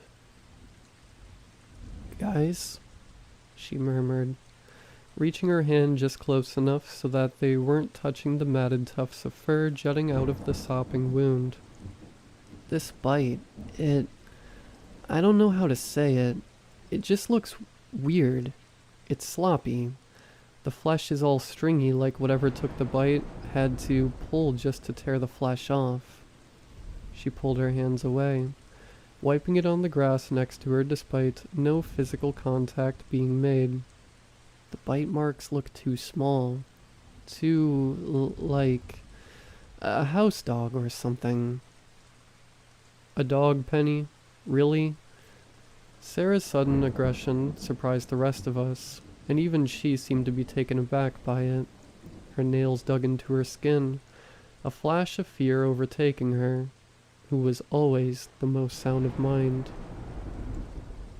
Do you realize how dumb that sounds? It's probably a wolf or something. Her explanation fell flat. Penny's analysis poking holes in her logic not but a few seconds ago. What? Why are you freaking out? Do you not think we were gonna see a dead animal? Max's attempt at reassuring her was not as successful as he'd hoped. In fact, it only caused her agitation to spike, her words coming out with uncharacteristic venom. The two's conversation barely lasted before Penny's meek voice cut through the argument. It doesn't have teeth. The statement, as if it were a sentence from a different language, was met with silence. Sarah's already light face now grew as pale as snow, lower lips barely trembling as she fought back the urge to let her fear show. They're gone. Well? Max scratched the back of his neck, dark eyes glaring through the carcass in an attempt to make sense of the situation. Maybe a native did it. We're close to some native villages, and they've got those rituals, right? Jesus Christ, Max. Sarah's form now seemed to be quivering, the lightest of touches enough to set her off. Her eyes avoided the wolf with conspicuous intent, clearly attempting to direct her sudden burst of fear toward a different emotion. You can't say stuff like that. Hey, my voice felt foreign, as it was the three who were carrying the majority of the conversation. Sarah, you're right, but let's not turn this into an argument. I'm sure all of us are on edge, so why don't we call it a day and head back? Like hell, he scoffed, arms crossing over one another. A wolf got into a fight or whatever. It gets some weird injuries and dies. The end. So what? Missing teeth, a massive chunk of its throat gone, and a bite pattern that's apparently similar to a house dog's? I shot back, puffing my chest out in an attempt to at least level the playing field out with Max's tall stature, to little success. You don't see anything wrong with that? I'm just as disappointed as you, man, but I don't want to risk getting mauled over some hunting. His eyes lit up with a fire that indicated this conversation would go nowhere, but the flame was swiftly put out as he sighed. Fine. His features softened, guilt etching itself onto his face. Hey, look, I'm sorry, alright? I didn't mean to be like that. Let's just head back. I felt my shoulders sag, the potential fight draining me more than I'd care to admit. It's all good. I patted his shoulder, a gesture he physically cringed at. This was a bad spot to camp anyway. We should have just gone to a public one, where we didn't have to worry about any predators. Speak for yourselves. Sarah's usual snark finally returned, if a little forced. I actually agreed to come camping because I wanted to be mangled by a bear. Max rolled his eyes, though a subtle chuckle still escaped his lips. My attention returned to the crouching girl, her finger still tracing the edges of the fatal wound. Penny? No response. She seemed to be completely engrossed in the carcass, teal irises practically piercing through the chunks of muscle and flesh. Only when my fingers made contact with her shoulder did she jolt her head up, narrowly missing my chin. We're gonna head out, so if you want to stop probing that dead animal, now would be great. A shade of pink splashed across her face as she rose, dusting her hands off.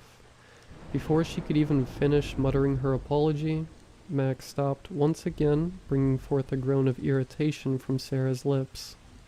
What now? She hissed, to which Max simply raised a finger to his lips.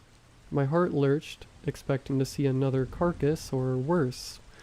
the cause of the previous one, but as his lips stretched into that grin I knew so much, I wasn't sure if I should have been relieved or even more worried. "There's a deer, right there." He pointed, and sure enough, with its back facing us, stood a young buck. Its coat was a soft brown, the occasional splotch of white speckling its hind legs. Its head was buried in the foliage, munching away at the leaves and shrubbery. As my eyes flicked between the animal and Max, I noticed him already beginning to aim. Like reading my mind, he held a hand up, stopping me from going on another tangent. "It's not moving. I have a clear shot. The noise is gonna scare whatever animal or monster you guys think is out here, so let me get the shot off before you start complaining." I knew better than to attempt to wrangle the rifle out of his arms, so I instead looked toward Penny. "Well, guess you got your wish," I joked, her expression immediately twisting into regret. But really, you should close your ears. It's going to be really loud." She nodded hesitantly, bringing her palms up and tightening them against her ears. Sarah, rolling her eyes at the display, opted to plug them with the tips of her fingers. She leaned in my direction, her voice barely below a shout as she tried to compensate for the soon-to-be ringing. "Are you going to cover your ears, or do you want to impress her that bad?" Instead of entertaining her jab, I slowly pushed my hand closer to her sides, knowing she wouldn't be able to block it without sacrificing her hearing. "Hey, I'm sorry, jeez." She shuffled away, opting to shove her fingers back into her ears. Max's finger curled around the trigger, the firearm readying itself for the impending shot, before the percussion of gunfire shook the ground beneath me. A lack of panicked birds fleeing from their homes would have unnerved me, if not for the sight of the deer. Though I was sure Max got a clean shot through its skull, the animal remained standing, its only movement consisting of its jaw clamping down harder on the vegetation. Max leaned back, the rifle now aimed at the ground. Once steely eyes were now wide with confusion, dark eyebrows knitted in frustration. He muttered something under his breath, either a curse or a question. Sarah, who had been plugging her ears with a smirk, now let her arms drop to her sides. The fear I saw earlier returned in full force, her previously pale face now a ghostly white. "Did you miss?" She squeaked before clearing her throat and repeating the question in a more confident volume. I thought I landed the shot," he replied, voice trailing uncharacteristically low. It only became apparent just how silent it was when the eventual ringing faded, leaving nothing in its wake. Not even the sound of my breathing could fill the suffocating void. Why isn't it running?"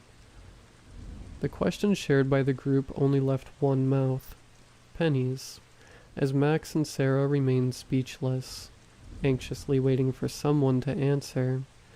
I didn't have enough time to alert the others as I saw Max's shaking finger tighten around the trigger once again. This time, when the shot rang out, a burst of blood burst from the other side. The bullet tore straight through the skull of the animal, allowing me to see the greenery on the other side, and yet it still stood. No, even worse. It was moving. The deer's head lifted, rusty marionette strings forcing its mouth away from the vegetation. Mechanically and with little motor control, its body turned. One foot stumbled over another, causing it to trip over itself, and I could hear Sarah let out the breath she held since Max first pulled the trigger. Her relief was short-lived as the herbivore caught itself, the sudden halt in movement causing a chunk of something to spill from somewhere within its throat. As its face came into view, Penny gagged, hand clasping over her mouth. Its left eye, once full of life, retained not a single trace of color. A gray, lifeless orb bulged out from sunken sockets, tendrils of red snaking from the ends of its pupil. Its right eye, however, was no longer there. Viscera shot out from the hole where its eye once was, brain matter oozing out like honey. Its neck could barely keep its head up. The skull limped despite the deer's attempts to keep its eye on us. All of that would have been enough to make my legs give out and for me to run screaming. But what truly did it was the fact that instead of rows of flat, dull teeth, monstrous fangs lined its rotten gums. Like the blades of a bear trap, they gnashed together, so large and out of place that it forced its mouth to remain open in a permanent, savage gape. Tufts of black fur jutted out from between each overlapping tooth, the strands swaying in the wind ominously, the same color as the wolf's fur. Max immediately unloaded the clip into it, uncaring what the string of percussion might do to us. Each destructive explosion caused my ears further harm, my hands doing little to block out the noise. Sarah had already fled from the scene before the rifle could finish its barrage. It continued stumbling to us, each bullet taking a chunk of bone and flesh from its face, but doing nothing to slow its advancements. Feet held by nothing but sinew and tendons dragged across the dirt, the clicking of its hooves reverberating through my ears. Max, realizing the futility of his actions, tossed the firearm at the beast, barely phasing it, before finally turning tail and following Sarah. Penny, seemingly paralyzed, watched the monstrosity approach us even closer, her nails digging so far into her skin that it began to bleed. Teal eyes suddenly flicked to me once my fingers wrapped around her wrist, breaking her out of her trance. I tugged, sending her forward. Her legs attempted to keep up with mine but failed, resulting in her white tennis shoes scraping across the muddy ground. The disjointed gallop that followed our every step gradually sped up, the beast seemingly gaining stamina the longer it chased us. I spared a glance behind me, Penny's haunted face filling my vision. The deer's teeth snapped shut with an audible click, its distended neck pushing out in an attempt to reach us. Just before we managed to reach the campsite, Penny's scream rang out, and I watched as the deer slammed its teeth down onto her leg. Blood shot out of the wound like a water balloon popping. The sudden halt of speed caused my body to lurch onto my back. I watched as its mouth opened to slam its jaw shut again, the angle of the bite unable to make a clean break. Before the blades could clamp onto her flesh, I reeled the butt of the rifle back and thrust it forward, smashing it into the animal's skull. Its teeth detached from her skin, and Penny, who had already risen to her feet, began limping after Sarah and Max. Before it could recover from the blow, I once again slammed the rifle into its head, this time breaking the skin and sending bits of skull scattering. The deer crumpled to the ground, twitching violently as if attempting to force itself to get up. However, I stuck the barrel of the rifle into the soft entrance I managed to cave way into before firing once, twice, thrice, until all the firearm produced was a pathetic click. Its writhing ceased, smoke exiting the wound as various exit shows littered its body. I scrambled back, turning to see the others stopped in their tracks, staring at me with an expression that I couldn't place. Only when I joined them by their side was Max able to break the silence. "What was that?" he demanded. His voice cracked under the stress. I could barely formulate a sentence, the sentiment ringing true for the others. "We have to get her to the hospital," I breathed, dragging the base of the rifle along the dirt, attempting to clean off the bits of brain. "That thing could have been rabid. We can't risk anything.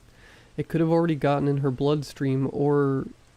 My words died out, causing silence to fill the air once more. I placed my hands on my knees, letting out a shaky sigh. Can someone drive? Too dangerous.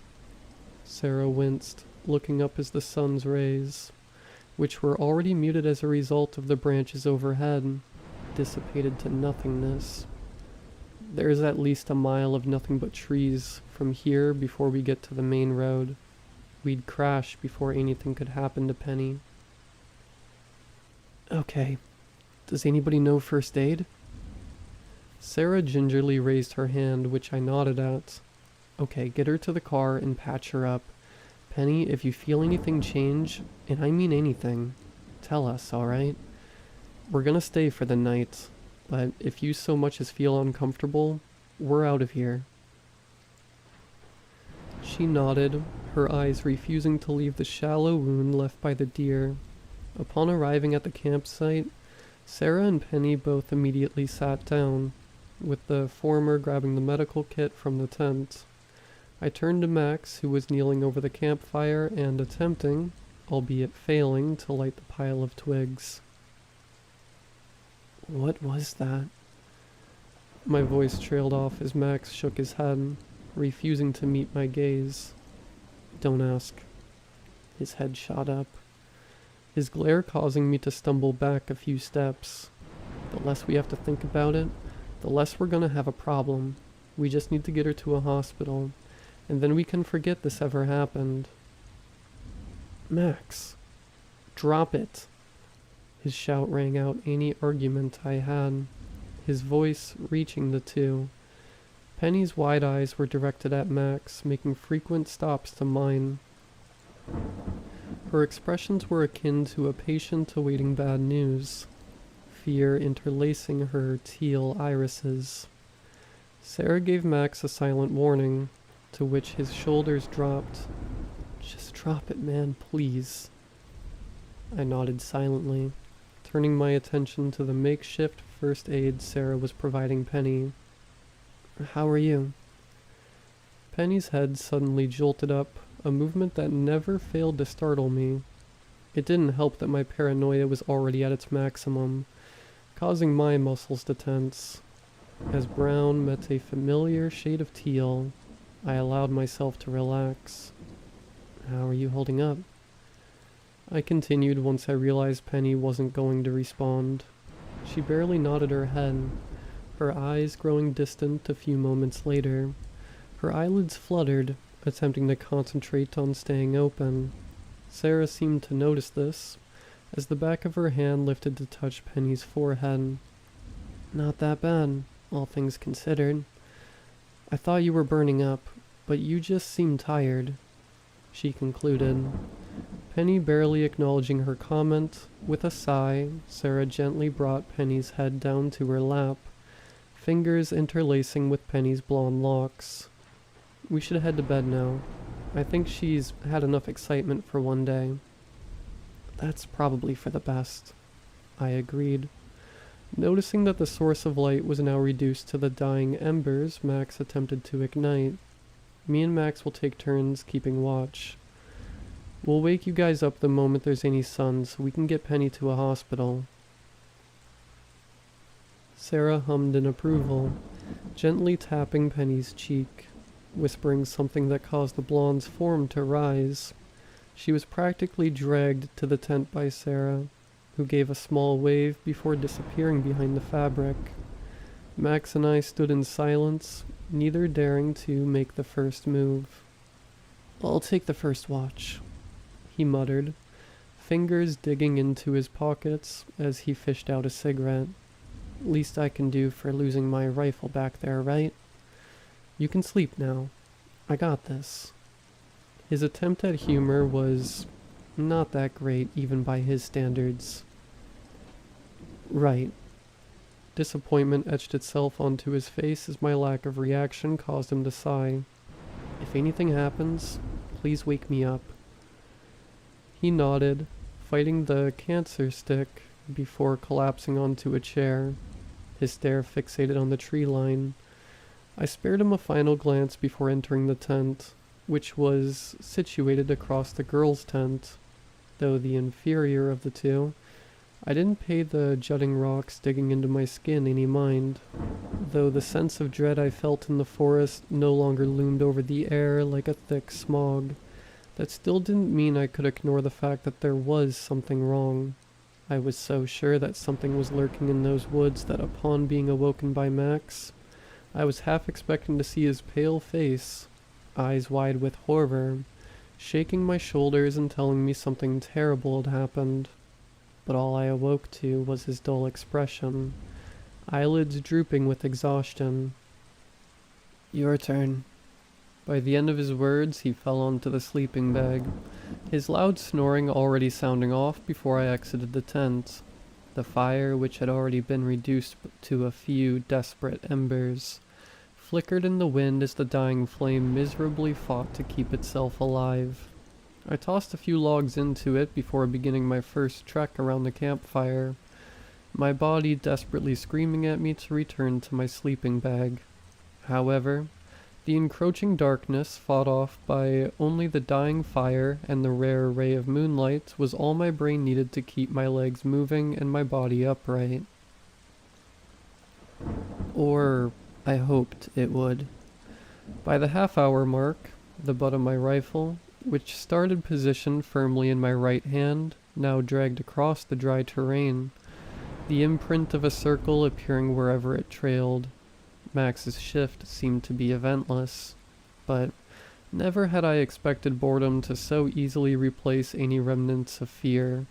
Eventually my wandering brought me to Sarah's seat, which sat right in front of their tent. I carefully sunk my weight into it, careful not to make too much noise and potentially wake Penny up. It was quiet, far too quiet. Yes, it may have been the dead of night on a day with little wind, but I still found myself yearning for the chirps and trills of distant insects. Irritation was a preferable emotion to isolation, I figured. Each time my head bopped down, eyes threatening to close, a howl of wind would pierce through the silence and jolt me awake. The sun was beginning to rise, making up for the dwindling flames of the campfire, when I was shaken out of my stupor once more, but this time, it wasn't the sound of leaves swaying in the wind, nor was it the snapping of twigs. It was wet. Though barely audible, the crude squelches instantly brought me to my feet as I walked to the side of the tent where Sarah slept.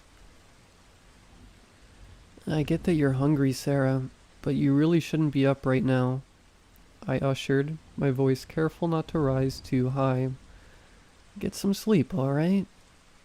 However, the sloshing sound didn't cease. In fact, it only got louder, a faint smack of the lips accompanying it. My heart sank and a sudden wave of fear washed over me. "Come on, Sarah. Penny's gonna wake up." Nothing. With an agitated groan, I walked in front of the tent, fingers clamping down on the metallic zipper, giving Sarah one final chance to announce herself. I unzipped the entrance, only for a pungent odor to hit me square in the nose.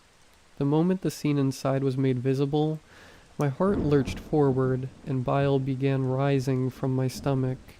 The lack of light did nothing to hide the obscene amount of crimson splattered against every surface of the tent, the source of both the sound and the smell becoming apparent.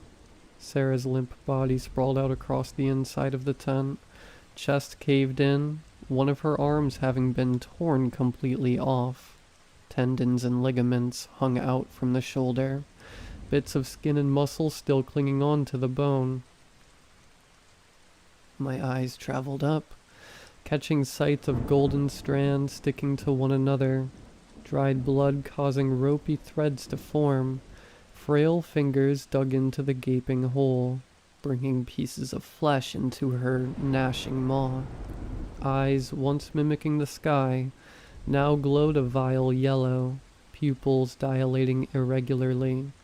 My gaze finally descended to where the gauze once sat, where an inflamed yellow wound pulsated. As the realization dawned on me, The form paused, head jolting up like an animal sensing prey, her neck twisted hard enough to tear her head off, exposing rows of crumbling teeth, not at all fit for tearing meat. My heart hammered against my chest at such velocity that I didn't hear the percussion of my rifle, nor the sound of Penny's mangled body landing on the ground, nor Max's heavy footsteps as he approached. By the time the piercing ringing blocking my ears faded, his fist had already connected with my jaw, sending me sprawling to the ground. The impact of the blow didn't hurt as much as the sudden shock, which kept me frozen in place. Max immediately got on top of me, his fingers wrapping around my neck as he continuously applied pressure. I could barely point my finger in the direction of the tent and choke out a few unintelligible syllables, but thankfully he understood what I was implying. The grip around my throat loosened, and he looked toward where my finger was pointed. He yelled, scrambling off of me. His eyes hesitated, unsure what part of the situation warranted his attention the most. "Sarah, Penny, John, what did you do?" I simply shook my head, my hand rubbing where his fingers once were. I didn't."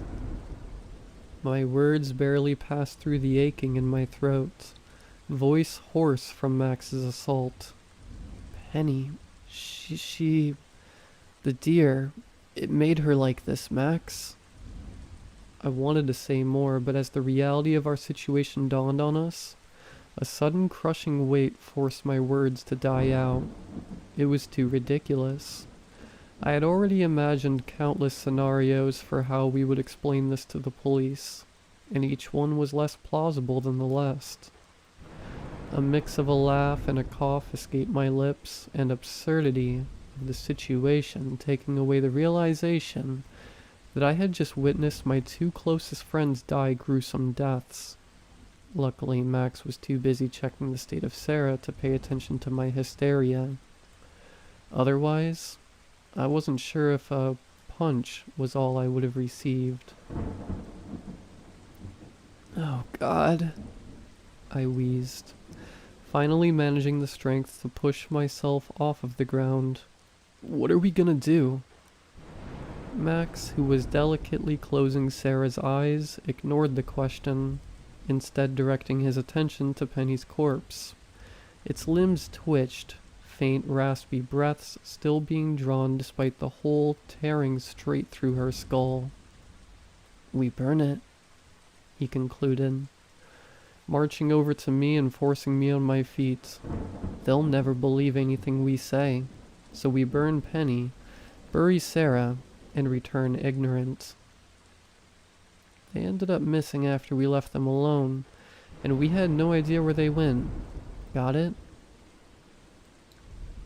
His fingers dug into my skin, shoulder blade shifting painfully.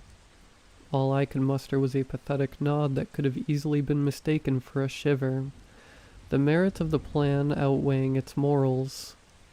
I didn't need to look up to realize how out of his element Max was. My shoulders ached not only because of the pressure applied to them, but the constant shifting as a result of his quivering. "I'll bring the shovel," I muttered, gently prying Max's fingers off of my shoulders. Once freed, I grabbed the tool from the car, returning to the gruesome scene. "Who's dragging Sarah?" The words felt heavy on my lips, and the moment they left, a rush of guilt flooded through my veins. How could I talk about her like she was just some thing now? I stared at him expectantly, and he back at me. After a few seconds, he finally sighed, his shoulders slumping. "I'll do it." He entered the tent, giving me room to grab Penny's ankle, the one that the wound wasn't located on. Though the feeling of the flesh, soft and pliable, sent my heart racing, I refused to acknowledge it. Max finally exited, Sarah's broken figure dragging along the ground, blood pooling beneath her. The walk through the forest was silent, neither of us daring to utter a single word. A mixture of fatigue from the lack of sleep and the events that transpired caused my vision to blur. The only thing keeping me awake was the feeling of her limb in my hand. I was so caught up in the daze, I didn't notice when Penny's body began to resist, her fingers clawing at the dirt, desperate to break free. I did notice, however, when 5 bony digits wrapped around my ankle, forcing me back to reality. My hands fumbled for the shovel and slammed the sharp tip down, uncaring who or what the source of the appendage was. There was a sickening crack, and a guttural groan escaped Penny's lips. The limb, its state of rot increasing exponentially, was cleaved clean off, dark, cold blood dyeing the dirt, and the shovel an inky black. Her other hand came up without skipping a beat, but by the time the decayed fingers wrapped around my calf, Max was already aiming his rifle. The percussion caused my ears to ring, but the sudden release of weight was worth it.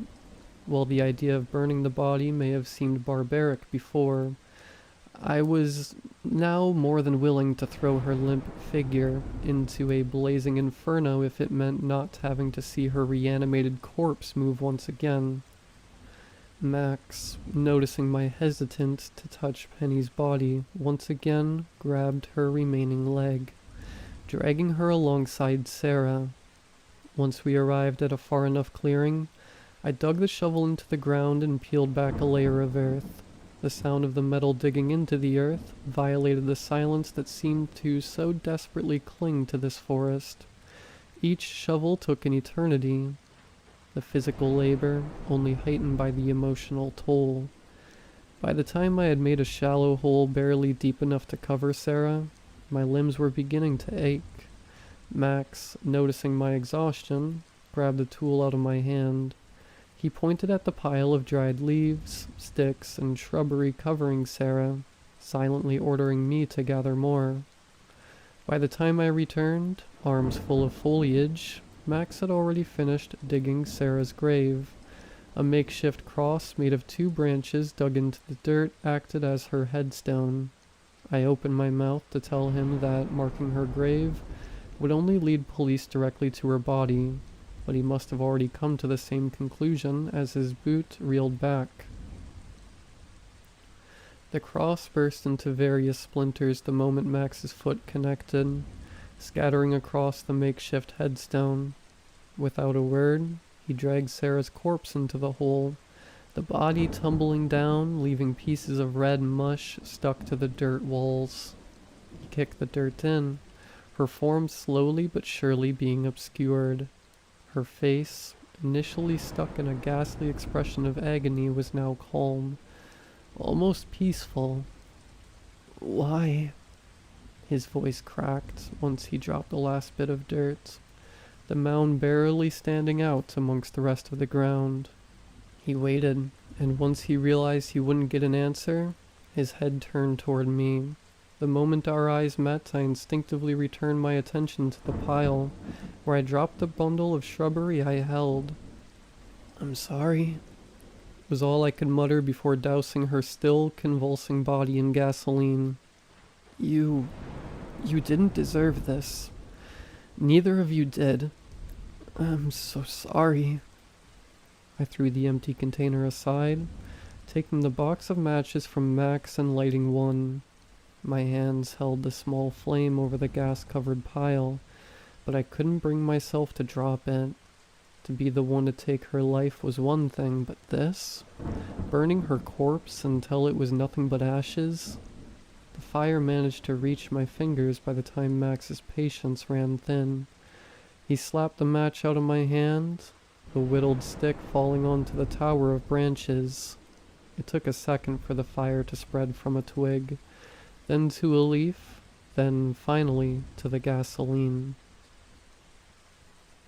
A blast of white enveloped my eyes as a burst of fire shot up, tongues of flame lapping at each other until all that remained of Penny was ashes. The walk back was just, if not quieter than the walk to, now that the sound of dragging corpses was absent. I stole a glance at Max, the usually tall and proud figure now bent over, shoulders sinking and his gaze permanently fixated on the dirt. "Sarah," his voice cracked, the mere mention of her name threatening to tear down his walls. Sarah and Penny's families are gonna blame us, but we can't say anything. I know it sounds cruel, but we don't have any other choice. If we tell the truth, Penny's body is gonna be investigated. Sarah's grave will be found and we'll be taken in. We didn't do anything wrong, John. We didn't deserve to have our lives ruined because of that thing, okay? Though it was a question, I knew better than to respond with anything but a nod. We packed our things up as if nothing had happened until my eyes landed on the second tent. Now, with faint rays of sun illuminating our surroundings, it became apparent just how much blood Sarah had lost. Crimson speckled every fiber of the tent, bits of muscle still attached to the material, though the vile stench emanating from the tent filled the air like smog. We still had to take it with us to hide any evidence. Once I finally entered the old, beaten-down vehicle, I rested my forehead against the steering wheel, attempting to collect myself before starting the engine. Max sat down next to me, slamming the door shut. His gaze was fixated upon the mirror, his face twisted in monotony, his constant blinks undoubtedly to make sure that what happened wasn't some fever dream. "John," he mumbled. The glazed look left his eye and returned to mine. "Drive." I nodded, twisting the key in the ignition. The engine coughed to life, only for the gas to sputter out and end in a chilling silence. I twisted the keys once again, and more gas was pushed through the pipes, only for the same result. Max's lips curled into a scowl, and he snatched the keys out of my hands, repeating the action. However, the outcome was much the same.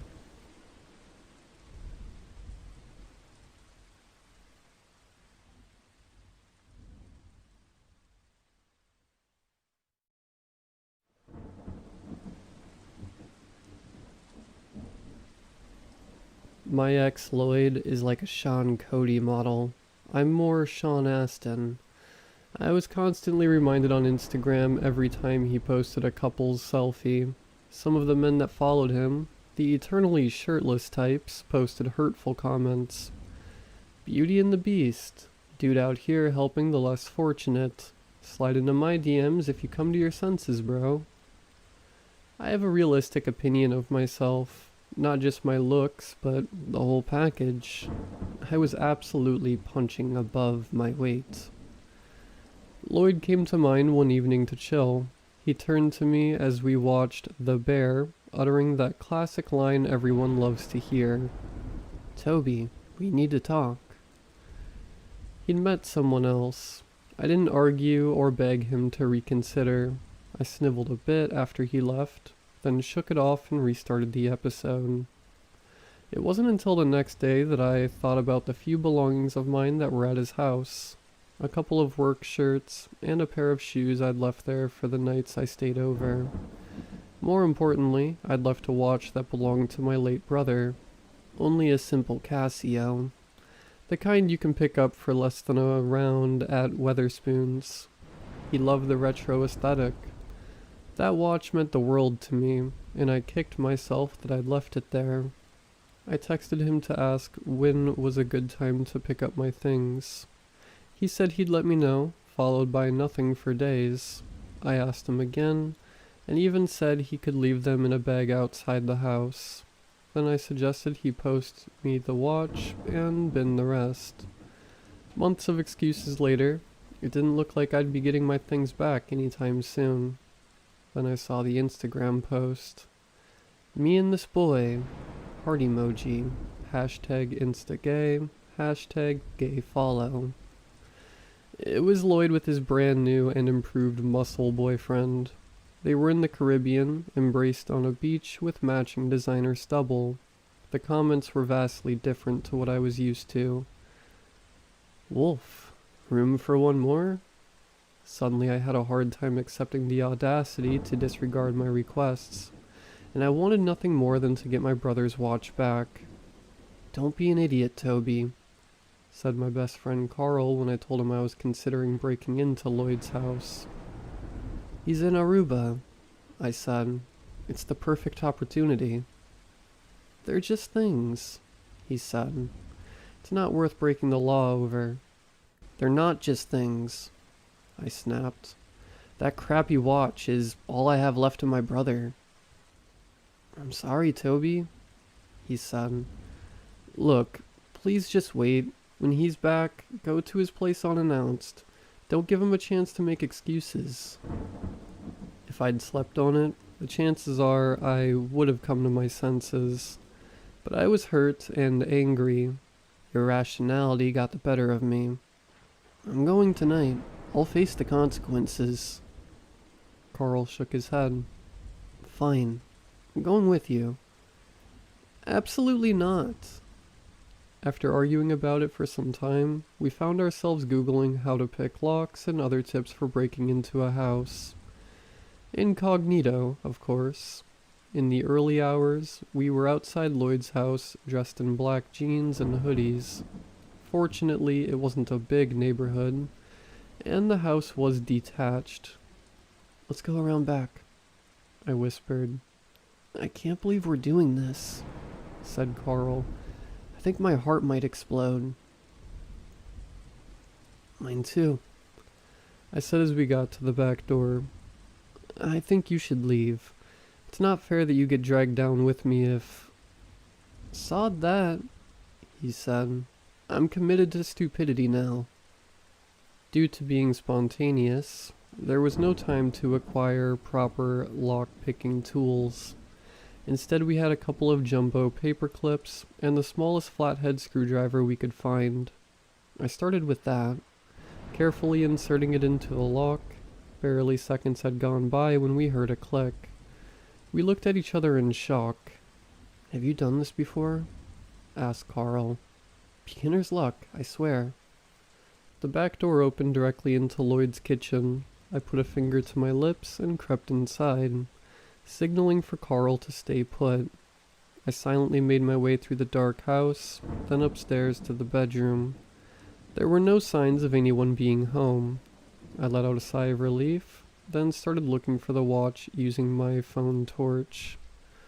Carl made an appearance after a few minutes, which almost made me scream. I got worried, he said quietly. I can't find the watch, I said. What about your shirts and stuff? To be honest, I was only looking for the watch. I looked through the wardrobe and couldn't see any of my shirts. He must have taken them out already. I'll go look around. I'll keep looking up here, he said. I crept back downstairs, going from room to room. I eventually found a bag in the downstairs bathroom, wedged between the toilet and the wall. It contained my belongings, watch included. Gee, thanks, Lloyd, I thought to myself, but was happy nonetheless. I went back upstairs to get Carl. Okay, we can leave, I said. He stood by Lloyd's bedside table looking at something. It was a notebook with a leather strap around it. I don't like the look of this, he said. Where was it? He pointed to the bottom of the wall, where a skirting board panel had come loose. Why would you keep a notebook hidden in there? He said. A shiver ran down my spine. I found my things. Let's put it back and get out of here. Wait, we have to look. We do not, I said in a loud whisper. Whatever's in there, I don't want to know. Before I could stop him, he picked up the book and unraveled the strap. I was about to curse his name when he dropped it open, a hand covering his mouth. There was a printed Instagram selfie of an attractive 20-something man. Below it was another photo of the man, though in that one he was handcuffed to a pipe in a dingy-looking room. He was shirtless and had a mechanical-looking tattoo sleeve. His eyes were wide with fear. Next to the pictures were handwritten notes, a bio of the man, descriptions of his behaviors, conversations, etc. As it went on, became more graphic. There were descriptions of tortures inflicted on him. I was disgusted, but couldn't stop reading. "What?" Carl said under his breath. "There's more," I said. A hint of plastic was visible on the edge of the page. I turned it over, recoiling in horror. There was a clear plastic bag fixed to the page. Inside was a rough square of tanned, leathery skin, partly covered with the tattooed cogs of a mechanical wheel. "I think I'm gonna be sick," said Carl, turning away. I went into a daze as I stared at the book, shocked at how Lloyd could be capable of such a thing. There were other pages too. The book contained 3 different men, all with similar pictures and descriptions, and a plastic-covered skin sample. "I recognize him," I said, going back to the first picture. I took out my phone, hands trembling as I scrolled through Lloyd's Instagram feed. I had to go back a couple of years, but there he was. It was another ex of his. "You were dating a psycho," said Carl. "Toby, that could have been you." "Don't," I shouted. "I can't be thinking about that right now. We need to give this to the police." He nodded. "We'll be screwed for breaking and entering, though." "I know. I'm sorry you had to be here too." "Don't be stupid," he said. "I knew what I was potentially getting myself into. Well, I didn't expect this, but you know." I shook my head. "These men will have families, people who care about them. Let's do the right thing." I hugged Carl, then put the book in the bag with my belongings. As we were about to leave, there came a noise from somewhere in the house. We both froze until we heard it again. It was coming from the basement. "No," Carl said. "We've gotta go." My stomach was in knots, but I put the bag down and crept to the basement door, pressing my ear against it. "There's someone down there," I said. "I can hear them struggling." He was shaking his head. "This isn't happening." "Call the police," I said, trying the door. I was surprised it opened. "Toby, don't." "Call the police, Carl."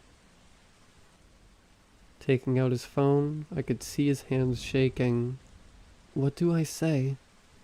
"Tell them we need help. Probably an ambulance, too."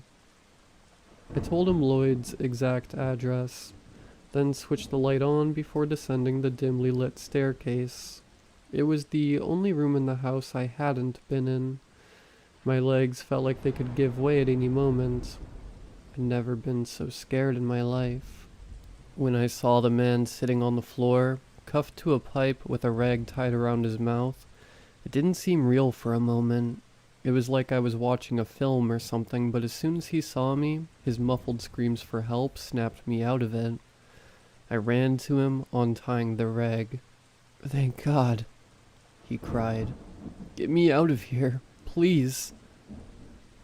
"My mate's upstairs," I said, trying to stay calm. "He's calling the police. Are you hurt?" "My foot," he said. "I'm pretty sure it's broken." I hadn't noticed, but I grimaced when I saw it. It was so bruised. His whole foot looked like a dark shade blue. "Okay, let's try and get these cuffs off." I looked around the basement for something that might be useful. There was a countertop with some drawers and cupboards underneath. There was a selection of knives and other sharp instruments in the drawers, which made me shudder. The closer I looked, the more unsettling it became. There were deep scratches and dark stains on the wooden counter and walls. When I opened the cupboards, I fell back with a fright. "What is it?" yelled the man. There were 3 adult human skulls sitting on a shelf. I noticed one had some teeth missing before I kicked it shut. "What was it?" he asked frantically. I could feel something digging into my upper thigh, and remembered I had the paper clips and screwdriver in my pocket. "You don't want to know," I said, taking out the screwdriver. I stuck it into the cuff's lock and started to dig around. I hadn't really gotten a good look at his face until that moment. I realized it was the same man from Lloyd's Instagram picture in Aruba. I was a bit confused on account of it only being posted the day before. It hadn't occurred to me that the photo was taken at another time. "When were you in Aruba?" I asked, still trying the lock. "What?" he asked. "I recognize you from Lloyd's Instagram. You're the man he was in the Caribbean with." "What are you talking about?" he said. "I've never been out of this country, let alone the Caribbean." "Toby?" Carl screamed from upstairs. I heard a thud. My blood ran cold as loud footsteps came charging down the staircase. It was Lloyd. I held out the ridiculously small screwdriver with a trembling hand, the only thing I had to protect us. The cuffed man began to whimper. "Why are you in my basement, Toby?" asked Lloyd with an unnervingly calm tone. "What did you do to Carl?" I stuttered. "Why are you in my basement?" I thought you were in Aruba. I came to get my things. My brother's watch." "So you broke into my house?" "I was upset," I said. "I didn't really think about it. Just..." He started laughing. "The last thing I expected from you was something as wild and spontaneous as this. I'm actually kind of impressed." He started coming closer. "I saw your picture," I said. "You were both in Aruba." "It's amazing what Photoshop and AI can do," he said. "It wasn't even my body, Toby. I'm buff, but not that buff. You should know that." "But why?" I asked. "If we're in Aruba, people don't get suspicious. People don't file missing persons reports." "Oh God," the man cried from the floor. "Please let me go." "Don't be silly," Lloyd mocked. "You know how this goes now." "Stay back," I shouted, swiping the screwdriver at him. He laughed. "I'm embarrassed for you." He turned towards the counter. Without thinking, I charged at him. The screwdriver stabbed into his upper arm, making him scream. With barely a moment's hesitation, he swung his fist around and knocked me to the floor. "Look who decided to grow a spine," he sneered. He pulled the screwdriver out of his arm and threw it in my direction. I flinched as it bounced somewhere behind me. He started rummaging through the drawers. I tried to focus. My vision a little blurry. Like music to my ears, the sound of sirens could be heard in the distance. Lloyd snapped his head back to the staircase, frozen. "Thank you, Carl," I said, attempting a smile. Lloyd screamed, coming at me with a blade in his hand. I covered my face with my arms and kicked my legs out. Lloyd fell to my side, giving me time to turn over. I crawled towards the cuffed man until I felt a sharp pain in my shoulder. Then Lloyd forced me onto my back. The blade now glistened with blood. "We're even," he grinned out of breath. "But I'm about to take the lead." He brought the blade down and I caught his arm, groaning as I struggled. Lloyd was strong on account of his regular gym sessions. The newly injured shoulder didn't help matters either. I could feel him overpowering me. His teeth gritted into a frightening expression. His handsome features were replaced by something almost inhuman. There came a scream from nearby, and Lloyd was no longer on top of me. Instead, he was writhing on the floor in agony. The screwdriver was sticking out of his side just above his pelvis. As I caught my breath, I saw the cuffed man. Though he was no longer cuffed, he was leaning against the wall, standing on his good foot. I scrambled over to him. "Come on," I said. He put his arm around me, and I winced at the pain in my shoulder. "It won't be easy getting up those stairs, but we can do it." "I don't think so," sneered Lloyd. He was standing at the bottom of the staircase, hand held against his blood-stained shirt. "The only thing leaving this basement are your skins." As a chill went through me, there came a crashing sound from upstairs. "Police!" called out a loud voice. "Help!" we screamed together. Lloyd began to approach us with a roar, but didn't get too far before he fell down, convulsing as a police officer tased him from the staircase. "Down here," she yelled. "You two stay right where you are." The cuffed man, who I later found out was called Daniel, was treated in hospital. He did indeed have a broken foot, inflicted by Lloyd as part of his torture. He was also malnourished, but made a full recovery. We've stayed in contact, having shared this crazy experience. I guess we owe each other our lives. I was happy to see Carl alive and well, albeit with a sore head. When I left the basement, we had broken into Lloyd's house regardless of the outcome, and he made sure we were charged with it. The judge was lenient. We were given a €2,500 fine, plus 40 hours of community service. Justice was served for the men who weren't so lucky. I'd be very surprised if Lloyd ever sees life outside of prison again. I originally had no intention of visiting him, but something kept playing on my mind in the subsequent months after the incident. Annoyingly, he still had his good looks and didn't appear fazed at all. If it weren't for the cuffs and all-gray outfit, you'd think he'd be living it up. "Couldn't stay away, huh?" he smirked. "Don't flatter yourself, Lloyd." "Why are you here?" "Those men you tortured and..." I couldn't bring myself to say it. "Skinned?" He smiled. I took a deep breath. "You had some kind of sexual relationship with all of them. Why not me?" He scoffed. "We had sex. I remember because it was so bad." "I mean, why didn't you do that to me too?"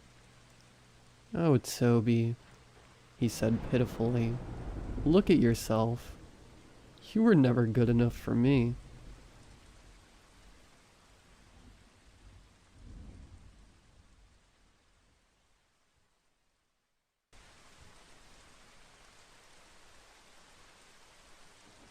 Part 1. Well, it's my first time doing this, so I think an introduction is in order. My name is Jake. I'm a young American, and less than a month ago, I started working the night shift at a convenience store in Denton, Texas. The job is to save money for college, since I wasn't fortunate enough to come from a wealthy family or succeed in school, either in sports or academics. The routine, though monotonous, has its calm and tranquility.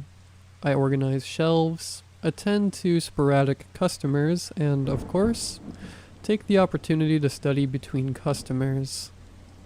The first point is that, yes, it messes with your biological clock. I'm only just starting to get used to it in these last few days. My shift is from 10 p.m. to 6 a.m. But, on the other hand, the sleeping city creates a unique atmosphere during the wee hours. The yellow lights of the gas station cast soft shadows on the asphalt, and the constant hum of the refrigerator is my soundtrack. As mundane as it may be at times, The comforting solitude of this hour is something I appreciate. While the world sleeps, I'm here, earning a few bucks to build my future. If that were the only thing, I wouldn't be writing here. But I need to report to someone who understands the events of last night. As always, I arrived for another night shift and was greeted by Ryan, my coworker. A nice guy, but always seemed a bit tense. They say he got involved with drugs in high school and owed some people money. His shift ends before mine, so sometimes our schedules overlap when he does overtime. During one of the breaks, Ryan told me about a strange guy he had seen lurking around earlier. He said the guy seemed out of place, watching everything with a disturbing look, wearing sunglasses and a cap, like a movie disguise. He said the guy seemed to be keeping an eye on the gas station's activity. I thought it might be someone after Ryan, given his history, or in the worst case, I should be alert for a possible robbery.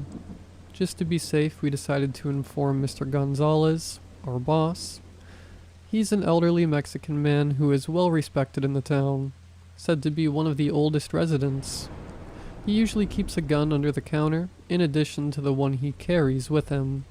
The sheriff, apparently a close friend of Mr. Gonzalez, even came here with him to warn us that if necessary, we should use that gun for safety, along with a hidden button that sends an alert to the boss's phone. After reporting the situation, he simply shrugged and said there was nothing to worry about. Everyone knew who he was in the area, and if things got tough, just press the button and he would come. He even swore to be on standby during that night. Hours later, Ryan left for home, leaving me alone and wishing me good luck. The store fell silent, only the distant sounds of the city echoing. Slowly, the fear left my body. I grabbed an energy drink and started reading a book. About an hour passed, around midnight, when I noticed a suspicious customer entering a black van. He refueled quickly while staring into the store, then decided to come in. He wore a cap that covered half of his face, and his eyes seemed to examine every corner of the store. He looked like the guy Ryan described, so my tension increased. I kept my finger on the button under the table. The suspicious customer just wandered through the aisles, examining the products, nothing abnormal. Then he picked up a pack of cigarettes, condoms, and left. I chuckled internally, understanding what had happened and how I had worried for nothing. It was just a country guy afraid of Puritan neighbors and becoming local gossip. That relieved my tension, but only for a moment. As he left, a strange feeling enveloped me, as if the air were electrically charged. For a brief moment, the light flickered, coming back quickly but not completely. I became tense when I saw that a specific corner of the store was dark, almost impossible to distinguish with the naked eye. That caught my attention, and every few seconds, my vision was drawn and coerced to look there. With each glance, the hairs on my neck raised more. It was as if there was something there, as if my subconscious knew. Suddenly a sound of something metallic falling echoed through the dark aisle. I jumped back, freezing in place. Ah, you're a clown, I thought.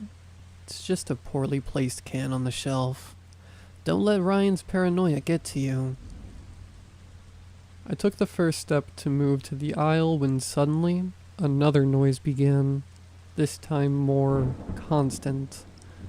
It was the can that had fallen, but this time it rolled toward me, hitting my foot.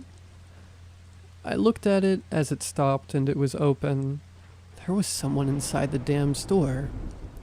I looked into the darkness and could swear I saw something taking shape. A slender, feminine figure walking towards me. Was I crazy?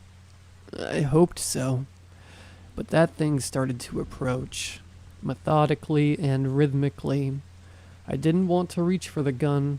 I knew there was a chance I was in danger, so what I did was discreetly press the button under the table and run to the warehouse at the back of the store. As I started running, I could hear footsteps behind me running too. Very fast. She seemed to almost not touch the ground and still got so close. I reached the door and slammed it behind me, milliseconds before feeling the impact of her weight being thrown against the metal structure. I turned the clock. This door was extremely heavy and resistant. I was sure I could spend the rest of the night peacefully inside until I saw her blows making the door shake. I calmed down as the power of the attacks gradually subsided. A good amount of time had passed. How much? I don't know. I made the mistake of leaving my phone on the counter when I ran. I didn't want to risk going out before making sure it was safe, and the lack of windows in the warehouse left me unsure if it was already dawn. As I calmed down and the adrenaline dissolved in my blood, I began to think more rationally. What if that woman was just a homeless person, mentally unstable, and became reactive to my unexpected action? Besides, what could an old lady do against me? I felt like an idiot, decided, with great caution, to open the door and try to talk or at least approach in a more peaceful way and understand the situation of that person. When I unlocked and peeked my eye out, I saw Mr. Gonzalez speaking like the sheriff, scribbling on a notepad while the old man spoke. I approached them, and then both seemed confused. "Jake, how did you get into the warehouse?" he asked. "Well, I had some problems last night and had to hide there. Did you just arrive now?" "Jake?" Well, never mind. I'm glad you brought the sheriff because I think there's a woman who... Kid." He raised his voice. "You've been missing for 3 days." "No. What? Did I really spend all that time in there? But I didn't feel anything. Thirst, sleep.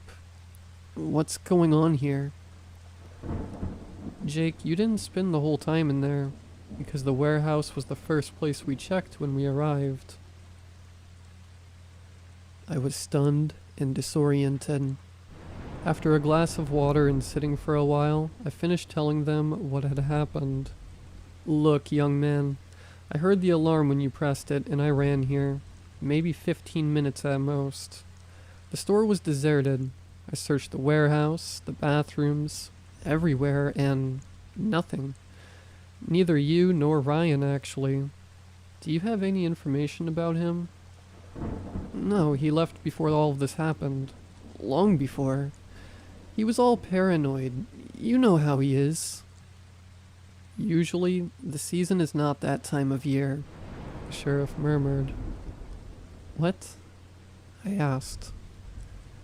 "I think we need to talk," Mr. Gonzalez said. "I have a proposal to make, and you must decide what you want for yourself, right? If you want, I can fire you now and pay your rights and a hefty compensation. Or if you prefer to continue working here, you need to be aware of the risks you are taking. Not just the obvious ones like criminals or raccoons in the trash. Now go home. Take the day off for yourself and think about it.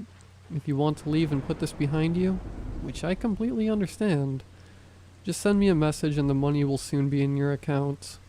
If you prefer the second option, meet me at the cafe today at 8 p.m., as I'll need to give you some information." He patted my shoulder, and I said goodbye.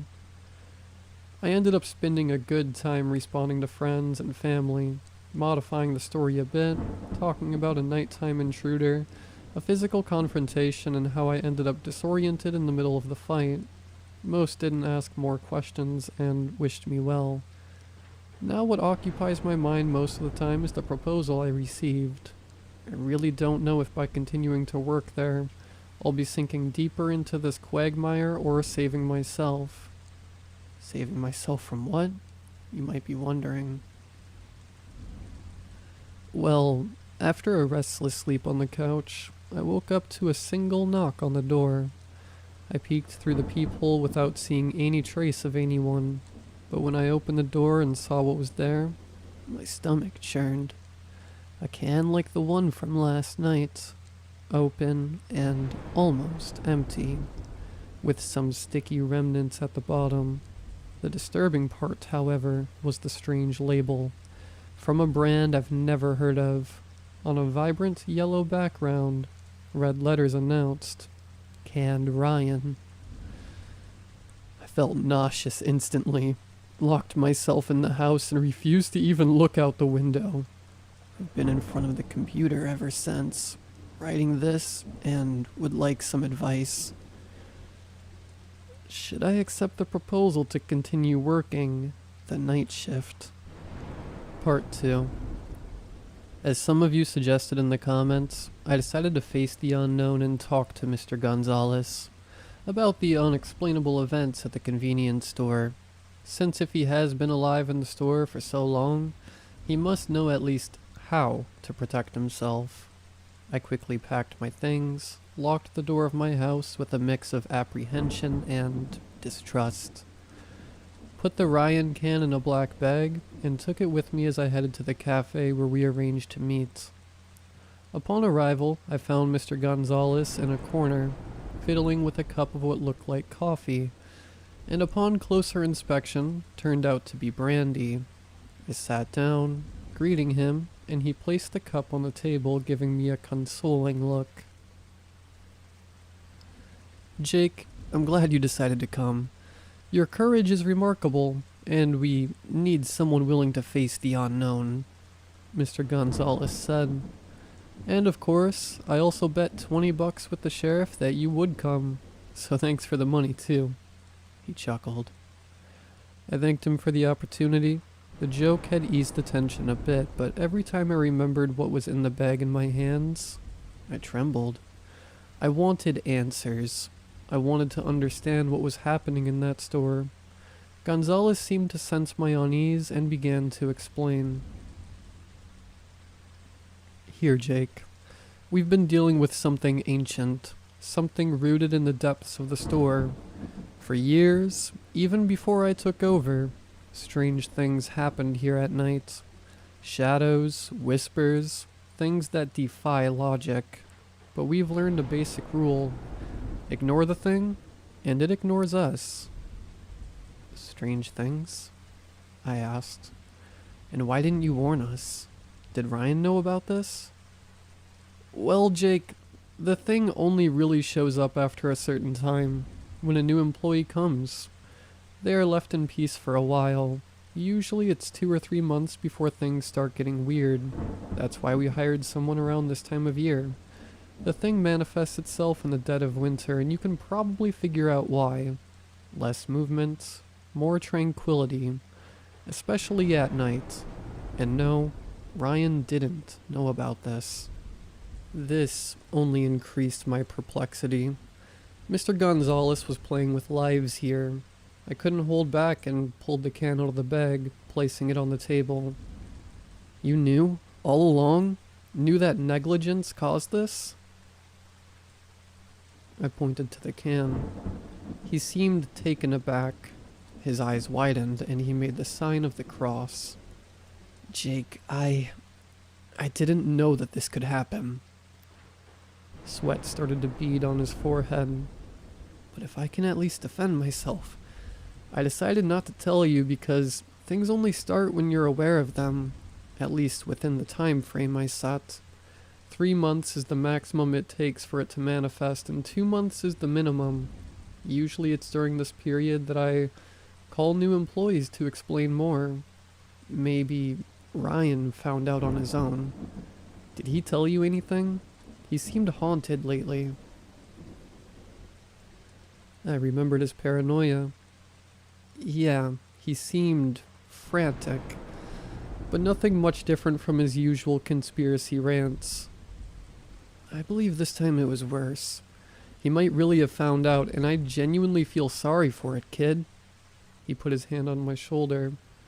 And to prevent this from happening again, Gonzalez continued, now passing a folded paper to me. These are the new rules of the job. Consider it a contract. Follow them to the letter, and you can continue working here. Don't think it's a normal job. It's a pact we make to keep things under control. Accept this, and you'll be safe. I stared at the folded paper. Take as much time as you need to read it, and if you agree, just sign it and come to the store tomorrow. With a lump in my throat, I accepted the paper and unfolded it. The rules were written in an old typewriter font. They seemed like a mix of superstitions and strange instructions. The content of the paper was as follows. Contract to the Gonzales Convenience Store Rules. Welcome officially to the Knight family.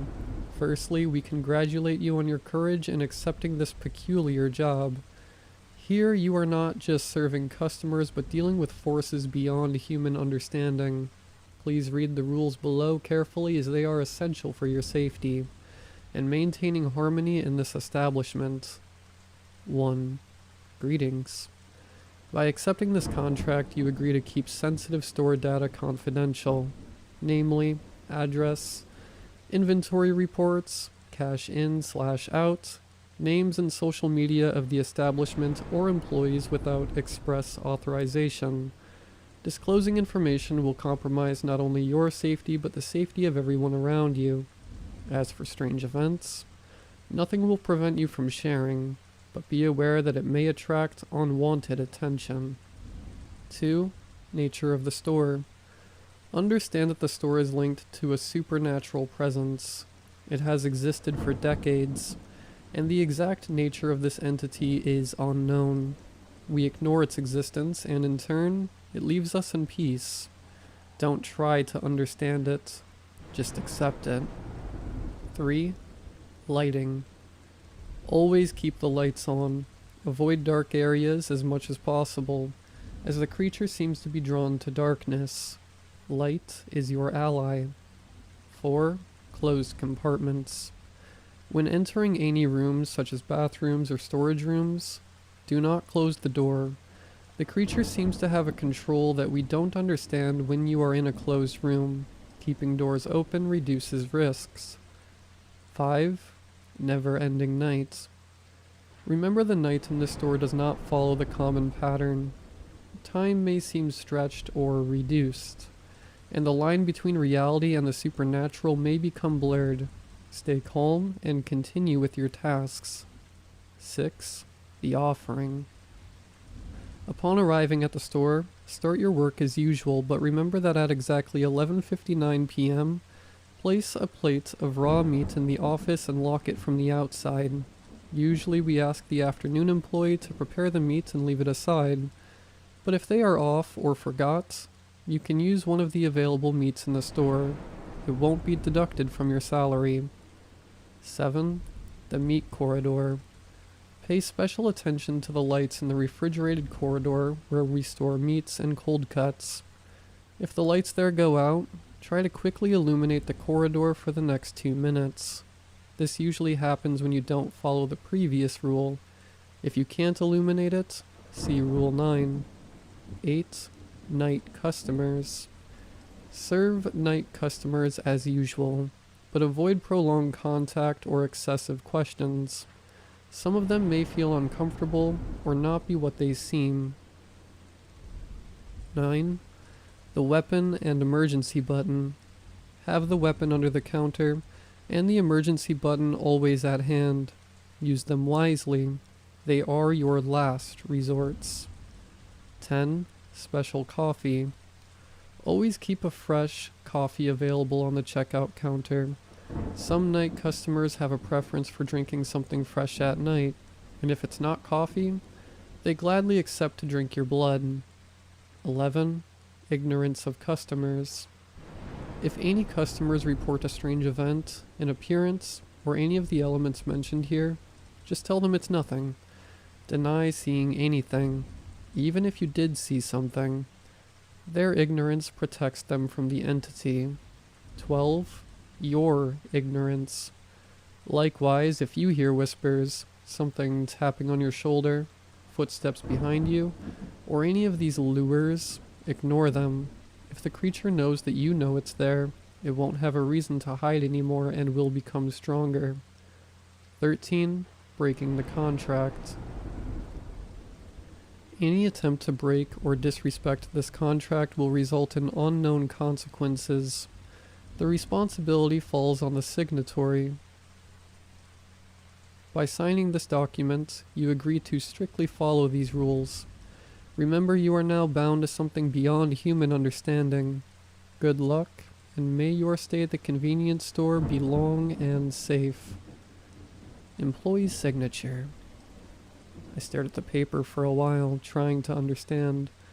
I think it must have been about half an hour or so until I decided to sign it. The extra pay for this would cover my college expenses, and well, if others have been in the store for so long, I believe the rules are themselves effective. Very well, kid. You can start tomorrow. All good for you? Sure. No problem. Either way, I couldn't sleep that night. Reversed circadian rhythm, coupled with anxiety and fear. I didn't have problems, at least not at home. At dawn, I went out to buy coffee and found a circle of small dead animals in the garden. That thing knew I was aware of it, and it wouldn't make things easy. I called Mr. Gonzalez, and he said that it's normal for such things to happen in the first week. The creature is testing you, seeing if you have the guts to stay in the store. I just wanted to finish telling you about some strange things. I'm now on the work shift, and indeed, the boss wasn't joking when he said they test you. First, I went to check a toilet flush. A customer who had just left complained that it was stuck. I barely remembered to leave the door ajar, securing it with a nearby bucket. The flush was just too tight, and I loosened it a bit. Nothing major. However, as I was washing my hands, I saw the door sliding slightly. Starting to pick up speed, I ran over and held it. It wasn't as if the wind had pushed it. There was indeed some intentional force applied. I held it tighter, and finally exited the bathroom, looking behind the door. Nothing. Nothing until I felt a poke on my shoulder. There was no one behind me before, and I should just ignore it. I struggled to contain myself as I felt the breath of whatever it was making a condensed sweat on my neck. I walked slowly to the counter and continued to act normally. That's when a shadow began to enter my peripheral vision, a dark mass moving slowly in front of me. The creature from the other night, with its oily hair in front of its face, came up to me, staring a few inches away. I grabbed one of the magazines and pretended to read, frozen with fear. This thing doesn't stop haunting me, whether in front of me or whispering in my ear how delicious Ryan was, disappearing when a customer appears and returning as soon as they leave. I'm taking advantage of the moments when it's out of sight to continue writing here. The problem is that it's becoming more brazen, and it started licking my face about 5 minutes ago. A customer is deciding which flavor of energy drink to take, so I'm taking the opportunity to finish writing and post this. I don't think I'm in trouble, but I'll be making updates between customers until next time. Updates. Crap. I forgot to put the meat dish in the office. I'm going to call Mr. Gonzalez right away. Update 2. Okay, I think everything is fine now. I got yelled at, but I'm still in one piece. I'll bring more updates later. Part 3. Hello again. Jake here. First of all, thank you to everyone who has followed my story so far and expressed concern. Last night was tense, and I need to share the latest events.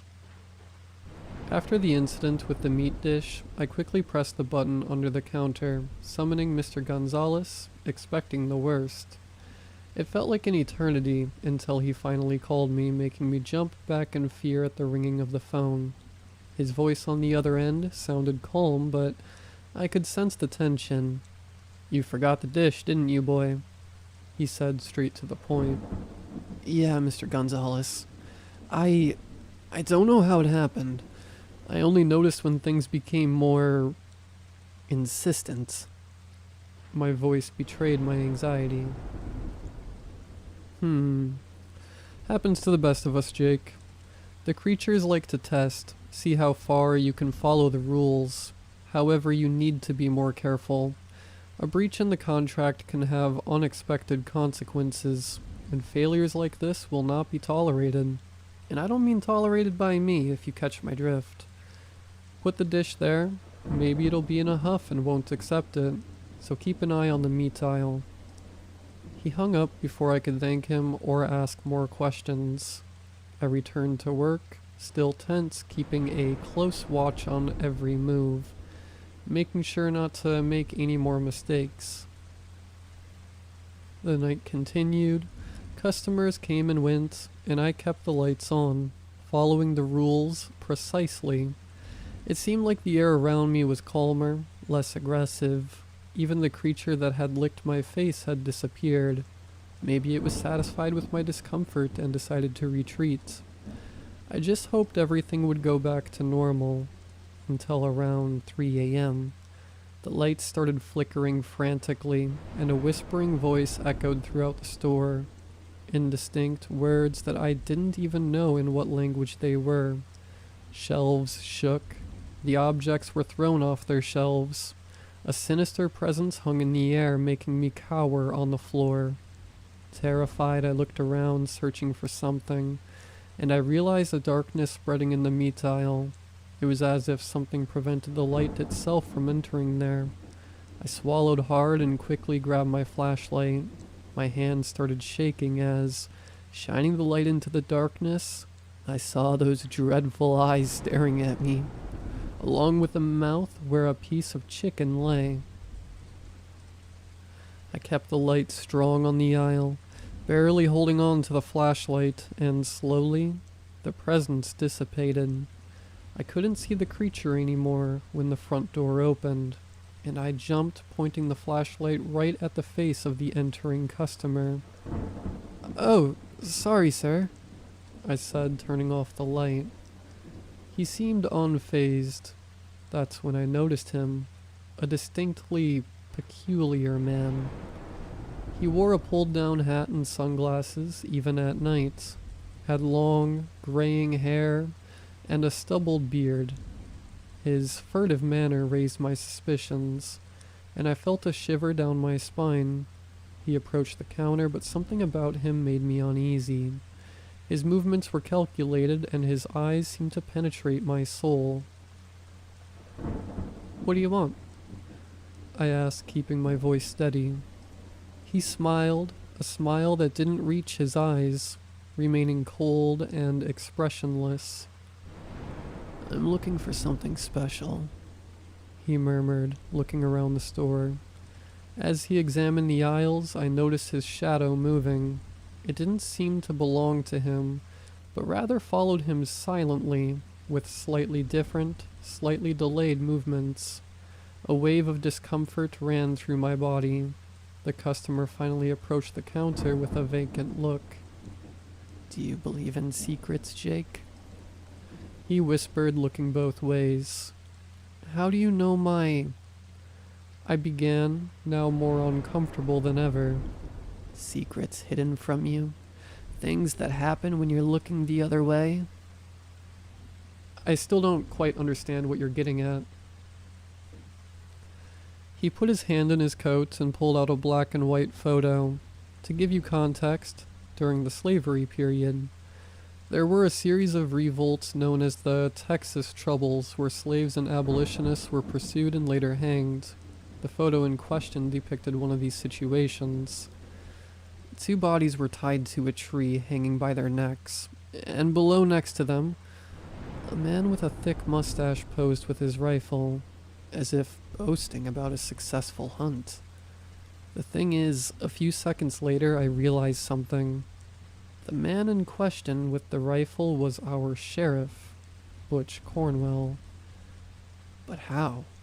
These events are from 1860. Think about it, kid. It seems like someone wants to hide something from you. Those words shook me. I always trusted the sheriff, believing he was keeping things under control, but now, in front of this stranger, I began to question if I really knew the man with the golden star. The mysterious customer left the store, leaving me perplexed and full of unanswered questions. The shadow continued to dance around him as if responding to his call. I decided that I needed to uncover the truth about the sheriff and what is really happening not only in the store, but in the whole town. There are more secrets hidden in the shadows than I could ever imagine. Well, the weekend is approaching, and some regional holiday festivities are coming up. I hope to keep an eye on Butch and at least understand what's going on around here. It has crossed my mind that maybe it's a trick from the entity to break the trust between us, but I'm still not sure. That customer was eerie, but in a different way from the store. I'll keep you updated and welcome any tips on espionage you can give me. Part 4. Let me clarify a few things to start the conversation. Yes, I've been living here since I was born, and as far back as I can remember, so has Sheriff Butch.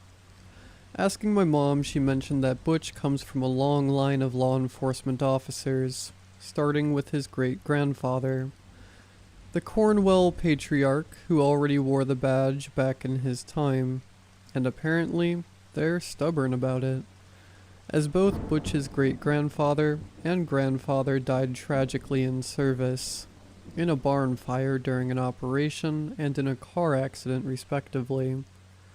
His father had dementia and was declared missing, although given the time that has passed, he's been dead for years.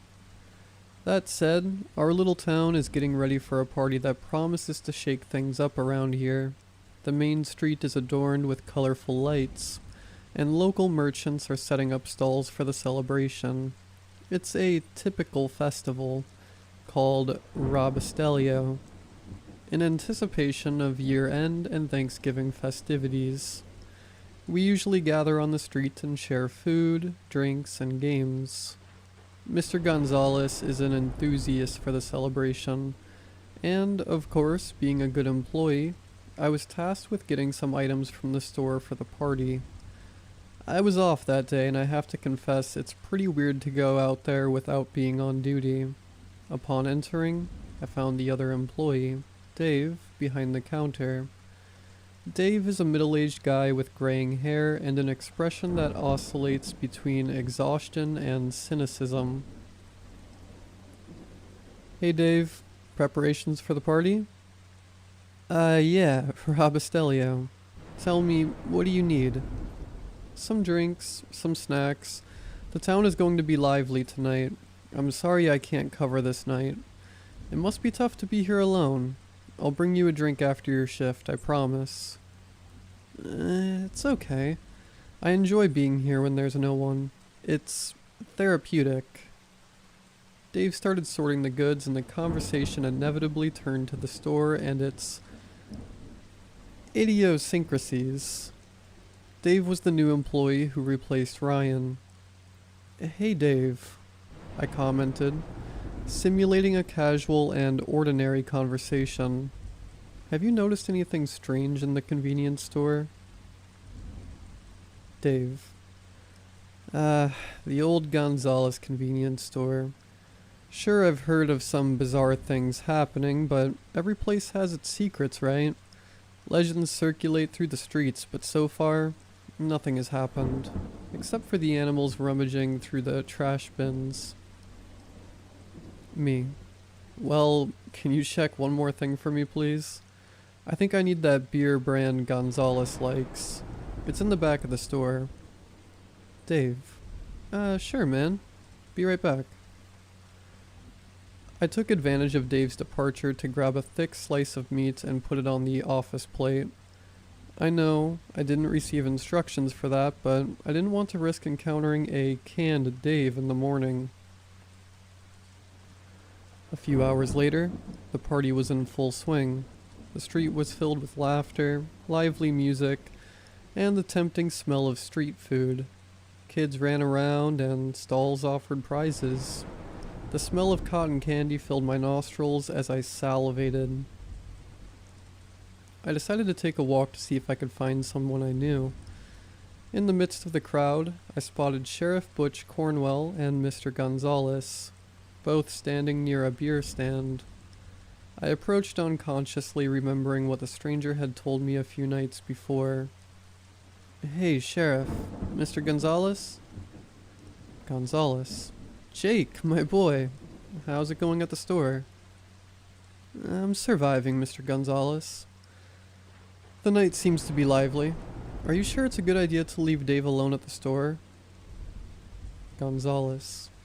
"I trust him, and especially in ignorance." He laughed. "The guy has no idea what's going on there, and for now, let's keep it that way. You've kept the store entertained, though. Let it get used to the smell of the guy." I didn't know what it was, but there was something strange in the way Gonzalez spoke. Something intimidating, a grotesque mockery.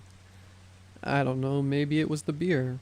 Speaking of which, the sheriff turned his can upside down, letting a single drop fall.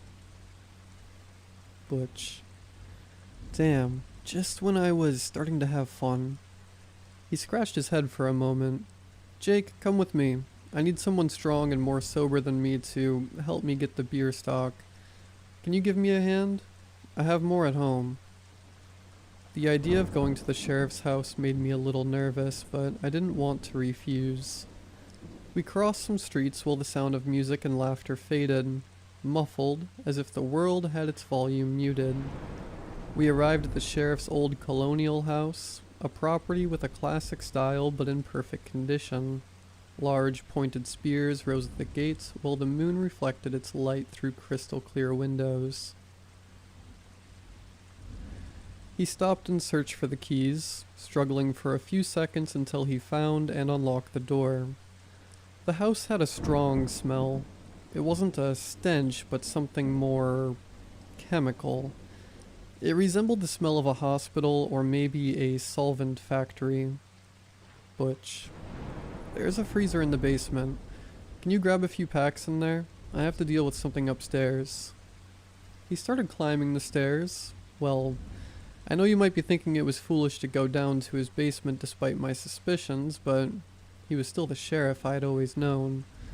And besides, numerous people had seen me leave with him, and if he really wanted to do something to me, he would have already. I descended the creaky and worn stairs. The basement was totally dark, but the chemical smell seemed weaker. I felt the wall until I touched the switch and turned on the light with a small click. It was as he said, a mini fridge full of beers. I had taken 2 packs and was preparing to go up when, turning, I saw something that caught my attention, under the stairs, a large covered pile. I approached, trying to understand what those outlines were. Sharp angles, straight. They even looked like cans. I looked up the stairs to see if there was any sign of Butch. Apparently not yet. Slowly I pulled apart of the tarp and looked at what was there. A heap of cans of bleaching powder. I think that's where the chemical smell comes from. I swear I almost overlooked it, almost covered it back up and went up, but it seems my subconscious already knew what was going on. Behind the cans I saw a small part of the peeled and open wall, like a secret door. I pulled it carefully, and what I saw completely killed my appetite and the mood for the party. There were separate piles of clothes everywhere, tufts of hair and gnawed bones. It looked like some kind of clandestine cemetery. In the middle of all this, there was a wooden post, seemed to support the upper part of the house, but in the middle of it, 2 handcuffs with iron chains hung, and leaning against the trunk, a sepia photograph of a slave, a gray-haired black man looking directly at me. His gaze seemed to pierce my flesh and pierce my soul, feeding on it. It was agonizing. Uncomfortable, seeing the mix of fear, hatred, and suffering on his face left me breathless. My back started to burn and throb. I almost passed out with the sensation. I just wanted to get out of there as quickly as possible. I closed the door and covered the pile, grabbed the packs, and started running towards the stairs when, turning the corner to go up, I came face to face with Sheriff Butch. 2 steps away from me, standing. Butch, I almost thought you were dead. He laughed. I couldn't open the fridge. I think the seal got pressurized. Butch, yeah, that kind of thing is always happening. Well, let's go back before they miss us. He ran his hand through his graying hair, fixing his hairstyle. I followed him, still thinking about what I had seen. We arrived at the party, and I really tried to forget, but I couldn't. At least I hope I disguised it enough. I went home to sleep while Gonzalez and the sheriff were still drinking on the sidewalk. When I went for my pajamas, I felt the fabric brushing against my back, causing a pain that wasn't there earlier. I ran to the bathroom and contorted to observe them in the mirror. My back was marked with rods, deep cuts that bled, as if I had been beaten and whipped all night. I slept in pain and turned on my stomach, pleading with any supernatural entity that it would pass soon. The next day I woke up with my boss at the door, ringing my bell insistently. "Good morning, Gonzalez. Any problem?" I said between blinks and a yawn. "Good morning, Jake. Can I come in?" "Feel free," I said, making way. He walked to the living room and sat on the couch, gesturing for me to sit too. "I need to talk to you about the store." His expression became more solemn. "Sure, I'm going for the night shift today, right? Relax, you know I don't mind going despite the night out. I'm not even hungover." "Jake? It's Dave. He's dead." I trembled a bit. But how? I had talked to him yesterday. I had even left the plate in the office and locked it. Something wasn't right. Gonzalez promised me explanations today before my shift. I'm finishing updating you so I can go to work. I don't know what's going on, but I intend to put an end to it soon. Update? The bruises on my back are gone, like they were never there. No scars or anything. Part 5. Hi everyone, Jake here. I know I've been gone for a while, but I'll try to catch you up on the past week. Things around here are totally crazy. Not just the workload, but also some weird stuff. Before I dive in, I want to thank everyone who has been following this story and providing tips and messages of support. It means a lot to me. As I mentioned before, Gonzalez came to my house to tell me about Dave's death. I was shocked and incredulous because I had seen him just a short time before at the store. Gonzalez explained that when he arrived to open the store, he found the door ajar, lights flickering, and an unusual silence. Upon entering, he encountered the shocking scene. Dave was on the floor, pale, eyes open in a vacant stare, with strange marks around him. At least this time it wasn't a can. The police found no clues and declared it as sudden death. Seeing Dave's mother crying at the funeral broke my heart. I offered my condolences and hugged her tightly. She's an elderly lady who didn't deserve to go through this. I wonder what would have happened if I had swapped places with Dave that shift. Or maybe, upon reflection, if I hadn't put the meat there. Yeah, it made sense. Maybe my offering at the office had invited the creature, and Dave, unaware of the special rules, violated something. This thought started to gnaw at me bit by bit. The guilt was unbearable, and I had to talk to Gonzalez about it. I decided to go to work early to have time to discuss it. I put on my uniform and started my walk to clear my head. As I approached, I could see Sheriff talking to the chief inside the store. Don't get me wrong, I'm not a busybody, but after everything, I decided to sneak up, crouching and approaching the window slowly. I caught the conversation halfway through. Gonzalez. It wasn't supposed to be Dave, Butch. The store is acting on its own. Butch. Look, the store got what it wanted, right? Just because it changed the order of things doesn't mean we need to panic. Gonzalez. It's the first time this has happened. It must really like Jake. Butch. We'll see about that. I accidentally stumbled on an empty beer bottle on the ground, making noise. They both stopped. The sheriff turned and began walking slowly towards me. I started moving towards the back of the store, but he was almost at a point where he could see me. I was just a few inches away and I could already see the brim of his hat and his eyebrows when one of the lights inside the store burst, making him turn, and Gonzalez jumped. Butch. This thing is playing with us. It knows we're talking about it. You know, Beth, I always admired that stubbornness in you. That indomitable spirit made everything more fun. He tapped the wall twice. I backed away and arrived 10 minutes later, casual. I greeted both of them and said I needed to talk to Gonzalez alone.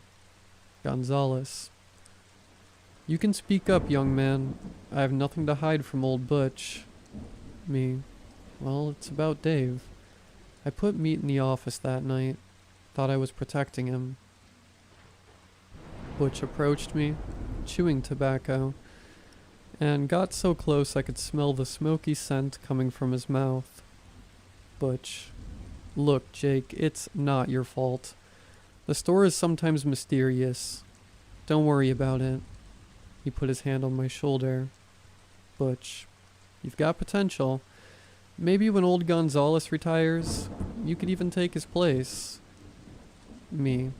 No, you're exaggerating, sir. Gonzalez. Can't deny it, kid. The store likes you. And I've been thinking about retiring for a while now. Butch's radio beeped. Butch. Gentlemen, duty calls. He left, and after a few minutes of conversation, Gonzalez did the same. The night went on without many problems, and, truth be told, no special rules needed to be followed. No lights, no strangers, nothing. It was around midnight when I heard a low, sinister laugh echoing through the store. I turned around, and there, in the dark aisle, was a familiar figure. The strange one with the hat. My legs hesitated before taking a step back. The figure advanced slowly, revealing glowing eyes.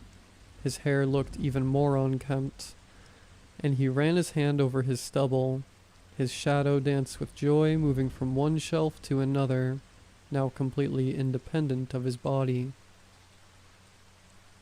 Stranger. Beth knows you heard about her. Me. Who? Stranger. Don't play dumb. It's ugly to do that after the mess she saved you from earlier. Butch doesn't like snoops. He reached into his coat and pulled out a USB drive violently, making me think he was armed, and I recoiled in fear. Before I could react, he disappeared as if he had never been there. The lights stopped flickering, and the store returned to its usual silence. Nothing else happened that night. I was counting the minutes to go home and see what was on the device. I almost flew out the door when Gonzalez arrived. He was covering the morning shift while the issue with Dave was still being resolved. Back home, I inserted the device and found some strange, minimal things. I couldn't copy or extract them. They seemed to have some encoding, so I'll just describe them. Some old photos of someone I now assume is Butch, him with slaves, next to hanged people in the Civil War, with hooded figures wearing pointed hats. And the most disturbing of all, he was standing, smiling sadistically while holding the chain that restrained a young girl. She had a gag and deep marks all over her body. She looked at the camera with profound hatred, conveying her disgust with the situation. This was just one of the folders. In another, there was a compilation of newspaper articles since around the 1950s about young people dying in the store, even before Gonzalez. The last names of the sheriffs involved in the investigation were obviously the same: Cornwell. It also included headlines of accidents that killed Butch's predecessors: Levi Cornwell, the grandfather, and Josiah Cornwell, the great-grandfather. I couldn't believe what I was seeing. I started writing this post for about 10 minutes until my heart almost had an attack. Through the window behind me, allowing sunlight in, there was a shadow. A human male shadow with a hat, standing. I didn't know how long that person had been there, and by the hat, I could guess who it was. The shadow started moving. I saw it slowly going to the door, his silhouette passing. While walking, I saw him taking a rifle from his back, loading ammunition and putting it in. He stopped when he reached the door. 2 knocks, hard and dry. Silence. 2 more knocks. Suddenly my phone vibrates. A message from Butch. Hey Jake, you home? I need to talk to you. I found another batch of beers at home close to expiration, and I need to get rid of them, if you know what I mean. Update. He sent a new message. Well, unfortunately I can't wait long. I'm going to go into your kitchen to leave some cans on your counter. Just letting you know so you don't get scared if you're at home. Part 6. Hi.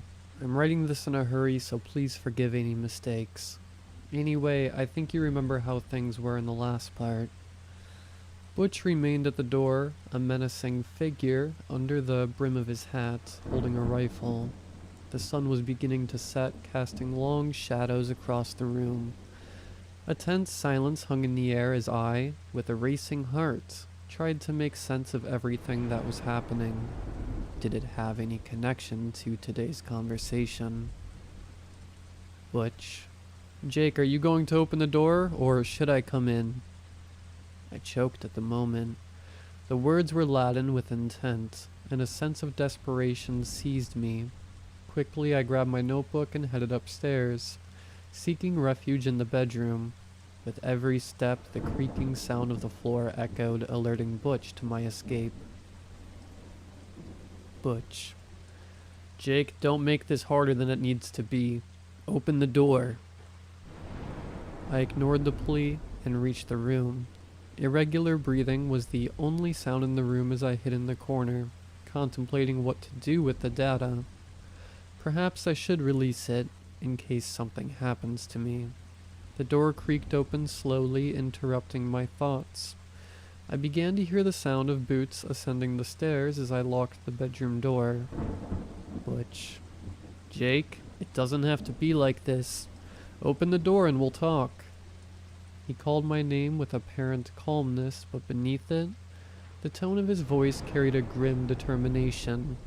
Ignoring his words, I climbed onto the bed, trying not to be in the direct line of the door. He kicked once. Butch.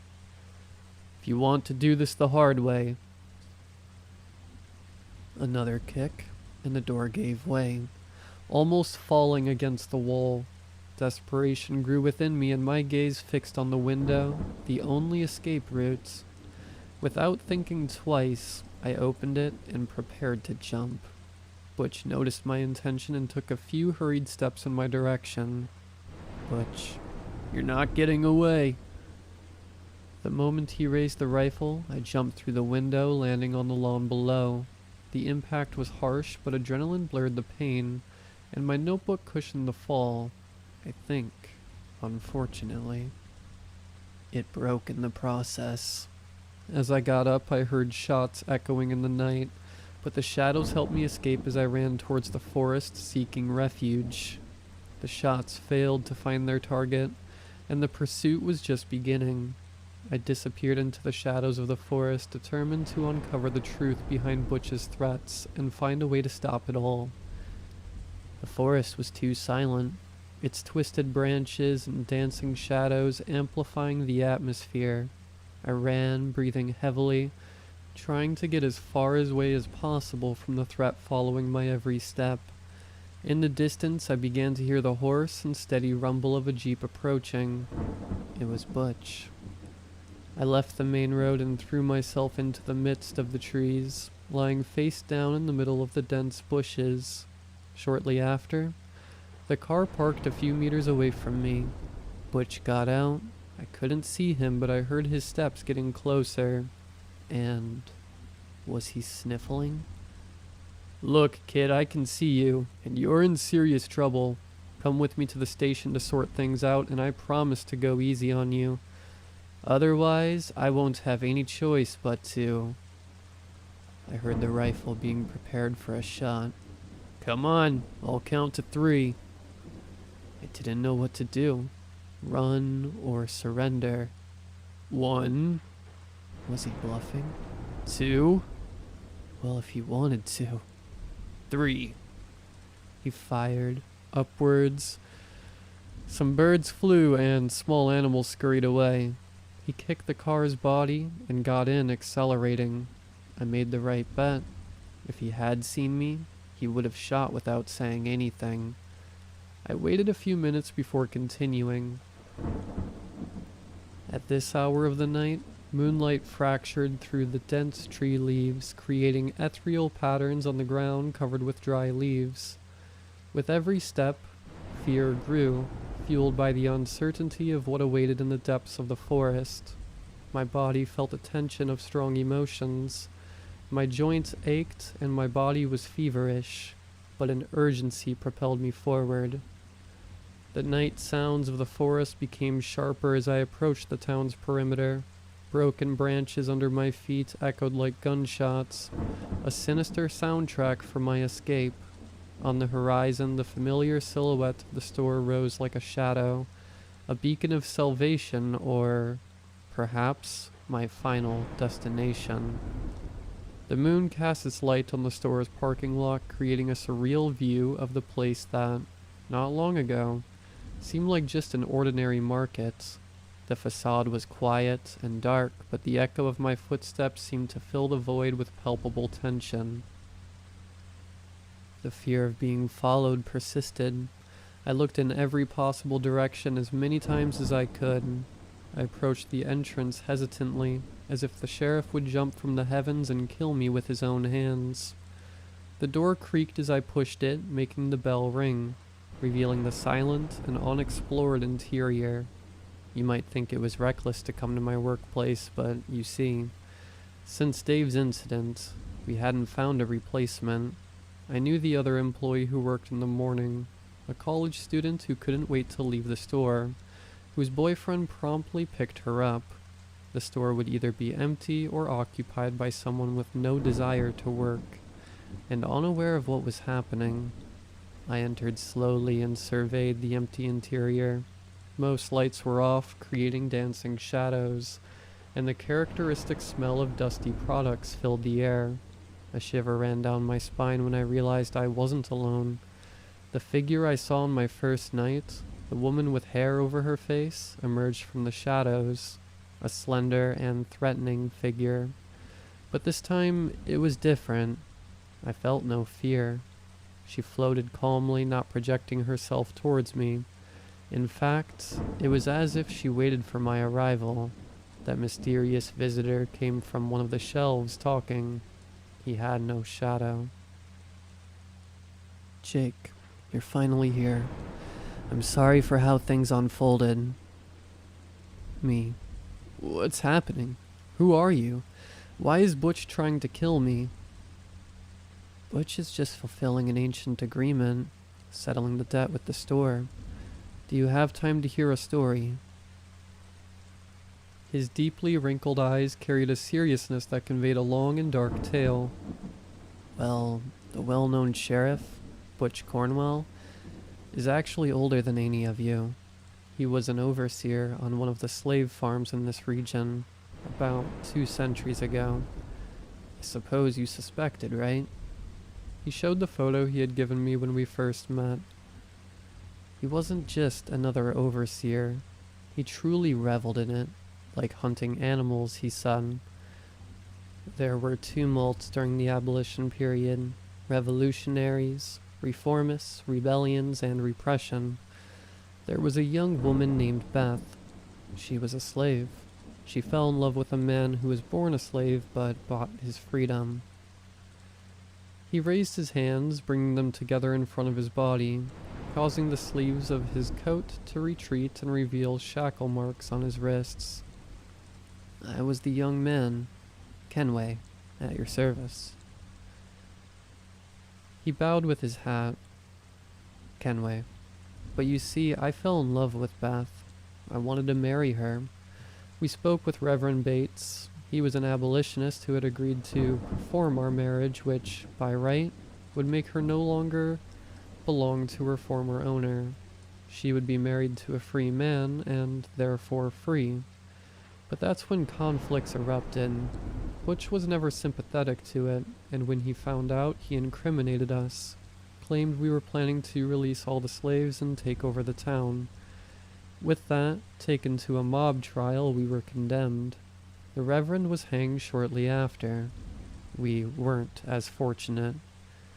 He did, well, horrible things to Beth. I think I don't need to mention what they were. He tied me up and made me watch while he was there, again and again. He gagged her after she bit him, but that didn't stop him. He used everything to hurt her. Whips, hot iron, even some shots. The store lights began to flicker. Kenway. Sorry, Beth, but he needs to know. He looked at the woman with long hair. Her gaze was teary.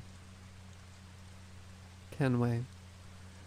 Finally, when he got tired, he tied her to a log, cut out her tongue, and left her there to die. As for me, I was a citizen with rights.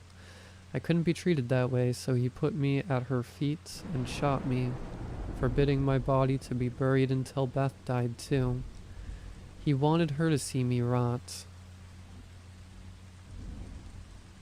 I don't even know what to say. Don't say anything. Hatred, pain, all together, made Beth's spirit wander. As you can see, she can't speak, so I ended up being her spokesperson. We went after Cornwell. At the time, he wasn't called Butch. He was Josiah.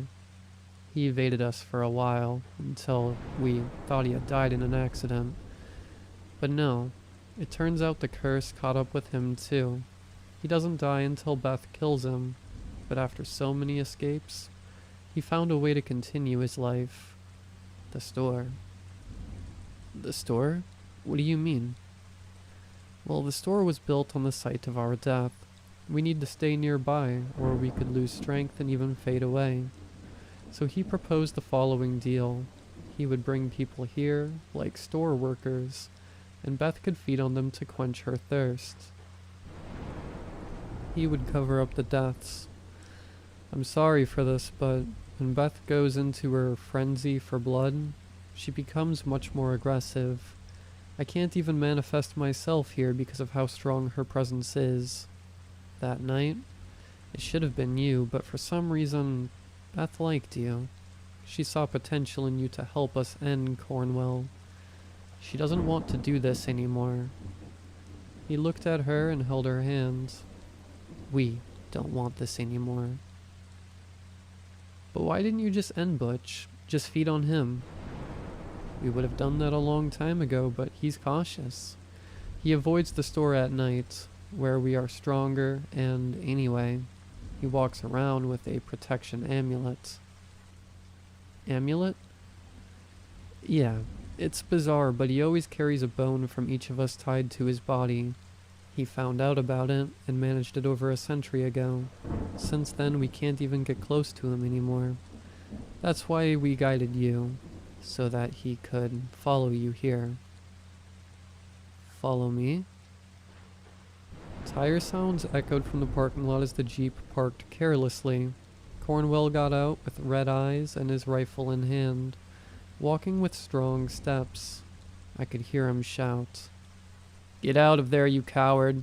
Don't make me drag you out. At least act like a man in your death." I looked at Kenway. "Kenway, continue here. Remove the bones hanging from him. One is on the leg, the other on the neck. 2 small and worn flanges. We can help you survive, but if he comes in here, our presences won't be visible anymore. Can you do that?" I honestly don't know. Part 7. The final part. I know I left you all hanging, but I finally had time to wrap up my story. As you read through it, you'll understand why. Thanks for sticking around. Have a great end of the year and happy holidays to all of you. May God help us. Well, the room was tense, filled with silence only broken by the distant rumble of Butch's Jeep. I looked at Kenway, a mix of confusion and determination in his eyes. He nodded, conveying a confidence I wasn't sure he possessed. "Kenway, you can do this, Jake. Remember, he's vulnerable now without the amulet. You can use some weapon or whatever to stun him. He may not die, but he can still feel pain very well." Butch, outside, continued yelling as he approached the door, anger overflowing in his words. I decided to act quickly, rushing to lock the entrance and buy some time. After doing that, I went to the counter and fumbled blindly underneath to grab the weapon as quickly as possible. I couldn't find it, and Butch kept advancing, now more slowly. I crouched to look, and the old smoke-stained barrel wasn't there. I heard a mechanical click behind me. It seems I had found the weapon, and it was cocked and aimed at me. Mr. Gonzalez. "Jake, my boy, you've got yourself into trouble, huh?" He smiled, but it was an empty smile, betrayed by hidden malice. Butch approached, eyes fixed on me, and Gonzalez blocked my escape route. Me. "What's going on here? Mr. Gonzalez, are you betraying me too?" Mr. Gonzalez. "Betrayal? Not exactly. I'm just doing what's best for me." Still with the gun pointed at me, he walked backward to the door and unlocked it, letting the sheriff in. Butch. "Looks like your boss here made the right choice. Now, Jake, it's time to pay for your misdeeds." He aimed his rifle. Butch. "Come on, bring it. I hate shooting people like you. Need a good excuse that you attacked first." I stood still, looking at him. There was nothing that could be done. Butch. "Okay, you've exhausted me. Say goodnight, Jake." "Good night, Jake," a ghostly voice echoed, and with that, all the lights in the store went out, except, I think, for the soda machine. Butch.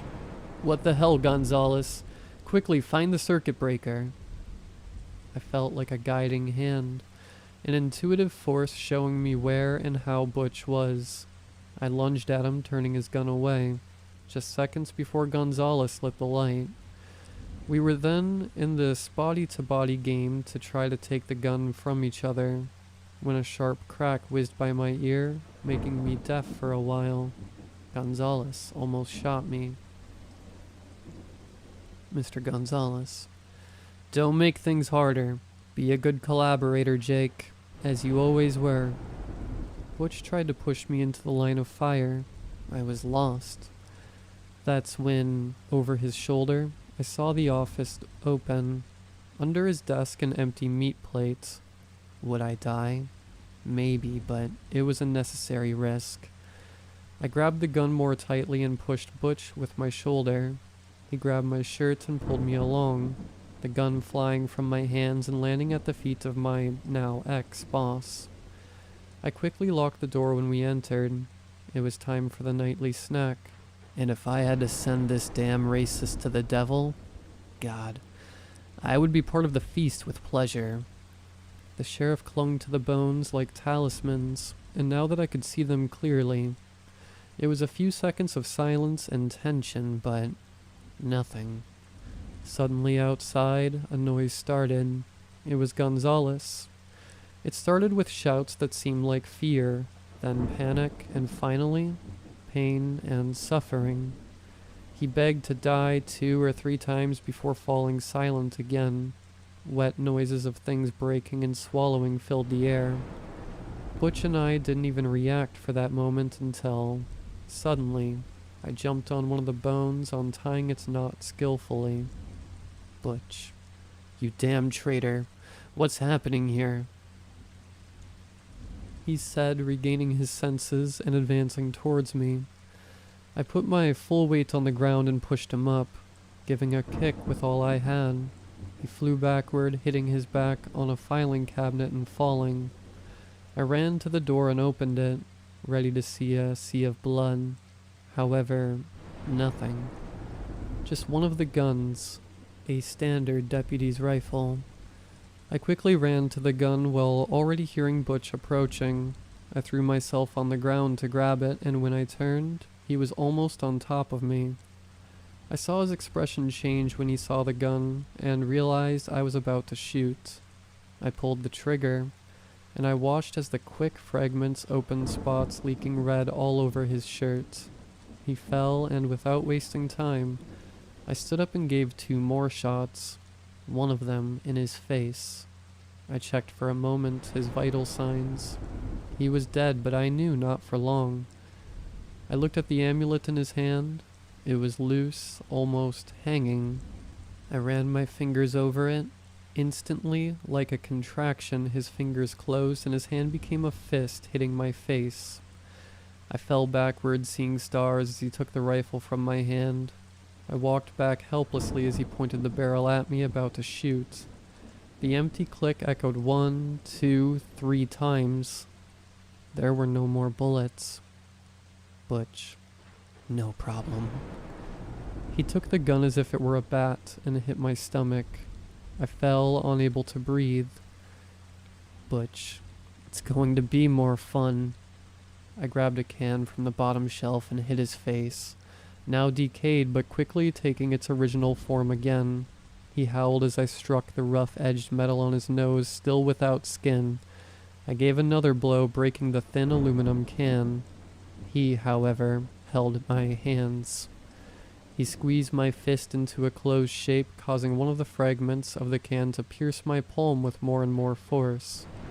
I lost strength doing that, and he handcuffed me. Butch, we always got along, didn't we? He spoke while rubbing his nose, now almost complete. Butch, you just had to play your part, but you had to meddle where you weren't called, huh? He hung his macabre pendant around his neck while I tried to deal with the pain and move away as much as possible. He noticed, and calmly, with the same sadistic smile from his past photographs, he took a hunting knife from his belt. Butch, you're going to bleed, kid, like a pig. I had walked to the wall. He was a few steps away. There was no way out. I was helpless, hands tied, but then it came to me, the idea that could end it all. I projected myself toward him, raising my arms. I think he didn't expect that because he didn't defend himself. I drove the fragment that was in my hand into his neck, passing through the cord of the amulet. At the same time, I felt a sharp pain on the side of my body. We both hit each other. Butch, you got me. For real. He spun the knife. But if I go down, you're coming with me. Blood started to trickle from his mouth and he recoiled. Kenway appeared along with Beth. She stepped on the small bone, crushing it. Kenway, judgment time has come. Time to reap what your actions have sown. Not just for what you've done to us, but for all those who died in your place. For this entire town. Butch, get on with it already. You're going to give a little speech now? Beth lunged at him, tearing a chunk from his shoulder with a bite. He screamed piece by piece. Inch of flesh by inch of flesh, she devoured him. He remained conscious the whole time, even though biologically it shouldn't be possible. I turned away not to look when there was only half of his body. I felt a hand on my shoulder. Kenway. You can look now, Jake. Again, we apologize for everything. I guess we caused trouble too, but at least it's over. Don't worry about anything. We'll figure out a way to clear your name. I felt a pulsation in my abdomen. The cut was bleeding thick blood. I fell to my knees. Kenway. We called the police and an ambulance. Thanks again. My vision blurred a bit as I fell face first onto the cold floor. I saw the couple walking out. They walked hand in hand. After a few steps they stopped, turned to me. Kenway tipped his hat in a greeting, and Beth, in the same manner, lifted the corners of her dress in a brief curtsy. And with that, I blacked out. I woke up hours later in a hospital. The staff asked some questions, and days later the police came. Apparently someone had made an anonymous tip by phone, saying they saw the sheriff trying to shoot me and stabbing me. He is now a fugitive, and Gonzalez is considered his accomplice. Legally there were no heirs, so, until further notice, I'm in charge of the store now. I started walking freely 2 days ago, made some changes to the store, cleaned the place, rearranged the stock, and now you could say there are no more special rules for the night shift. There haven't been any more strange incidents. Or rather, just one. Yesterday I was in the store during the night shift when I decided to close. It was around 1 a.m. I walked through the cold parking lot when something hit my foot. It was a can. I looked up and I saw a figure in a hoodie looking at me. He started approaching, and by the moonlight, I saw his face. Me. Didn't expect to see you here. Everything okay? Ryan. I've been talking to Dave, and well, it seems like you need some employees. What do you think? I smiled. Mind working the night shift?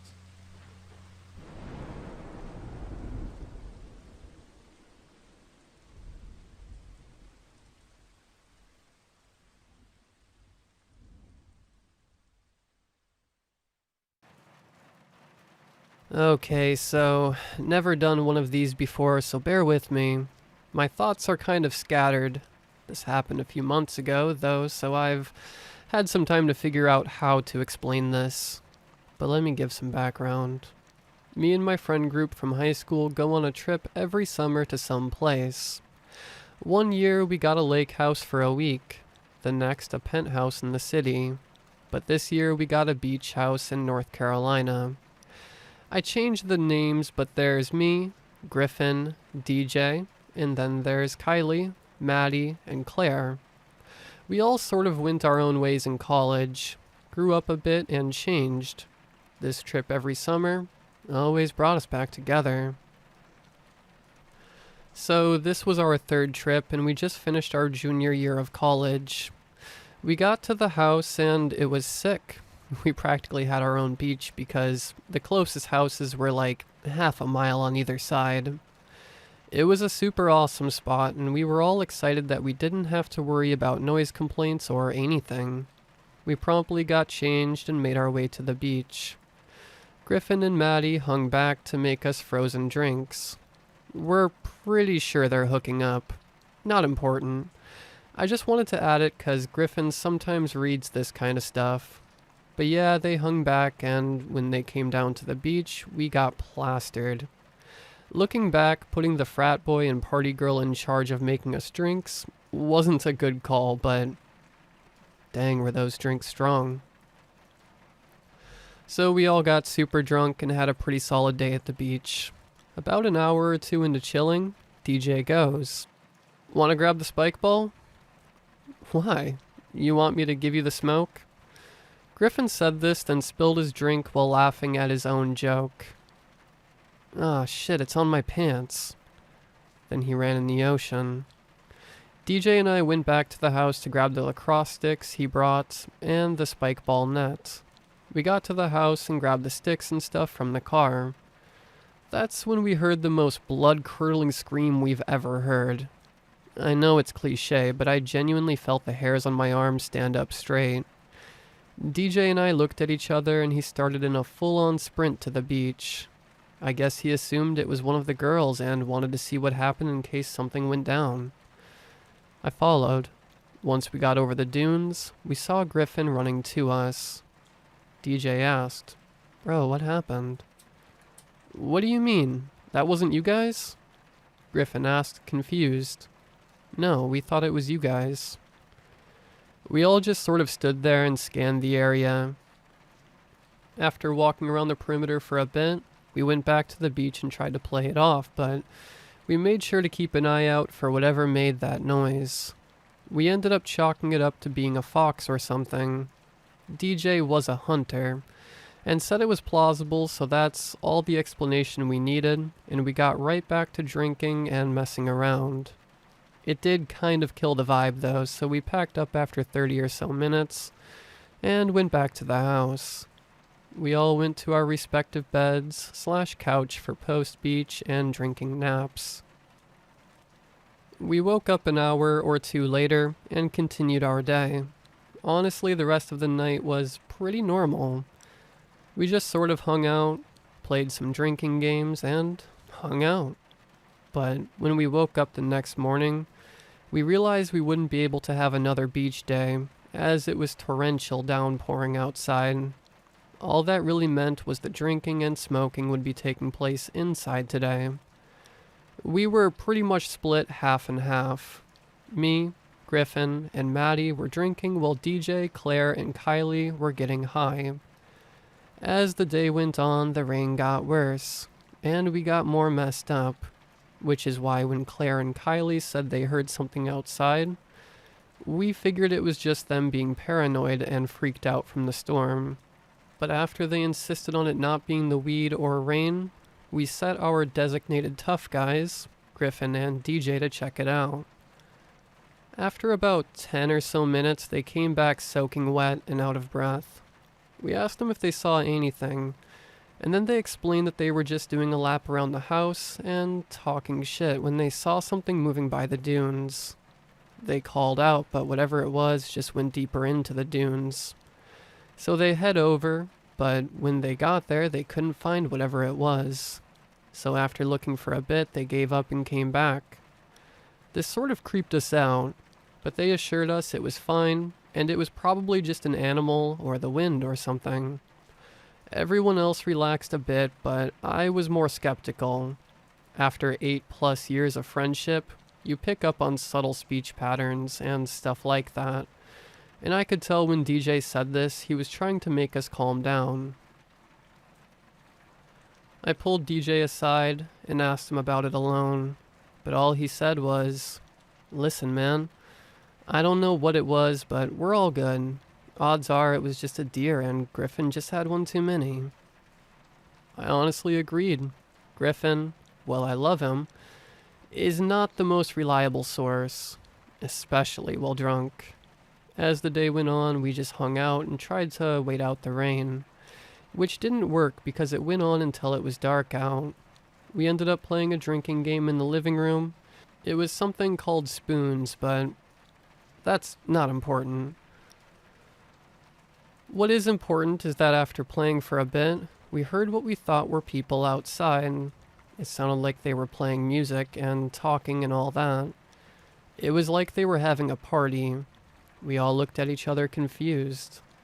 Kylie went, "I thought there was no one else around." There isn't, I answered. Who's out there?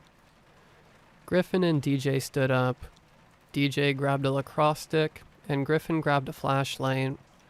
I was going to let them handle it, but after the girls looked at me, as I just sat there, I felt guilty, so I got up too. All I had was a pocket knife I always kept on me. I guess my role was moral support, as if there were people outside and we had a confrontation. DJ and Griffin would be our main assets. I just sort of followed them as they walked around the house. Like an idiot in a horror movie, Griffin shouted, "Who's out there?" and then shined his flashlight across the dunes. This time I saw it. We couldn't make out what it was, but it looked like something was moving. DJ and Griffin looked at each other and take off towards it. I was hesitant, but I followed as well. But when we got to the dunes, there was nothing. No people, no footprints, nothing. Nothing on the beach, no sign of anything being there.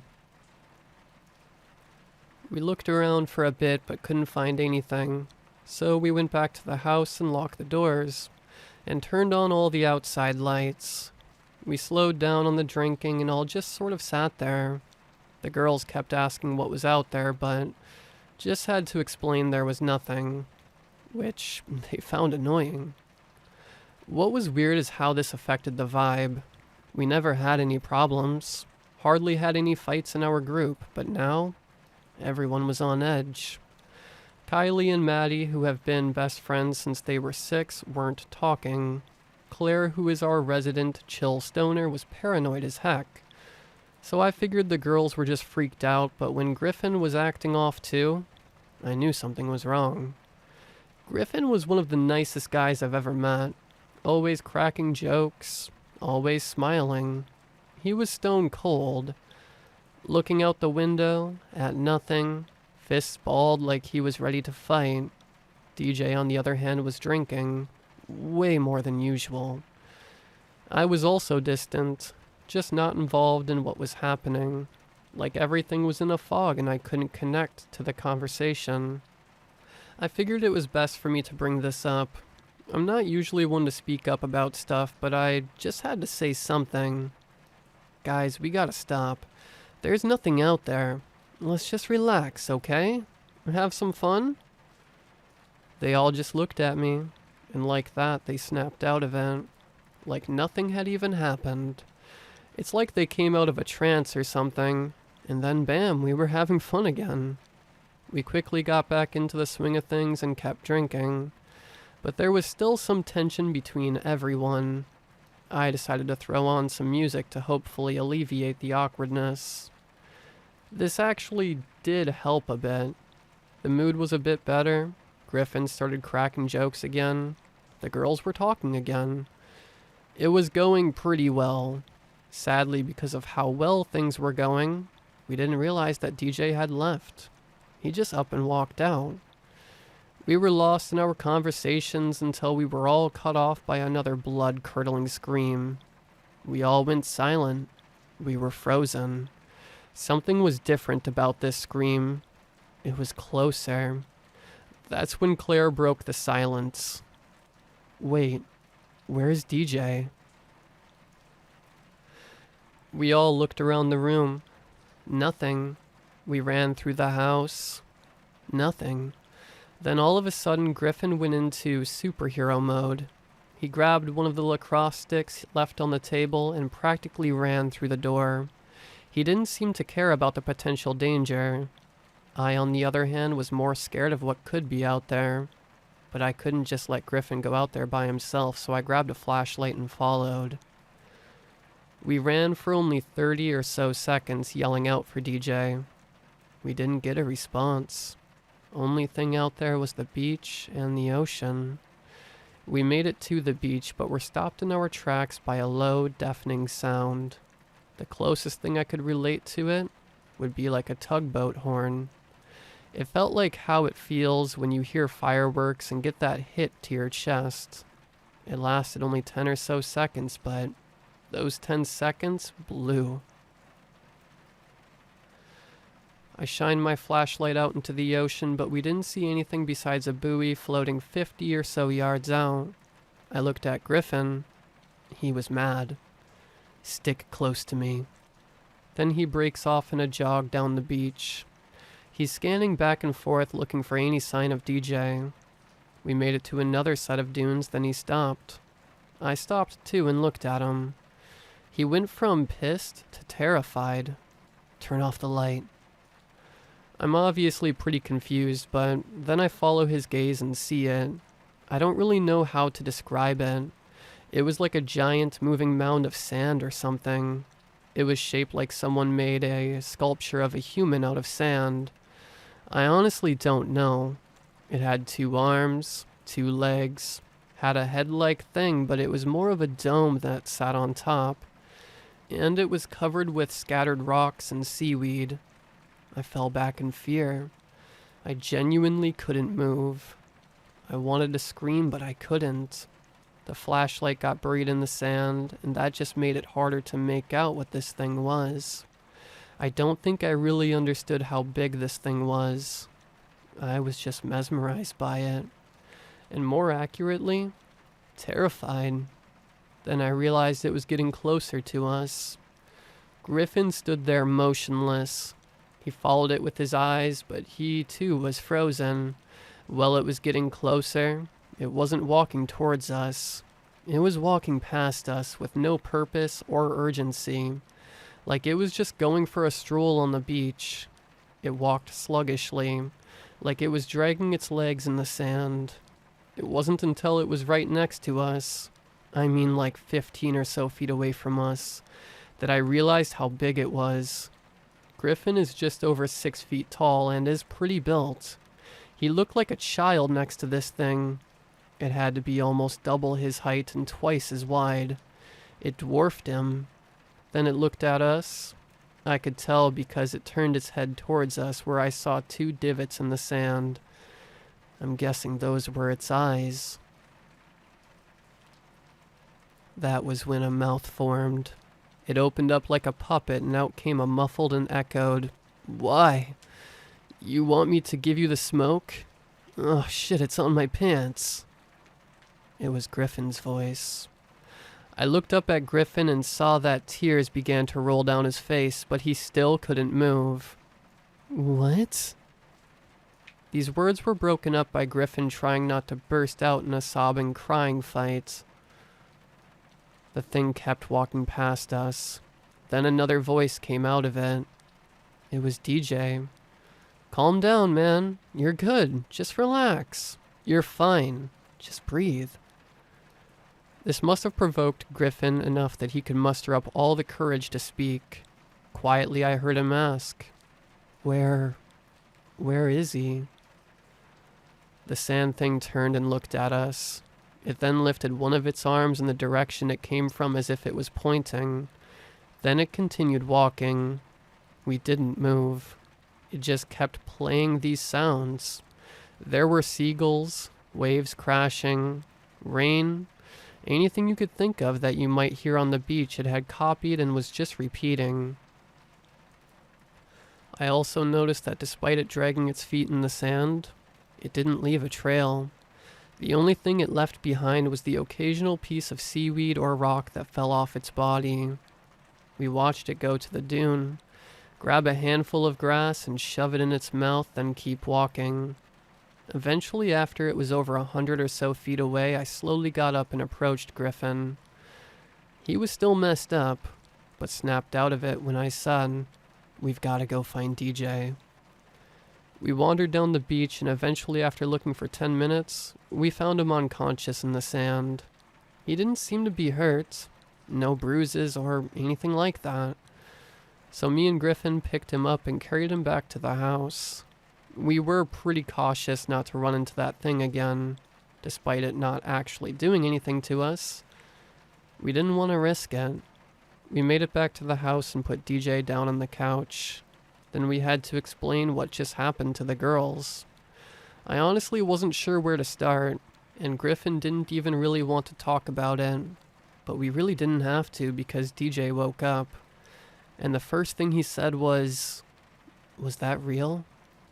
Me and Griffin instantly knew what he was talking about. Griffin spoke up, but only said, "Yeah." I had to ask, "Did it hurt you?"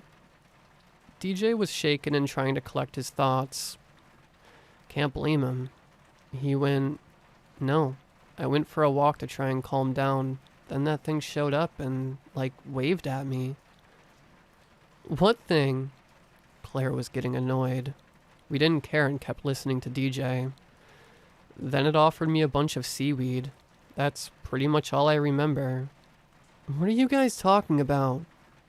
Kylie was also getting annoyed. Then we started to explain the whole situation. They didn't believe us. To be fair, it is a lot to hear and pretty hard to believe, but we were getting pissed off that they didn't believe it. Then, almost on cue, we heard us. Like from outside, that thing started playing me and Griffin calling out, "DJ, DJ, dude, where are you?" The girls went over to the window. We locked the doors. As if locking the door would stop that thing if it wanted to get in here. They said they didn't see anything, but pulled the blinds down. We left the next morning. We honestly didn't really talk about it much. The car ride home was pretty quiet. We only talked about this a handful of times. Once was when we all got together over Thanksgiving break. This was when DJ told us why he really went out for his walk that night. He said he needed to find out what was in the dunes, and that it just didn't make sense. So he dipped when no one was looking because he didn't want to sound weird. Then he said he started getting paranoid and had a panic attack. The other time was actually last night. I was on Xbox with Griffin and around 1 a.m. just started spilling about how he hasn't really stopped thinking about it. And now he wants to go back. I also want to go back. That thing wasn't malicious.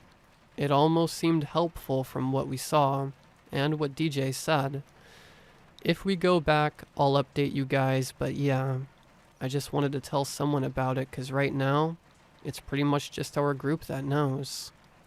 So yeah, thanks, I guess. Oh, and by the way, DJ had a good name for this thing. He called it the Sandwalker. Okay, so I guess, hey again. If you read my last post, you understand that stuff sort of went down over the summer. If you haven't read my last post, well, I guess the best way to explain it is that stuff sort of went down over the summer. I'll link it here. Honestly, you'll be pretty lost, so I kinda recommend reading it. Long story short, saw a giant thing on the beach. It made some weird sounds, and we left. What I'm writing right now is picking up just about 2 weeks ago. After about a few days of me and Griffin texting DJ trying to convince him to come with us back to North Carolina, somehow we eventually got through to him. Which, I'll be honest, I wasn't expecting, at all. Out of all of us, he seemed to be the most freaked out by the whole situation. To be fair, we were all pretty shaken up. I didn't really hide my emotions too well, but compared to DJ, I was doing just fine. Pretty much every time we brought up the whole situation, he would just sort of shut down. It really messed with him. But I guess he was also the one who was most intrigued by it. Despite how we all felt about the situation, and how terrified we may have been, it was unanimous that we had to go back to confirm what we saw. The whole trip was pretty short notice. By December 7th, we had decided to go, and by the 9th, we had the house booked. We were even able to get the same house as last time. I mean, it wasn't like we were fighting with other renters to get a hold of it. Not too many people are trying to rent a beach house in mid-December. Not to mention, since it was the off-season, the price was lower, which meant we were able to afford to just go with the 3 of us. We all decided to leave the girls behind because, 1, we didn't want them to get freaked out any more than they already were, and 2, they never even saw the Sandwalker, so in reality, they didn't really have much to do with it. Not to mention it was unanimously agreed upon that none of us wanted to get the girls involved just in case anything happened. My dad dropped me off at Griffin's house the morning of the 14th. I got there around the same time as DJ, and after Griffin's parents made us some breakfast, we were on the road. Griffin pretty much always had a smirk on his face and practically dripped confidence. The smirk was there. The confidence was not. It was almost like he was putting on a facade to hide something. I can only assume that something he was hiding was fear. DJ had a different method of dealing with his anxiety. His eyes were locked on the road and he remained quiet for the majority of the drive. I wanted to chalk this up to him being focused on the road, but I knew he was mentally preparing himself for the days to come. I tried to break the silence by playing some music. At most, this helped drown out the awkwardness that had engulfed the car. After the 2-hour mark, it seemed we had settled in and DJ finally started talking. "So, how's school been?" It wasn't much, but it was better than nothing. Luckily, this was all that was needed to get Griffin on a tangent about one of his funny yet somehow bizarre college stories. This kickstarted what was a relatively normal car ride. Eventually, we pulled into the driveway of the house and began to unload the car. It wasn't until this moment that I realized just how much each of us was affected by our encounter this last summer, and how each of us had approached this trip in our own unique ways. DJ had unloaded his 3 bags, his backpack, his suitcase, and then a duffel bag filled with guns. Unlike last time where DJ had packed a spike ball net and lacrosse sticks, he must have decided that if anything were to happen this time, he would be prepared. I shifted my gaze to the left and watched Griffin swing a case of water over one shoulder and his 2 bags over his other. It was here that I realized his idea of prepping for this trip was to put on as much muscle as possible. Just in the few weeks since Thanksgiving, he had grown significantly larger. I, on the other hand, had spent my time researching different mythology, zoology, and cryptozoology. It seemed we had all played to our strengths to get ready for our return to the beach. DJ with his history of hunting, Griffin with his physicality, and me with my, I don't know, being a nerd, I guess. You get the point. We all grabbed our stuff from the car and then just sort of stood there. All of us looked out towards the beach. All of us, presumably, replaying the events of our summer vacation. The atmosphere was almost identical to the last day of our previous trip. Cloudy, looked like it was about to rain, and nothing but the sound of waves crashing and seagulls chirping. The sound of the beach ambience was broken when DJ said, "Come on, let's go," and then made his way inside. I went with shortly after, and then after a few more moments of waiting, Griffin followed as well. We unpacked our things, and after settling in, we went out trying to get some information from the locals. Unfortunately, we didn't seem to think that almost all of the houses would be empty on account of the majority of them being summer homes. After a little over an hour of going door to door looking for someone, the sun began to set and we settled on going back to the house before we lost daylight entirely. By the time we got back to the house, it was about 4 in the afternoon. After getting back to the house, it was decided that we would go to this diner/barbecue place we passed on the way there for dinner. Since we didn't have any luck talking to locals in the surrounding houses, we figured this would give us a chance to maybe get some more information. We also used this as an excuse to delay the inevitable of going back onto the beach. Griffin drove us there, and after getting seated, we realized just how dead this town really was during the off-season. There were only 8 people in the whole restaurant, 3 of which were us. We ordered, and had all decided that it would be best if we wait to ask about the thing we saw over the summer until after getting our food. Sadly, the waitress wanted nothing to do with our questions.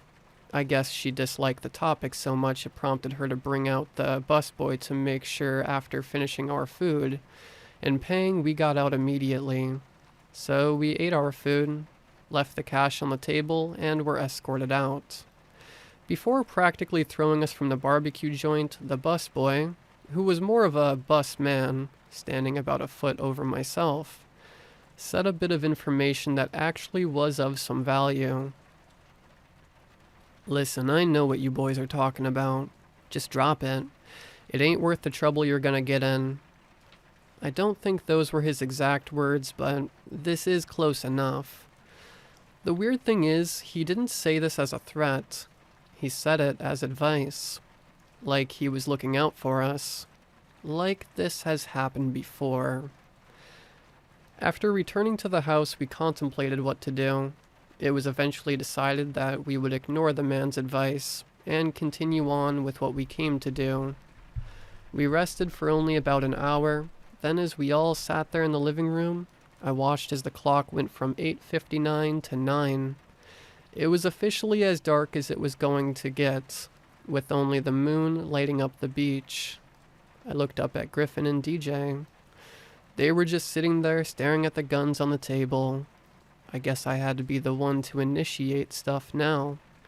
So, against better judgment, I mustered up a, "You guys ready?" They both lifted their heads to look at me. Griffin had a forced smile on his face. DJ was deadpan, ready to go. There were 3 guns on the table, 1 shotgun, 1 rifle, and 1 handgun. I would go into the specifics, but that is genuinely all I know. DJ had given me and Griffin a quick rundown to how to shoot guns in an open field we passed on the drive down to the house. Plus, he had taken us shooting back in high school when we stole one of his dad's hunting rifles. DJ didn't want us going into this without knowing how to use our guns, so this little bit of shooting practice we underwent was the best we could do for the time being. DJ took the rifle because he was the best shot out of the 3 of us. Griffin took the handgun, and I took the shotgun. Griffin also insisted on bringing a baseball bat there he kept in his backpack, as he wasn't a huge fan of guns. Honestly, I'm not sure of what he planned to do with this, but whatever made him feel better, I guess. It had been discussed previously that we weren't here to hunt the Sandwalker, but just observe and if we're lucky, get a picture. But the guns were our contingency plan. Along with the guns, we each had flashlights on us, and Griffin even had his GoPro strapped to his chest. We all looked at each other and knew it was time to go out there. The cold air flooded into the house as we opened the door to the porch and looked out onto the beach. This gave nothing but the sound of waves crashing and wind blowing. The only thing was we couldn't even tell if it was authentic or if it was being replayed by that thing. And I won't bore you with the details because there are none. We were on that beach from 9 until midnight, and there was nothing. No monster, no weird sounds, absolutely nothing out of the ordinary. This, for lack of a better term, made us mad. It made us feel crazy, made us question what we had all seen. We decided we'd go back to the house and try again the next night. We didn't get that chance, though, because on the way back as we walked through the sand, we heard the roaring of engines. Initially, we all thought it was the Sandwalker, until we saw the lights emitting from headlights fastly approaching. We all assumed that these were cops, which prompted DJ to dig his gun license out of his pocket, and also had us begin to hide the other 2 guns in Griffin's backpack. As the lights approached, we realized these weren't cops. They were just regular people, all brandishing guns. We fished the guns out of the bag and stood there waiting. The 3 ATVs were followed by a dune buggy. In total, I counted 7 men, all of which were armed. They got within 15 or so feet of us when they let up on the throttles and the engines died down. There were a few seconds of a stare down between us and the men. Within these seconds, there was nothing but silence. This silence was cut off by a familiar voice saying, "Oh, these guys again?" I turned my gaze to face the voice and noticed that the man who was talking was the same busboy from earlier. "These are the city boys I was talking about." "We're not from the city." Griffin was interrupted by one of the men. Despite this being a beach town with a population that was made up of relatively normal suburban people, these men were different. These men were rugged, more calloused. You could tell just from looking at them. They weren't just regular people who lived in a beach town. The best way I could describe it is that they were more outdoorsy than the rest of us. "What the hell are you boys doing out here?" One of the men said this as he held his gun. He didn't hold it towards us, but he was ready to fire at a moment's notice. "Don't tell me you're trying to hunt that thing." The busboy spoke up once again, with a few guns and a baseball bat. I decided, since it was originally my plan to come back, that I should be the one to speak up. "We're not trying to hunt it. We just wanted to know what we saw." The following 10 or so minutes were filled with us arguing back and forth, mainly consisting of us three leaving for our own safety. Throughout these arguments, we luckily were able to gain some semi-valuable information. This was more than we expected to get when we traveled house to house looking for locals to interview. There were three main things we gained from this conversation.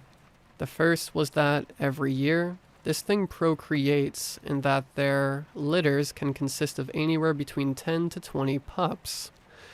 The second thing we learned was that the older these things get, the more docile and tranquil they become, only coming out every few nights when no one is around, eating whatever plants are readily available.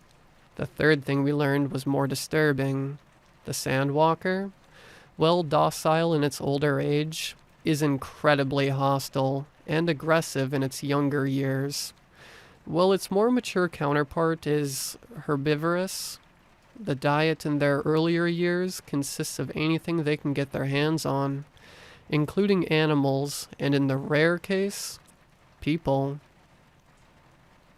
This is where the hunters we had run into come into play. They were equipped with enough guns and bullets to take out a small army, and it became abundantly clear to us it was because they planned on taking out an entire litter of sandwalkers. They said they did this to protect their own. Apparently, if these things ever got out and began to wreak havoc, as one of the men put it, the tourism in their town would plummet and the lives of a lot of people would be ruined. So every year they would take out the freshest batch of sandwalkers. The three of us stood there, confused and processing what we had just learned. We tried to digest the information, but it was too much. "You had an encounter with the big one?" one of the bigger guys asked. We assumed that he was their leader because of how he positioned himself in the front of the group, and how his voice carried a sort of authority with each word he said. DJ spoke up. "Yeah, just sort of..." His voice trailed off and he grew silent. Griffin then took over as he realized DJ was shutting down once again, like he always did when the subject was brought up. "It's a long story, but with you guys hunting, the cops ever get calls about gunfire and stuff?" The leader just sort of chuckled. "Well, allow me to introduce myself. I'm Blake. People call me Chief 'cause, well, I'm the chief." He pulled out his badge and flashed it to us. I don't know much about the police badges, but I'm pretty sure you can't just acquire one, so this dude was legit. "You boys ever shoot before?" DJ snapped out of it. "Been hunting since I was 10. "You two?" the chief asked. I'm still unsure of why, but Griffin lied to the man and told him we had a decent amount of experience with guns. Despite this, the chief instructed one of the men to get us off the beach and back to the streets to make sure we were all good. The busboy hopped from his ATV and offered to take us back. But before we could even get a few feet from the group, we were distracted by a sound. It sounded like a boat blowing its horn. We all directed our attention to the ocean. but even with our flashlights, all 11 of us were shining them across the horizon, but none of us saw anything. There was an eerie familiarity of this exact feeling, the feeling of looking out to find the sound of a boat but being met with nothing. This instantly sent a chill down my spine. Then suddenly, the sound grew. It no longer was just one horn, but like a symphony of trumpets. It seemed almost as if a bunch of car horns were going off at once, like rush hour traffic. Then I remembered the sound we had heard a few months before. It was the tugboat horn. I froze. I was absolutely paralyzed and stuck staring at Griffin and DJ. They too were frozen with fear.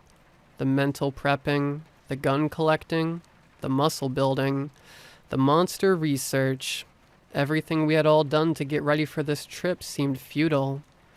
As we were all overtaken with fear, I was eventually able to turn myself around, and I then saw the chief yelling, but I wasn't fully able to make out the words. It was obvious that the other men were able to hear his orders as 4 of them promptly lit their flares they had pulled from their bags and threw them into various spots of the beach. This provided enough light for us to see 15 or so miniature sandwalkers closing in on us. I say miniature, but these things ranged anywhere between 3 to 7 feet tall. They were slightly faster than the one we encountered over the summer, but still relatively slow. While we stood there staring at them, the chief scrambled to us and rushed us into the dune buggy. He pulled my ear to his mouth and yelled, "Stay up there and get ready." Then, all hell broke loose.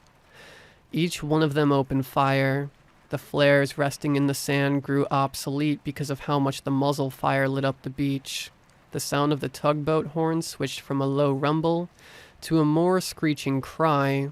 Originally, I mistook this as a cry of pain, but I quickly realized that it was actually a battle cry of sorts.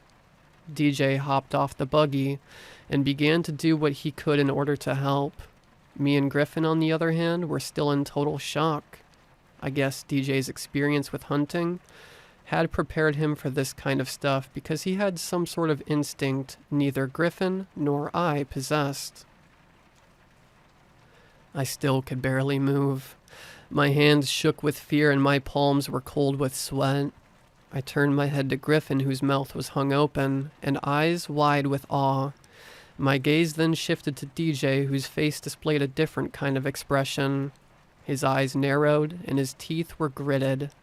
He had taken his fear and turned it to rage.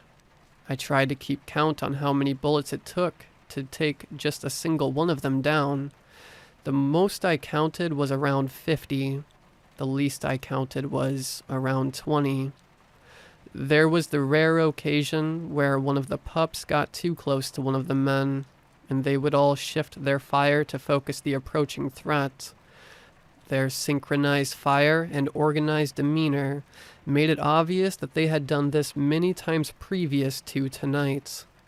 After 10 minutes of non-stop gunfire, it finally began to die down.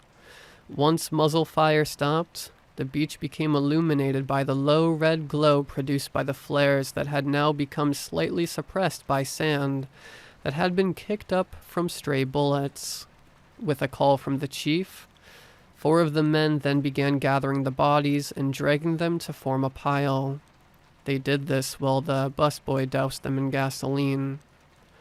The chief then walked up to us and said something to the effect of, "Sorry about that. Didn't expect them to come out so early. Guess we got them excited." He laughed as he said this and then lit a cigarette. Then he made some joke about how we had probably never hunted anything like that before.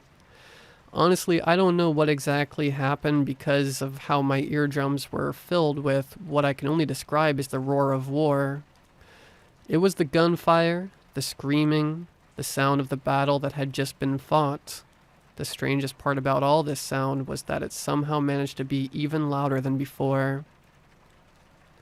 Despite us all being in the center of it, the sound was so powerful that it genuinely forced me to the ground. As I sat in the sand with my back pressed against the buggy, I plugged my ears. Even then, I was unable to escape the sound of gunfire. I looked up and realized even the chief was stunned. He winced as he covered his ears. We all turned our gaze to the direction of the sound. That's when we saw it. The silhouette of the Sandwalker. This was the supposedly docile and peaceful mature version, who at that moment was charging us. Well, I still wouldn't consider its pace fast by any means. It was significantly faster than what I had witnessed over the summer. We could barely make it out, but it couldn't be anything else. There was a gap in the roar of mimicked gunfire, and in that moment I could hear the chief mutter the words, "What the hell?" The cigarette that hung from his mouth dropped to the sand, which promptly ignited the trail of gasoline that had unknowingly been building as the busboy too was frozen with fear. Within seconds, the pile of corpses erupted into flames. The stench filled our noses, and the flames illuminated the beach. With these growing flames, we could finally clearly see this Goliath charging us. It was maybe 20 yards away, but it was gaining speed. Guns were drawn, and two men quickly opened fire once again. But unlike the pups, this one didn't go down as quickly. The 7 hunters, 8 including DJ, were blasting bullets into this thing, one after another. There wasn't a second where it wasn't being pierced with someone's shot. Despite this, it didn't stop. It hardly even slowed down. Stray fragments of sand and rock sprayed from the Sandwalker, with each bullet hit, but it seemed to just be filled in with some sort of the excess it carried upon its body. I was in such a panic from the gunfire that I hadn't realized where exactly the Sandwalker was running to. Its path was lined up with the ignited pile of Sandwalkers, in front of which was DJ, who stood firing his rifle from atop the ATV. Griffin must have caught on to this because suddenly, he drew his gun from his holster and began rushing to DJ. As he ran, he frantically fired into the approaching beast. I quickly realized that the few bullets from Griffin wouldn't be nearly enough to do any harm. I too tried to run, but my feet wouldn't move. I was still paralyzed with fear, and the roar of gunfire was still being matched with the cry of the monster. It didn't matter that I couldn't move, though, because once I finally got myself to move, the Sandwalker finally reached them. Griffin stood there clicking his gun that had already run out of ammo. Griffin reached back and in a single motion pulled his bat and swung as hard as he could into the monster. It didn't even flinch. It hardly acknowledged him. Griffin drew back once again and his face donned a furious expression of rage. I watched as the Sandwalker haphazardly swung its arm into Griffin, which flung him through the air. He flew 30 or so feet where he landed somewhere in the dunes. Griffin's attempt, while futile, gave DJ enough time to fire his final 2 shots into its head. Those 2 well-placed shots did stun the beast, but within seconds DJ too was launched by a single blow from the Sandwalker's arm. Watching my friends, both of which I consider brothers, both of which were men more equipped to deal with a threat of any scale, being manhandled by this thing set something off in me.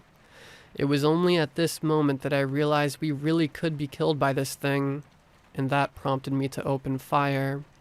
I began shooting, round after round. I can still feel how much the shotgun shot back into me, and how much it hurt each time it slammed against my shoulder. But my shots only seemed to get its attention as it then changed its attention from my 2 friends to me, and the rest of the hunters. The men continued to fire, and so did I.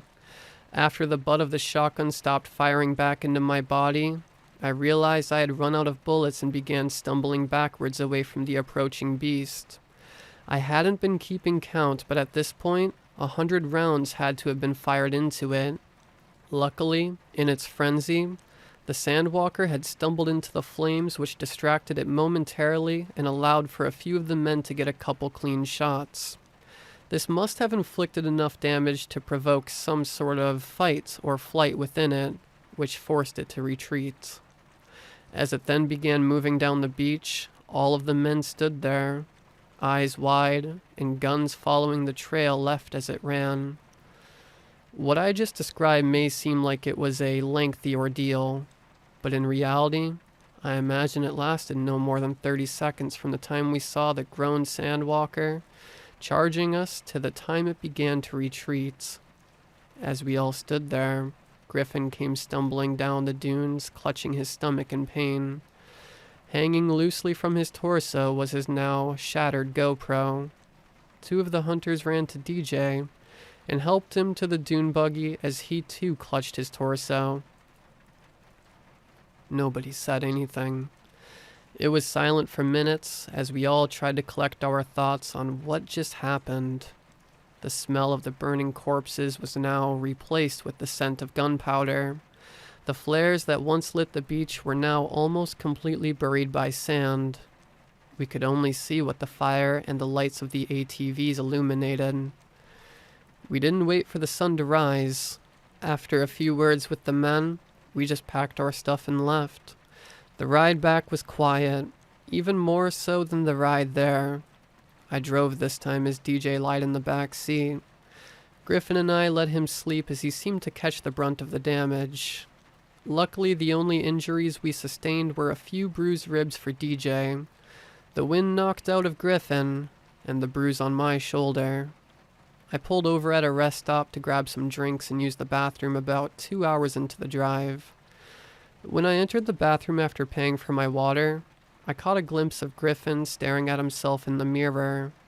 I was able to notice it momentarily during my occasional glance over at him while driving, but it became clear while looking at him in the glare at his reflection that he had been drained of every ounce of his frat boy charisma, and had now displayed a deadpan and defeated expression. I said the only thing I could think could possibly give him any semblance of hope. We didn't die, and we're not going back. Griffin gave a half smile, turned, and hugged me. Once we made it back to the car, we gave DJ pain meds and some snacks purchased from the rest stop. We got back to Griffin's house at 8 a.m., and I was back at my home by 8:30. When I got back, I stood in my shower for 30 minutes and just ran over what we had just gone through. I was mainly worried about how Griffin and DJ were doing. As I stepped from the shower, I looked at my phone and saw a text message from DJ in our group chat. It read, "Screw the Sandwalker," and "Screw North Carolina." This was followed by a text from Griffin. "We messed that thing up. Love you boys. Screw the Sandwalker," and "Screw North Carolina."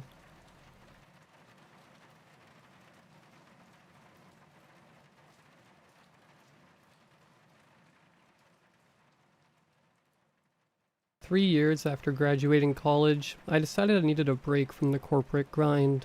The 45-minute commute, early mornings at the office, and late nights on the computer took their toll on my physical and mental health. This amount of stress culminated in me waking up one night with chest pains and feeling short of breath. Convinced I was having a heart attack, I called 911 and was transported to the ER. A few hundred in medical bills later, I was diagnosed with panic disorder. Although my mental health had never been perfect, I had never experienced anything this intense and was shocked stress could have this much of a physical effect. Against the advice of my parents, former academic advisor, and colleagues, I quit my first grown-up job less than 2 years in. Luckily, I'd always been somewhat of a saver and had worked my way through college, so I had some time to figure things out before the bills would start piling up. I found a much closer job at a small bar and grill called Al's. It was in a pretty remote location, but was often pretty busy since it was the only restaurant and bar in the village. The atmosphere at the restaurant was like night and day compared to my office job. I could wear a t-shirt and jeans. Start time was never earlier than 10 a.m., and my coworkers felt like friends rather than competition. I loved working there, and still look back on the 2 years I spent there fondly, despite what happened. It was a Friday night, and we were preparing to close at midnight. Sometimes we stayed open later, but the last few bar guests cleared out early that night. Jean, a server in her early 20s, sat at the counter counting her tips while Ben and I restocked the bar and washed the last few beer glasses.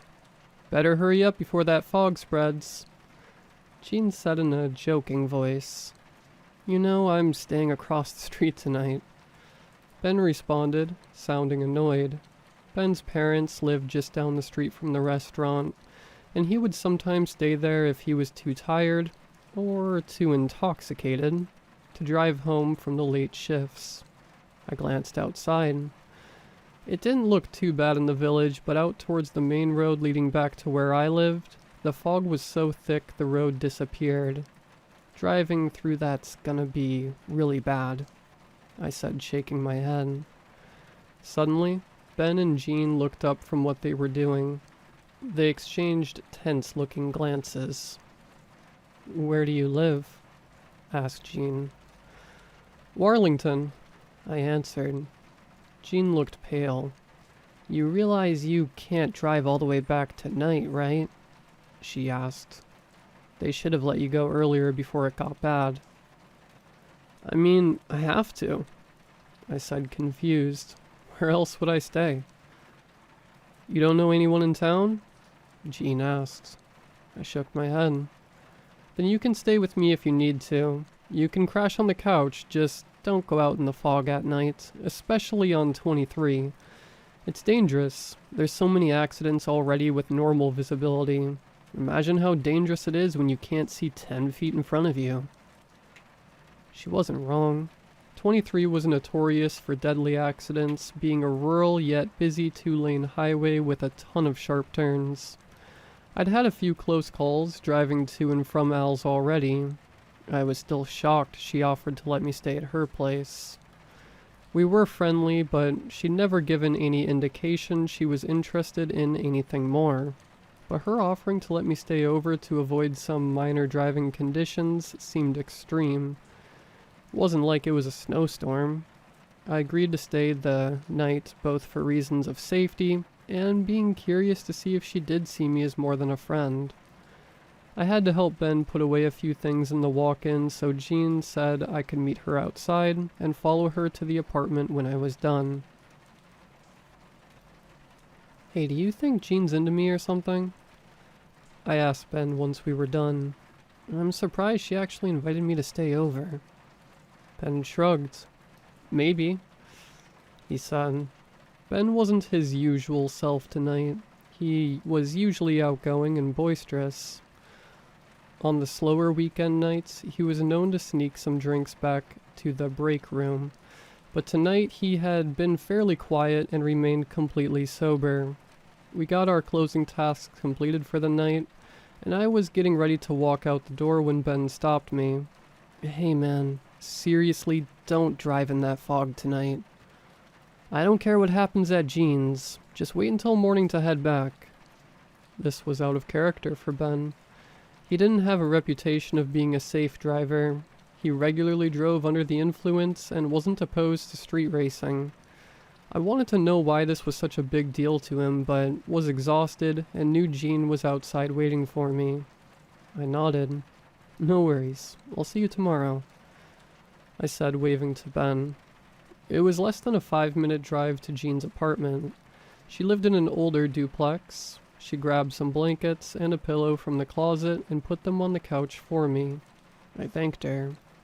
I felt pretty awkward at this point. It felt strange spending the night at her apartment when we only ever saw each other at work or the occasional bonfire or party. Luckily, Jean broke the ice by putting on a Marvel movie. We were both fans of the Marvel Universe. We watched a few movies, smoked, and ate some snacks.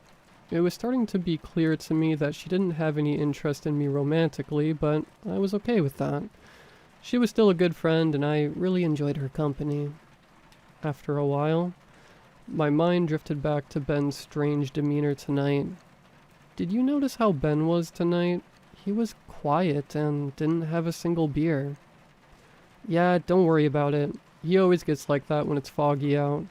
He doesn't like to talk about it, but he saw a bad accident out there a few years ago when there was fog and it was hard to see. He wouldn't tell me much about it, but it must have been pretty gory. I nodded. That made sense. Jean decided to head to bed after the movie was over, and I got settled in on the couch. I was just starting to doze off when my phone rang. I jumped up and quickly silenced it.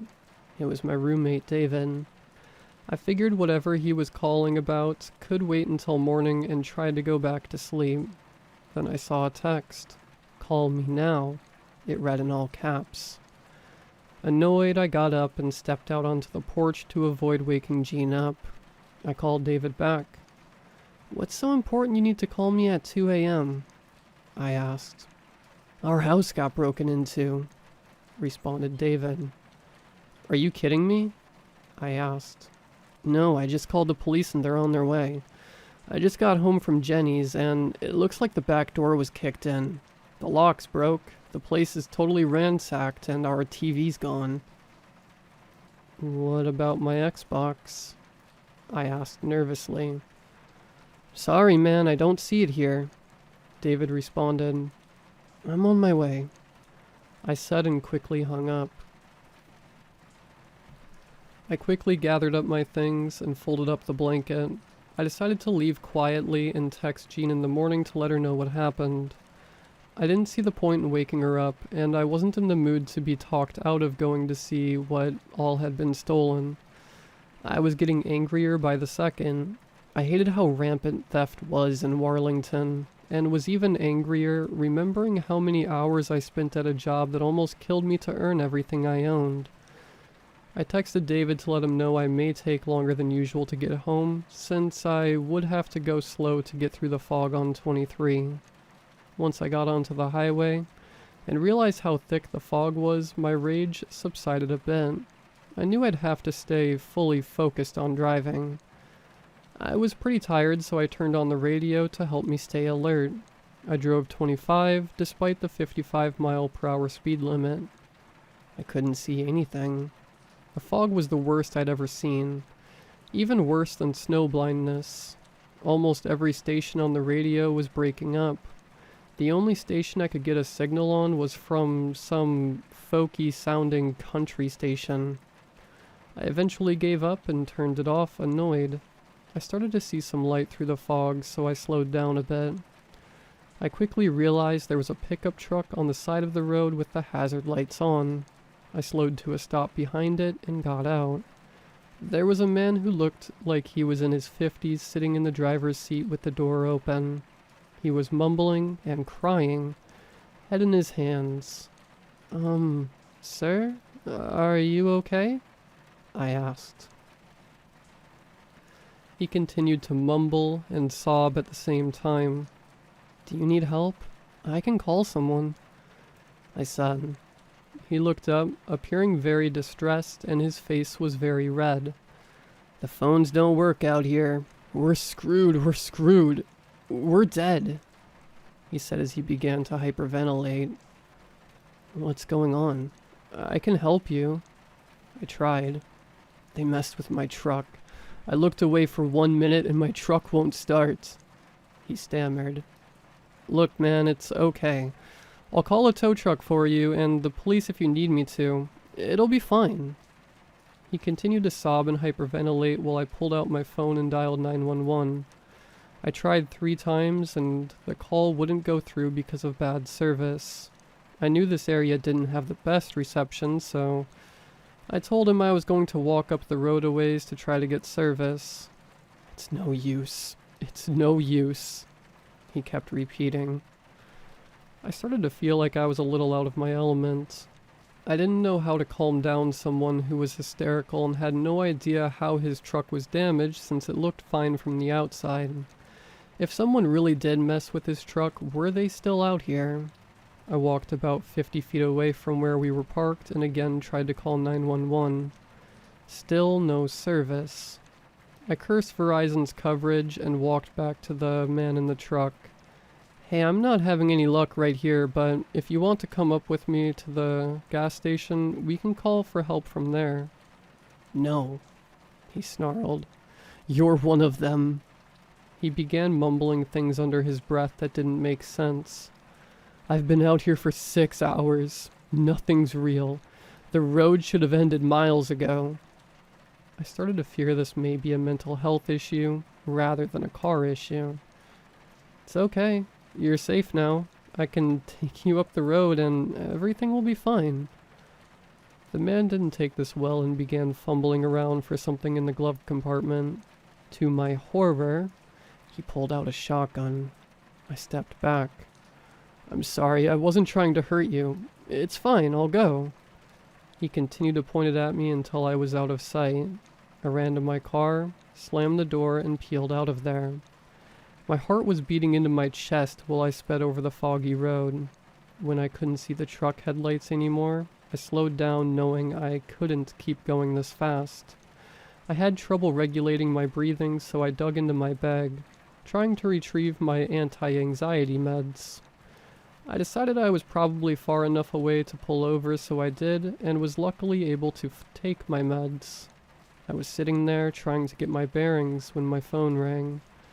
I quickly picked it up, happy to finally have service. It was Jean. Where are you? She asked. I could hear the concern in her voice and began to feel guilty.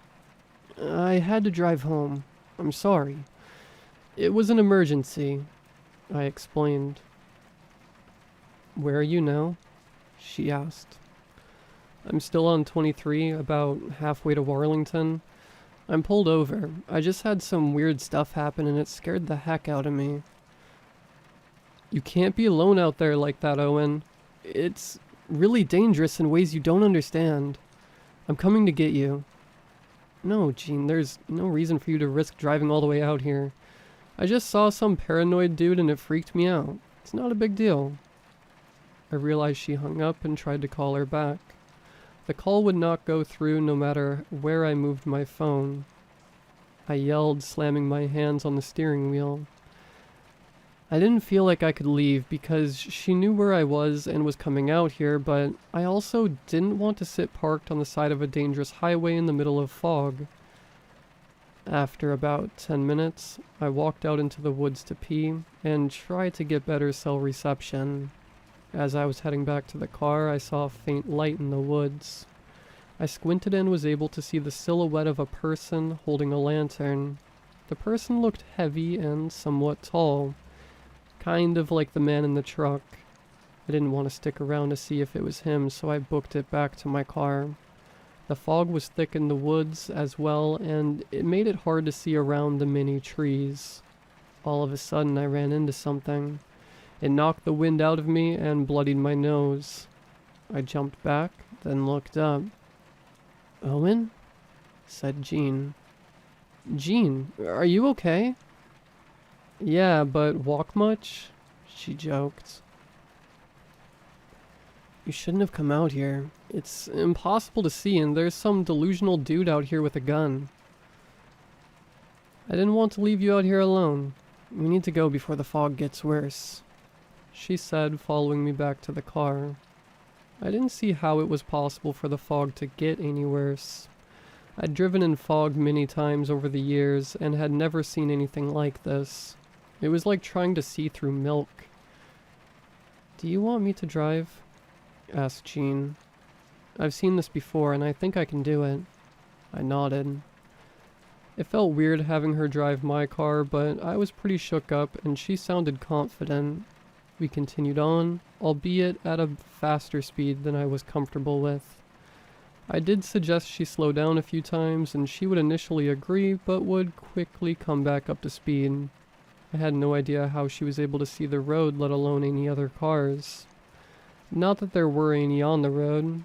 I tried to make conversation, but she was quieter than usual. She seemed tense. I decided it was probably best not to distract her. I eventually felt so uncomfortable with her speed that I asked if she could stop at the quick stop gas station that was a few miles before the exit to Warlington. It had to be coming up. She agreed to. By the time we reached quick stop, I was shaking with fear. Jean said she was going to stay in the car, so I went in alone. I locked myself in the bathroom and splashed some cold water on my face. My phone rang. It was Jean. "Hey," I answered. "Where are you? I've been on 23 for like 10 minutes and haven't seen you." I felt a shiver run down my spine. "You're outside Quick Stop waiting for me," I stammered. "Stop messing with me, Jean. It's been a weird night." "Owen, listen to me. Whatever's at Quick Stop with you, that's not me. I should have told you how serious this was before you left. Something paranormal that no one understands happens when the fog covers 23. It happened to my grandpa years ago. He was always really paranoid about fog, but never told anyone why. When he was in his twilight years, he told me more about what he saw out there. They can manipulate you and distort your perception. You don't have much time. They know you're out there." "Okay," I stammered. I struggled to compose myself, breaking into a cold sweat. Jean's odd demeanor in the car began to make sense. "Listen to me. Find something to use as a weapon and don't let them know you're on to them until you're ready." I was frantically trying to ask what they were when the call cut out. Suddenly there was a knock on the door. "Owen, are you okay?" I heard Jean's voice. I knew I needed to buy some time. I tried to sound as normal as possible. "I'll be out in a second." "Hey, can you go look in the car and see if I have a lighter?" "Yeah, just try to hurry up so we can get out of here," she answered. I heard her walk away, and when I heard the ding of the front door close, I quietly slipped out of the bathroom. I walked around the store looking for something, anything to use as a weapon. There was no one else at the store besides it being open 24/7, not even a cashier. Unfortunately for me, this wasn't one of those shady gas stations that sold brass knuckles and pocket knives.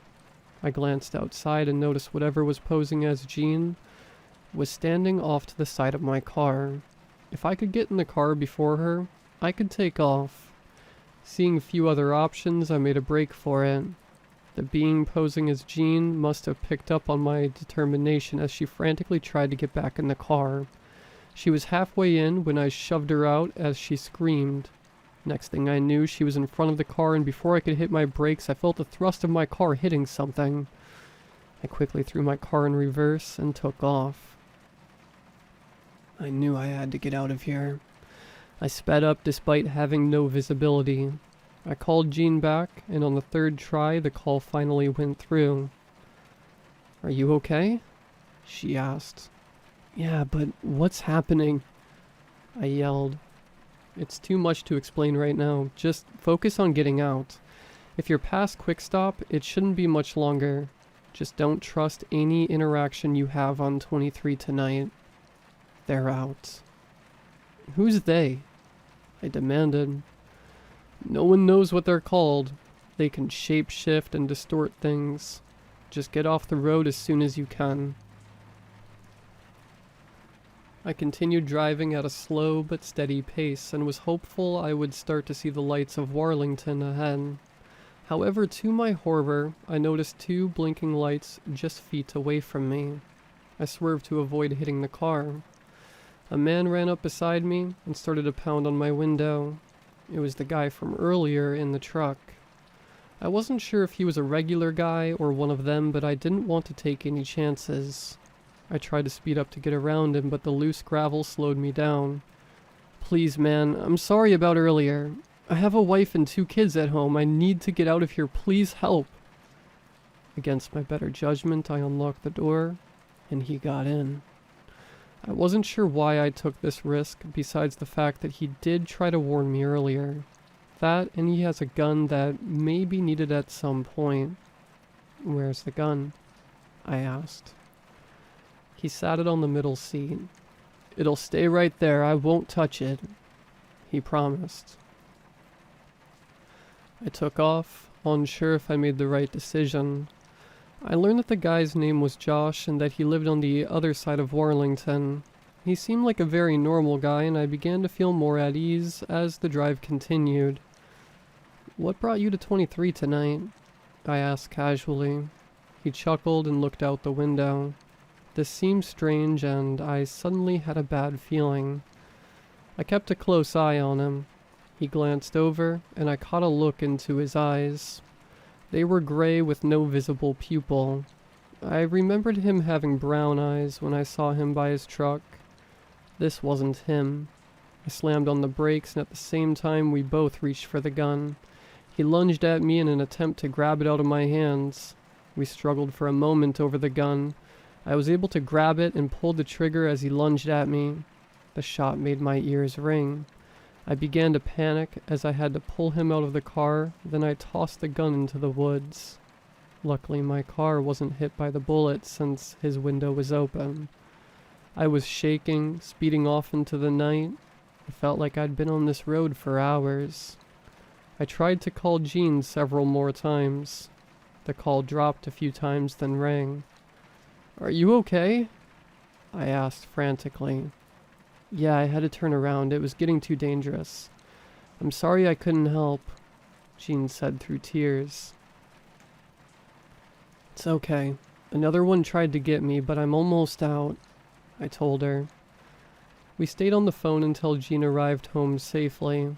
Our connection was beginning to cut out again, so I let her know I would let her know when I got home. It felt like a miracle when I began to see the lights of Warlington.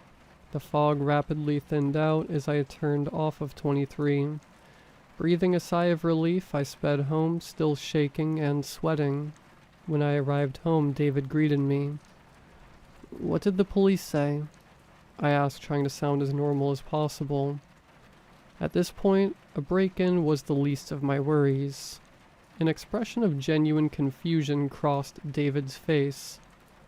"What?" he asked. "Police?" I glanced around the living room, nothing looking out of place, and nothing was missing. That said, I knew it wasn't in my best interest to sound crazy. "Did you hear about any break-ins around here? Someone at work said there was one in Warlington tonight." I improvised. David looked confused. "No, I haven't heard anything." I went to bed and tried to get some sleep. I had no idea what happened, but assumed I'd gotten through the worst of it. One thing I was certain of is that I would never drive on 23 in the fog again. I woke up early the next morning and quickly got ready for work. When I realized this would involve going on 23, I hesitated. I stepped outside and the sky was crystal clear. I looked on Google Maps to see if there was another way to Al's. There were some back roads I could take, but it would take almost twice as long. I decided to bite the bullet and go. I took my meds and left. Everything looked normal. The radio also worked better this time, and the music helped me stay calm. Eventually I began to relax. I remembered I was almost out of gas, so I went to turn into Quick Stop and had to slam on the brakes when I noticed the yellow tape and multiple police cars. I cautiously pulled around to drive away when I noticed Ben and several other people from the village standing at the edge of the tape. I parked my car across the street and walked over. "Ben, what's going on?" I asked. Ben turned around and I was shocked to see he was crying. He shook his head. "Jean was hit. Whoever did it took off. Didn't even call for help. Some guy from Warlington got shot further up the road, too. I think he worked at the hardware store in the village." I started shaking. "Where's Jean now?" I asked even though I already knew. "She's gone. I'm sorry," Ben said. I began hyperventilating. I stepped away and ran back to my truck. I shut myself in, slamming my fists into the steering wheel and wailing. Ben walked over and was trying to calm me down, but I was inconsolable. I'll never get over it. I was never convicted or even questioned because the security footage at Quick Stop wasn't working the night of the fog. I later checked my call records, and there was only one call from her that night, the first one she made to me to tell me she was coming to find me. There was no record of the call from David. I quit Al's, broke my lease, and was moved out of state by the end of the week. I can't shake the guilt I feel daily, and I'll never forget how Jean tried so hard to keep me out of the fog. I'll never drive in fog again.